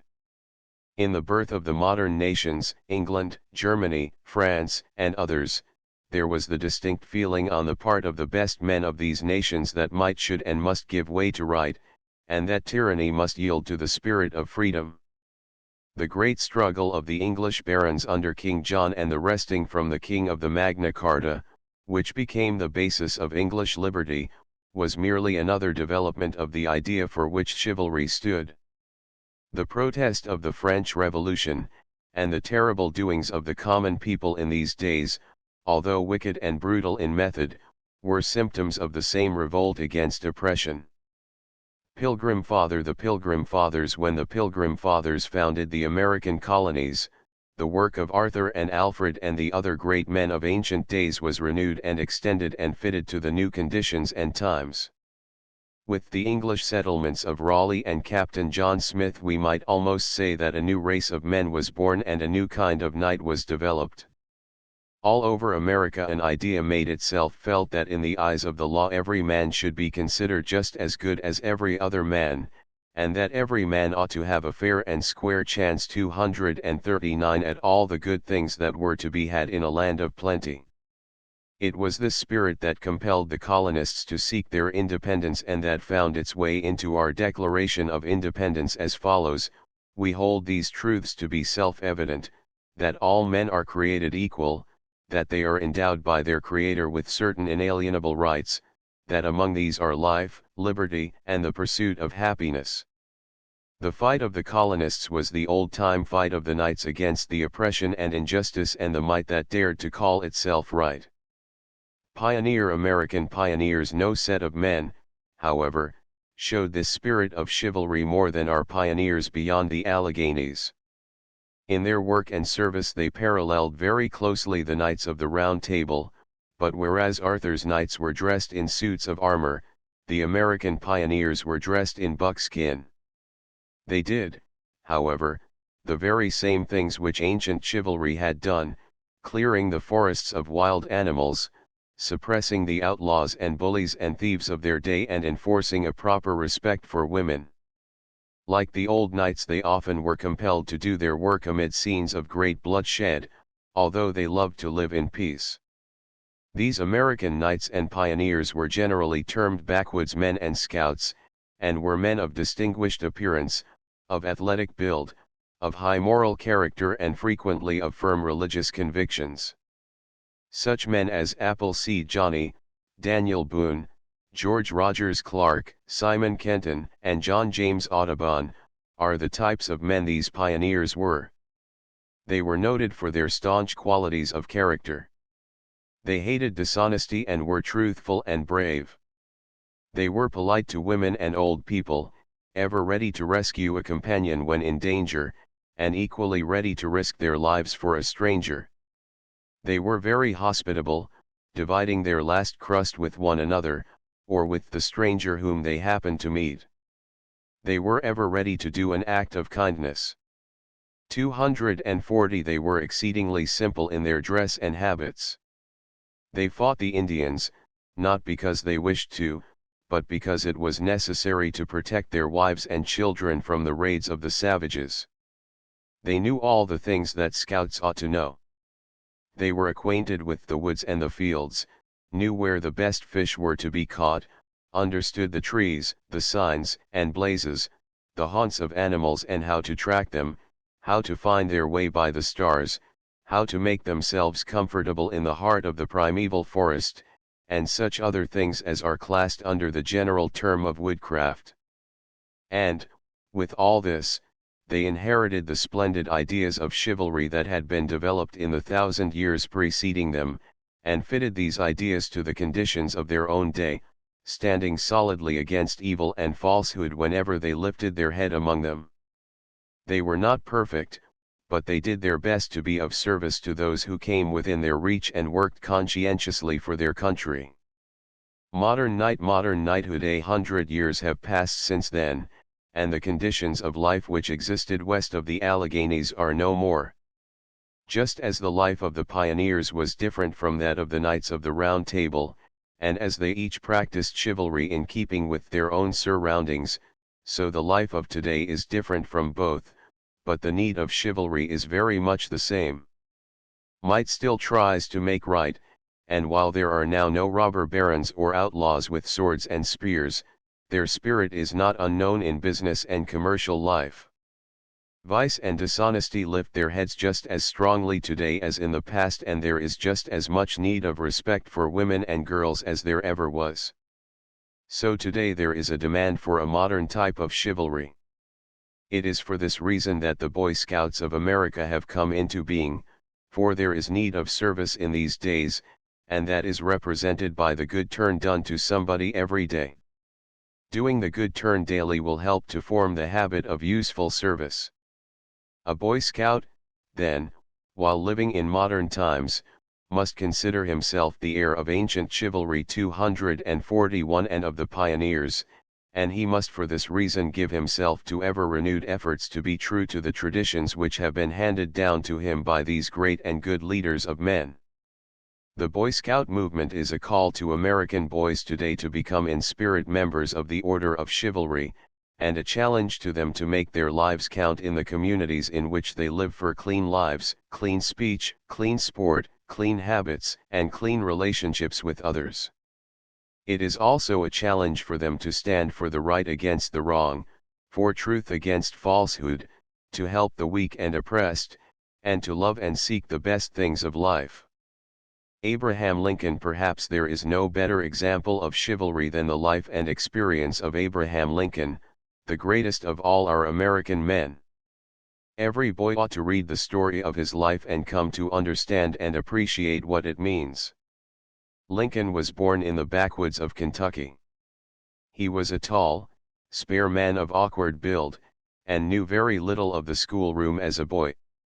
He fought for his education. He borrowed books wherever he could. Many long nights were spent by him before the flickering lights of the log cabin, gleaning from his borrowed treasures the knowledge he longed to possess. He passed through all the experiences of life that other scouts and pioneers have experienced. He split rails for a livelihood, and fought his way upward by hard work, finally achieving for himself an education in the law, becoming an advocate in the courts of Illinois. Wherever he went, he made a profound impression on the lives and minds of the people and won over his political opponents by his strength, sympathy, 242 and breadth of mind. At the period when storms threatened to engulf our ship of state, he became president of our country. Although Lincoln was an untried pilot, he stood by the helm like a veteran master. A man of earnest and intense conviction, he strove to maintain the glory of our flag and to keep the Union unbroken. Hundreds of stories are told of his great heart and almost boundless sympathy for others. The generals of the Civil War were deeply attached to him, and the rank and file of the soldiers who fought under these generals loved and revered him. He was familiarly known as Honest Abe. He could always be relied upon to give help and encouragement. His smile cheered the defenders of the Union, and his wise counsel gave heart to the men who were helping him to shape the destinies of the nation. At the close of the war, which saw the Union more firmly established than ever, he fell by the hand of the assassin, mourned deeply both by his own country and by the world at large. The further we get from the scene of his life and work, the more firmly are we, his countrymen, convinced of his sincerity, strength, wisdom, and bigness of heart. The two men who stand out preeminently in history among great Americans are Washington and Lincoln, the former as the founder of the Union and the latter as the man who gave it unbreakable continuity and preserved it, as we hope and believe, for all time. Using every opportunity, Lincoln's life and career should be the study and inspiration of every Boy Scout. He became familiar with all of the things for which the Boy Scouts of America stand. He was a lover of the wild things in the woods, and loved and lived the life of the out-of-doors. He had a high sense of honor and was intensely chivalrous, as the many hundred stories told about 243 him testify. He did many times more than one good turn a day. He sincerely loved his country, he lived, fought, and worked for it, and finally he sealed his loyalty by giving his life. The path that he traveled from the log cabin to the White House clearly shows that an American boy who has well-defined ideas of truth and right, and then dares to stand by them, can become great in the councils of the nation. The life, then, of Abraham Lincoln should be a steady inspiration to every boy who wishes to call himself a scout. Challenge of the present. Thus we see that chivalry is not a virtue that had its beginning long ago and merely lived a short time, becoming a mere story. Chivalry began in the far distant past out of the desire to help others, and the knights of the olden days did this as best they could. Later the new race of men in America took up the burden of chivalry, and did the best they could. Now the privilege and responsibility comes to the boys of today, and the voices of the knight of the olden time and of the hardy pioneers of our own country are urging the boys of today to do the right thing, in a gentlemanly way, for the sake of those about them. All of those men, whether knights or pioneers, had an unwritten code, somewhat like our scout law, and their motto was very much like the motto of the Boy Scouts: be prepared.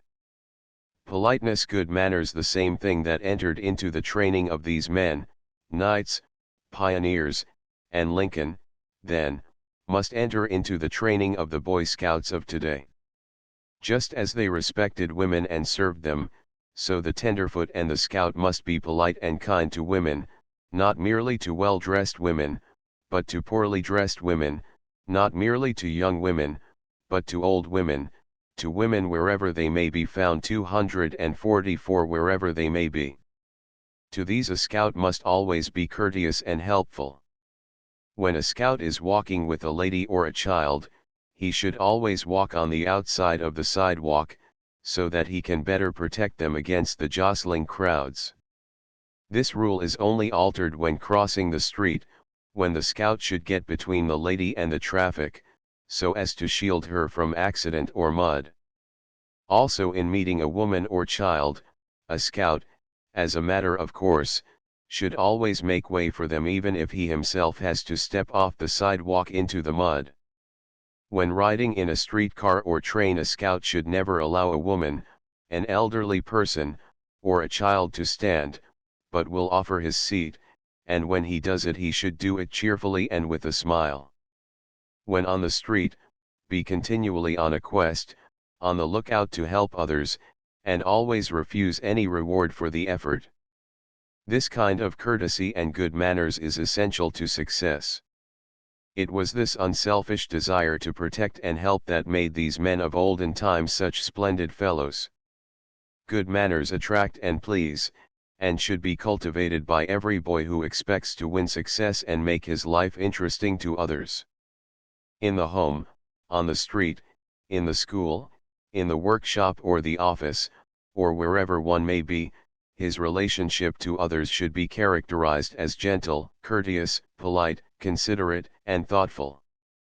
These are virtues and graces that make life easier and pleasanter for all. Cheerfulness, as has been said, whatever a scout does should be done with cheerfulness, and the duty of always being cheerful cannot be emphasized too much. Why don't you laugh, and make us all laugh too, and keep us mortals all from getting blue? A laugh will always win. If you can't laugh, just grin. Go on. Let's all join in. Why don't you laugh? Benjamin Franklin said, "Money never yet made a man happy, and there is nothing in its nature to produce happiness. One's personal enjoyment is a very small thing, but one's personal usefulness is a very important thing. Those only are happy who have their minds fixed upon some object other and higher than their own happiness." Dr. Raffles once said, 245 I have made it a rule never to be with a person 10 minutes without trying to make him happier. A boy once said to his mother, "I couldn't make little sister happy, know how I could fix it, but I made myself happy trying to make her happy." There was once a king who had a tall, handsome son whom he loved with his whole heart, so he gave him everything that his heart desired: a pony to ride, beautiful rooms to live in, picture books, stories, and everything that money could buy. And yet, in spite of this, the young prince was unhappy and wore a wry face and a frown wherever he went, and was always wishing for something he did not have.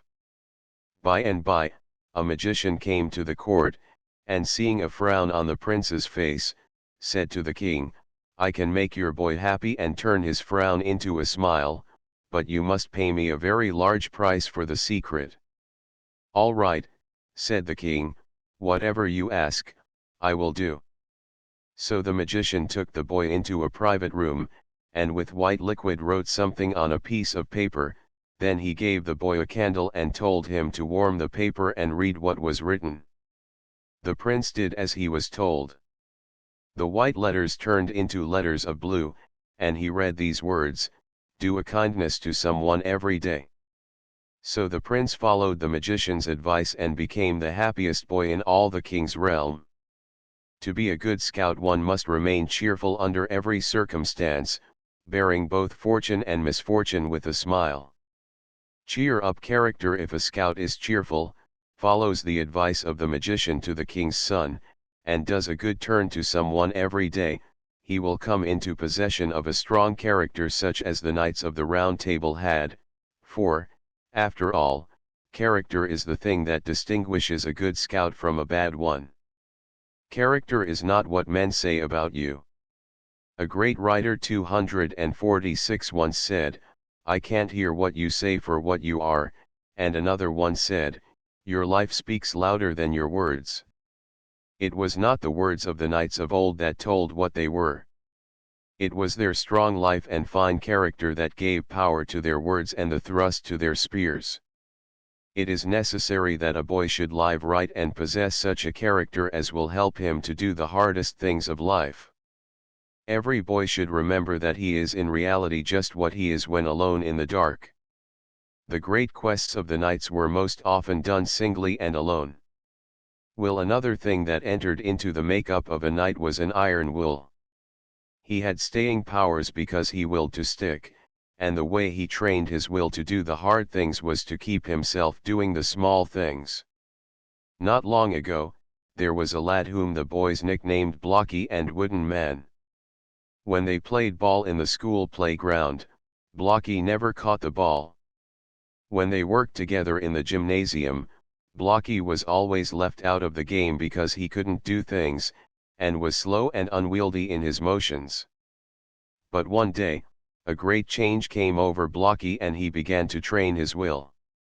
He worked hard in the gymnasium, he learned to catch the ball, and, by sticking to it, was not only able to catch the ball but became proficient. Then there came a time when the first one chosen upon the team was Blocky, and it all came about because he had trained his will so that when he made up his mind to do a thing, he did it. Another thing which entered into the training of a knight was his readiness to seize his opportunities. The motto of the scout is "Be prepared." He should be prepared for whatever opportunity presents itself. An interesting story is told by Orison Swett Martin. He says that a lad, who later became one of the millionaires of one of our great western cities, began his earning career by taking advantage of an opportunity that came to him as he was passing an auction shop. He saw several boxes of a kind of soap which his mother was accustomed to buy from the family grocer. Hastening to the grocery store, he asked the price of the soap. 12 cents a pound was the reply. On being pressed for a lower figure, the shopkeeper remarked in a bantering tone that he would buy all that the boy could bring to his store at 247.9 cents a pound. The boy hurried back to the auction and bought the soap at 6 cents a pound. It was in this way that he made his first money in trade and laid the foundation of his fortune. The knight never waited for opportunity to come to him. He went out looking for it, and wore his armor in order that he might be ready for it when it came. There is a story of a Greek god who had only one lock of hair upon his forehead. The remainder of his head was shining bald. In order to get this ancient god's attention, it was necessary to grip him by his forelock, for when he had passed, nothing could check his speed. So it is with opportunity, and the hour of opportunity. A good scout is ready for both and always grips time by the forelock. Individuality. If the foregoing qualities enter into a scout's training, an individuality will be developed in him, which will make itself known and felt. Every scout should read over the following list of scout virtues, and should strive at all times to keep them before him in his training, thus making them a part of his life: unselfishness, the art of thinking of others first and oneself afterward. Self-sacrifice, the giving up of one's comfort, desires, and pleasures for the benefit of someone else. Kindness, the habit of thinking well of others and doing good to them. Friendliness, the disposition to make everyone you meet feel at ease, and to be of service to him if possible. Honesty, the desire to give to everyone a square deal and the same fair chance that you yourself wish to enjoy. It means also respect for the property and rights of others, the ability to face the truth, and to call your own faults by their right name. Fair play, scorning to take unfair advantage of a rival and readiness even to give up an advantage to him. Loyalty, the quality of remaining true and faithful not only to your principles but also to your parents and friends. Obedience, compliance with the wishes of parents or those in places of authority. Discipline, that self-restraint and self-control that keep a boy steady, and help him in teamwork. Endurance, a manly moderation which keeps a boy fit and strong and in good condition. 248 Self-improvement, the ambition to get on in life by all fair means. Humility, that fine quality which keeps a scout from boasting, and which generally reveals a boy of courage and achievement. Honor, that great thing which is more sacred than anything else to scouts and gentlemen, the disdain of telling or implying an untruth, absolute trustworthiness and faithfulness. Duty to God, that greatest of all things, which keeps a boy faithful to his principles and true to his friends and comrades, that gives him a belief in things that are high and noble, and which makes him prove his belief by doing his good turn to someone every day. This list of virtues a scout must have, and if there are any that stand out more prominently than the others, they are the following: Scout protecting child from mad dog courage. It is horrible to be a coward. It is weak to yield to fear and heroic to face danger without flinching. The old Indian who had been mortally wounded faced death with a grim smile on his lips and sang his own death song. The soldier of the 249 Roman legions laughed in the face of death, and died often with a Hail, Imperator, for the Roman Caesar upon his lips. One of the stories connected with the Battle of Agincourt tells us that 4 fair ladies had sent their knightly lovers into battle. One of these was killed. Another was made prisoner. The third was lost in the battle and never heard of afterward. The fourth was safe, but owed his safety to shameful flight. Ah! Woe is me, said the lady of this base knight, for having placed my affections on a coward. He would have been dear to me dead. But alive he is my reproach.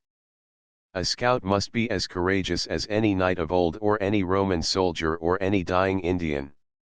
Loyalty. Loyalty is another scout virtue which must stand out prominently, because it is that which makes him true to his home, his parents, and his country. Charles VIII, at the Battle of Foronovo, picked out 9 of his bravest officers and gave to each of them a complete suit of armor, which was a counterpart of his own. By this device he outwitted a group of his enemies who had leagued themselves to kill him during the fight. They sought him through all the ranks, and every time they met one of these officers they thought they had come face to face with the king. The fact that these officers hailed such a dangerous honor with delight and devotion is a striking illustration of their loyalty. The scout should be no less loyal to his parents, home, and country. Duty to God. No scout can ever hope to amount to much until he has learned a reverence for religion. The scout should believe in God and God's word. In the olden days, knighthood, when it was bestowed, was a religious ceremony, and a knight not only considered himself a servant of the king, but also a servant of God. The entire night preceding the day upon which the young esquire was made knight was spent by him on his knees in prayer, in a fast and vigil. There are many kinds of religion in the world. One important point, however, about them is that they all involve the worship of the same God. There is but one leader, although many ways of following him. If a scout meets one of another religion, he should remember that he, too, is striving for the best. 250. A scout should respect the convictions of others in matters of custom and religion. Scout helping old lady across street. A Boy Scouts religion. The Boy Scouts of America maintain that no boy can grow into the best kind of citizenship without recognizing his obligation to God. The first part of the Boy Scouts oath or pledge is therefore, I promise on my honor to do my best to honor my God and my country. The recognition of God as the ruling and leading power in the universe, and the grateful acknowledgement of his favors and blessings is necessary to the best type of citizenship and is a wholesome thing in the education of the growing boy. No matter what the boy may be, Catholic, or Protestant, or Jew, this fundamental need of good citizenship should be kept before him. The Boy Scouts of America therefore recognize the religious element in the training of a boy, but it is absolutely non-sectarian in its attitude toward that religious training. Its policy is that the organization or institution with which the Boy Scout is connected shall give definite attention to his religious life. If he be a Catholic Boy Scout, the Catholic Church of which he is a member is the best channel for his training. If he be a Hebrew boy, then the synagogue will train him in the faith of his fathers. If he be a Protestant, no matter to what denomination of Protestantism he may belong, the church of which he is an adherent or a member should be the proper organization to give him an education in the things that pertain to his allegiance to God. The Boy Scouts of America, then, while recognizing the fact that the boy should be taught the things that pertain to religion, insists upon the boy's religious life being stimulated and fostered by the institution with which he is connected. Of course, it is a fundamental principle of the Boy Scouts of America to insist on 251 clean, capable leadership in its Scout masters, and the influence of the leader on the Boy Scout should be of a distinctly helpful character. Work, not luck. Life, after all, is just this: some go through life trusting to luck. They are not worthy to be scouts. Others go through life trusting to hard work and clear thinking.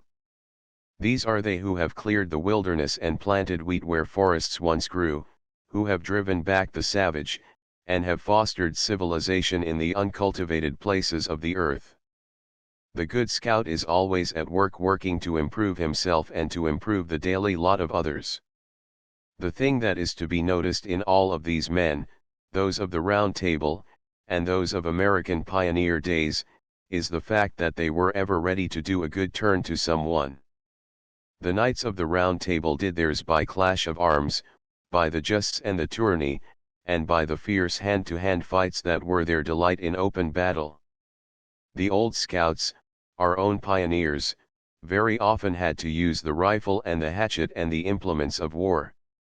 However, those days have passed, and we are living in a non-military and peace-loving age, and the glory of it is that, whereas these men took their lives in their hands and by dint of rifle and sword did their part in helping others, our modern civilization gives the Boy Scouts of America an opportunity to go out and do their good turn daily for others in the 1,000 ways that will benefit our American life the most.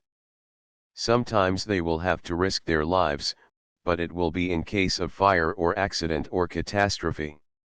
At other times they will be given the privilege of showing simple deeds of chivalry by their courteous treatment of their elders, cripples, and children, by giving up their seats in streetcars, or by carrying the bundles of those who are not as physically strong as themselves.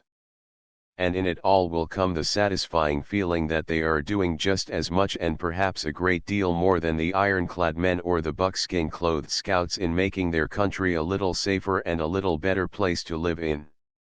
Chivalry and courtesy and being a gentleman mean just as much now as they ever did, and there is a greater demand in these days to live pure, to speak true, and to help others by a good turn daily than ever before in the world's history.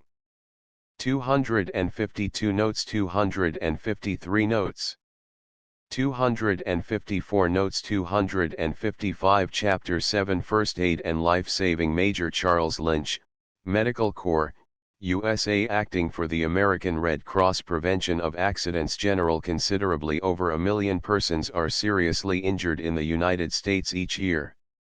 The enormous loss of life and the great suffering involved certainly demand that every Boy Scout do what he can to improve conditions in this respect.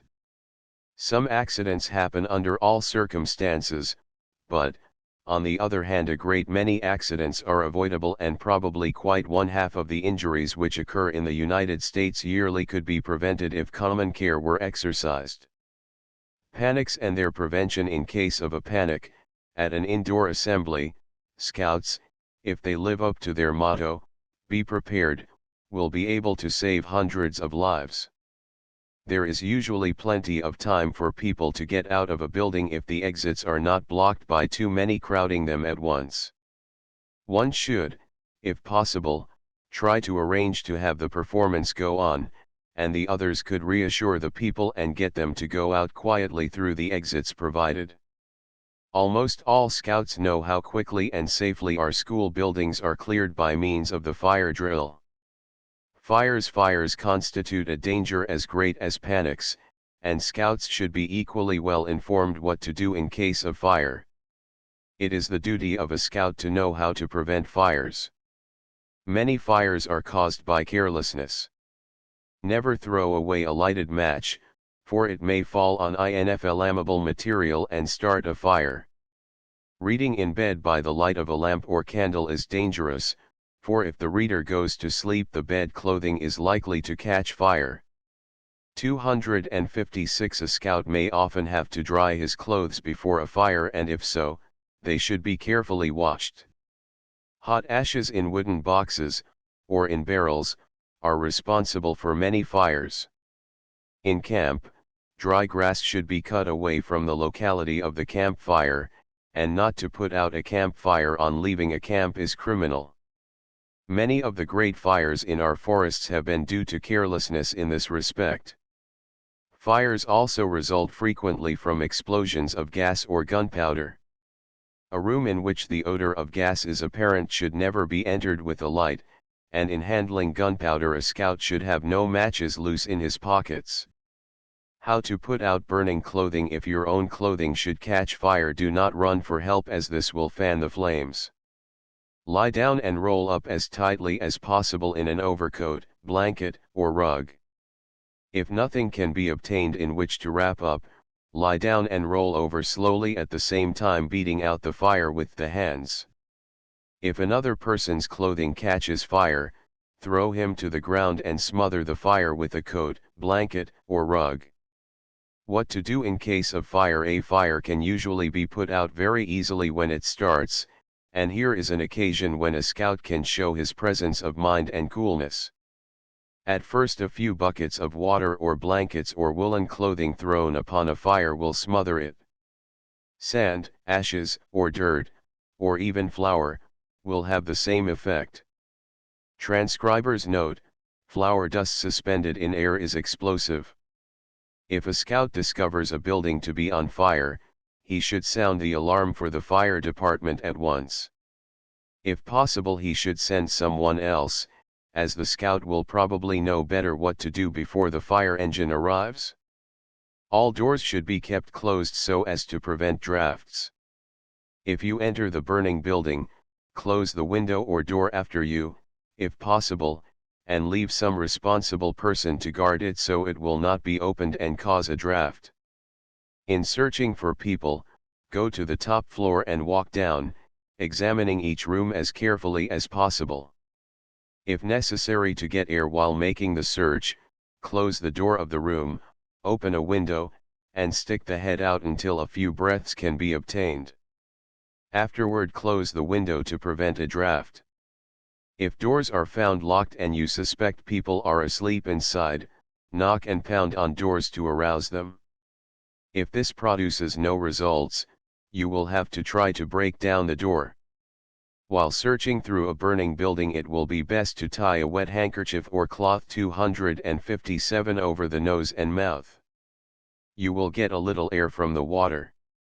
Remember, the air within 6 inches of the floor is free from smoke, so when you have difficulty in breathing, crawl along the floor, with the head low, dragging anyone you have rescued behind you. If you tie the hands of an insensible person together with a handkerchief and put them over your head, you will find it fairly easy to crawl along the floor dragging him with you. Learning by doing. Never jump from a window unless the flames are so close to you that this is the only means of escape. If you are outside a building, put bedding in a pile to break the jumper's fall, or get a strong carpet or rug to catch him, and have it firmly held by as many men and boys as can secure handholds. In country districts, scouts should organize a bucket brigade which consists of 2 lines from the nearest water supply to the fire. Scouts in one line pass buckets, pitchers, or anything else that will hold water from one to another till the last scout 258 throws the water on the fire. The buckets are returned by the other line. Drowning accidents are very common. Every scout should know how to swim and to swim well, but this is not all that is necessary. He should also know how to prevent accidents that may result in drowning. In summer, boating and bathing accidents are common. Remember, a light boat is not intended for heavy seas. Do not change seats except in a wide and steady boat, and above all things do not put yourself in the class of idiots who rock a boat. At the seashore, unless you are a strong swimmer, do not go outside the lifeline, and if the undertow is strong, be careful not to walk out where the water is so deep it will carry you off your feet. Very cold water and very long swims are likely to exhaust even a strong swimmer and are therefore hazardous unless a boat accompanies the swimmer. Rescue of the drowning, see pages 279 to 285. Ice rescue. To rescue a person who has broken through the ice, you should first tie a rope around your body and have the other end tied, or held, on shore. Then secure a longboard or a ladder or limb of a tree, crawl out on this, or push it out, so that the person in the water may reach it. If nothing can be found on which you can support your weight, do not attempt to walk out toward the person to be rescued, but lie down flat on your face and crawl out, as by doing this much less weight bears at any one point on the ice than in walking. If you yourself break through the ice, remember that if you try to crawl up on the broken edge, it will very likely break again with you. If rescuers are near, it would be much better to support yourself on the edge of the ice and wait for them to come to you. Restoring the drowning and artificial respiration, see pages 286 to 288. Electric accidents. For his own benefit and that of his comrades, the scout should know how to avoid accidents from electricity. The third rail is always dangerous, so do not touch 259 it. Swinging wires of any kind may somewhere in their course be in contact with live wires, so they should not be touched. A person in contact with a wire or rail carrying an electric current will transfer the current to the rescuer. Therefore he must not touch the unfortunate victim unless his own body is thoroughly insulated. The rescuer must act very promptly, for the danger to the person in contact is much increased the longer the electric current is allowed to pass through his body. If possible, the rescuer should insulate himself by covering his hands with a mackintosh, rubber sheeting, several thicknesses of silk, or even dry cloth. In addition, he should, if possible, complete his insulation by standing on a dry board, a thick piece of paper, or even on a dry coat. Rubber gloves and rubber shoes or boots are still safer, but they cannot usually be procured quickly. If a live wire is under a person and the ground is dry, it will be perfectly safe to stand on the ground and pull him off the wire with the bare hands, care being taken to touch only his clothing, and this must not be wet. A live wire lying on a patient may be flipped off with safety with a dry board or stick. In removing the live wire from the person, or the person from the wire, do this, with one motion, as rocking him to and fro on the wire will increase shock and burn. A live wire may be safely cut by an axe or hatchet with dry, wooden handle. The electric current may be short-circuited by dropping a crowbar or poker on the wire. These must be dropped on the side from which the current is coming and not on the farther side, as the latter will not short-circuit the current before it is passed through the body of the person in contact. Drop the metal bar, do not place it on the wire or you will then be made a part of the short circuit and receive the current of electricity through your body. What to do for electric shocks? Always send for a doctor, but do not wait for him. Treatment should be given even if the man appears to be dead. Loosen the clothing around neck and body. Proceed to restore breathing by artificial respiration as in drowning. See pages 286, 287. Gas accidents. The commonest gas encountered is the ordinary illuminating gas. To prevent such gas from escaping in dangerous 260 quantities, leaks in gas pipes should be promptly repaired. Be careful in turning off gas to make sure that gas is actually shut off. It is dangerous to leave a gas jet burning faintly when you go to sleep, as it may go out if pressure in the gas pipe becomes less, and if pressure is afterward increased, gas may escape into the room.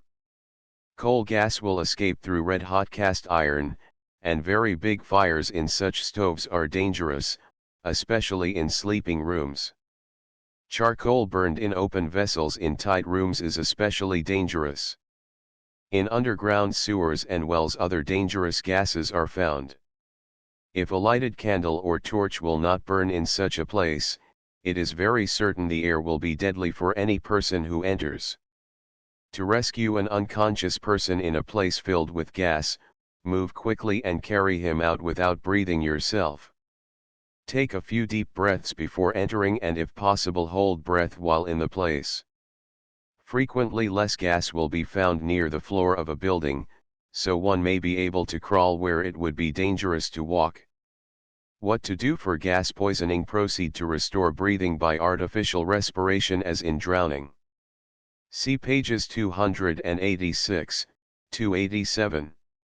Runaway horses. The method for checking a horse running away is not to run out and wave your arm in front of him, as this will only cause him to dodge to one side and to run faster, but to try to run alongside the vehicle with one hand on the shaft to prevent yourself from falling, seizing the reins with the other hand and dragging the horse's head toward you.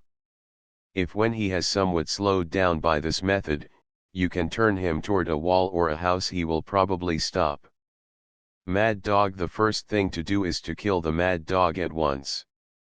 Wrap a handkerchief around the hand to prevent the dog's teeth from entering the flesh and grasp a club of some kind. If you can stop the dog with a stick, you should hit him hard over the head with it, or kick him under the jaw. A handkerchief held in front of you in your outstretched hands will generally cause the dog to stop to paw it before he attempts to bite you. This will give you an opportunity to kick him under the lower jaw.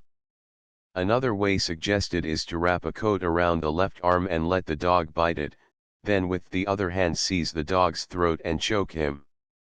261 First aid for injuries. General directions. Keep cool. There is no cause for excitement or hurry.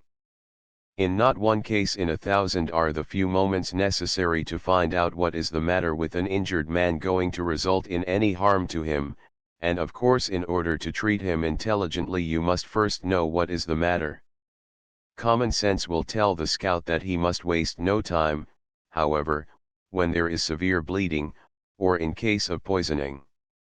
If possible, always send for a doctor, unless the injury is a trivial one. Don't wait until he arrives, however, to do something for the injured person. A crowd should always be kept back and tight clothing should be loosened. If the patient's face is pale, place him on his back with his head low. If his face is flushed, fold your coat and put it under his head so as to raise it slightly. In case of vomiting, place the patient on his side. Do not give an unconscious person a stimulant, as he cannot swallow, and it will run down his windpipe and choke him.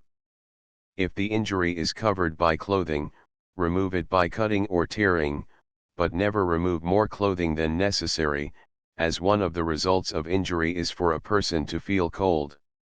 Shoes and boots should be cut in severe injuries about the feet. Shock. For example, a scout is riding on a trolley car. The car runs into a loaded wagon. The wagon is overturned and the driver thrown to the pavement. Part of the load falls upon his body and when you reach him he is unconscious. So far as you can find out, nothing else is the matter with him. This is called shock. It accompanies all serious injuries and is itself serious, as a person may die without ever recovering from shock.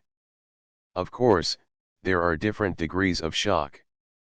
In severe shock the person is completely unconscious or he may be only slightly confused and feel weak and uncertain of what has happened. In shock always send for a doctor when you can. Before he comes, warm and stimulate the patient in every possible way.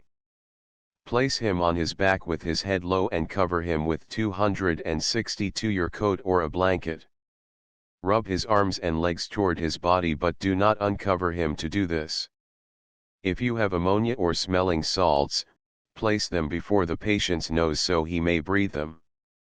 This is all you can do when unconsciousness is complete. When the patient begins to recover a little, however, and as soon as he can swallow, give him hot tea or coffee, or a half teaspoonful of aromatic spirits of ammonia in a quarter glass of water. Warning: remember always that a person with shock may have some other serious injuries.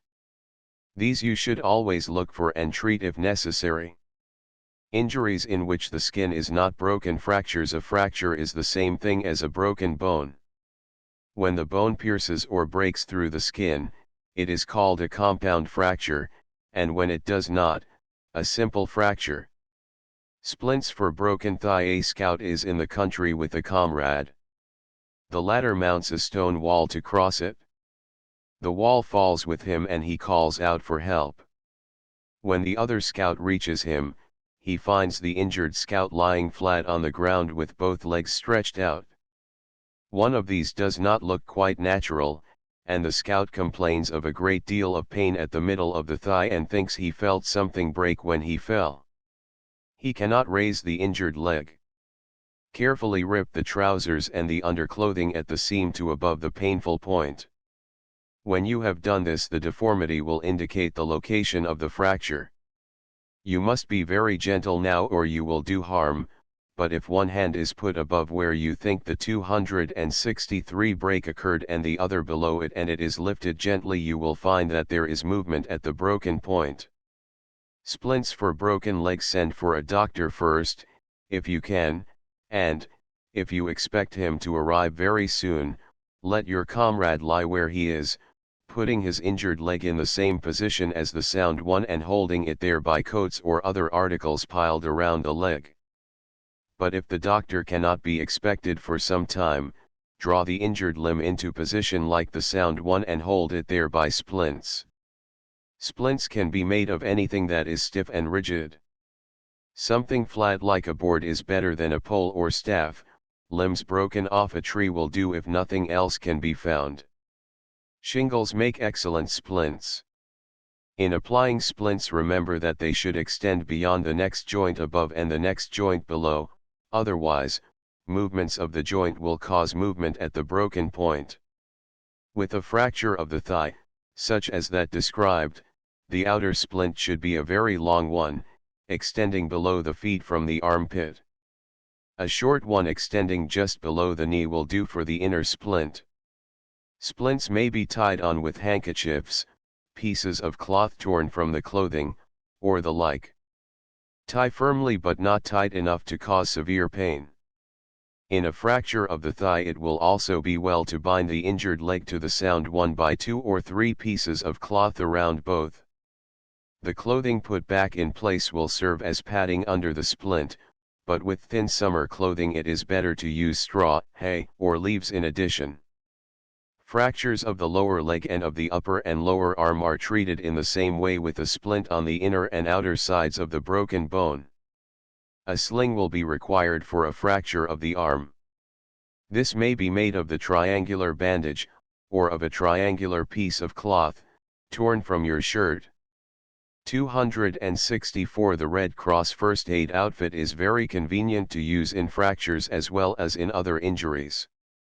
The gauze bandage may be used for the strips to tie on the splints and the triangular bandage for an arm sling, or, if a sling is not needed, for strips to fix the splints firmly in place.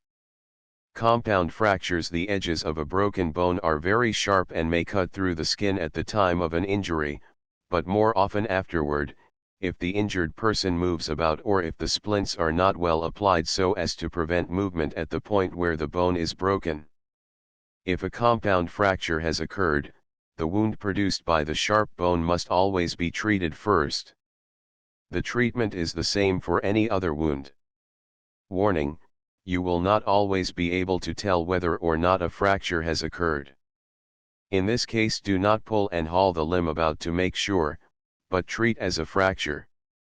There will always be a considerable amount of shock with fracture, and this must also be treated. Splints and sling for fracture of upper arm bruises. Everybody has suffered from a bruise at some time in his life and knows just what it is. A slight bruise needs no treatment. For a severe one, apply very hot or very cold water to prevent pain and swelling. Sprains. A scout slips and twists his ankle and immediately suffers severe pain, and in a little while the ankle begins to swell. 265. The sprained joint should be put in an elevated position and cloths wrung out in very hot or very cold water should be wrapped around it and changed very frequently. Movement of any sprained joint is likely to increase the injury, so this ought not to be permitted. Walking with a sprained ankle is not only exceedingly painful but it generally increases the hurt. Triangular sling for arm dislocation. A dislocation is an injury where the head of a bone has slipped out of its socket at a joint. A scout is playing football. He suddenly feels as though his shoulder has been twisted out of place.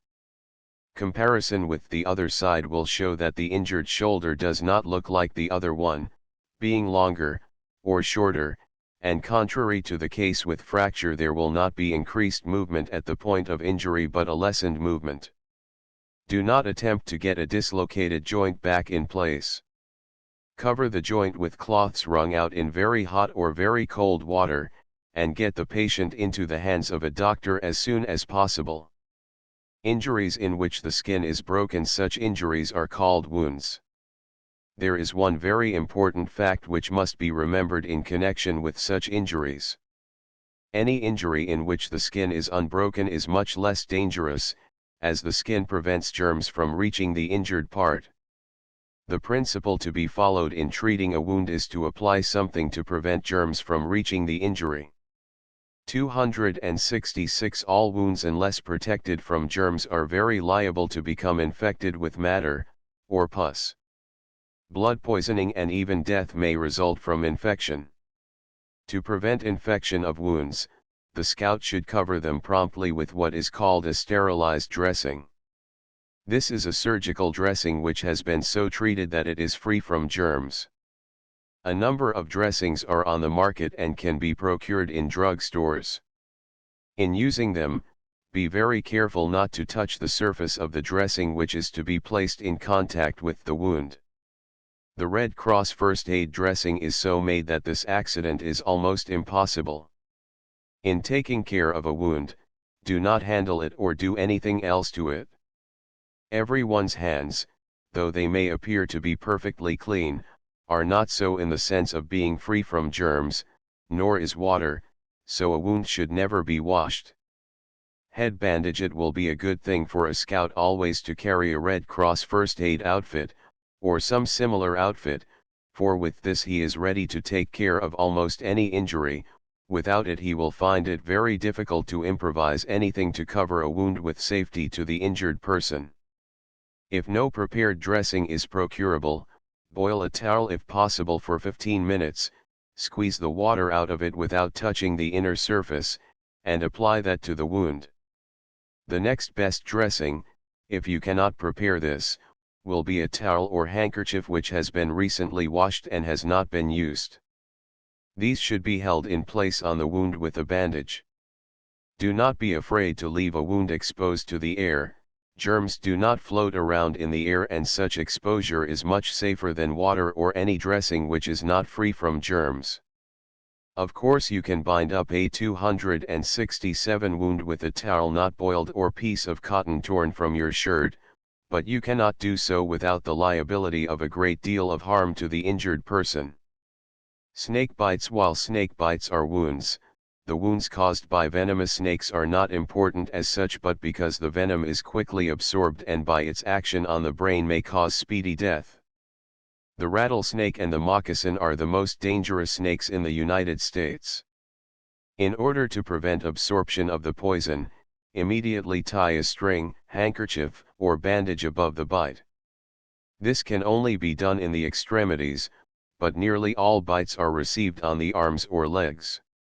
Then soak the wound in hot water and squeeze or suck it to extract the poison. Sucking a wound is not dangerous unless one has cuts or scrapes in the mouth. Then burn the wound with strong ammonia. This is not aromatic spirits of ammonia, but what is commonly known as strong ammonia in any drug store. Aromatic spirits of ammonia should also be given as a stimulant. If you have nothing but a string to tie off the wound, be sure to do that and to get out as much poison as you can by squeezing or sucking the wound. A doctor should of course always be sent for when practicable in any injury as severe as a snake bite. Leave your string or bandage in place for an hour. A longer period is unsafe, as cutting off the circulation may cause mortification. Loosen the string or bandage after an hour's time, so that a little poison escapes into the body. If the bitten person does not seem to be much affected, repeat at the end of a few moments, and keep this up until the band has been entirely removed. If, however, the bitten person seems to be seriously affected by the poison you have allowed to escape into his body, you must not loosen the bandage again, but leave it in place and take the chance of mortification. Wounds without severe bleeding. These constitute the majority of all wounds. Use the Red Cross outfit as described in the slip contained in the outfit. The pressure of a bandage will stop ordinary bleeding if firmly bound into place. Wounds with severe bleeding. A scout must be prepared to check severe bleeding at once, and he should then dress the wound. Bleeding from an 268 artery is by far the most dangerous. Blood coming from a cut artery is bright red in color and flows rapidly in spurts or jets. As the course of the blood in an artery is away from the heart, pressure must be applied on the heart side just as a rubber pipe which is cut must be compressed on the side from which the water is coming in order to prevent leakage at a cut beyond. The scout must also know the course of the larger arteries in order that he may know where to press on them. In the arm, the course of the large artery is down the inner side of the big muscle in the upper arm about in line with the seam of the coat. The artery in the leg runs down from the center of a line from the point of the hip to the middle of the crotch, and is about in line with the inseam of the trousers. Pressure should be applied about 3 inches below the crotch. In making pressure on either of these arteries, use the fingers and press back against the bone. You can often feel the artery beat under your fingers, and the bleeding below will stop when you have your pressure properly made. Of course, you cannot keep up the pressure with your fingers indefinitely in this way, as they will soon become tired and cramped. Therefore, while you are doing this, have some other scout prepare a tourniquet. The simplest form of tourniquet is a handkerchief tied loosely about the limb. In this handkerchief a smooth stone or a cork should be placed just above your fingers on the artery. When this is in place, put a stick about a foot long under the handkerchief at the outer side of the limb and twist around till the stone makes pressure on the artery in the same way that your 269 fingers have. Tie the stick in position so it will not untwist. How to apply first aid dressing. Warning: when using a tourniquet, remember that cutting off the circulation for a long time is dangerous. It is much safer not to keep on a tourniquet more than an hour. Loosen it, but be ready to tighten it again quickly if bleeding recommences. Another method to stop bleeding from an artery when the wound is below the knee or elbow is to place a pad in the bend of the joint and double the limb back over it, holding the pad in tightly. Tie the arm or leg in this position. If these means do not check the bleeding, put a pad into the wound and press on it there. If you have no dressing and blood is being lost very rapidly, make pressure in the wound with your fingers. Remember, however, that this should only be resorted to in the case of absolute necessity, as it will infect the wound. Blood from veins flows in a steady stream back toward the heart and is dark in color. From most veins, a pad firmly bandaged on the bleeding point will stop the bleeding. If a vein in the neck is wounded, blood will be lost so rapidly that the injured person is in danger of immediate death, so you must disregard the danger of infection and jam your hand tightly against the bleeding point. Keep the patent quiet in all cases of severe bleeding, for even if it is checked it may start up again. Do not give any stimulants until the bleeding has been checked unless the patient is very weak. The best stimulant is aromatic spirits of ammonia, 1 teaspoonful in half a glass of water. How to apply tourniquet to upper arm 270. Unconsciousness and poisoning. Unconsciousness, of course, means lack of consciousness, or, in other words, one who is unconscious knows nothing of his surroundings or of what is happening.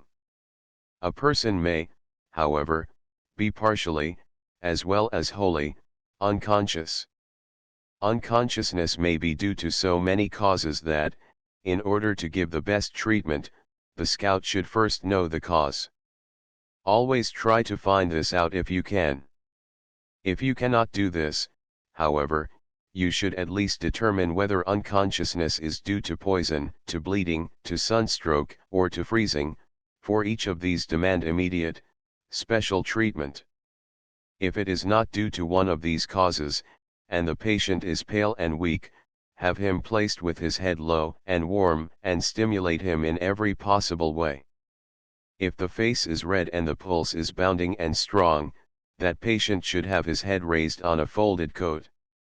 No stimulants should be given him and cold water should be sprinkled on his face and chest. The common causes of unconsciousness are shock, electric shock, fainting, apoplexy and injury to the brain, sunstroke and heat exhaustion, freezing, suffocation, and poisoning. The first two have already been described, and the treatment of any form of suffocation in artificial respiration. Fainting usually occurs in overheated, crowded places. The patient is very pale and partially or completely unconscious. The pupils of the eye are natural, the pulse is weak and rapid. The patient should be placed in a lying down position with the head lower than the rest of the body so that the brain will receive more blood. Loosen the clothing, especially about the neck.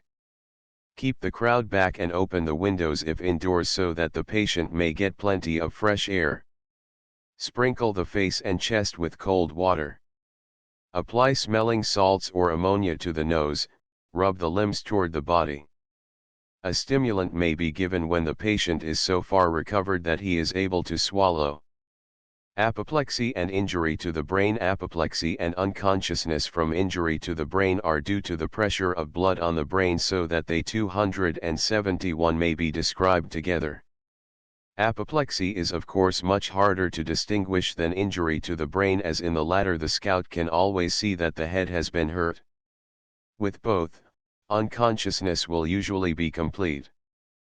Pupils are large and frequently unequal in size, breathing is snoring, and the pulse is usually full and slow. One side of the body will be paralyzed. Test this by raising arm or leg. If paralyzed, it will drop absolutely helpless. Send for a doctor at once. Keep patient quiet and in a dark room if possible. Put in lying down position with head raised by pillows. Apply ice or cold cloths to head. No stimulants. Drunkenness is sometimes mistaken for apoplexy. If there is any doubt on this point, always treat for apoplexy. Sunstroke and heat exhaustion. Anyone is liable to sunstroke or heat exhaustion if exposed to excessive heat.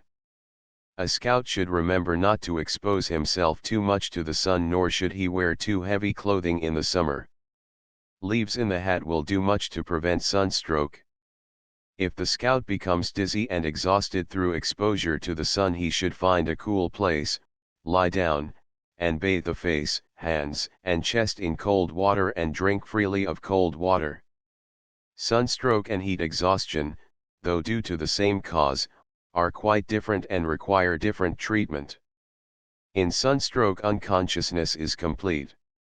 The face is red, pupils large, the skin is very hot and dry with no perspiration. The patient sighs and the pulse is full and slow.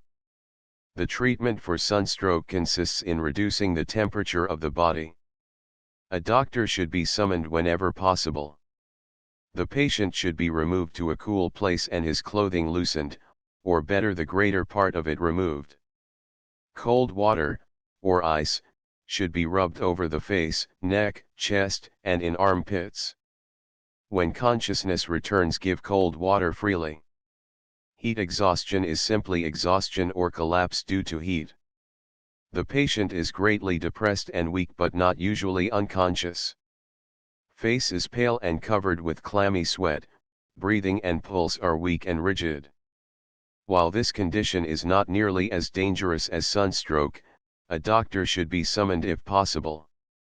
Remove the patient to a cool place and have him lie down with his clothing loosened.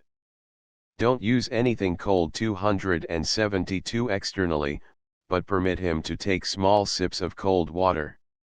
Stimulants should be given just as in fainting. Freezing the patient should be taken into a cold room and the body should be rubbed with rough cloths wet in cold water. The temperature of the room should be increased if possible. This should be done gradually and the cloths should be wet in warmer and warmer water. As soon as the patient can swallow, give him stimulants. It will be dangerous to place him before an open fire or in a hot bath until he begins to recover. You will know this by his skin becoming warmer, by his better color, and by his generally improved appearance. Frostbite. Remember that you are in danger of frostbite if you do not wear sufficient clothing in cold weather, and that rubbing any part of the body which becomes very cold helps to prevent frostbite, because it brings more warm blood to the surface. The danger is when, after being cold, the part suddenly has no feeling. The object of the treatment is gradually to restore warmth to the frozen part. To do this, the part should be rubbed first with snow or cold water. The water should be warmed gradually. The use of hot water at once would be likely to cause mortification of the frozen part. Poisoning. For all poisons, give an emetic. Send for a doctor at once and if possible have the messenger tell what poison has been taken so that the doctor may bring the proper antidote. Do not wait for him to arrive, but give an emetic to rid the stomach of the poison.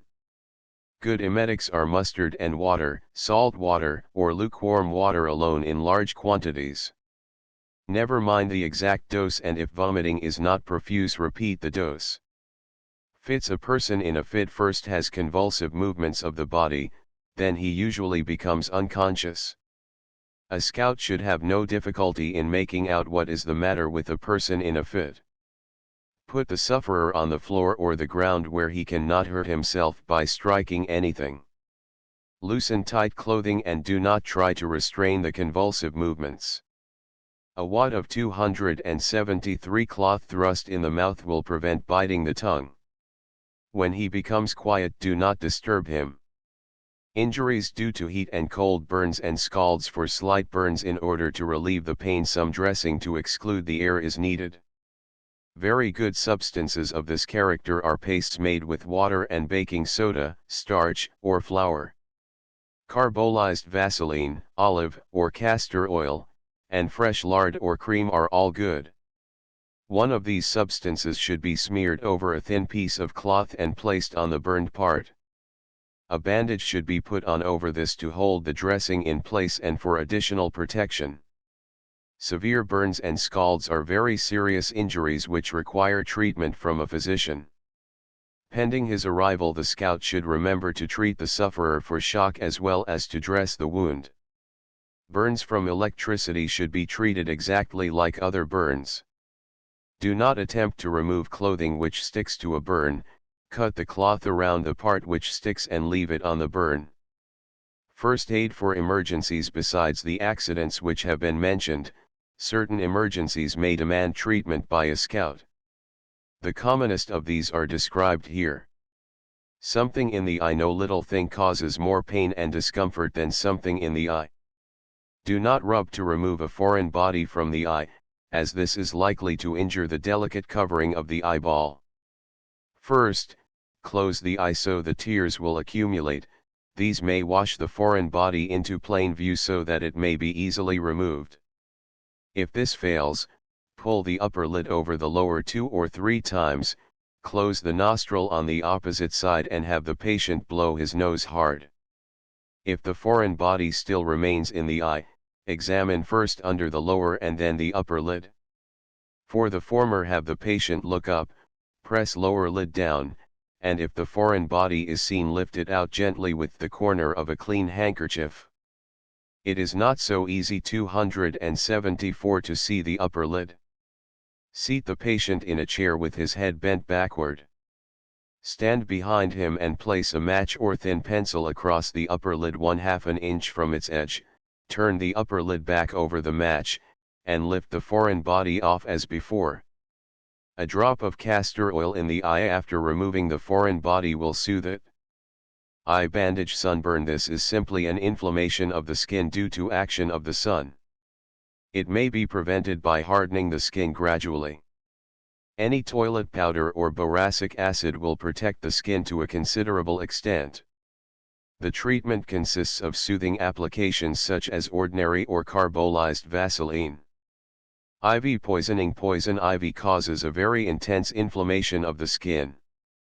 Better avoid, even though it has not harmed you before. Baking soda made in a thick paste with water or carbolized Vaseline are good remedies. In severe cases, a doctor should be consulted. Bites and stings. Ammonia should be immediately applied. Wet salt and wet earth are also good applications. Nosebleed. Slight nosebleed does not require treatment as no harm will result from it. When more severe, the collar should be 275 loosened. Do not blow the nose. Apply cold to the back of the neck by means of a key or cloth wrung out in cold water. A roll of paper under the upper lip, between it and the gum, will also help. When the bleeding still continues, shove a cotton or gauze plug into the nostrils, leaving it there until the bleeding stops. Position of hands. Chair carry earache. This is likely to result seriously and a doctor should be consulted in order to prevent bad results with possible loss of hearing. Hot cloths, a bag of heated salt, or a hot bottle applied to the ear will often cure earache. A few drops of alcohol on a hot cloth so placed that the alcohol fumes enter the ear will often succeed. If neither is effective, heat a few drops of sweet oil as hot as you can stand, put a few drops in the ear and plug with cotton. Be careful that it is not too hot. Toothache. Remember that toothache indicates something seriously wrong with the teeth, which can only be permanently corrected. 276 by a dentist.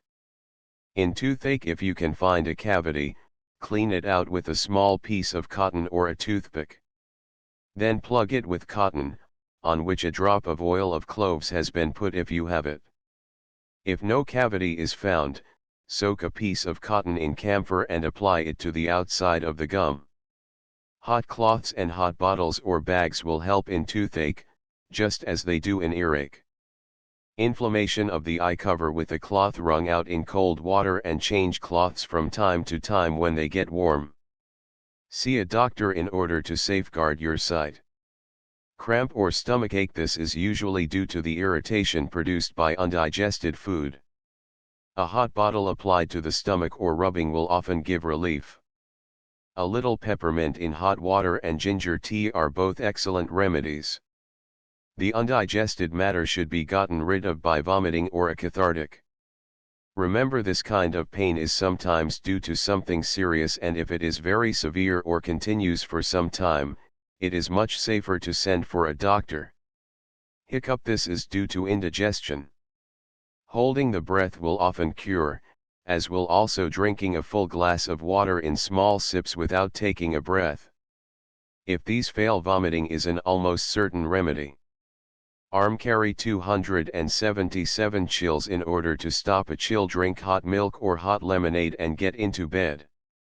Plenty of covers should be used, and hot water bottles or hot milk or lemonade help to warm one quickly.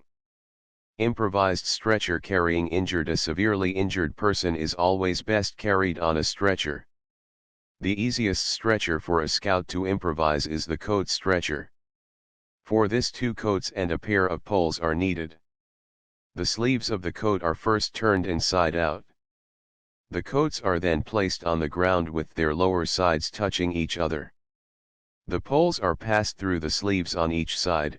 The coats are buttoned up with the button side down. A piece of carpet, a blanket, or sacking can be used in much the same way as the coat, rolling in a portion at each side. Shutters and doors make fair stretchers. In order not to jounce the patient in carrying him, the bearers should break step. The bearer in front steps off with the left foot and the one in the rear with the right. A number of different methods for carrying a patient by two bearers are practiced. The four-handed 278 seat is a very good one. To make this, each bearer grasps his left wrist in his right hand, and the other bearer's right wrist in his left hand with the backs of the hands uppermost. The 279 bearers then stoop and place the chair under the sitting patient, who steadies himself by placing his arms around their necks. First position fireman's lift. It will sometimes be necessary for one scout to carry an injured comrade. The scout should first turn the patient on his face, he then steps astride his body, facing toward the patient's head, and, with hands under his armpits, lifts him to his knees, then, clasping hands over the abdomen, lifts him to his feet. He then, with his left hand, seizes the patient by the left wrist and draws his left arm around the bearer's, neck and holds it against his left chest, the patient's left side resting against his body, and supports him with his right arm about the waist. The scout, with his left hand, seizes the right wrist of the patient and draws the arm over his head and down upon his shoulder, then, shifting himself in front, stoops and clasps the right thigh with his right arm passed between the legs, his right hand seizing the patient's right wrist. Lastly, the scout, with his left hand, grasps the patient's left hand, and steadies it against his side when he arises. Water accidents. Wilbert E. Longfellow, United States Volunteer Life Saving Corps. The Scouts' motto, "Be prepared," is more than usually applicable to the work of caring for accidents which happen in the water. To save lives, the scout must know first how to swim, to care for himself, and then to learn to carry another and to break the clutch, the death grip, which we read so much about in the newspaper accounts of drowning accidents. By constant training, a boy, even though not a good swimmer, can be perfectly at home in the water, fully dressed, undressed, or carrying a boy of his own size or larger. In fact, two boys of 12 or 14 years can save a man. Swimming for physical development. The breaststroke is useful, for it is one that is used in carrying a tired swimmer and is used to go to the bottom for lost articles and to search for a person who has sunk before help has reached him. It is possible, you know, to go to the bottom and bring a body to the surface and swim with it to shore before life is extinct, and to restore consciousness by well-directed efforts. The body of an unconscious person weighs little when wholly or partially submerged 280, and in salt water weighs less than in fresh water, and is consequently more readily carried. Training makes a small boy the equal or superior of an untrained boy much larger and of greater strength, and the way to learn to carry a drowning person is to carry a boy who is not drowning to get used to handling the weights. A little struggle now and then lends realism to the work and increases the skill of the scout candidate for a lifesaver's rating. Speed swimming for itself alone is a very selfish sport, so that the scout should develop his ability to make it generally useful to others. Breaststroke for tired swimmer. Underarm carry. Floating after the breaststroke is learned, floating on the back for rest and swimming on the back, using feet only for propulsion, leaving the hands free to hold a drowning person, should be learned. This can be readily acquired with a little practice, carrying the hands on the surface of the water, arms half bent, with the elbows close to the sides at the waistline. To carry a man this way, the hands are placed at either side of the 281 drowning man's head and he is towed floating on his back, the rescuer swimming on his back, keeping the other away. It is well to remember to go with the tide or current, and do not wear your strength away opposing it. Other ways of carrying are to place the hands beneath the arms of the drowning man, or to grasp him firmly by the biceps from beneath, at the same time using the knee in the middle of his back to get him into a floating position, the feet acting as propellers. Methods which enable the rescuer's use of one arm in addition to the feet are known as the German Army and the cross shoulder. In the first, the swimmer approaches the drowning person from the back, passes the left arm under the other's left arm, across in front of the chest, and firmly grasps the right arm, either by the biceps or below the elbow, giving him control. This leaves the right arm to swim with. The other 282 one-arm hold mentioned is one in which the rescuer passes an arm over the shoulder of the one to be carried, approaching from the back as before, and getting a hold under the other's arm, which makes the drowning man helpless. The breaststroke carry previously mentioned is used only for helping a tired swimmer, and one in possession of his faculties who will not try to grasp the rescuer. The tired swimmer lies on the back and, extending his arms fully in front, rests a hand on either shoulder of the swimmer who rests facing him in the regular breast position, allowing the feet of the other to drop between his own. Quite good speed can be made in this way, and all of these methods are practical as a trial will show. A little practice will enable the beginner to see which he can do most readily, and then he can perfect himself in it for instant use. 281 Swimming on back without hands. Head carry. Swim on back. 282 Continue breaking. Death grips. Break for wrist hold. Breaking back. Strangle hold. If one uses care in approaching a frightened or drowning person in the water, there will be no use for the release methods, but the best of swimmers get careless at times, and all swimmers need to know how to get clear when gripped. Wrist grip. Of these, the simplest is the one where the wrists of the swimmer have been grasped by the drowning man in his 283 struggles.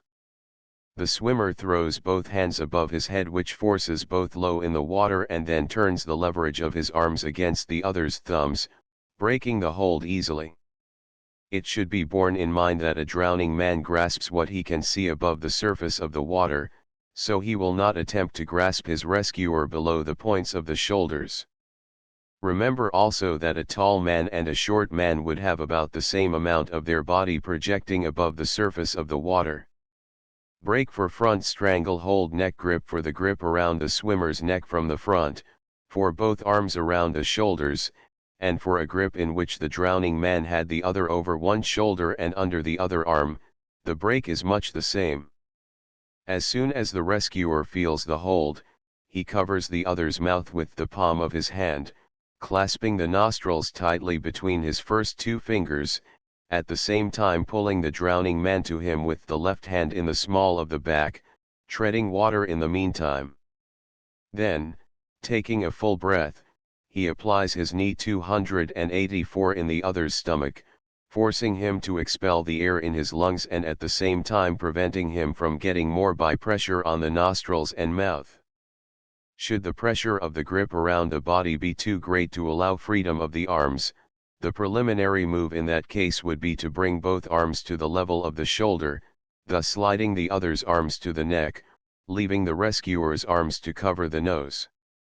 Back strangle. The back strangle hold is an awkward one to break and one which must be broken without an instant's delay, or the would-be rescuer himself will be in great need of help. In practice it will be found that, by grasping the encircling arms at the wrists and pushing back with the buttocks against the other's abdomen, room to slip out can be obtained. In a life and death struggle, sharper measures are needed, and if the rescuer throws his head suddenly back against the nose of the drowning man, he will secure his freedom very readily and have him under control by the time he has recovered from his dazed condition.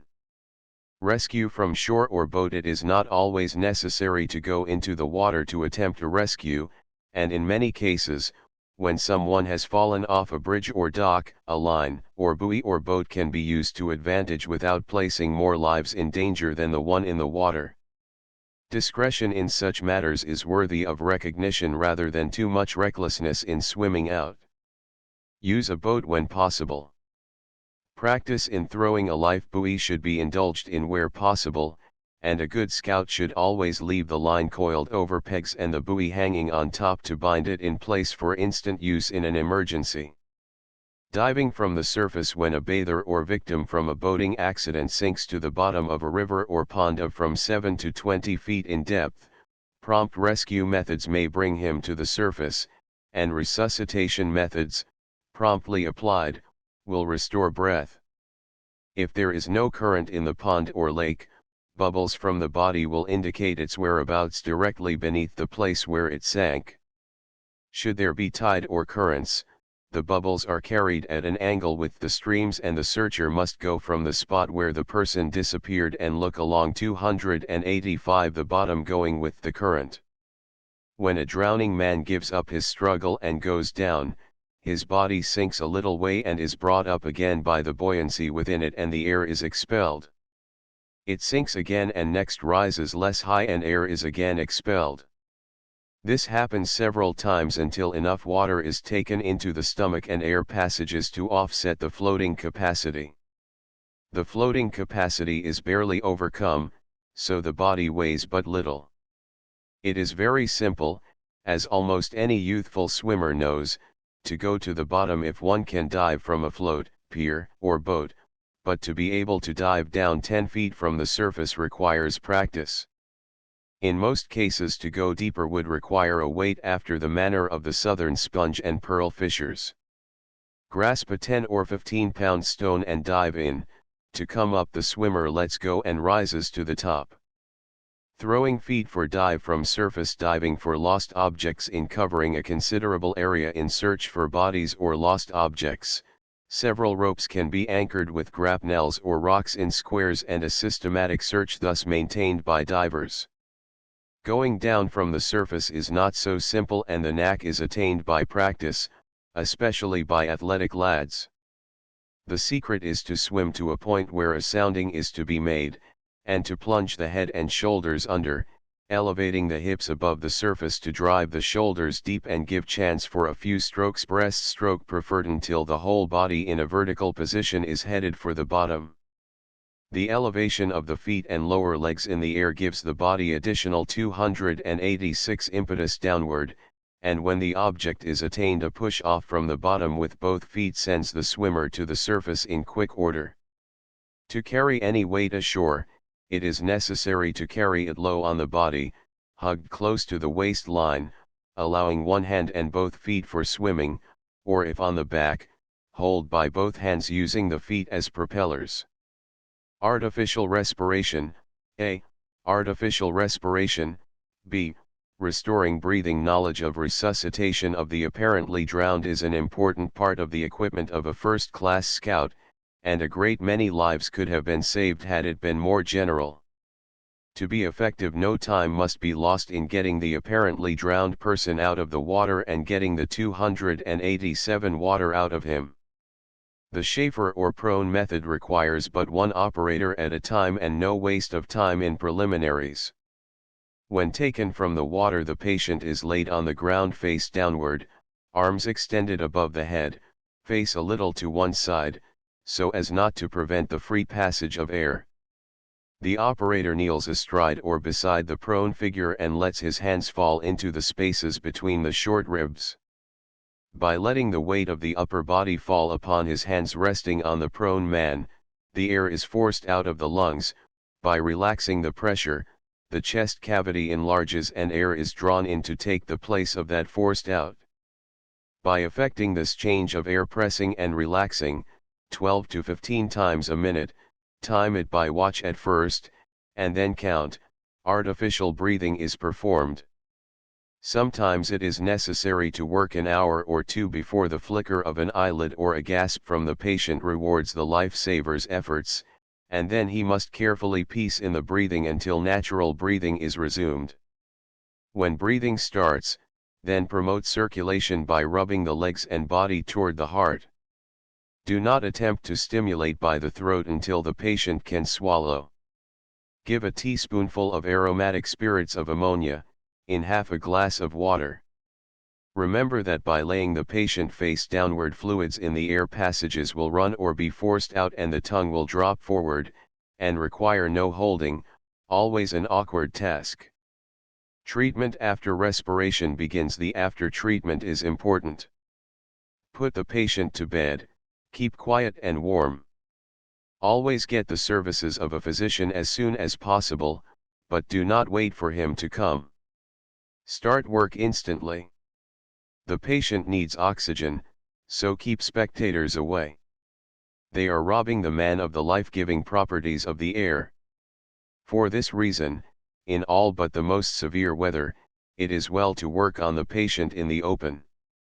Life buoys. If one is to place a life buoy for instant use in emergencies, it should be hung upon 4 pegs driven into holes in 2 pieces of wood nailed together in the form of the diameter of a 2-foot square, or 3 pegs in strips of wood arranged in the form of a T, about 18 or 20 inches high, the 2 pegs at either side of the top bar of the T and the other one on the upright near the bottom.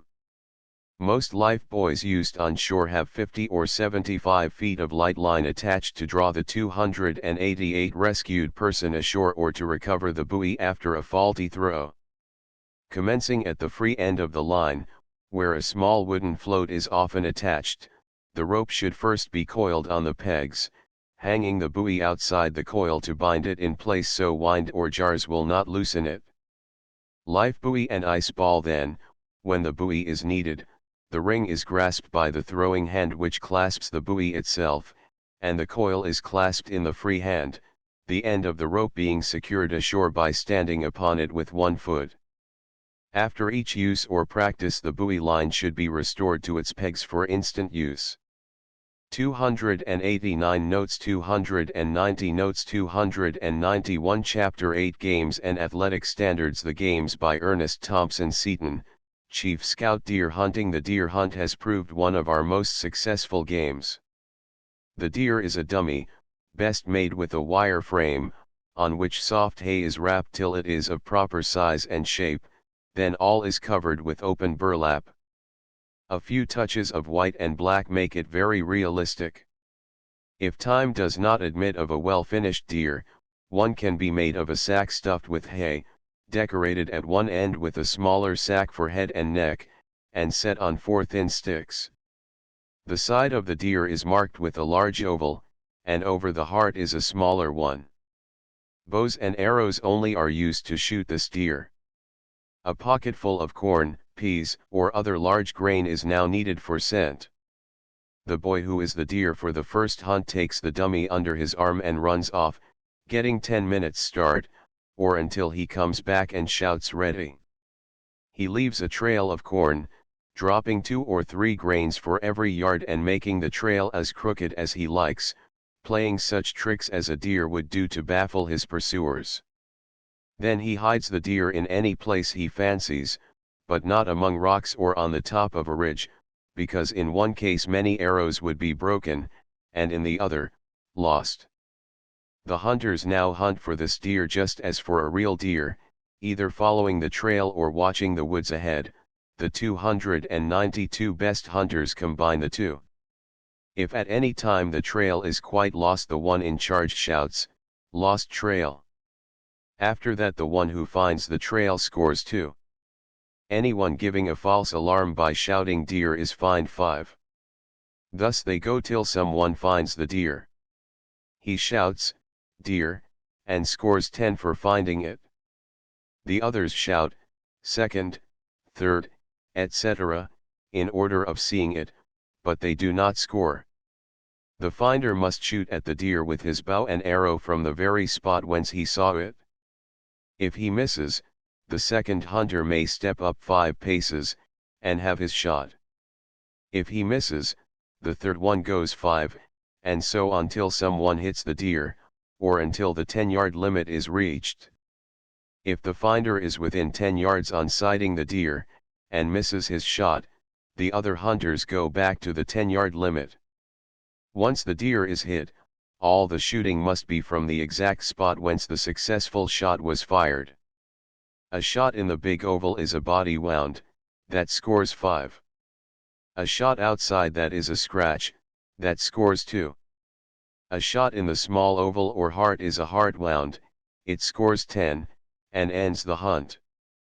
Arrows which do not stick do not count, unless it can be proved that they passed right through, in which case they take the highest score that they pierced. If all the arrows are used, and none in the heart, the deer escapes, and the boy who was deer scores 25.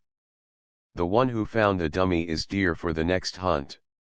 A clever deer can add greatly to the excitement of the game. Originally we used paper for scent, but found it bad. It littered the woods. Yesterday's trail was confused with that of 293 today, etc. Corn proved better, because the birds and the squirrels kept it cleaned up from day to day, and thus the ground was always ready for a fresh start. But the best of all is the hoof mark for the shoe. These iron hoof marks are fast to a pair of shoes, and leave a trail much like a real deer. This has several advantages. It gives the hunter a chance to tell where the trail doubled, and which way the deer was going. It is more realistic, and the boy who can follow this skillfully can follow a living deer. In actual practice it is found well to use a little corn with this on the hard places, a plan quite consistent with realism, as every hunter will recall. It is strictly forbidden to any hunter to stand in front of the firing line, all must be back of the line on which the shooter stands. There is no limit to the situations and curious combinations in this hunt.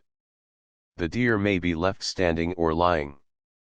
There is no law why it should not be hidden behind a solid tree trunk. The game develops as one follows it. After it has been played for some time with the iron hoof mark as above, the boys grow so skillful on the trail that we can dispense with even the corn. The iron mark like a deer hoof leaves a very realistic slot or track, which the more skillful boys readily follow through the woods. A hunt is usually for 3, 5, or more deer, according to agreement, and the result is reckoned by points on the whole chase. The bear hunt this is played by half a dozen or more boys. Each has a club about the size and shape of a baseball club, but made of straw 294 tied around 2 or 3 switches and tightly sewn up in burlap. One big fellow is selected for the bear. He has a school bag tightly strapped on his back, and in that a toy balloon fully blown up. This is his heart. On his neck is a bear claw necklace of wooden beads and claws. See cut. He has 3 dens about 100 yards apart in a triangle. While in his den the bear is safe. If the den is a tree or rock, he is safe while touching it. He is obliged to come out when the chief hunter counts 100, and must go the rounds of the 3 till the hunt is settled. The object of the hunters is to break the balloon or heart, that is, to kill the bear. He must drop dead when the heart bursts. The hunter who kills him claims the necklace. But the bear also has a club for defense. Each hunter must wear a hat, and once the bear knocks a hunter's hat off, that one is dead and out of this hunt. He must drop where his hat falls. Tackling of any kind is forbidden. The bear wins by killing or putting to flight all the hunters. In this case he keeps the necklace. The savageness of these big bears is indescribable. Many lives are lost in each hunt, and it has several times happened that the whole party of hunters has been exterminated by some monster of unusual ferocity. This game has also been developed into a play. 295 Spearing the great sturgeon. This water game is exceedingly popular and is especially good for public exhibition, being spectacular and full of amusement and excitement. The outfit needed is, 1. A sturgeon roughly formed of soft wood. It should be about 3 feet long and nearly a foot thick at the head. It may be made realistic, or a small log pointed at both ends will serve. 2. 2 spears with 6-inch steel heads and wooden handles, about 3 feet long. The points should be sharp, but not the barbs. Sometimes the barbs are omitted altogether. Each head should have an eye to which is attached 20 feet of 1/4 inch rope. On each rope, 6 feet from the spearhead, is a fathom mark made by tying on a rag or cord. 3. 2 boats with crews. Each crew consists of a spearman, who is captain, and 1 or 2 oarsmen or paddlers, of whom the after one is the pilot. All should be expert swimmers or else wear life belts during the game. The game each boat has a base or harbor. This is usually part of the shore opposite that of the enemy, or it obviates all danger of collision if the boats start from the same side. The sturgeon is left by the referee's canoe at a point midway between the bases. At the word go, each boat leaves its base and, making for the sturgeon, tries to spear it, then drag it by the line to his base. When both get their spears into it, the contest becomes a tug of war until one of the spears pulls out. 296 The sturgeon is landed when the prow of the boat that has it in tow touches its proper base, even though the spear of the enemy is then in the fish, or it is landed when the fish itself touches base. The boats change bases after each heat. Matches are usually for 1, 3, or 5 sturgeon. Points are counted only for the landing of the fish, but the referee may give the decision on a foul or a succession of fouls, or the delinquent may be set back 1 or more boat lengths. Sometimes the game is played in canoes or boats, with one man as spearman and crew. Rules: It is not allowable to push the sturgeon into a new position with the spear or paddle before striking. It is allowable to pull the sturgeon under the boat or pass it around by using the line after spearing. It is allowable to lay hands on the other boat to prevent a collision, but otherwise it is forbidden to touch the other boat or crew or paddle or spear or line, or to lay hands on the fish, or to touch it with the paddle or oar, or touch your own spear while it is in the fish, or to tie the line around the fish except so far as this may be accidentally done in spearing. It is allowable to dislodge the enemy's spear by throwing your own over it. The purpose of the barbs is to assist in this. It is allowable to run onto the sturgeon with the boat. It is absolutely forbidden to throw the spear over the other boat or over the heads of your crew. In towing the sturgeon, the fathom mark must be over the gunwale. At least 6 feet of line should be out when the fish is in tow. It is not a foul to have less, but the spearman must at once let it out if the umpire or the other crew cries fathom. The spearman is allowed to drop the spear and use the paddle or oar at will, but not to resign his spear to another of the crew. The spearman must be in his boat when the spear is thrown. If the boat is upset, the referee's canoe helps them to right. Each crew must accept the backset of its accidents. Tilting in the water: for this we usually have 2 boats or war canoes manned by 4 men each.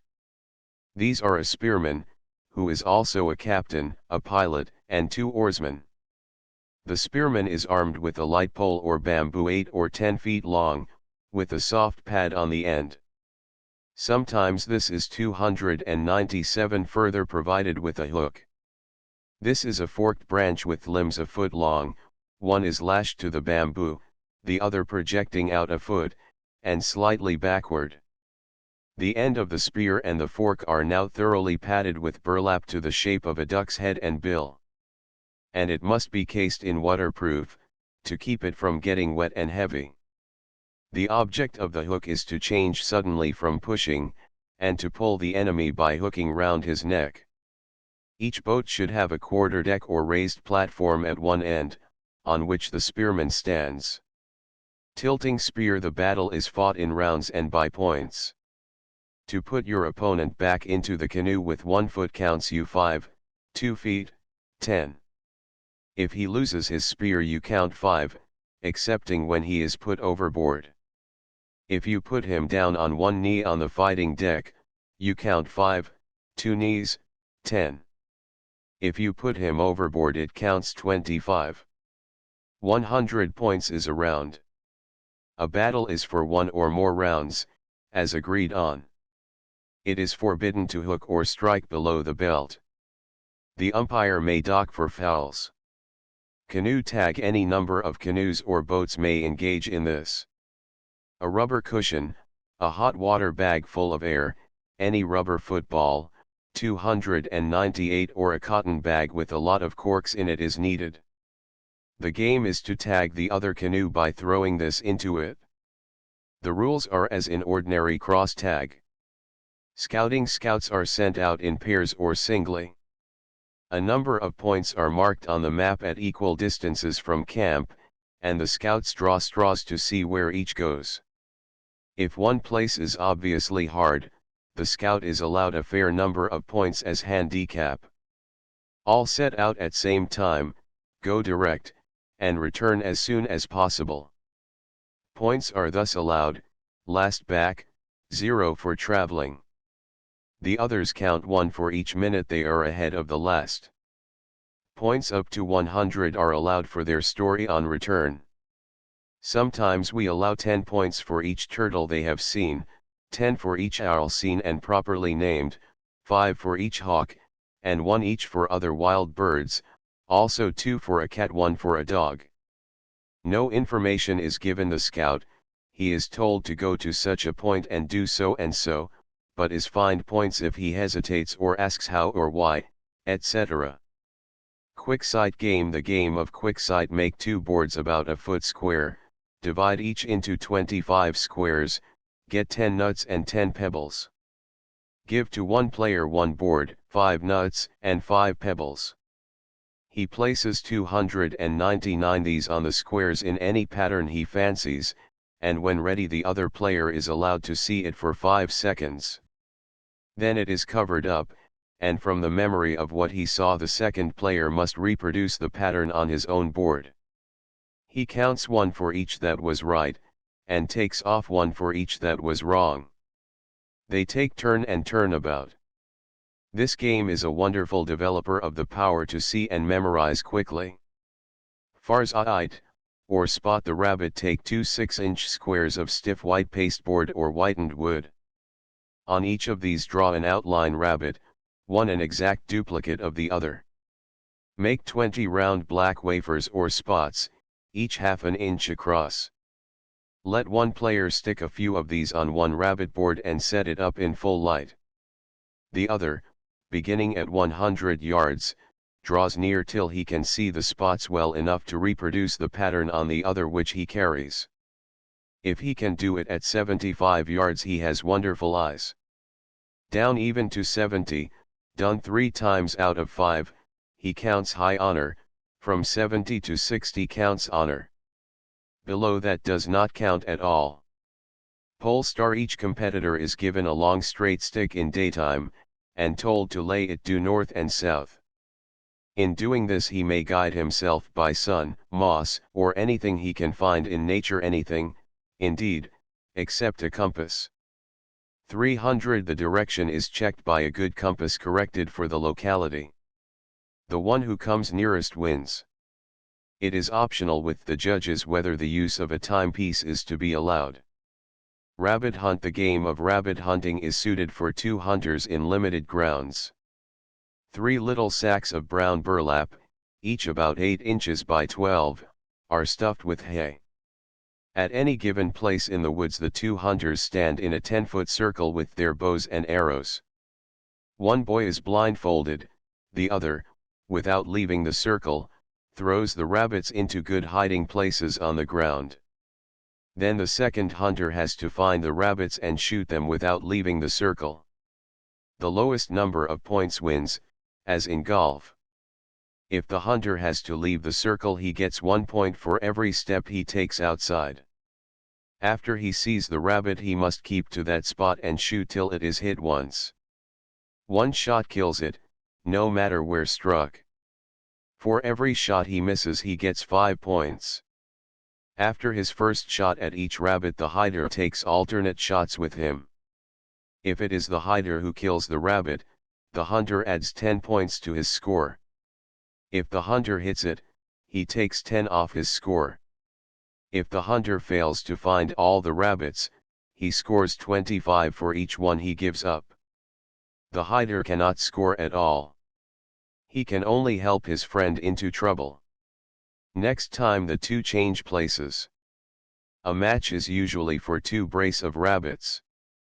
Hostile spy. Hanging from the totem pole is a red or yellow horsetail. This is the grand medicine scalp of the band. The hostile spy has to steal it. The leader goes around on the morning of the day and whispers to the various braves, Look out, there's a spy in camp. At length he gets secretly near the one he has selected for spy and whispers, look out, there's a spy in camp, and you are it. He gives him at the same time some bright colored badge, that he must wear as soon as he has secured the medicine scalp. He must not hide the scalp on his person, but keep it in view. He has all day till sunset 301 to get away with it. If he gets across the river or other limit, with warriors in close pursuit, they give him 10 arrowheads, 2½ cents each, or other ransom agreed on. If he gets away safely and hides it, he can come back and claim 15 arrowheads from the council as ransom for the scalp. If he is caught, he pays his captor 10 arrowheads ransom for his life. The manhunt this is played with a scout and 10 or more hostiles, or hounds, according to the country, more when it is rough or wooded. The scout is given a letter addressed to the military commandant, usually the lady of the house that he gets to, of any given place a mile or 2 away. He is told to take the letter to any one of 3 given houses, and get it endorsed, with the hour when he arrived, then return to the starting point within a certain time.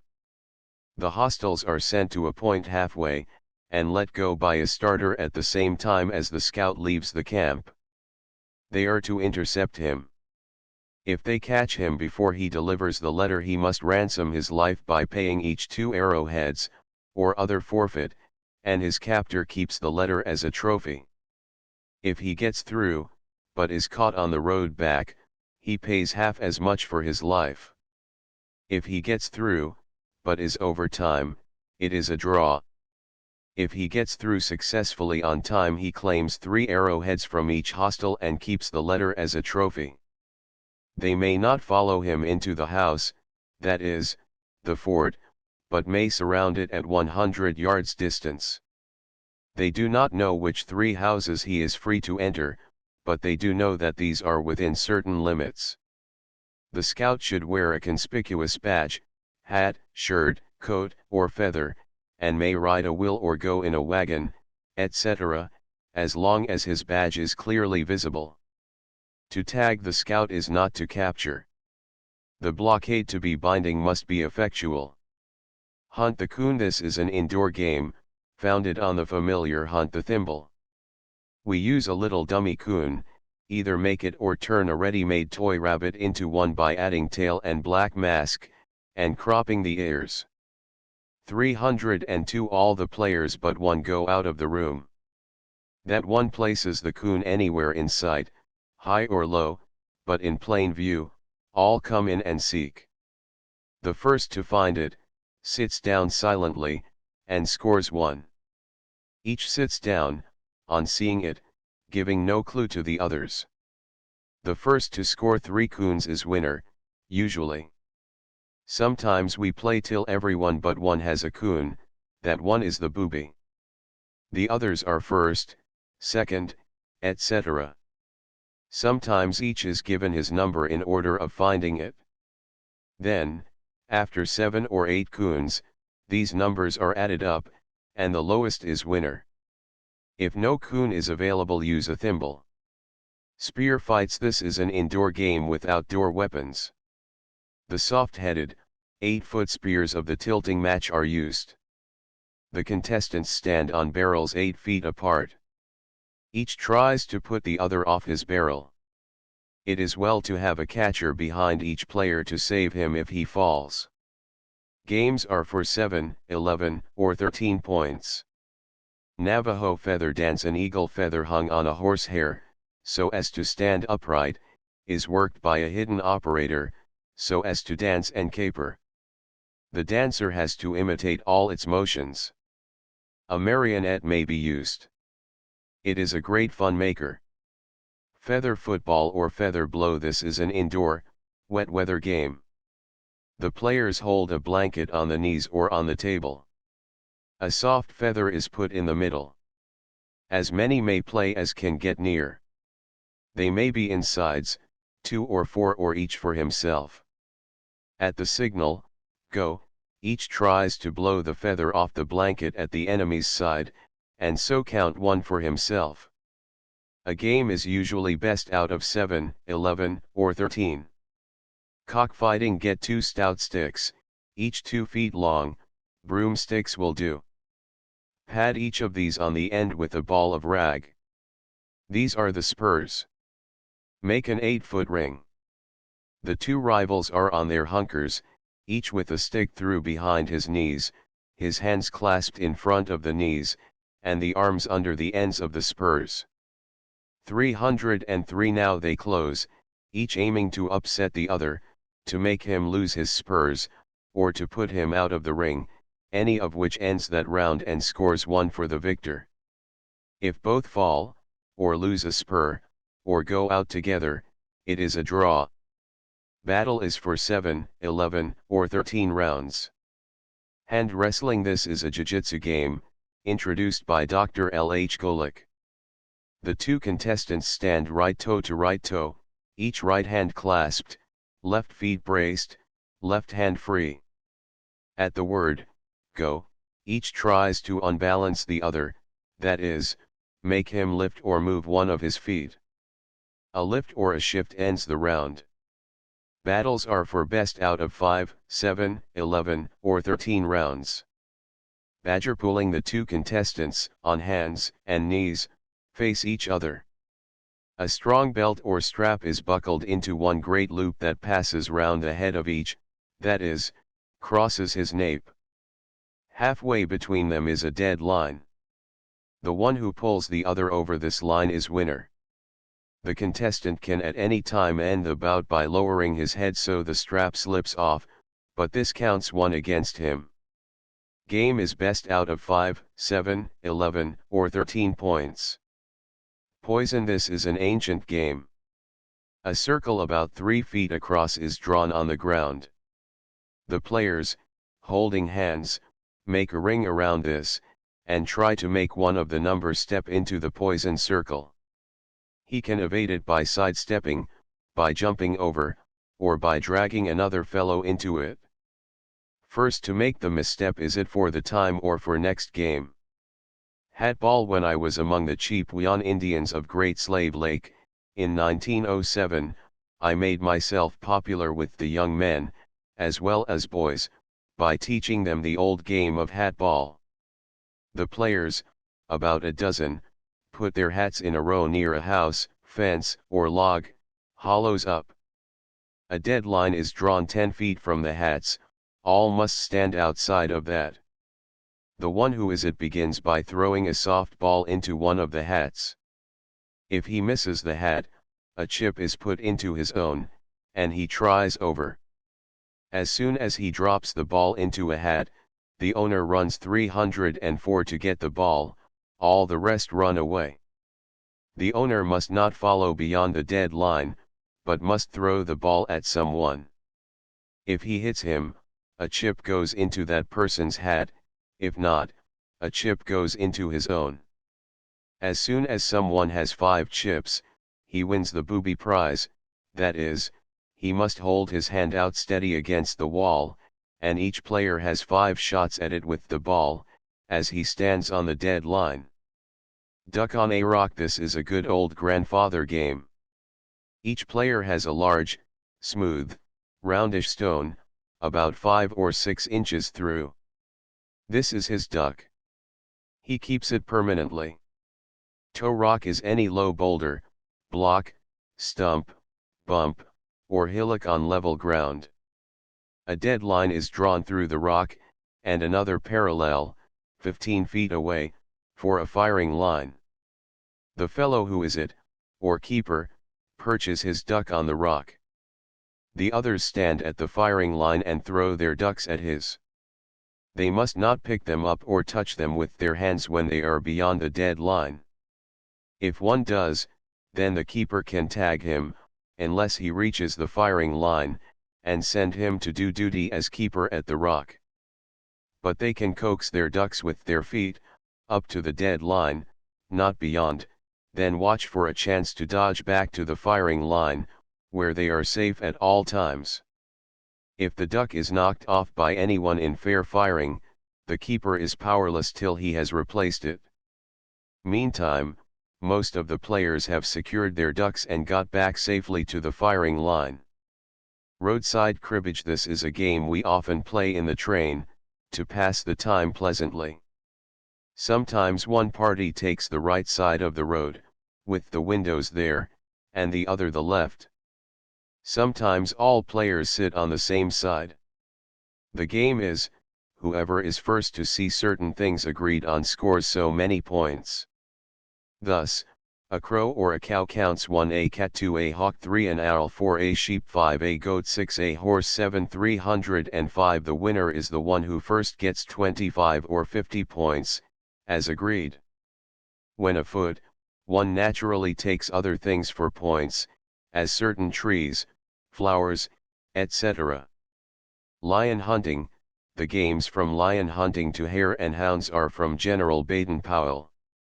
A lion is represented by one scout, who goes out with tracking irons on his feet, and a pocketful of corn or peas, and 6 lawn tennis balls or rag balls. He is allowed half an hour's start, and then the patrol go after him, following his spoor, each armed with 1 tennis ball with which to shoot him when they find him. The lion may hide or creep about or run, just as he feels inclined, but whenever the ground is hard or very greasy he must drop a few grains of corn every few yards to show the trail. If the hunters fail to come up to him, neither wins the game.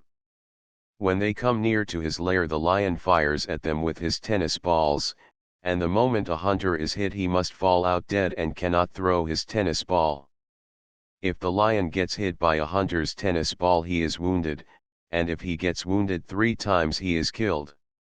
Tennis balls may only be fired once, they cannot be picked up and fired again in the same fight. Each scout must collect and hand in his tennis balls after the game.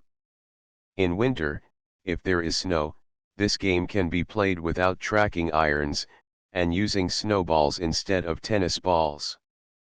Plant race. Start off your scouts, either cycling or on foot, to go in any direction they like, to get a specimen of any ordered plant, say a sprig of yew, a shoot of ilex, a horseshoe mark from a chestnut tree, a briar rose, or something of that kind, whichever you may order, such as will tax their knowledge of plants and will test their memory as to where they noticed one of the kind required, and will also make them quick in getting there and back. Throwing the assegai. Target, a thin sack, lightly stuffed with straw, or a sheet of cardboard, or canvas stretched on a frame. Assegais to be made of wands, with weighted ends sharpened or with iron arrowheads on them. 306. Flag rating. 2 or more patrols on each side. Each side will form an outpost within a given tract of country to protect 3 flags, or at night 3 lanterns 2 feet above ground, planted not less than 200 yards, 100 yards at night, from it. The protecting outpost will be posted in concealment either all together or spread out in pairs. It will then send out scouts to discover the enemy's position. When these have found out where the outpost is, they try to creep round out of sight till they can get to the flags and bring them away to their own line. One scout may not take away more than 1 flag. This is the general position of a patrol on such an outpost. Pair of scouts. Patrol leader. PPP flags. Any scout coming within 50 yards of a stronger party will be put out of action if seen by the enemy. If he can creep by without being seen, it is all right. Scouts posted to watch as outposts cannot move from their ground, but their strength counts as double, and they may send single messages to their neighbors or to their own scouting party. An umpire should be with each outpost and with each scouting patrol. At a given hour operations will cease, and all will assemble at the given spot to hand in their reports. The following points might be awarded: for each flag or lamp captured and brought in, 5 for each report or sketch of the position of the enemy's outposts, up to 5 for each report of movement of enemy's scouting patrols to the side which makes the biggest total wins. The same game may be played to test the scouts in stepping lightly, the umpire being blindfolded. The practice should preferably be carried out where there are dry twigs lying about, and gravel, etc. The scout may start to stalk the blind enemy at 100 yards distance, and he must do it fairly fast, say, in 1.5 minutes to touch the blind man before he hears him. 307 Stalking and reporting. The umpire places himself out in the open and sends each scout or pair of scouts away in different directions about half a mile off. When he waves a flag, which is the signal to begin, they all hide, and then proceed to stalk him, creeping up and watching all he does. When he waves the flag again, they rise, come in, and report each in turn all that he did, either by handing in a written report or verbally, as may be ordered. The umpire meantime has kept a lookout in each direction, and, every time he sees a scout, he takes 2 points off that scout's score. He, on his part, performs small actions, such as sitting down, kneeling, looking through glasses, using handkerchief, taking hat off for a bit, walking round in a circle a few times, to give scouts something to note and report about him. Scouts are given 3 points for each act reported correctly. It saves time if the umpire makes out a scoring card beforehand, giving the name of each scout, and a number of columns showing each act of his, and what mark that scout wins, also a column of deducted marks for exposing themselves. Spider and fly. A bit of country or section of the town about a mile square is selected as the web, and its boundaries described, and an hour fixed at which operations are to cease. One patrol, or half patrol, is the spider, which goes out and selects a place to hide itself. The other patrol, or half patrol, go a quarter of an hour later as the fly to look for the spider. They can spread themselves about as they like, but must tell their leader anything that they discover. An umpire goes with each party. If within the given time, say, about 2 hours, the fly has not discovered the spider wins. The spiders write down the names of any of the fly patrol that they may see. Stalking instructor acts as a deer, not hiding, but standing, moving a little now and then if he likes.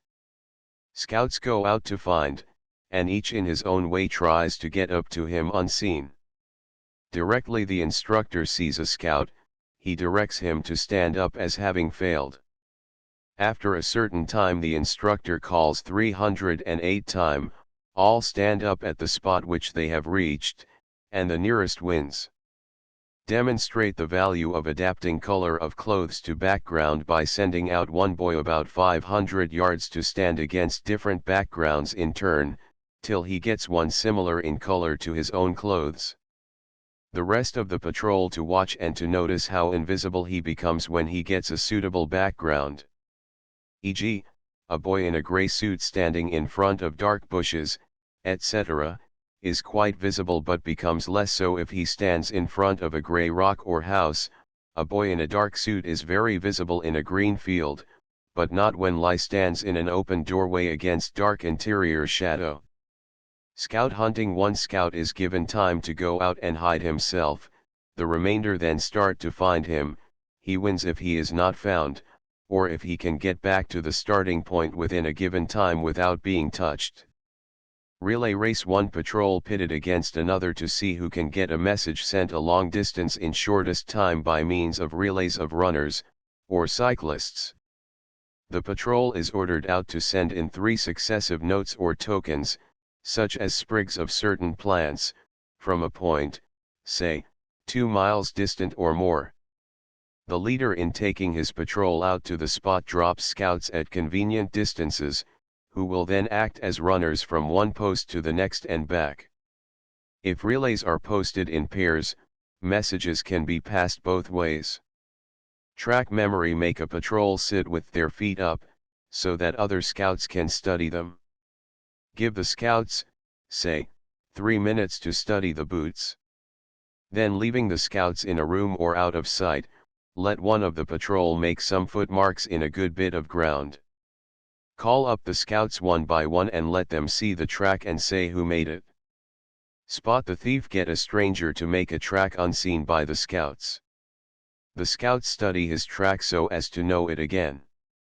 Then put the stranger among 8 or 10 others and let them all make their tracks for the boys to see, going by in rotation. Each scout then in turn whispers to the umpire which man, 309, made the original track, describing him by his number in filing past.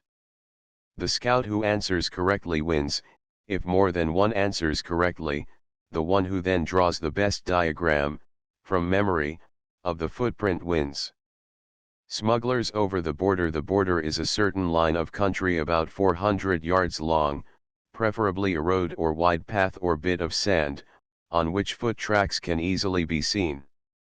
One patrol watches the border with sentries posted along this road, with a reserve posted farther inland. This latter about halfway between the border and the town would be a base marked by a tree, building, or flags, etc., about half a mile distant from the border. A hostile patrol of smugglers assemble about half a mile on the other side of the border. They will all cross the border, in any formation they please, either singly or together or scattered, and make for the town, either walking or running, or at scout's pace. Only one among them is supposed to be smuggling, and he wears tracking irons, so that the sentries walk up and down their beat. They may not run till after the alarm, waiting for the tracks of the smuggler. Directly a sentry sees the track, he gives the alarm signal to the reserve and starts himself to follow up the track as fast as he can. The reserves thereupon cooperate with him and try to catch the smuggler before he can reach the town. Once within the boundary of the town he is safe and wins the game. Shop window. Outdoors in town. Umpire takes a patrol down a street past 6 shops, gives them half a minute at each shop, then, after moving them off to some distance, he gives each boy a pencil and card, and tells him to write from memory, or himself takes down, what they noticed in, say, the 3rd and 5th shops. The one who sets down most articles correctly wins. It is useful practice to match one boy against another in heats, the loser competing again, till you arrive at the worst. This gives the worst scouts the most practice. Similar game indoors. Send each scout in turn into a room for half a minute. When he comes out, take down a list of furniture and articles which he notices. The boy who notices most wins. 310. The simplest way of scoring is to make a list of the articles in the room on your scoring paper with a column for marks for each scout against them, which can then easily be totaled up at foot.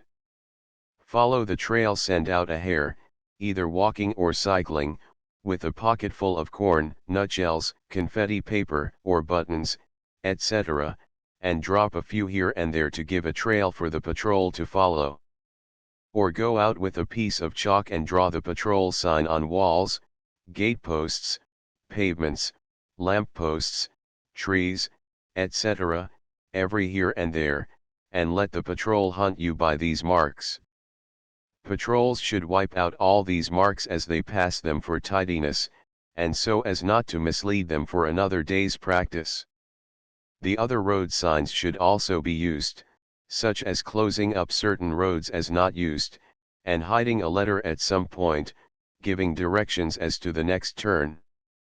Scouts knows indoors. Prepare a number of paper bags, all alike, and put in each a different smelling article, such as chopped onion in one, tan in another, rose leaves, leather, aniseed, violet powder, orange peel, etc. Put these packets in a row a couple of feet apart, and let each competitor walk down the line and have 5 seconds sniff at each. At the end he has 1 minute in which to write down or to state to the umpire the names of the different objects smelled, from memory, in their correct order. Scout meets scout in town or country. Single scouts, or complete patrols or pairs of scouts, to be taken out about 2 miles apart, and made to work toward each other, either alongside a road, or by giving each side a landmark to work to, such as a steep hill or big tree, which is directly behind the other party, and will thus ensure their coming together. The patrol which first sees the other wins. This is signified by the patrol leader holding up his patrol flag for the umpire to see, and sounding his whistle. A patrol need not keep together, but that patrol wins which first holds out its flag, so it is well for the scouts to be in touch with their patrol leaders by signal, voice, or message. Scouts may employ any ruse they like, such as climbing into trees, hiding in carts, etc., but they must not dress up in disguise. This may also be practiced at night. 311 Shoot out. 2 patrols compete. Targets, bottles or bricks set up on end to represent the opposing patrol. Both patrols are drawn up in line at about 20 to 25 yards from the targets. At the word fire, they throw stones at the targets. Directly a target falls, the umpire directs the corresponding man of the other patrol to sit down killed. The game goes on, if there are plenty of stones, till the whole of one patrol is killed. Or a certain number of stones can be given to each patrol, or a certain time limit, say 1 minute. Kim's game place about 20 or 30 small articles on a tray, or on the table or floor, such as 2 or 3 different kinds of buttons, pencils, corks, rags, nuts, stones, knives, string, photos, anything you can find, and cover them over with a cloth or coat. Make a list of these, and make a column opposite the list for each boy's replies. Then uncover the articles for 1 minute by your watch, or while you count 60 at the rate of quick march. Then cover them over again. Take each boy separately and let him whisper to you each of the articles that he can remember, and mark it off on your scoring sheet. The boy who remembers the greatest number wins the game. Morgan's game. Scouts are ordered to run to a certain boarding, where an umpire is already posted to time them. They are each allowed to look at this for 1 minute, and then to run back to headquarters and report to the instructor all that was on the boarding in the way of advertisements. Snow fort. The snow fort may be built by one patrol according to their own ideas of fortification, with loopholes, etc., for looking out. When finished, it will be attacked by hostile patrols, using snowballs as ammunition. Every scout struck by a snowball is counted dead. The attackers should, as a rule, number at least twice the strength of the defenders. 312 Siberian manhunt. One scout as fugitive runs away across the snow in any direction he may please until he finds a good hiding place, and there conceals himself. The remainder, after giving him 20 minutes start or more, proceed to follow him by his tracks. As they approach his hiding place, he shoots at them with snowballs, and every one that is struck must fall out dead. The fugitive must be struck 3 times before he is counted dead. Hare and hounds. 2 or more persons representing the hares, and provided with a large quantity of corn, are given a start of several minutes and run a certain length of time, then return by another route to the starting point, all the time scattering corn in their path. After the lapse of the number of minutes handicap given the hares, those representing the hounds start in pursuit, following by the corn and trying to catch the hares before they reach the starting point in returning. The handicap given the hares should be small, depending on the running abilities of the hares and hounds. The fastest runners are usually picked for the hounds. Chalk the arrow. This is usually played in the city streets, one player running and trying to keep out of sight of the others who follow. The runner is given time to disappear around the first corner before the others start after him, and at every corner he turns he marks, with chalk, an arrow pointing in the direction he takes. Those pursuing follow by the arrow, the first one seeing him being the runner for the next time. This may also be played by having any number run and only one follow, the first becoming it for the next time. Dodgeball of any number of players, half of that number form a circle, while the other half stand inside of the ring, center, facing outward. Now, the game for those in the center is to dodge the ball which is thrown by any of those forming the circle with the intention of striking the center one's 313 out. Every time a member is struck he is dead, and takes his place among those of the circle. Now he has a chance to throw at those remaining in the center. This arrangement keeps all taking part busy. Only one is out at a time. This being kept up until finally only one is left. He is hailed the king. For next round, players exchange places, i.e., those who were in the center now form the circle. Note, if the touch is preceded by a bound of the ball it does not count. Prisoners' base goals are marked off at both ends of the playground, the players divided into two equal divisions, occupying the two goals. About 10 paces to the right of each goal is a prison. A player advances toward the opposite goal, when one from that goal starts out to catch him. He retreats, and one from his side runs to his rescue by trying to catch the pursuer who in turn is succored by one from his side, and so on. Every player may catch anyone from the opposite side who has been out of goal longer than he has. Any player caught is conducted to the prison by his captor and must remain there until rescued by someone from his side, who touches him with the hand. The one who does this is subject to being caught like any other player. Throwing the spear. The game is an old Greek and Persian pastime. Throw the spear and speak the truth, was a national maxim of the Persians that we may copy with advantage. The apparatus required is some light spears and an archery target.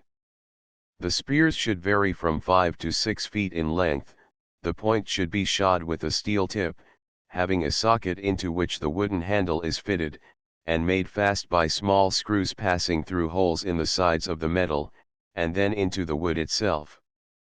The wood, for about a foot above the barb, should be about 3/4 of an inch in diameter, and from thence gradually taper to about 1/4 of an inch in thickness until the end of the spear is reached.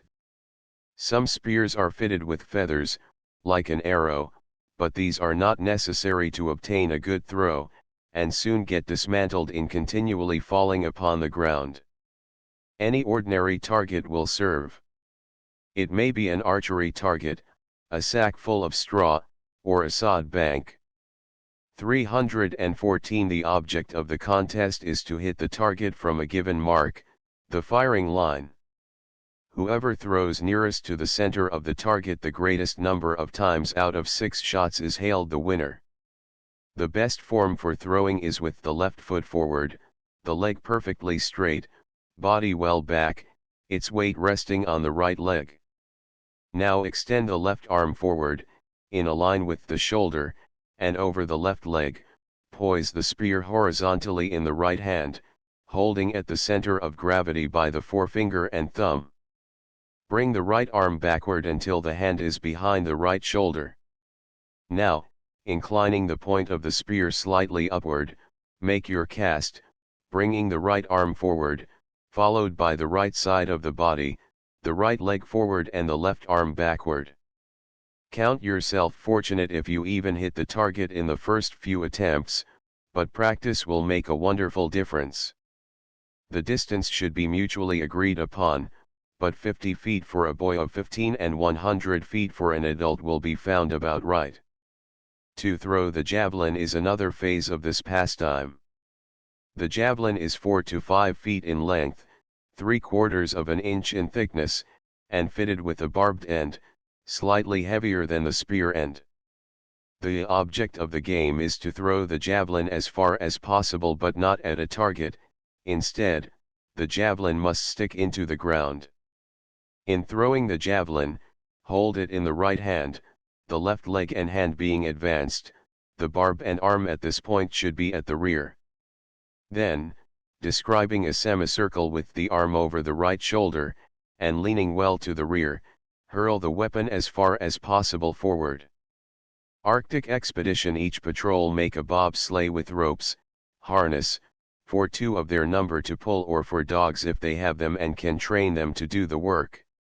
2 scouts or so go a mile or two ahead, the remainder with the sleigh follow, finding the way by means of the spoor, and by such signs as the leading scouts may draw in the snow.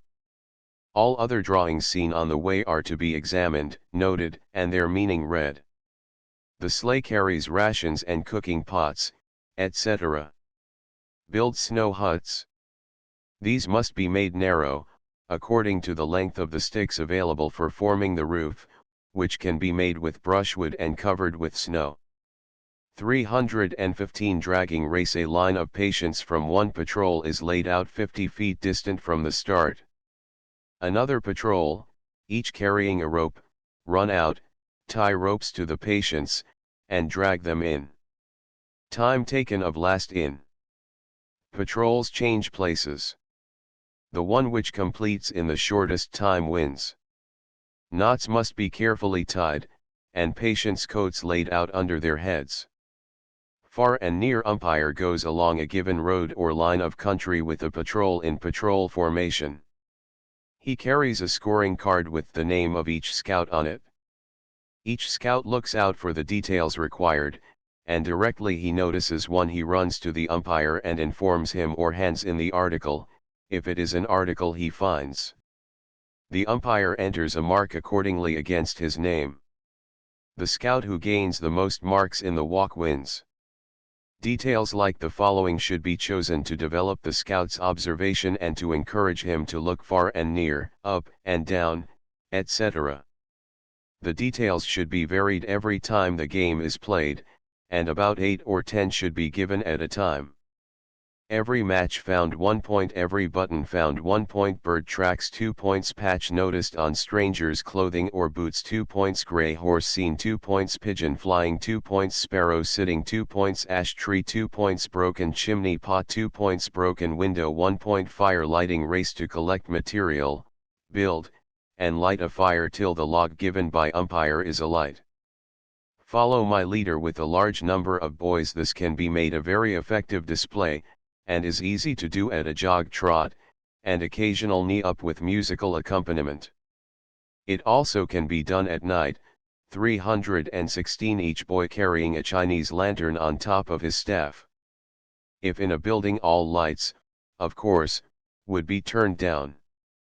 A usual fault is that the exercise is kept on too long, till it wearies both audience and performers. Games in pathfinding. Instructor takes a patrol in patrolling formation into a strange town or into an intricate piece of strange country, with a cycling map. He then gives instructions as to where he wants to go, makes each scout in turn lead the patrol, say, for 7 minutes if cycling, 15 minutes if walking. This scout is to find the way entirely by the map, and points are given for ability in reading. Mountain scouting. This has been played by tourists clubs in the Lake District, and is very similar to the spider and fly game. 3 hares are sent out at daybreak to hide themselves about in the mountains.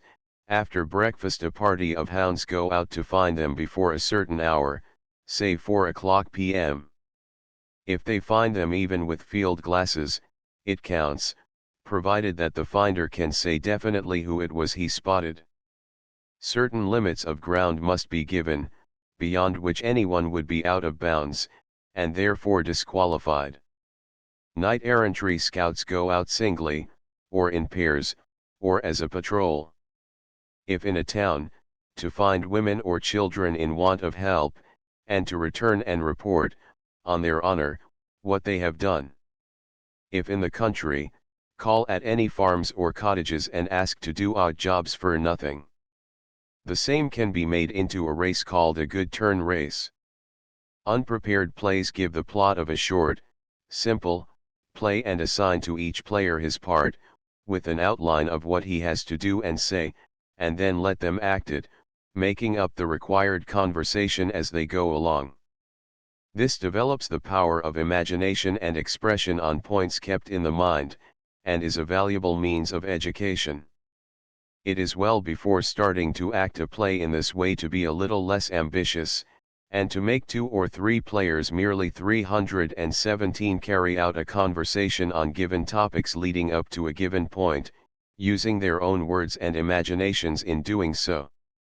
The treasure hunt needs observation and skill in tracking, and practically any number can take part in it. Several ways of playing the game are given below. 1. The treasure is hidden and the scouts know what the treasure is. They are given the first clue, and from this all the others can be traced. Such clues might be, a. Written on a gate post, go west and examine third gate on north side of stream, b. On that gate, scout sign pointing to notice board on which is written, strike south by southeast telegraph post, no 28, and so on. The clues should be so worded as to need some skill to understand, and the various points should be difficult of access from one another. This method might be used as a patrol competition, starting off patrols at 10-minute intervals, and at one particular clue there might be different orders for each patrol, to prevent the patrols behind from following the first. 2. The clues may be bits of colored wood tied to gates, hedges, etc., at about 3-yard intervals, leading in a certain direction, and when these clues come to the end it should be known that the treasure is hidden within so many feet. To prevent this degenerating into a mere game of follow my leader, several tracks might be laid working up to the same point, and false tracks could be laid, which only lead back again to the original. 3. Each competitor or patrol might be given a description of the way, each perhaps of a slightly different way. The description should make it necessary to go to each spot in turn, and prevent any cutting in the following way: go to the tallest tree in a certain field, from there go 100 yards north, and then walk straight toward a church tower which will be on your left, etc. All the descriptions should lead by an equal journey to a certain spot where the treasure is hidden. The first to arrive at that spot should not let the others know it is the spot, but should search for the treasure in as casual a manner as possible. Will-o'-the-wisp. This game should take place across country at night. 2 scouts set off in a given direction with a lighted bullseye 318 lantern. After 2 minutes have passed, the patrol or troop starts in pursuit. The lantern bearer must show his light at least every minute, concealing it for the rest of the time. The 2 scouts take turns in carrying the light, and so may relieve each other in difficulties, but either may be captured. The scout without the light can often mingle with the pursuers without being recognized and relieve his friend when he is being hard pressed. They should arrange certain calls or signals between themselves. Treasure Island. A treasure is known to be hidden upon a certain island or bit of shore marked off, and the man who hid it leaves a map with clues for finding it, compass, directions, tide marks, etc. This map is hidden somewhere near the landing place. The patrols come in turn to look for it. They have to row from a certain distance, land, find the map, and finally discover the treasure. They should be careful to leave no foot tracks, etc., near the treasure, because then the patrols that follow them will easily find it. The map and treasure are to be hidden afresh for the next patrol when they have been found. The patrol wins which returns to the starting place with the treasure in the shortest time. This can be played on the river, the patrols having to row across the river to find the treasure. Horse and rider tourney. In playing this game it is necessary to have a soft, velvety piece of grass, or if indoors, in the gymnasium, cover the floor with regular gymnasium mats. It requires 4 boys to play the game, 2 being horses and the other 2 riders. The riders mount their horses and dash at each other with great caution, striving to get a good hold of each other in such a way as to compel the opponent to dismount. This can be done either by dragging him from his mount or by making the horse and rider lose their balance so as to throw them off their feet. A great deal of sport can be gotten out of this game, and boys become very skillful after a little practice. Mumbly Peg, from Daniel Carter Beard, National Scout Commissioner, 1st, hold the right fist with the back to the ground and with the jackknife, with blade pointing to the right, resting 319 on top of the closed fingers. The hand is swung to the right, up and over, describing a semicircle, so that the knife falls point downward and sticks, or should stick, upright in the ground.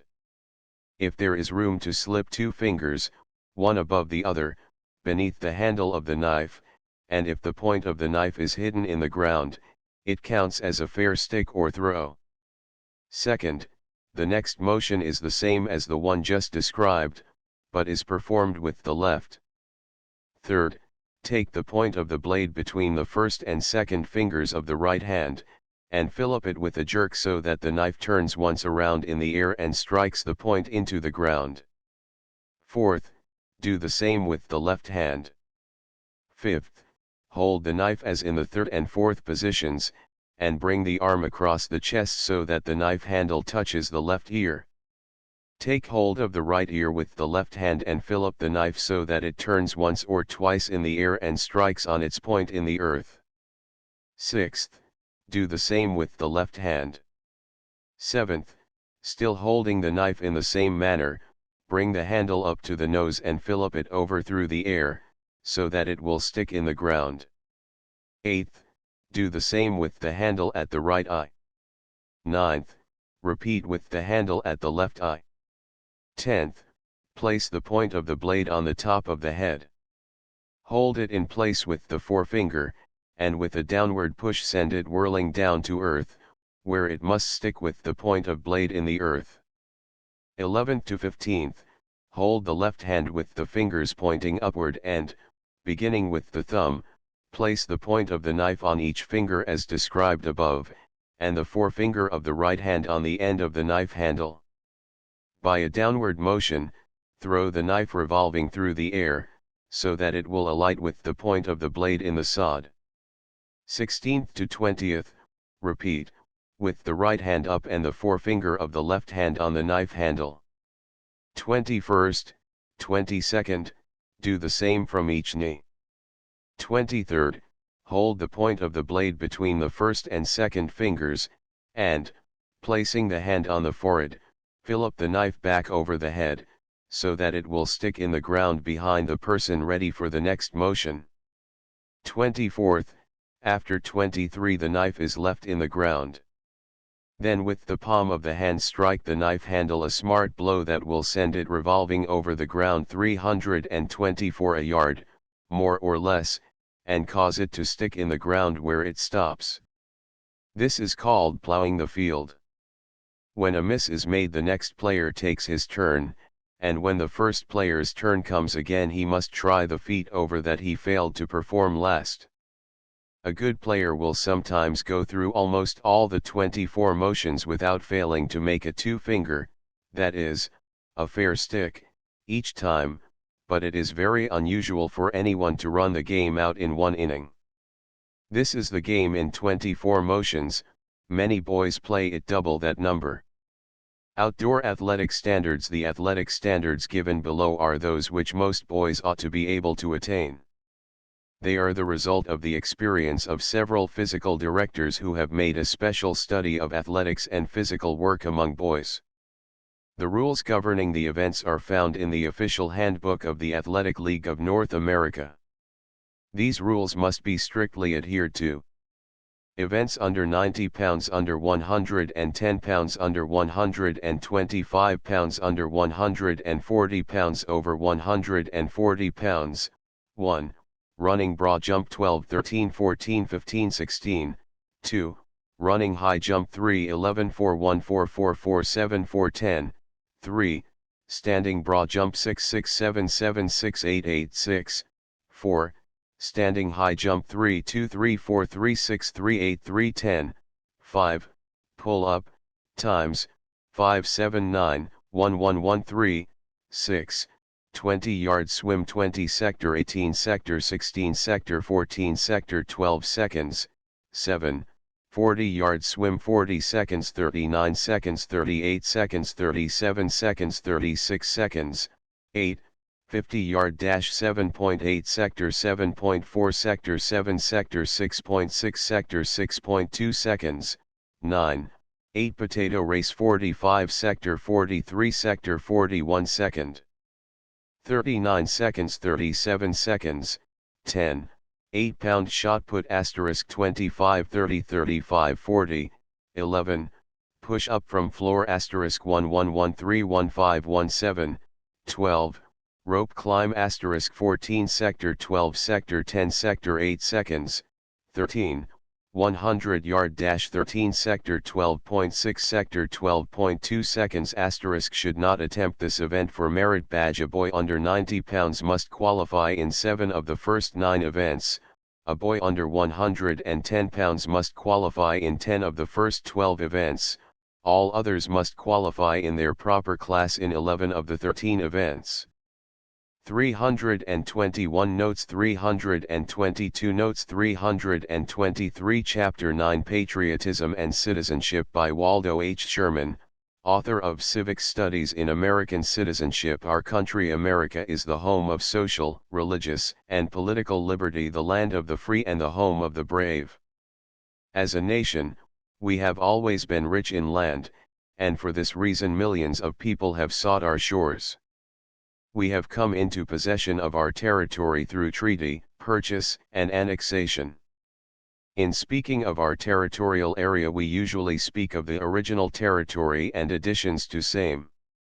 When we speak of original territory, we mean that part of the United States which was ceded to us by Great Britain in the Peace Treaty of 1783, at the close of the War of the Revolution. This territory, in brief, is described as follows: east to the Atlantic Ocean, west to the Mississippi River, north to the Great Lakes and Canada, and as far south as the northern line of Florida. We sometimes hear it spoken of as the territory of the 13 original states, meaning the states that formed the government of the Constitution in 1789. However, if we look at the map, we shall see that the original territory includes not only the territory of the 13 original states, but comprises also land out of which 12 other states have been formed. Looking at this area today, however, it seems a small part of our country compared with our present limits. Additions: Louisiana Purchase. What is known as the Louisiana Purchase we bought from France in 1803. It consisted of 875,025 square miles, for which we paid $15 million. It is described as follows: west of the Mississippi River to the Rocky Mountains, north to Canada, and south to the Gulf of Mexico, exclusive of Texas. This is a territory greater than the present combined areas of Spain, Portugal, Italy, Hungary, and the Balkan states. 324 Florida Purchase. In 1819, we purchased Florida from Spain at a cost of over $5 million, and this single state is larger in territorial area than the combined territory of Denmark, Netherlands, Belgium, and Switzerland. Texas. In 1845, Texas came to us by annexation, but the outcome of this annexation later on was our war with Mexico. In territorial area, this is an empire in itself, larger than the whole German Empire. Oregon Territory. In 1846, by treaty with Great Britain, we acquired what is known as the Oregon Territory. This includes the states of Oregon, Washington, and Idaho. Mexican cession and purchase from Texas. As an outcome of the Mexican War, we obtained from Mexico, in 1848, the territory of California, Nevada, Utah, Arizona, and a part of New Mexico at a cost of $15 million, and in 1850, we purchased from Texas the remaining part of New Mexico and that part of Colorado not included in the Louisiana Purchase, at a cost of $10 million. Gadsden Purchase. In 1853, we made what is known as the Gadsden Purchase, acquiring thus from Mexico a needed tract of land on the boundary between Mexico, Arizona, and New Mexico, paying for this tract $10 million. Alaska. In 1867, we paid Russia $7 million, and added Alaska to our possessions. This purchase is spoken of in history as Seward's folly, because the transaction, made while he was Secretary of State, was not generally considered a good bargain. Nevertheless, it has proved one of our most valuable possessions. Hawaii. In 1898, we reached out into the Pacific waters and annexed the beautiful Hawaiian or Sandwich Islands. Puerto Rico, Pine Islands, Guam, Philippine Islands. In 1898, the island of Puerto Rico with an area of 3,600 square miles came into our possession as an outcome of the Spanish-American War. Likewise, the Pine Islands with their 882 square miles, Guam with 175 square miles, and the Philippine Islands with a territorial area of 143,000 square miles. But for these latter in settlement of a number of private claims, and to gain peaceable possession of various public lands, we paid Spain $20 million. Samoan Islands. In 1899, we acquired the Samoan Islands, with an area of 73 square miles, and, in 1901, some additional islands in the Philippines.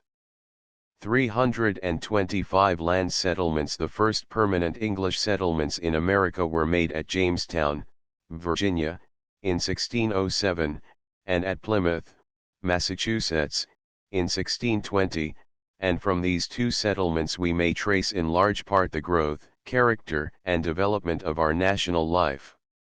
The story of the Pilgrim Fathers in Massachusetts has been told for generations in literature and in song, and can never cease to be of romantic and thrilling interest. The story of the settlement and dispersal of other nationalities in America, the Swedes in Delaware, the Dutch in New York, the Spanish and French in Florida and along the banks of the Mississippi and Ohio rivers, all this is summed up in what is known as colonial history. In 1763, at the close of the French and Indian Wars, England had come into possession of practically all the territory east of the Mississippi, that territory which was ceded in 1783 as the original territory of the United States. You will sometimes hear it said that 13 is an unlucky number. Indeed, you may have known people so superstitious that they refuse to sit down at a table when the number is 13. Again, you may know it to be a fact that some hotels do not have a room numbered 13, and that many steamboats likewise follow the same custom in stateroom arrangement. Strange superstition for Americans. It took 13 states to make our Union. We have made 13 additions to our territory. When George Washington was inaugurated as president, a salute of 13 guns was fired, and, finally, the foundation of the flag of our country bears 13 stripes. The American Revolution. The story of the American Revolution, 1775 to 1783, Declaration of Independence, 1776, the adoption of the Articles of Confederation, 1781, and, finally, the making and adoption of the Constitution of the United States in 1789. All is summed up in a period of 14 years, and may be told and written in the life of George Washington, who was indeed the father of his country. The cause of the American Revolution was England's oppression of her American colonists, and the injustice of taxation without representation, with other injustices, finally brought about rebellion. The war began in Massachusetts with the battles of Lexington and Concord, April 19, 1775, and ended at Yorktown, Virginia, October 19, 1781. The Treaty of Peace was 326 signed at Paris, France, September 3, 1783, and November 25 of that year, known in history as Evacuation Day. The British took their departure down the Bay of New York Harbor and America was free. Now do we find ourselves at the fireside of American patriotism. Here is Washington. He is a Virginian, and the American people know him at this time as Colonel Washington. It is the 13th day of June, 1775, and the Second Continental Congress is in session at Philadelphia. John Adams of Massachusetts has the floor. He is to show himself at this time the master statesman. Justly has he been called the Colossus of the Revolution. On his way to Independence Hall this morning he meets his cousin, Samuel Adams, and tells him what he is going to do. "We must," he says, "act on this matter at once. We must make Congress declare for or against something. I'll tell you what I am going to do. I am determined this very morning to make a direct motion that Congress shall adopt the army before Boston, and appoint the Virginian, Colonel Washington, commander of it." Adams is now stating to the Congress the gravity of the situation.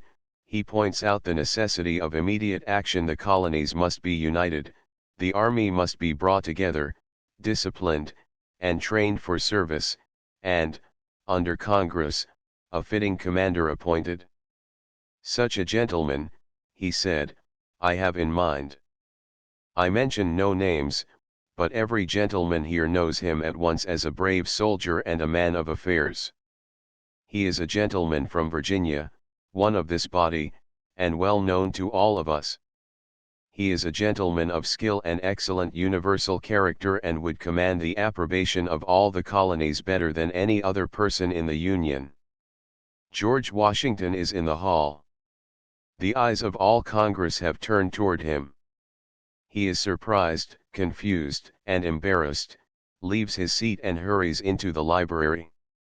Congress spent 2 days considering Adams's motion, for there were other men who had hoped for the appointment, but finally, on the 15th of June, 1775, a ballot was taken, and Washington was unanimously elected Commander-in-Chief of the Continental Army.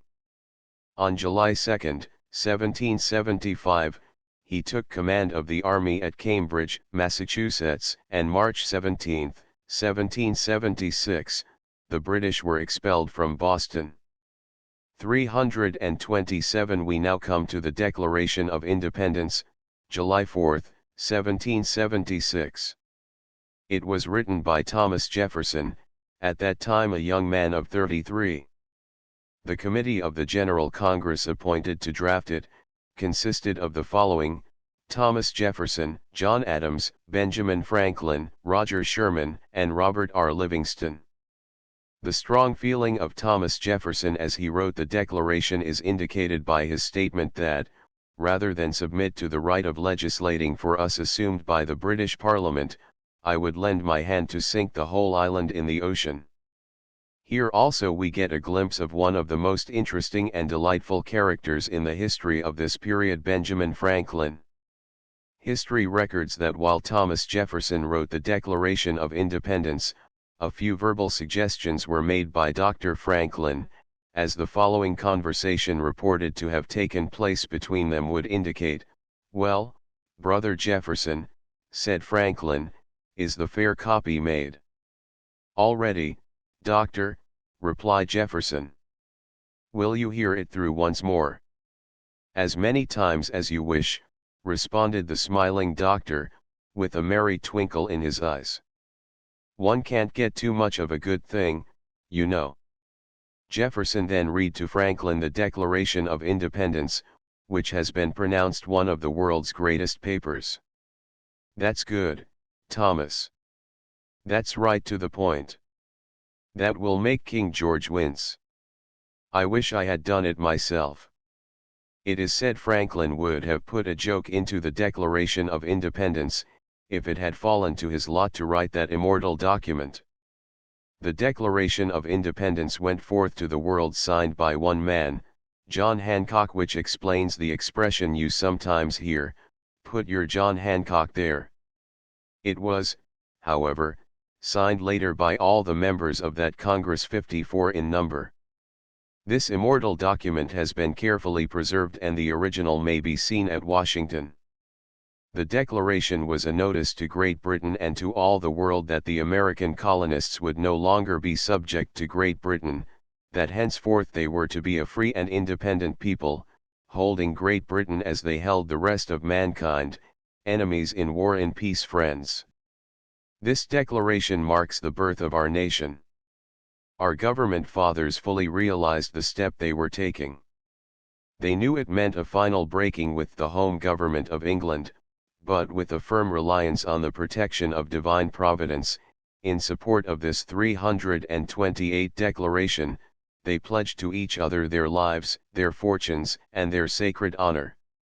Following the expulsion of the British from Boston, the battlefield of the Revolution changes to New York, moving to Harlem Heights and White Plains, then to New Jersey, Trenton, and Princeton, then to Pennsylvania, Brandywine, Westchester, Germantown, Valley Forge, and on to Monmouth. But here let us pause. It has been a terrible winter at Valley Forge. While the British at Philadelphia, 20 miles away, have been living in luxury, our Washington and his men have suffered bitterly with hunger and cold, and out of a list of 11,000 men, 3,000 at Valley Forge lay sick at one time. But at last the spring has come and Washington has now been nearly 3 years in service. Listen. The order has gone forth. At 10:30 o'clock comes the signal, and the firing of a cannon sees all men under arms. At 11:30 o'clock the second signal is given and the march begins. It is May 7, 1778, and Washington is assembling his men. Great news has come and it is fitting to return thanks to divine providence, so reads his proclamation. Now comes the third signal, the firing of 13 cannon. Another signal. And the whole army breaks into a loud huzzah, long live the King of France, followed by a running fire of guns. On this same day in the afternoon, Washington gives a banquet to his officers, aides, and guests, to which they march arm in arm, 13 abreast. What does it mean? It means that Benjamin Franklin has been heard from, and that an alliance with France, England's bitterest enemy, has been made. Some day when you are in Washington, you may see directly in front of the White House, Lafayette Park, and, knowing the story of the Revolution, you understand why it is there. You also understand why Washington's army on that May morning shouted, "Long live the King of France!" But it is not our purpose here to tell the whole story, we can only touch the high points. Again the army moves to White Plains and on to Middlebrook and New Windsor, and Washington spends the winter, 1781, at Morristown, NJ. The end is approaching. He joins Lafayette at Yorktown, Virginia, and on October 19, Cornwallis, the British general, surrenders to George Washington, Commander-in-Chief of the American Army. Thus the conflict begun in one English settlement is ended in the other. Massachusetts marks the beginning and Virginia the ending of the War of the Revolution. 329 The War of 1812 to 1815 The War of 1812 was a naval war. It was a battle for rights, the rights of our sailors, the rights of our commerce. American ships and cargoes were being confiscated. France and England and the Barbary pirates were engaged in a profitable war on our commerce, and last but not least 20,000 American seamen had been pressed into service and were slaves on ships that were foreign, England especially claiming the right to search American ships and press into service all men found on board who were English by birth, though American by choice and adoption. Once a subject always a subject, said Great Britain, but our answer in 1812 was as it is now, any foreigner after 5 years' residence within our territory, who has complied with our naturalization laws and taken the oath of allegiance to our flag, becomes one of our citizens as completely as if he were native born. This war is sometimes spoken of as a leaderless war, but great leaders came out of it. The names of Hull, Perry, and Lawrence are memorable in its history. It was the war which made Andrew Jackson, known as Old Hickory, President of the United States in 1828. you will read the story of his great victory in the Battle of New Orleans. Someday you will read the life story of David Glasgow Farragut, of whom it is said that, with the exception of Nelson, the great English admiral, he was as great an admiral as ever sailed the broad or narrow seas. Although the great work of Farragut was in the Civil War, the story of his life began in the War of 1812 when he was but 10 years old. Admiral Farragut is reported as giving this explanation: in the late years of his life, of his success in the service of his country, it was all owing to a resolution that I formed when I was 10 years old. My father was sent to New Orleans with the little navy we had, to look after the treason of Burr. I accompanied him as cabin boy. I had some qualities that I thought made a man of me. I could swear like an old salt, could drink as stiff a glass of grog as if I had doubled Cape Horn, and could smoke like a locomotive. I was great at cards, and was fond of gambling in every shape. At the close of dinner one day, my father turned everybody out of the cabin, locked the door, and said to me, "David, what do you mean to be?" "I mean to follow the sea," I said. 330 Follow the sea, exclaimed my father. "Yes, be a poor, miserable, drunken sailor before the mast, kicked and cuffed about the world, and die in some fever hospital in a foreign clime." "No, father," I replied, "I will tread the quarter deck, and command as you do." "No, David, no boy ever trod the quarter deck with such principles as you have, and such habits as you exhibit. You will have to change your whole course of life if you ever become a man." My father left me and went on deck. I was stunned by the rebuke, and overwhelmed with mortification. A poor, miserable, drunken sailor before the mast, kicked and cuffed about the world, and die in some fever hospital. That's my fate, is it? I'll change my life, and I will change it at once. I will never utter another oath, never drink another drop of intoxicating liquor, never gamble, and as God is my witness, I have kept these 3 vows to this hour. The Star-Spangled Banner. The sun is slowly sinking in the west. The men of the Army and Navy are drawn up at attention. At every fort, Army post, and Navy yard, and on every American battleship at home or abroad, the flag of our country is flying at full mast. The sunset gun will soon be fired, and night will follow the day as darkness follows the light. All is ready, the signal is given, the men salute, and the flag, to the band's accompaniment of the Star-Spangled Banner, slowly descends for the night to be folded and kept for the morning's hoisting. And the Star-Spangled Banner in triumph shall wave while the land of the free is the home of the brave.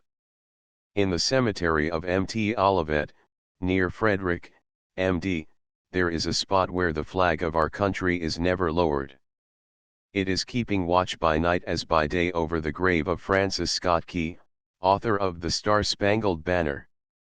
He was born in Frederick County, MD, August 1, 1779, and died in Baltimore, January 11, 1843.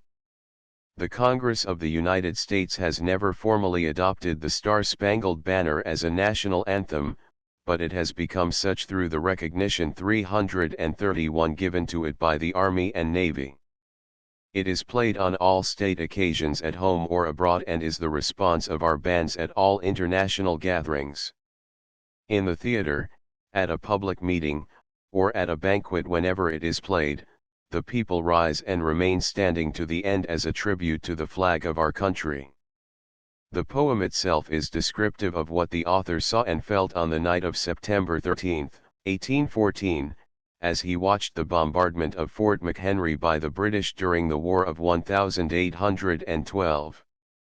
The city of Washington had been sacked, bombarded, and burned by the British, and now in their march of destruction, they were bombarding the fort to gain entrance to Baltimore's harbor, in which city they had purposed to spend the winter. We can well imagine the joy of Key's heart, the son of a revolutionary patriot, held in custody on a British battleship, to see in the morning that our flag was still there, and to know, therefore, that there was still hope for our country. Then conquer we must, when our cause it is just, and this be our motto, in God is our trust. The birth of new states. The history of the 56 years between 1789 and 1845 is marked by the development of new states formed out of the territorial settlement of the wilderness. The people of our country have always been pioneering, going ahead of civilization, so to speak, but always taking it with them.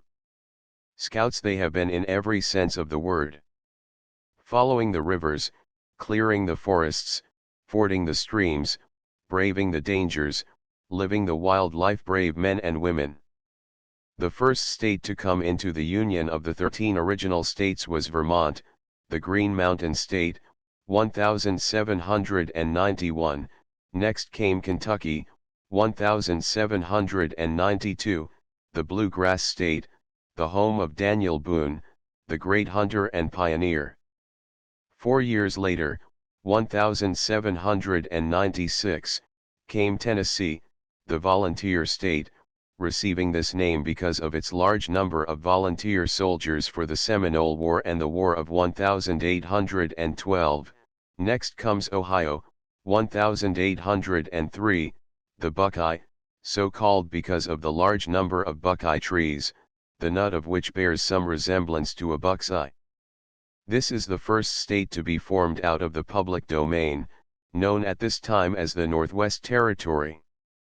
The Land Ordinance Bill of 1785 and the Homestead Act of 1862-332 relate to the development and settlement of the public domain, the first being a plan of survey applied to all public lands owned by the United States government, the other being a law by which the possession of these lands was made possible to settlers. Following Ohio into the Union came Louisiana, 1812, the Creole state whose people were descendants of the original French and Spanish settlers. This was the first state to be formed west of the Mississippi, and New Orleans, its chief city, known as the Crescent City, is one of the oldest in our country and full of historic interest. After the War of 1812 the new states began to come in rapidly. The admission of Indiana, 1816, the Hoosier, Mississippi, 1817, the Bayou, Illinois, the Prairie, 1818, Alabama, 1819, the Cotton, show that the pioneer settlements of our people had been closing in along the banks of the Ohio and the Mississippi rivers.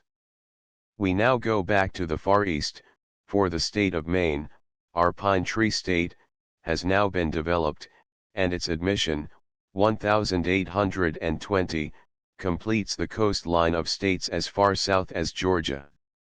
The next state admitted is Missouri, 1821, the Iron, followed by Arkansas, the Bear, 1836, to be followed in turn by Michigan, 1836, the Lake or Wolverine state, the 13th state to be admitted, and the stars in our flag are now doubled.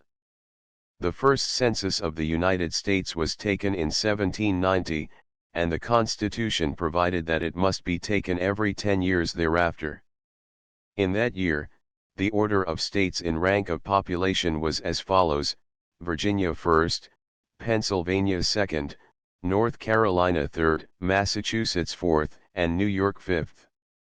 The census of 1820 makes a decided change, we find, in the order of population, and New York comes first, Virginia second, Pennsylvania third, North Carolina fourth, Ohio fifth, Kentucky sixth, and Massachusetts seventh. The states of Florida and Texas came into the Union in the same year, the one March 3 and the other December 29, 1845, and thereby hangs a tale. It had been claimed by our government that Texas was included in the Louisiana Purchase of 1803, but the Mexicans claimed it also, and, in 1819, in order to close the deal for the purchase of Florida, our government was obliged to relinquish its claim to Texas. At this time the possession of Florida was more desirable and necessary to the peace of our country than the 333 possession of Texas. It was under Spanish rule, overrun with outlaws and a most undesirable neighbor, besides being very necessary to the rounding out of our coast territory. The Mexican War. The annexation and admission of Texas into the Union in 1845 came about through the pioneering and settlement of our people in her territory, where at first welcomed and encouraged by the Mexicans, they were later deluged in blood. The spirit of Americanism grew rampant under the barbaric and military despotism of the Mexican government, and in 1835 there was an uprising of the settlers led by a pioneer, an ex-governor of Tennessee, General Samuel Houston, the man for whom the city of Houston, Texas, was named. At this time there were about 10,000 Americans in Texas, and on March 2, 1836, through their representatives in convention assembled, these Americans in true revolutionary spirit declared Texas an independent republic. The Mexican government tried to put down this rebellion, but met with a crushing defeat, and Texas, the Lone Star State, remained an independent republic up to the time of her annexation and admission as a state of the Union. The cause of the war with Mexico, then, was her resentment because Texas began to move for annexation to the United States. The fact that Texas had been for many years an independent republic and been so recognized by the United States, Great Britain, France, and some smaller countries, gave Texas the right on her part to ask for annexation, and the United States the right to annex her. But in order to bring Texas into the Union and save her people from the Mexicans, the United States was obliged to declare war against Mexico. This she did May 13, 1845, although Texas was not admitted as a state until December 29 of that year. The war lasted nearly 3 years, peace being declared February 2, 1848. As an outcome of the war, the peaceful possession of Texas was secured, and also possession of the territory of California, Nevada, Utah, Arizona, and a part of Colorado and New Mexico, for which territory, however, our government in final settlement paid Mexico $15 million. New states 1845-1861. During the Mexican War, Iowa, 1846, the Hawkeye State, came into the Union, followed by the state of Wisconsin, 1848, 334. The Badger. Next comes the story of the 49ers, and California, 1850, the Golden State, enters the Union, and then comes Minnesota, 1858, the North Star State, and the Great Lakes are walled in, this state completing the circuit. Oregon, 1859, the Beaver follows, then the Garden of the West, Kansas, 1861, and the Civil War is upon us. Of course, we do not mean to say that Kansas was the cause of the Civil War, although it had much to do with it. The Civil War 1861-1865. The Civil War was a war between states, in the government of the United States, between states that were slave and states that were free. The rights of property ownership are involved in state rights, and slaves held as property in slave-holding states were not recognized as such in states that were free. Therefore, the principle of slavery became involved not alone in the individual ownership of slaves, but also in the rights of a state, and the relationship of states to each other in the government of the United States. At the close of the Revolutionary War, one of the first things to be settled was the boundaries as between states of the land comprising the 13 original states, and as an outcome of this settlement, there came into possession of the United States all of that territory ceded by Great Britain in 1783, which was not included in the boundaries of those states. This territory, in brief, may be described as the territory east of the Mississippi and north and south of the Ohio River, and out of this territory and that west of the Mississippi added later, 1803, through the Louisiana Purchase. Most of the new states were formed that came into the Union before the Civil War. And this was the beginning of what is known as the public domain, that is, land owned by the federal government. In 1785, Congress passed a law which has become general in its application to all public lands of the United States. It is a law for the uniform survey of public lands into townships 6 miles square, subdivided into sections containing 640 acres, and quarter sections containing 160 acres. The purpose of the government in making this survey was to make public lands in the territories of the government easy of settlement, and as the townships became settled, to develop in them the local township form of government. 335 The territory north of the Ohio River was designated the Northwest Territory. As soon as the public lands in this territory were thrown open to settlers, they began to pour in. Indeed, in many instances, they went ahead of the survey. The next step taken by Congress was to pass a law, in 1787, for the government and protection of those settlers in this Northwest Territory, and in this law Congress made provision that slavery should be prohibited. Therefore, states formed in this territory had to come into the Union as free states. This was a restriction of slavery, however, which did not apply to the territory south of the Ohio, nor west of the Mississippi, so that when a new state came into the Union, formed out of either one of these territories, it became a great political factor in our government either for or against slavery. In the passing of the years, many changes were taking place in our government, but there came a time when the people began to realize that slavery was spreading and that our government was politically divided between states that were slave and states that were free, or, in other words, that in the principle of slavery the peace and preservation of the Union were involved. And thus it happened that the slave-holding states, not being able to live at peace in the Union, decided to go out of it, and live by themselves. The right of a state to leave the Union was called the right of secession, a right which the North held did not exist under the Constitution.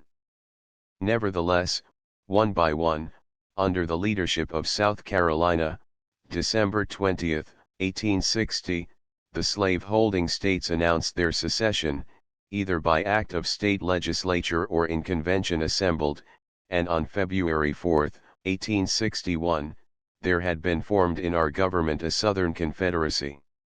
At this time the whole number of states in the Union was 32, and of this number 11 entered the Southern Confederacy. The first shot was fired by the Southern Confederacy on April 12, 1861, against Fort Sumter, a fortification of the federal government over which floated the Stars and Stripes.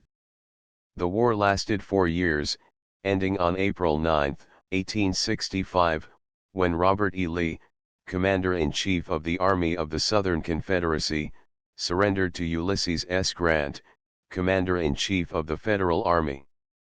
Abraham Lincoln. The central figure in the Civil War is Abraham Lincoln in heart, brain, and character, not only one of our greatest Americans, but one of the world's greatest men. 336 Lincoln was born February 12, 1809, in Hardin County, Kentucky. His parents had come to this then pioneer state from Virginia, and his grandfather, whose Christian name he bore, moved there as early as 1781, where, a few years later, he was killed by the Indians while trying to make a home in the forest. When Lincoln was 8 years old, his people moved to the new state of Indiana about the time it came into the Union, and there he lived until he was 21, when he went to Illinois, from which state, eventually, he was elected president. In 1859, when he was beginning to gain some recognition as a national figure, he was asked to write a little sketch of his life, and in the letter enclosing it he said, "There is not much of it, for the reason, I suppose, there is not much of me." In this sketch, which is indeed brief, he tells us he was raised to farm work until he was 22, that up to that time he had had little education, and when he became of age he did not know much beyond reading, writing, and ciphering to the rule of 3. He clerked for 1 year in a store and was elected and served as captain of the volunteers in the Black Hawk War. Later on he ran for the state legislature, 1832, and was defeated, though successful in the 3 succeeding elections. While in the state legislature, he studied law and later went to Springfield to practice it. The only other public office he makes note of is his election to the lower house of Congress for 1 term, 1846. He returned to Springfield and took up more earnestly the study and practice of law. He entered with spirit into the political campaigns, and constantly was growing in public esteem. His public debates with Douglas, 1858, made him a familiar figure throughout the state of Illinois, and his profound knowledge and masterful handling of questions debated, his convincing and unanswerable arguments, his clear grasp of the political situation, began to gain the attention of Eastern politicians, convincing them and the country at large that they had a mighty force to reckon with in the prairie state of Illinois. Although he lost the election to the United States Senate, and Douglas won, the campaign had pushed him to the front as a national figure, and paved the way for his presidential nomination. In 1860, at the Republican convention assembled in Chicago, Abraham Lincoln was nominated for president. In November he was elected and March 4, 1861, he was inaugurated. His address at this time was an earnest plea for peace and friendship. 337 Between the North and the South, we are not enemies but friends. We must not be enemies. Though passion may have strained, it must not break our bond of affection. But the war tide was rising and could not be stemmed. 4 years of bitter conflict ensued. Lincoln's emancipation of the slaves was made only after he had convinced himself it could not be longer deferred and preserve the Union. "My paramount duty," he said, "is to save the Union, and not either to destroy or save slavery. What I do about slavery and the colored race, I do because I believe it helps to save the Union, and what I forbear because I do not believe it would save the Union." His Emancipation Proclamation, officially freeing the slaves, was finally issued in September, 1862, to take effect Jan. 1st of the following year. Lincoln was elected to the presidency for the 2nd term and inaugurated March 4, 1865, while the war was still on. His second inaugural address closes with these words with which every boy should be familiar, voicing as they do the exalted spirit of a great and good man, with malice toward none, with charity for all, with firmness in the right, as God gives us to see the right, let us strive on to finish the work we are in, to bind up the nation's wounds, to care for him who shall have borne the battle, and for his widow and for his orphan, to do all which may achieve and cherish a just and lasting peace among ourselves, and with all nations.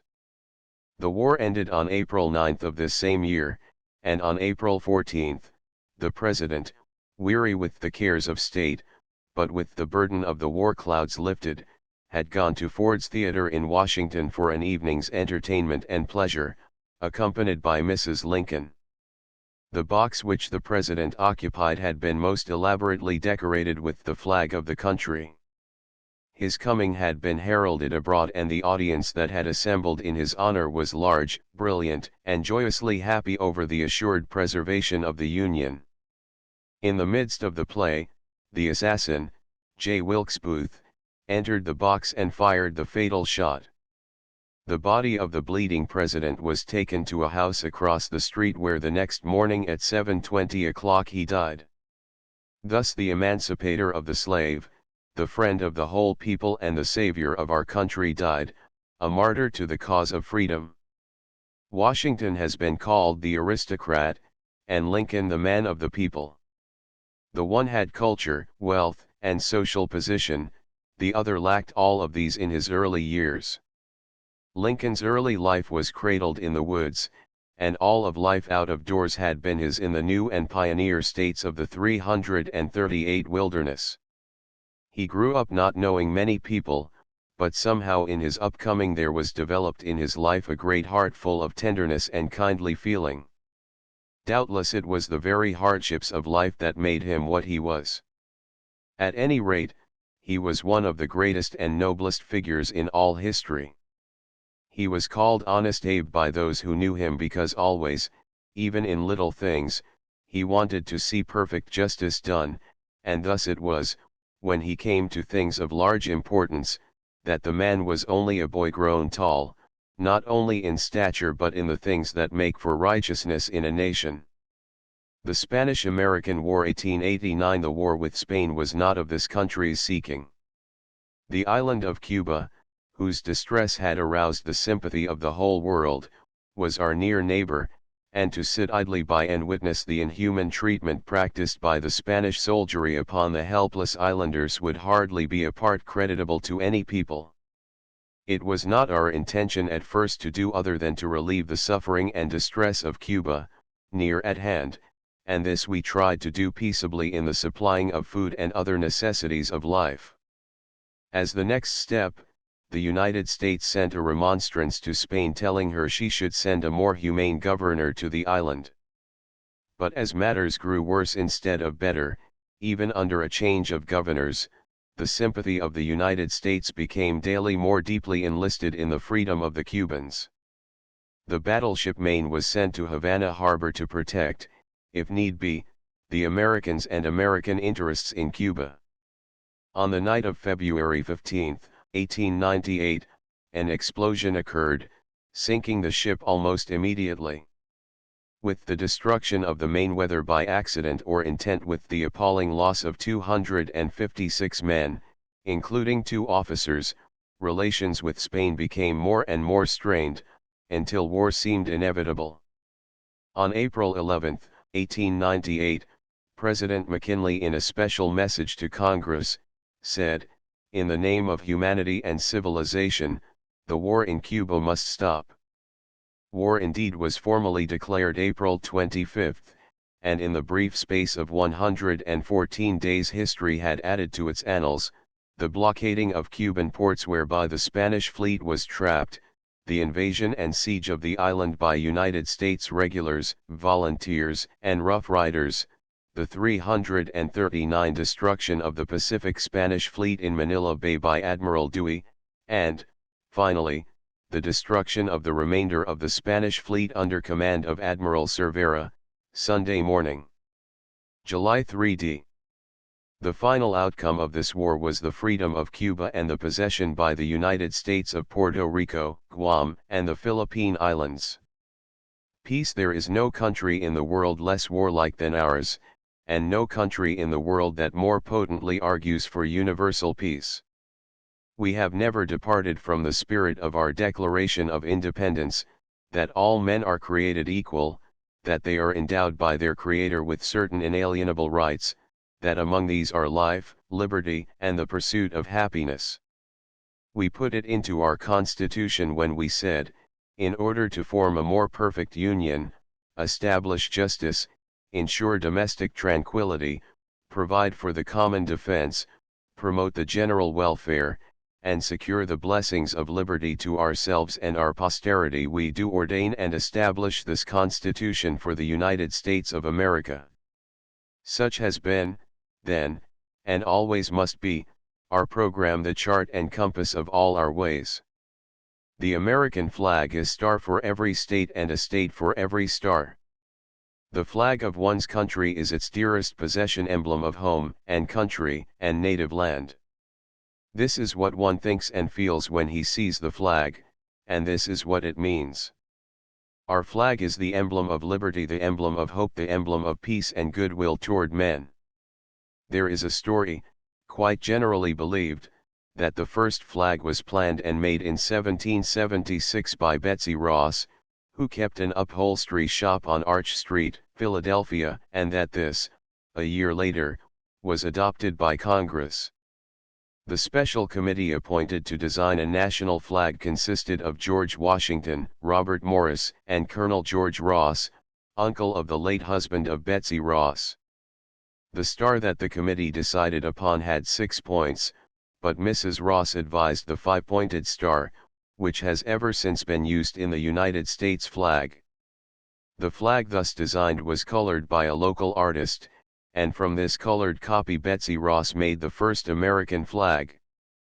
When Washington was in command at Cambridge, in January 1776, the flag used by him consisted of a banner of 13 red and white stripes with the British Union Jack in the upper left-hand corner. The Betsy Ross House has been purchased by the American Flag House and Betsy Ross Memorial Association, and is pointed out as one of the interesting historical places in Philadelphia. The official history of our flag begins on June 14, 1777, when the American Congress adopted the following resolution proposed by John Adams: resolved, that the flag of the 13 United States be 13 stripes, alternate red and white, that the Union be 13 stars, white on a blue field, representing a new constellation. We take, said Washington, the star from heaven, the red from our mother country, separating it by white stripes, thus showing that we have separated from her, and the white stripes shall go down to posterity representing liberty. In designing the flag there was much discussion as to the arrangement of the stars in the field of blue. It was thought at one time that a new stripe as well as a new star should be added for each new state admitted to the Union. Indeed, in 1794, Congress passed an act to the effect that on and after May 1, 1795, the flag of the United States be 15 stripes, alternate red and white, and that the Union be 15 stars, white in a field of blue. These additional stars and stripes were for the states of Vermont and Kentucky. The impracticability of adding a stripe for each state was apparent as other states began to be admitted. Moreover, the flag of 15 stripes, it was thought, did not properly represent the Union. Therefore, on April 14, 1818, after a period of 21 years in which the flag of 15 stripes had been used, Congress passed an act which finally fixed the general flag of our country, which reads as follows: an act to establish the flag of the United States. Sector 1. Be it enacted, etc. That from and after the 4th day of July next, the flag of the United States be 13 horizontal stripes, alternate red and white, that the Union have 20 stars, white in a blue field. Sector 2. Be it further enacted, that, on the admission of every new state into the Union, 1 star be added to the union of the flag, and that such addition shall take effect on the 4th day of July succeeding such admission. Flag Day June 14, the anniversary of the adoption of the flag, is celebrated as Flag Day in many of our states. 341 In order to show proper respect for the flag, the following rules should be observed: it should not be hoisted before sunrise nor allowed to remain up after sunset. At retreat, sunset, civilian spectators should stand at attention and give the military salute. When the national colors are passing on parade or review, the spectators should, if walking, halt, and if sitting, rise and stand at attention and uncover. When the flag is flown at half-staff as a sign of mourning, it should be hoisted to full staff at the conclusion of the funeral. In placing the flag at half-mast, it should first be hoisted to the top of the staff and then lowered to position, and preliminary to lowering from half-staff it should first be raised to top. On Memorial Day, May 30th, the flag should fly at half-mast from sunrise until noon, and full staff from noon to sunset. Taken from the Sons of the Revolution, State of New York. The Scouts pledge to the flag. I pledge allegiance to my flag and to the republic for which it stands, one nation indivisible, with liberty and justice for all. Congress. The Congress of the United States is its lawmaking body, and is composed of the Senate and House of Representatives. Senators are elected for 6 years, 2 from each state, representatives for 2 years, each state being represented in proportion to its population. The Vice President of the United States is the President of the Senate, and the presiding officer of the House of Representatives is chosen by the members from their number. He is called the Speaker.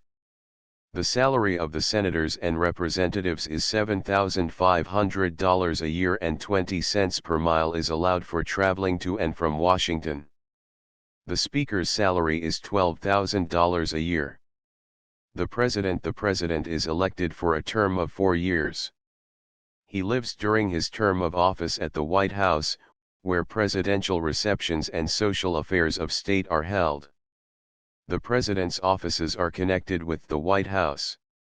Here he receives his callers, and here the meetings of his cabinet are held. The salary of the President is $75,000 a year. The Cabinet. The members of the Cabinet are the officers and heads of the several departments of the administrative government. 342. They are appointed by the President with the advice and consent of the Senate. The members of the Cabinet are as follows: Secretary of State, Secretary of the Treasury, Secretary of War, Attorney General, Postmaster General, Secretary of the Navy, Secretary of the Interior, Secretary of Agriculture, Secretary of Commerce and Labor.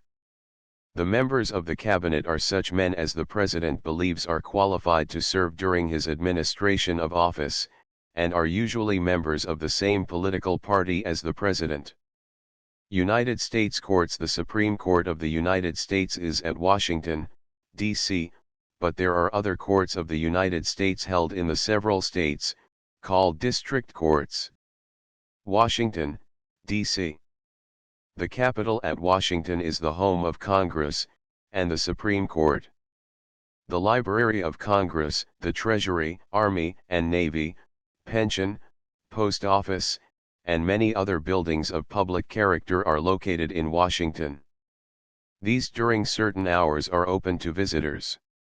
The Army. The President, in accordance with the Constitution, is Commander-in-Chief of the Army and Navy of the United States and of the militia of the several states when called to the actual service of the United States. The law provides that the total strength of the Army shall not exceed at any one time 100,000. As now organized, 1910, the total strength of the staff and line is 76,911, not including the Provisional Force and the Hospital Corps. These figures include the Puerto Rico Regiment of Infantry, the Service School Detachments, the Military Academy, officers, soldiers, and cadets, the Indian Scouts, 52,000 native scouts in the Philippine Islands, 193 first lieutenants of the Medical Reserve Corps on active duty, and 11,777 recruits, etc. They do not include the veterinary surgeons, the officers of the Medical Reserve Corps not on active duty, nor the retired officers and enlisted men of the Army. The appropriation for the maintenance of the Army for the year 1909-10 was $100,330,181. Militia. The law of our country states that in time of war every able-bodied male citizen, between the ages of 18 and 45, 343 shall be counted a member of the state militia. The state militia is divided into 2 classes: 1, the organized, known as the National Guard, and the other the unorganized, known as the Reserve Militia.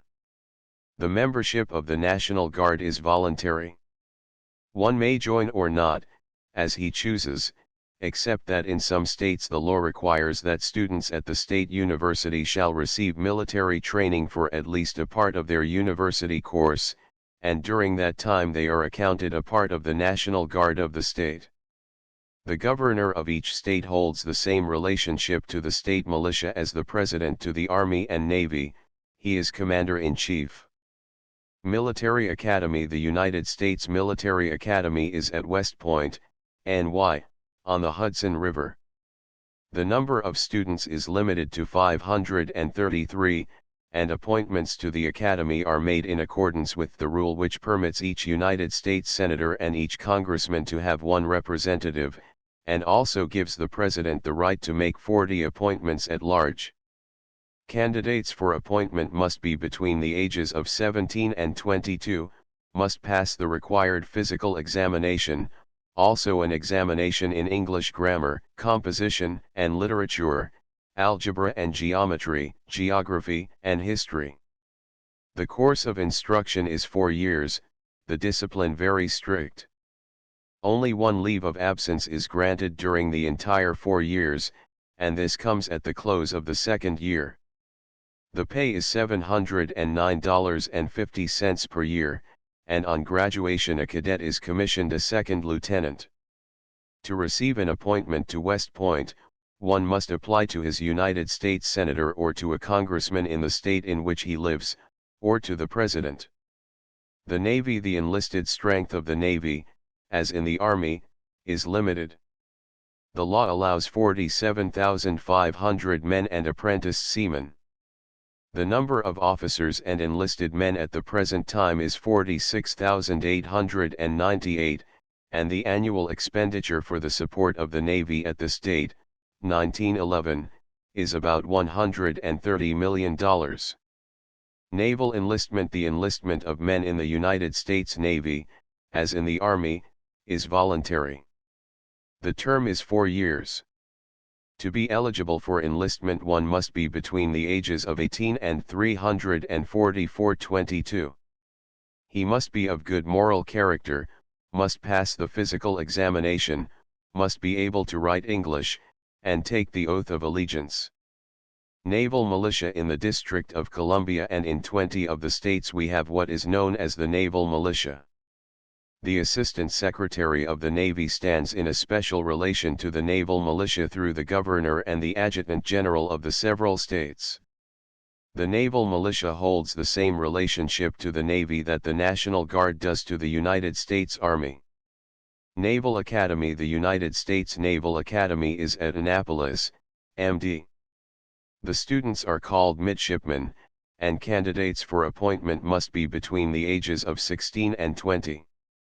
The appointment of candidates is made as at West Point through senators and congressmen and the president, the only difference being in the number of appointments that may be made. Each senator and representative may be represented by 2 midshipmen at Annapolis, while at West Point he is represented by but 1 cadet.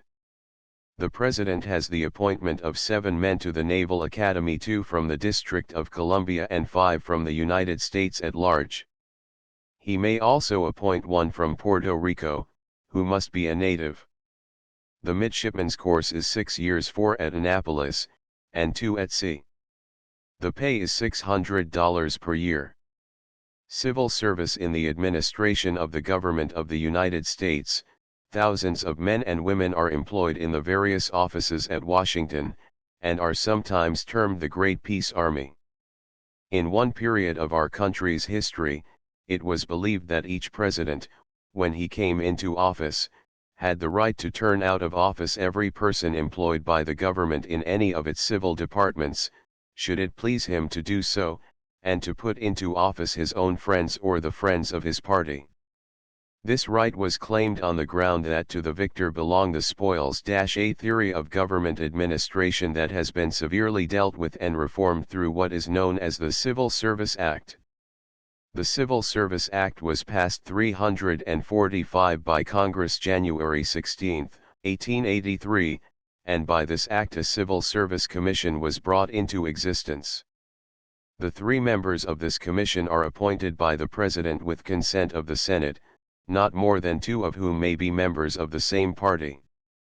Thus, by this Civil Service Act, positions in the government service are now obtained for the most part through competitive examinations, and such positions are not affected in any way by the incoming of a new president or the appointment of a new head of a department. In some states and in most of the large cities, civil service appointments are now made through competitive examinations. Anyone interested in learning what positions may be secured in the service of the government, may apply to the Civil Service Commission at Washington, D.C., or make inquiry at the local post office. Foreign service. The foreign service of our government is carried on through the diplomatic corps and the consular service. In the diplomatic corps, we have ambassadors, envoys, ministers, diplomatic agents, and secretaries. In the consular service, consuls general, consuls, and consular agents. Our diplomatic representatives abroad look after our interests as a nation in the family of nations. They represent us socially as well as politically in the great foreign capitals of the world. They are received as our representatives of state, and it is their duty to sustain and promote goodwill and friendly feeling between us and other nations. The consular service is more directly responsible for our trade relationships in the great centers of the world. Through our foreign service, also, Americans abroad, whether as tourists, or residents, are protected in person and in property interests. Appointments to the Foreign Service are made by the President with the advice of the Senate. As we send our representatives abroad, so the countries to which our representatives go in turn send their representatives to us. In the city of Washington, one may see representatives of all the principal nations of the earth living there as ambassadors, for the purpose of promoting friendly commercial and political relationships.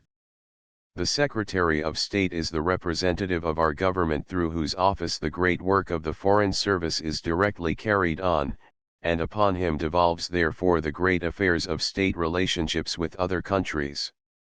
When our independence as a nation was declared in 1776, it 346 was important to gain as quickly as possible from other nations a recognition of our independence and of our entrance into the family of nations.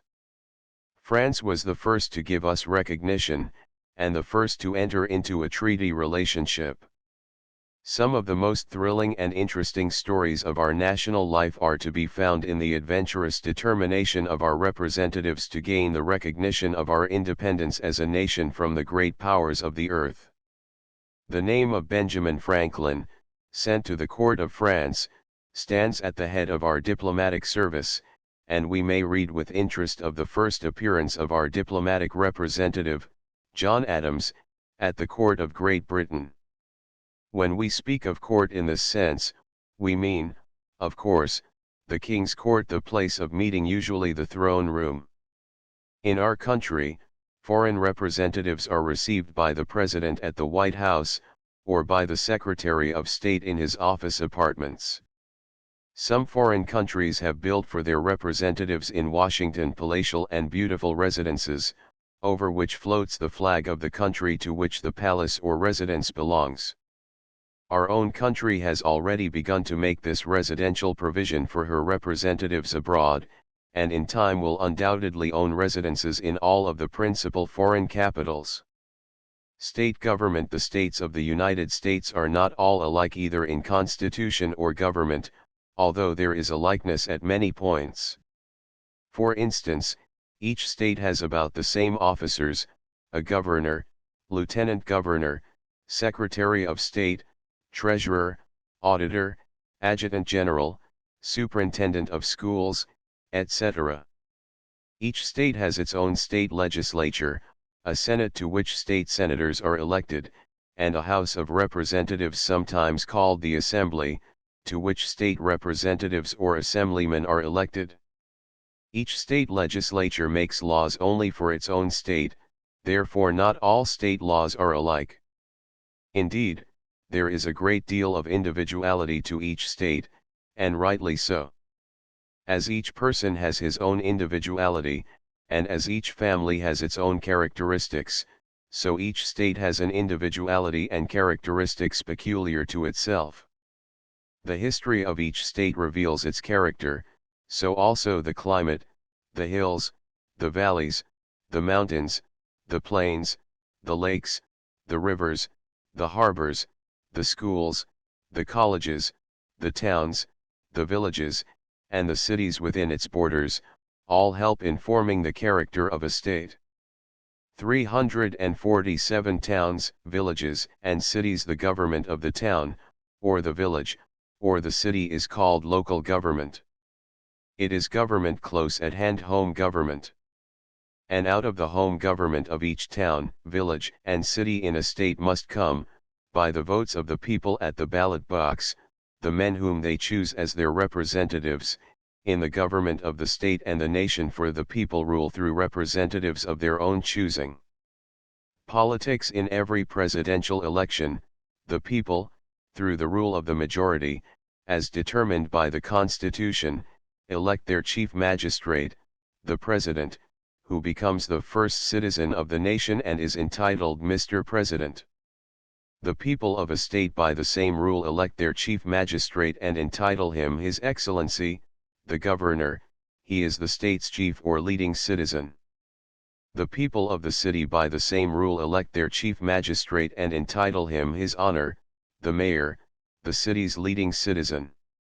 The people of the town, in the New England states, elect their chief officers 3 to 5 men and entitle them the selectmen, although in towns of the middle and western states, they are called supervisors. So, likewise, the people in town, village, and city by the same rule of the majority elect aldermen, councilmen, state senators, representatives or assemblymen, and congressmen. And the state legislatures in turn elect, according to the Constitution of the United States, the state's United States senators, 2 in number. Thus, by the rule of the majority, are all officers of town, village, and city, county and state elected, except such few as are appointed by law to offices by superior officers, heads of departments, bureaus, or districts of supervision or administration. Property. The ownership of property, both real and personal, and the protection of that ownership, is made possible in the organization of society termed the government and in the power of that government to make and enforce its laws. Real property is the kind of property which pertains to land, the ownership of which is transferred from one person to another, either by a deed recorded in the office of the Register of Deeds in the county courthouse, or else transferred by descent, or by will through the 348 administration of the county court, usually called the probate court. This latter proceeding is in the case of the owner's death, when his property is divided by the court and distributed to the heirs, the family or other relatives according to his will, or in case no will is left, the law provides for the manner of its distribution. The Register of Deeds, county courthouse. The record title, therefore, of all real property is to be found in the office of the Register of Deeds in the county courthouse. It makes no difference what kind of real property it is, acre property or city property, here the title of ownership is always to be found, the books of record being always open to the public. Thus when one buys a piece of real property, a home for instance, he should receive from the owner a deed and an abstract of title, which is a paper showing the title as it appears on the records, and this title, when not vouched for as perfect by an abstract title company, should be passed upon by a lawyer in order that any flaw or defect therein may be made right before the deed is passed from one owner to another. In some states, however, the law does not require the owner to furnish an abstract. When the title is proved or pronounced good, the deed should at once be placed on record. Personal property. Personal property is that form of property which in general terms is stated as movable, such as animals, furniture, clothing, tools, implements, money, stocks, bonds, mortgages, etc., the transfer of which from one owner to another is not as a rule a matter of public record, although in the case of a bill of sale sometimes made of some forms of personal property the county record may give evidence thereof. Therefore it is, that in the matter of taxation, The tax record or assessment comes under two general heads: a tax on real property and a tax on personal property. Property and government. It is desirable to be a property owner so long as the government under which one lives protects one in his property ownership. The government must do two things: it must protect the person and his personal rights as a citizen, and it must also protect property and the rights of property ownership from enemies within, as from without.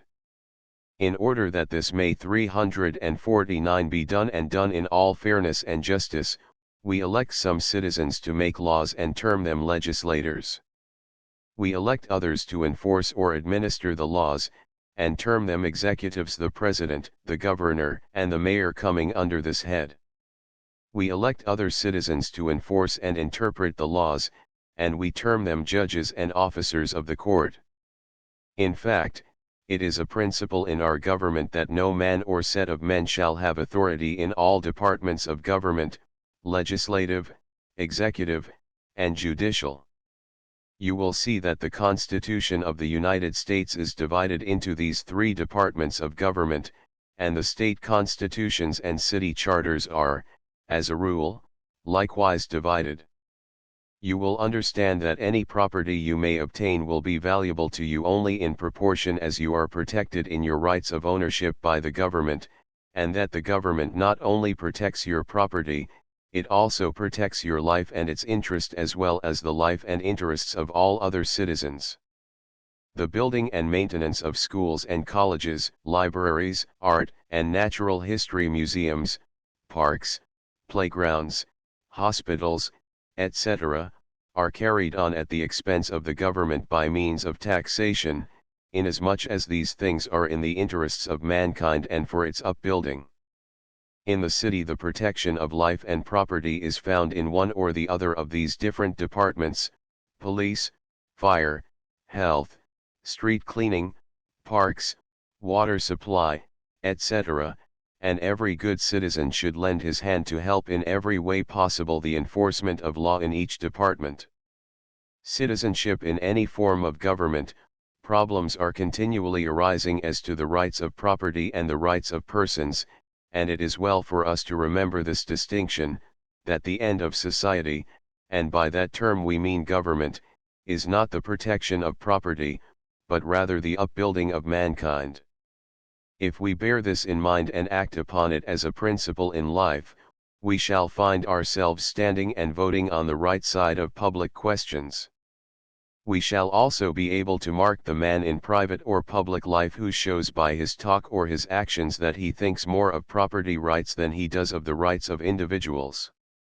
Any business that does not benefit society, but on the other hand degrades it, whether run by an individual or individuals in a firm, company, or corporation, is a business that ought by the law to be put out of existence.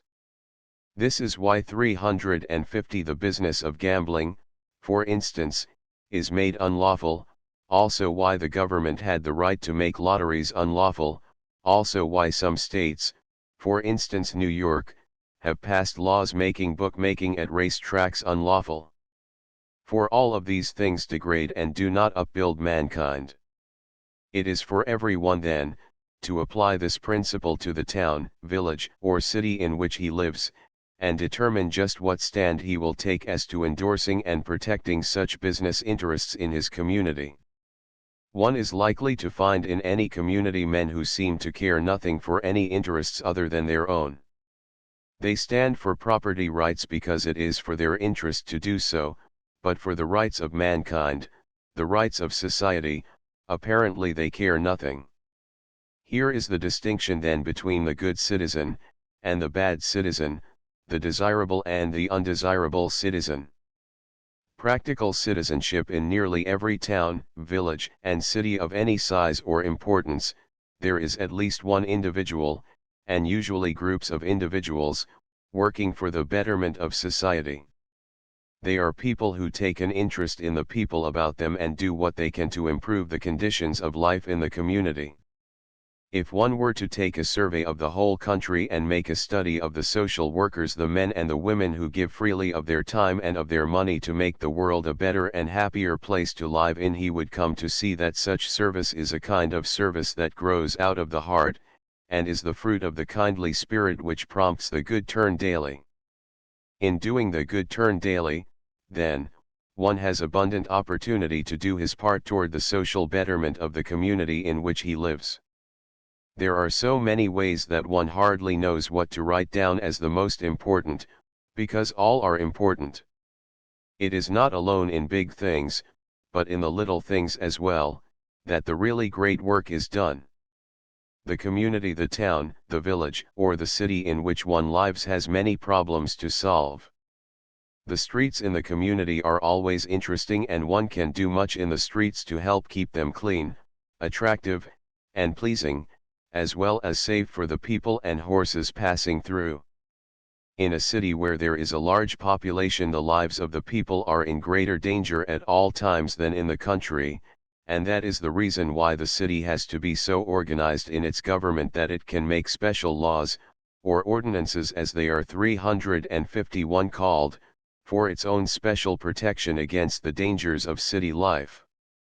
The policemen of a city, wherever stationed in the daytime or in the night time, are there to protect the lives and property of individuals, at street crossings, at public buildings, at theaters, in the parks, and on playgrounds, and it is the privilege as well as the duty of all citizens to help them in every way possible to do their work well.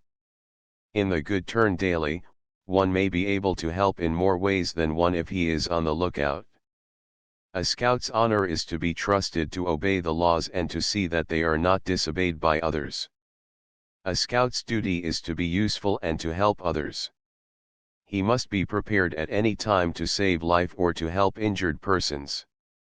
There are often accidents in the streets, many avoidable ones due simply to carelessness. For instance, some boys were careless and threw broken glass bottles into the street, and a passing automobile came to a standstill because of a punctured tire. The man who owned the automobile and was driving it got out and called one of the boys on the street to come over to him. He did not call this particular boy because he thought he had thrown the glass, but because he thought he was a boy who would appreciate what he wanted to say to him. He told the boy that he had just had a new tire put on his machine and appealed to him as to whether or not he thought he had been treated right through the carelessness of the one who threw that glass into the street. The boy said no, he didn't think he had been, and, after a little more talk, added that he would do all in his power in that neighborhood to see that such things were kept out of the street in the future. That boy was in line for the making of a first-class scout, and the man to whom he had been talking, being a good scout commissioner, had won the boy, because instead of being angry, he had been kind, courteous, and friendly, all qualifications of a good scout. A scout is a friend to animals.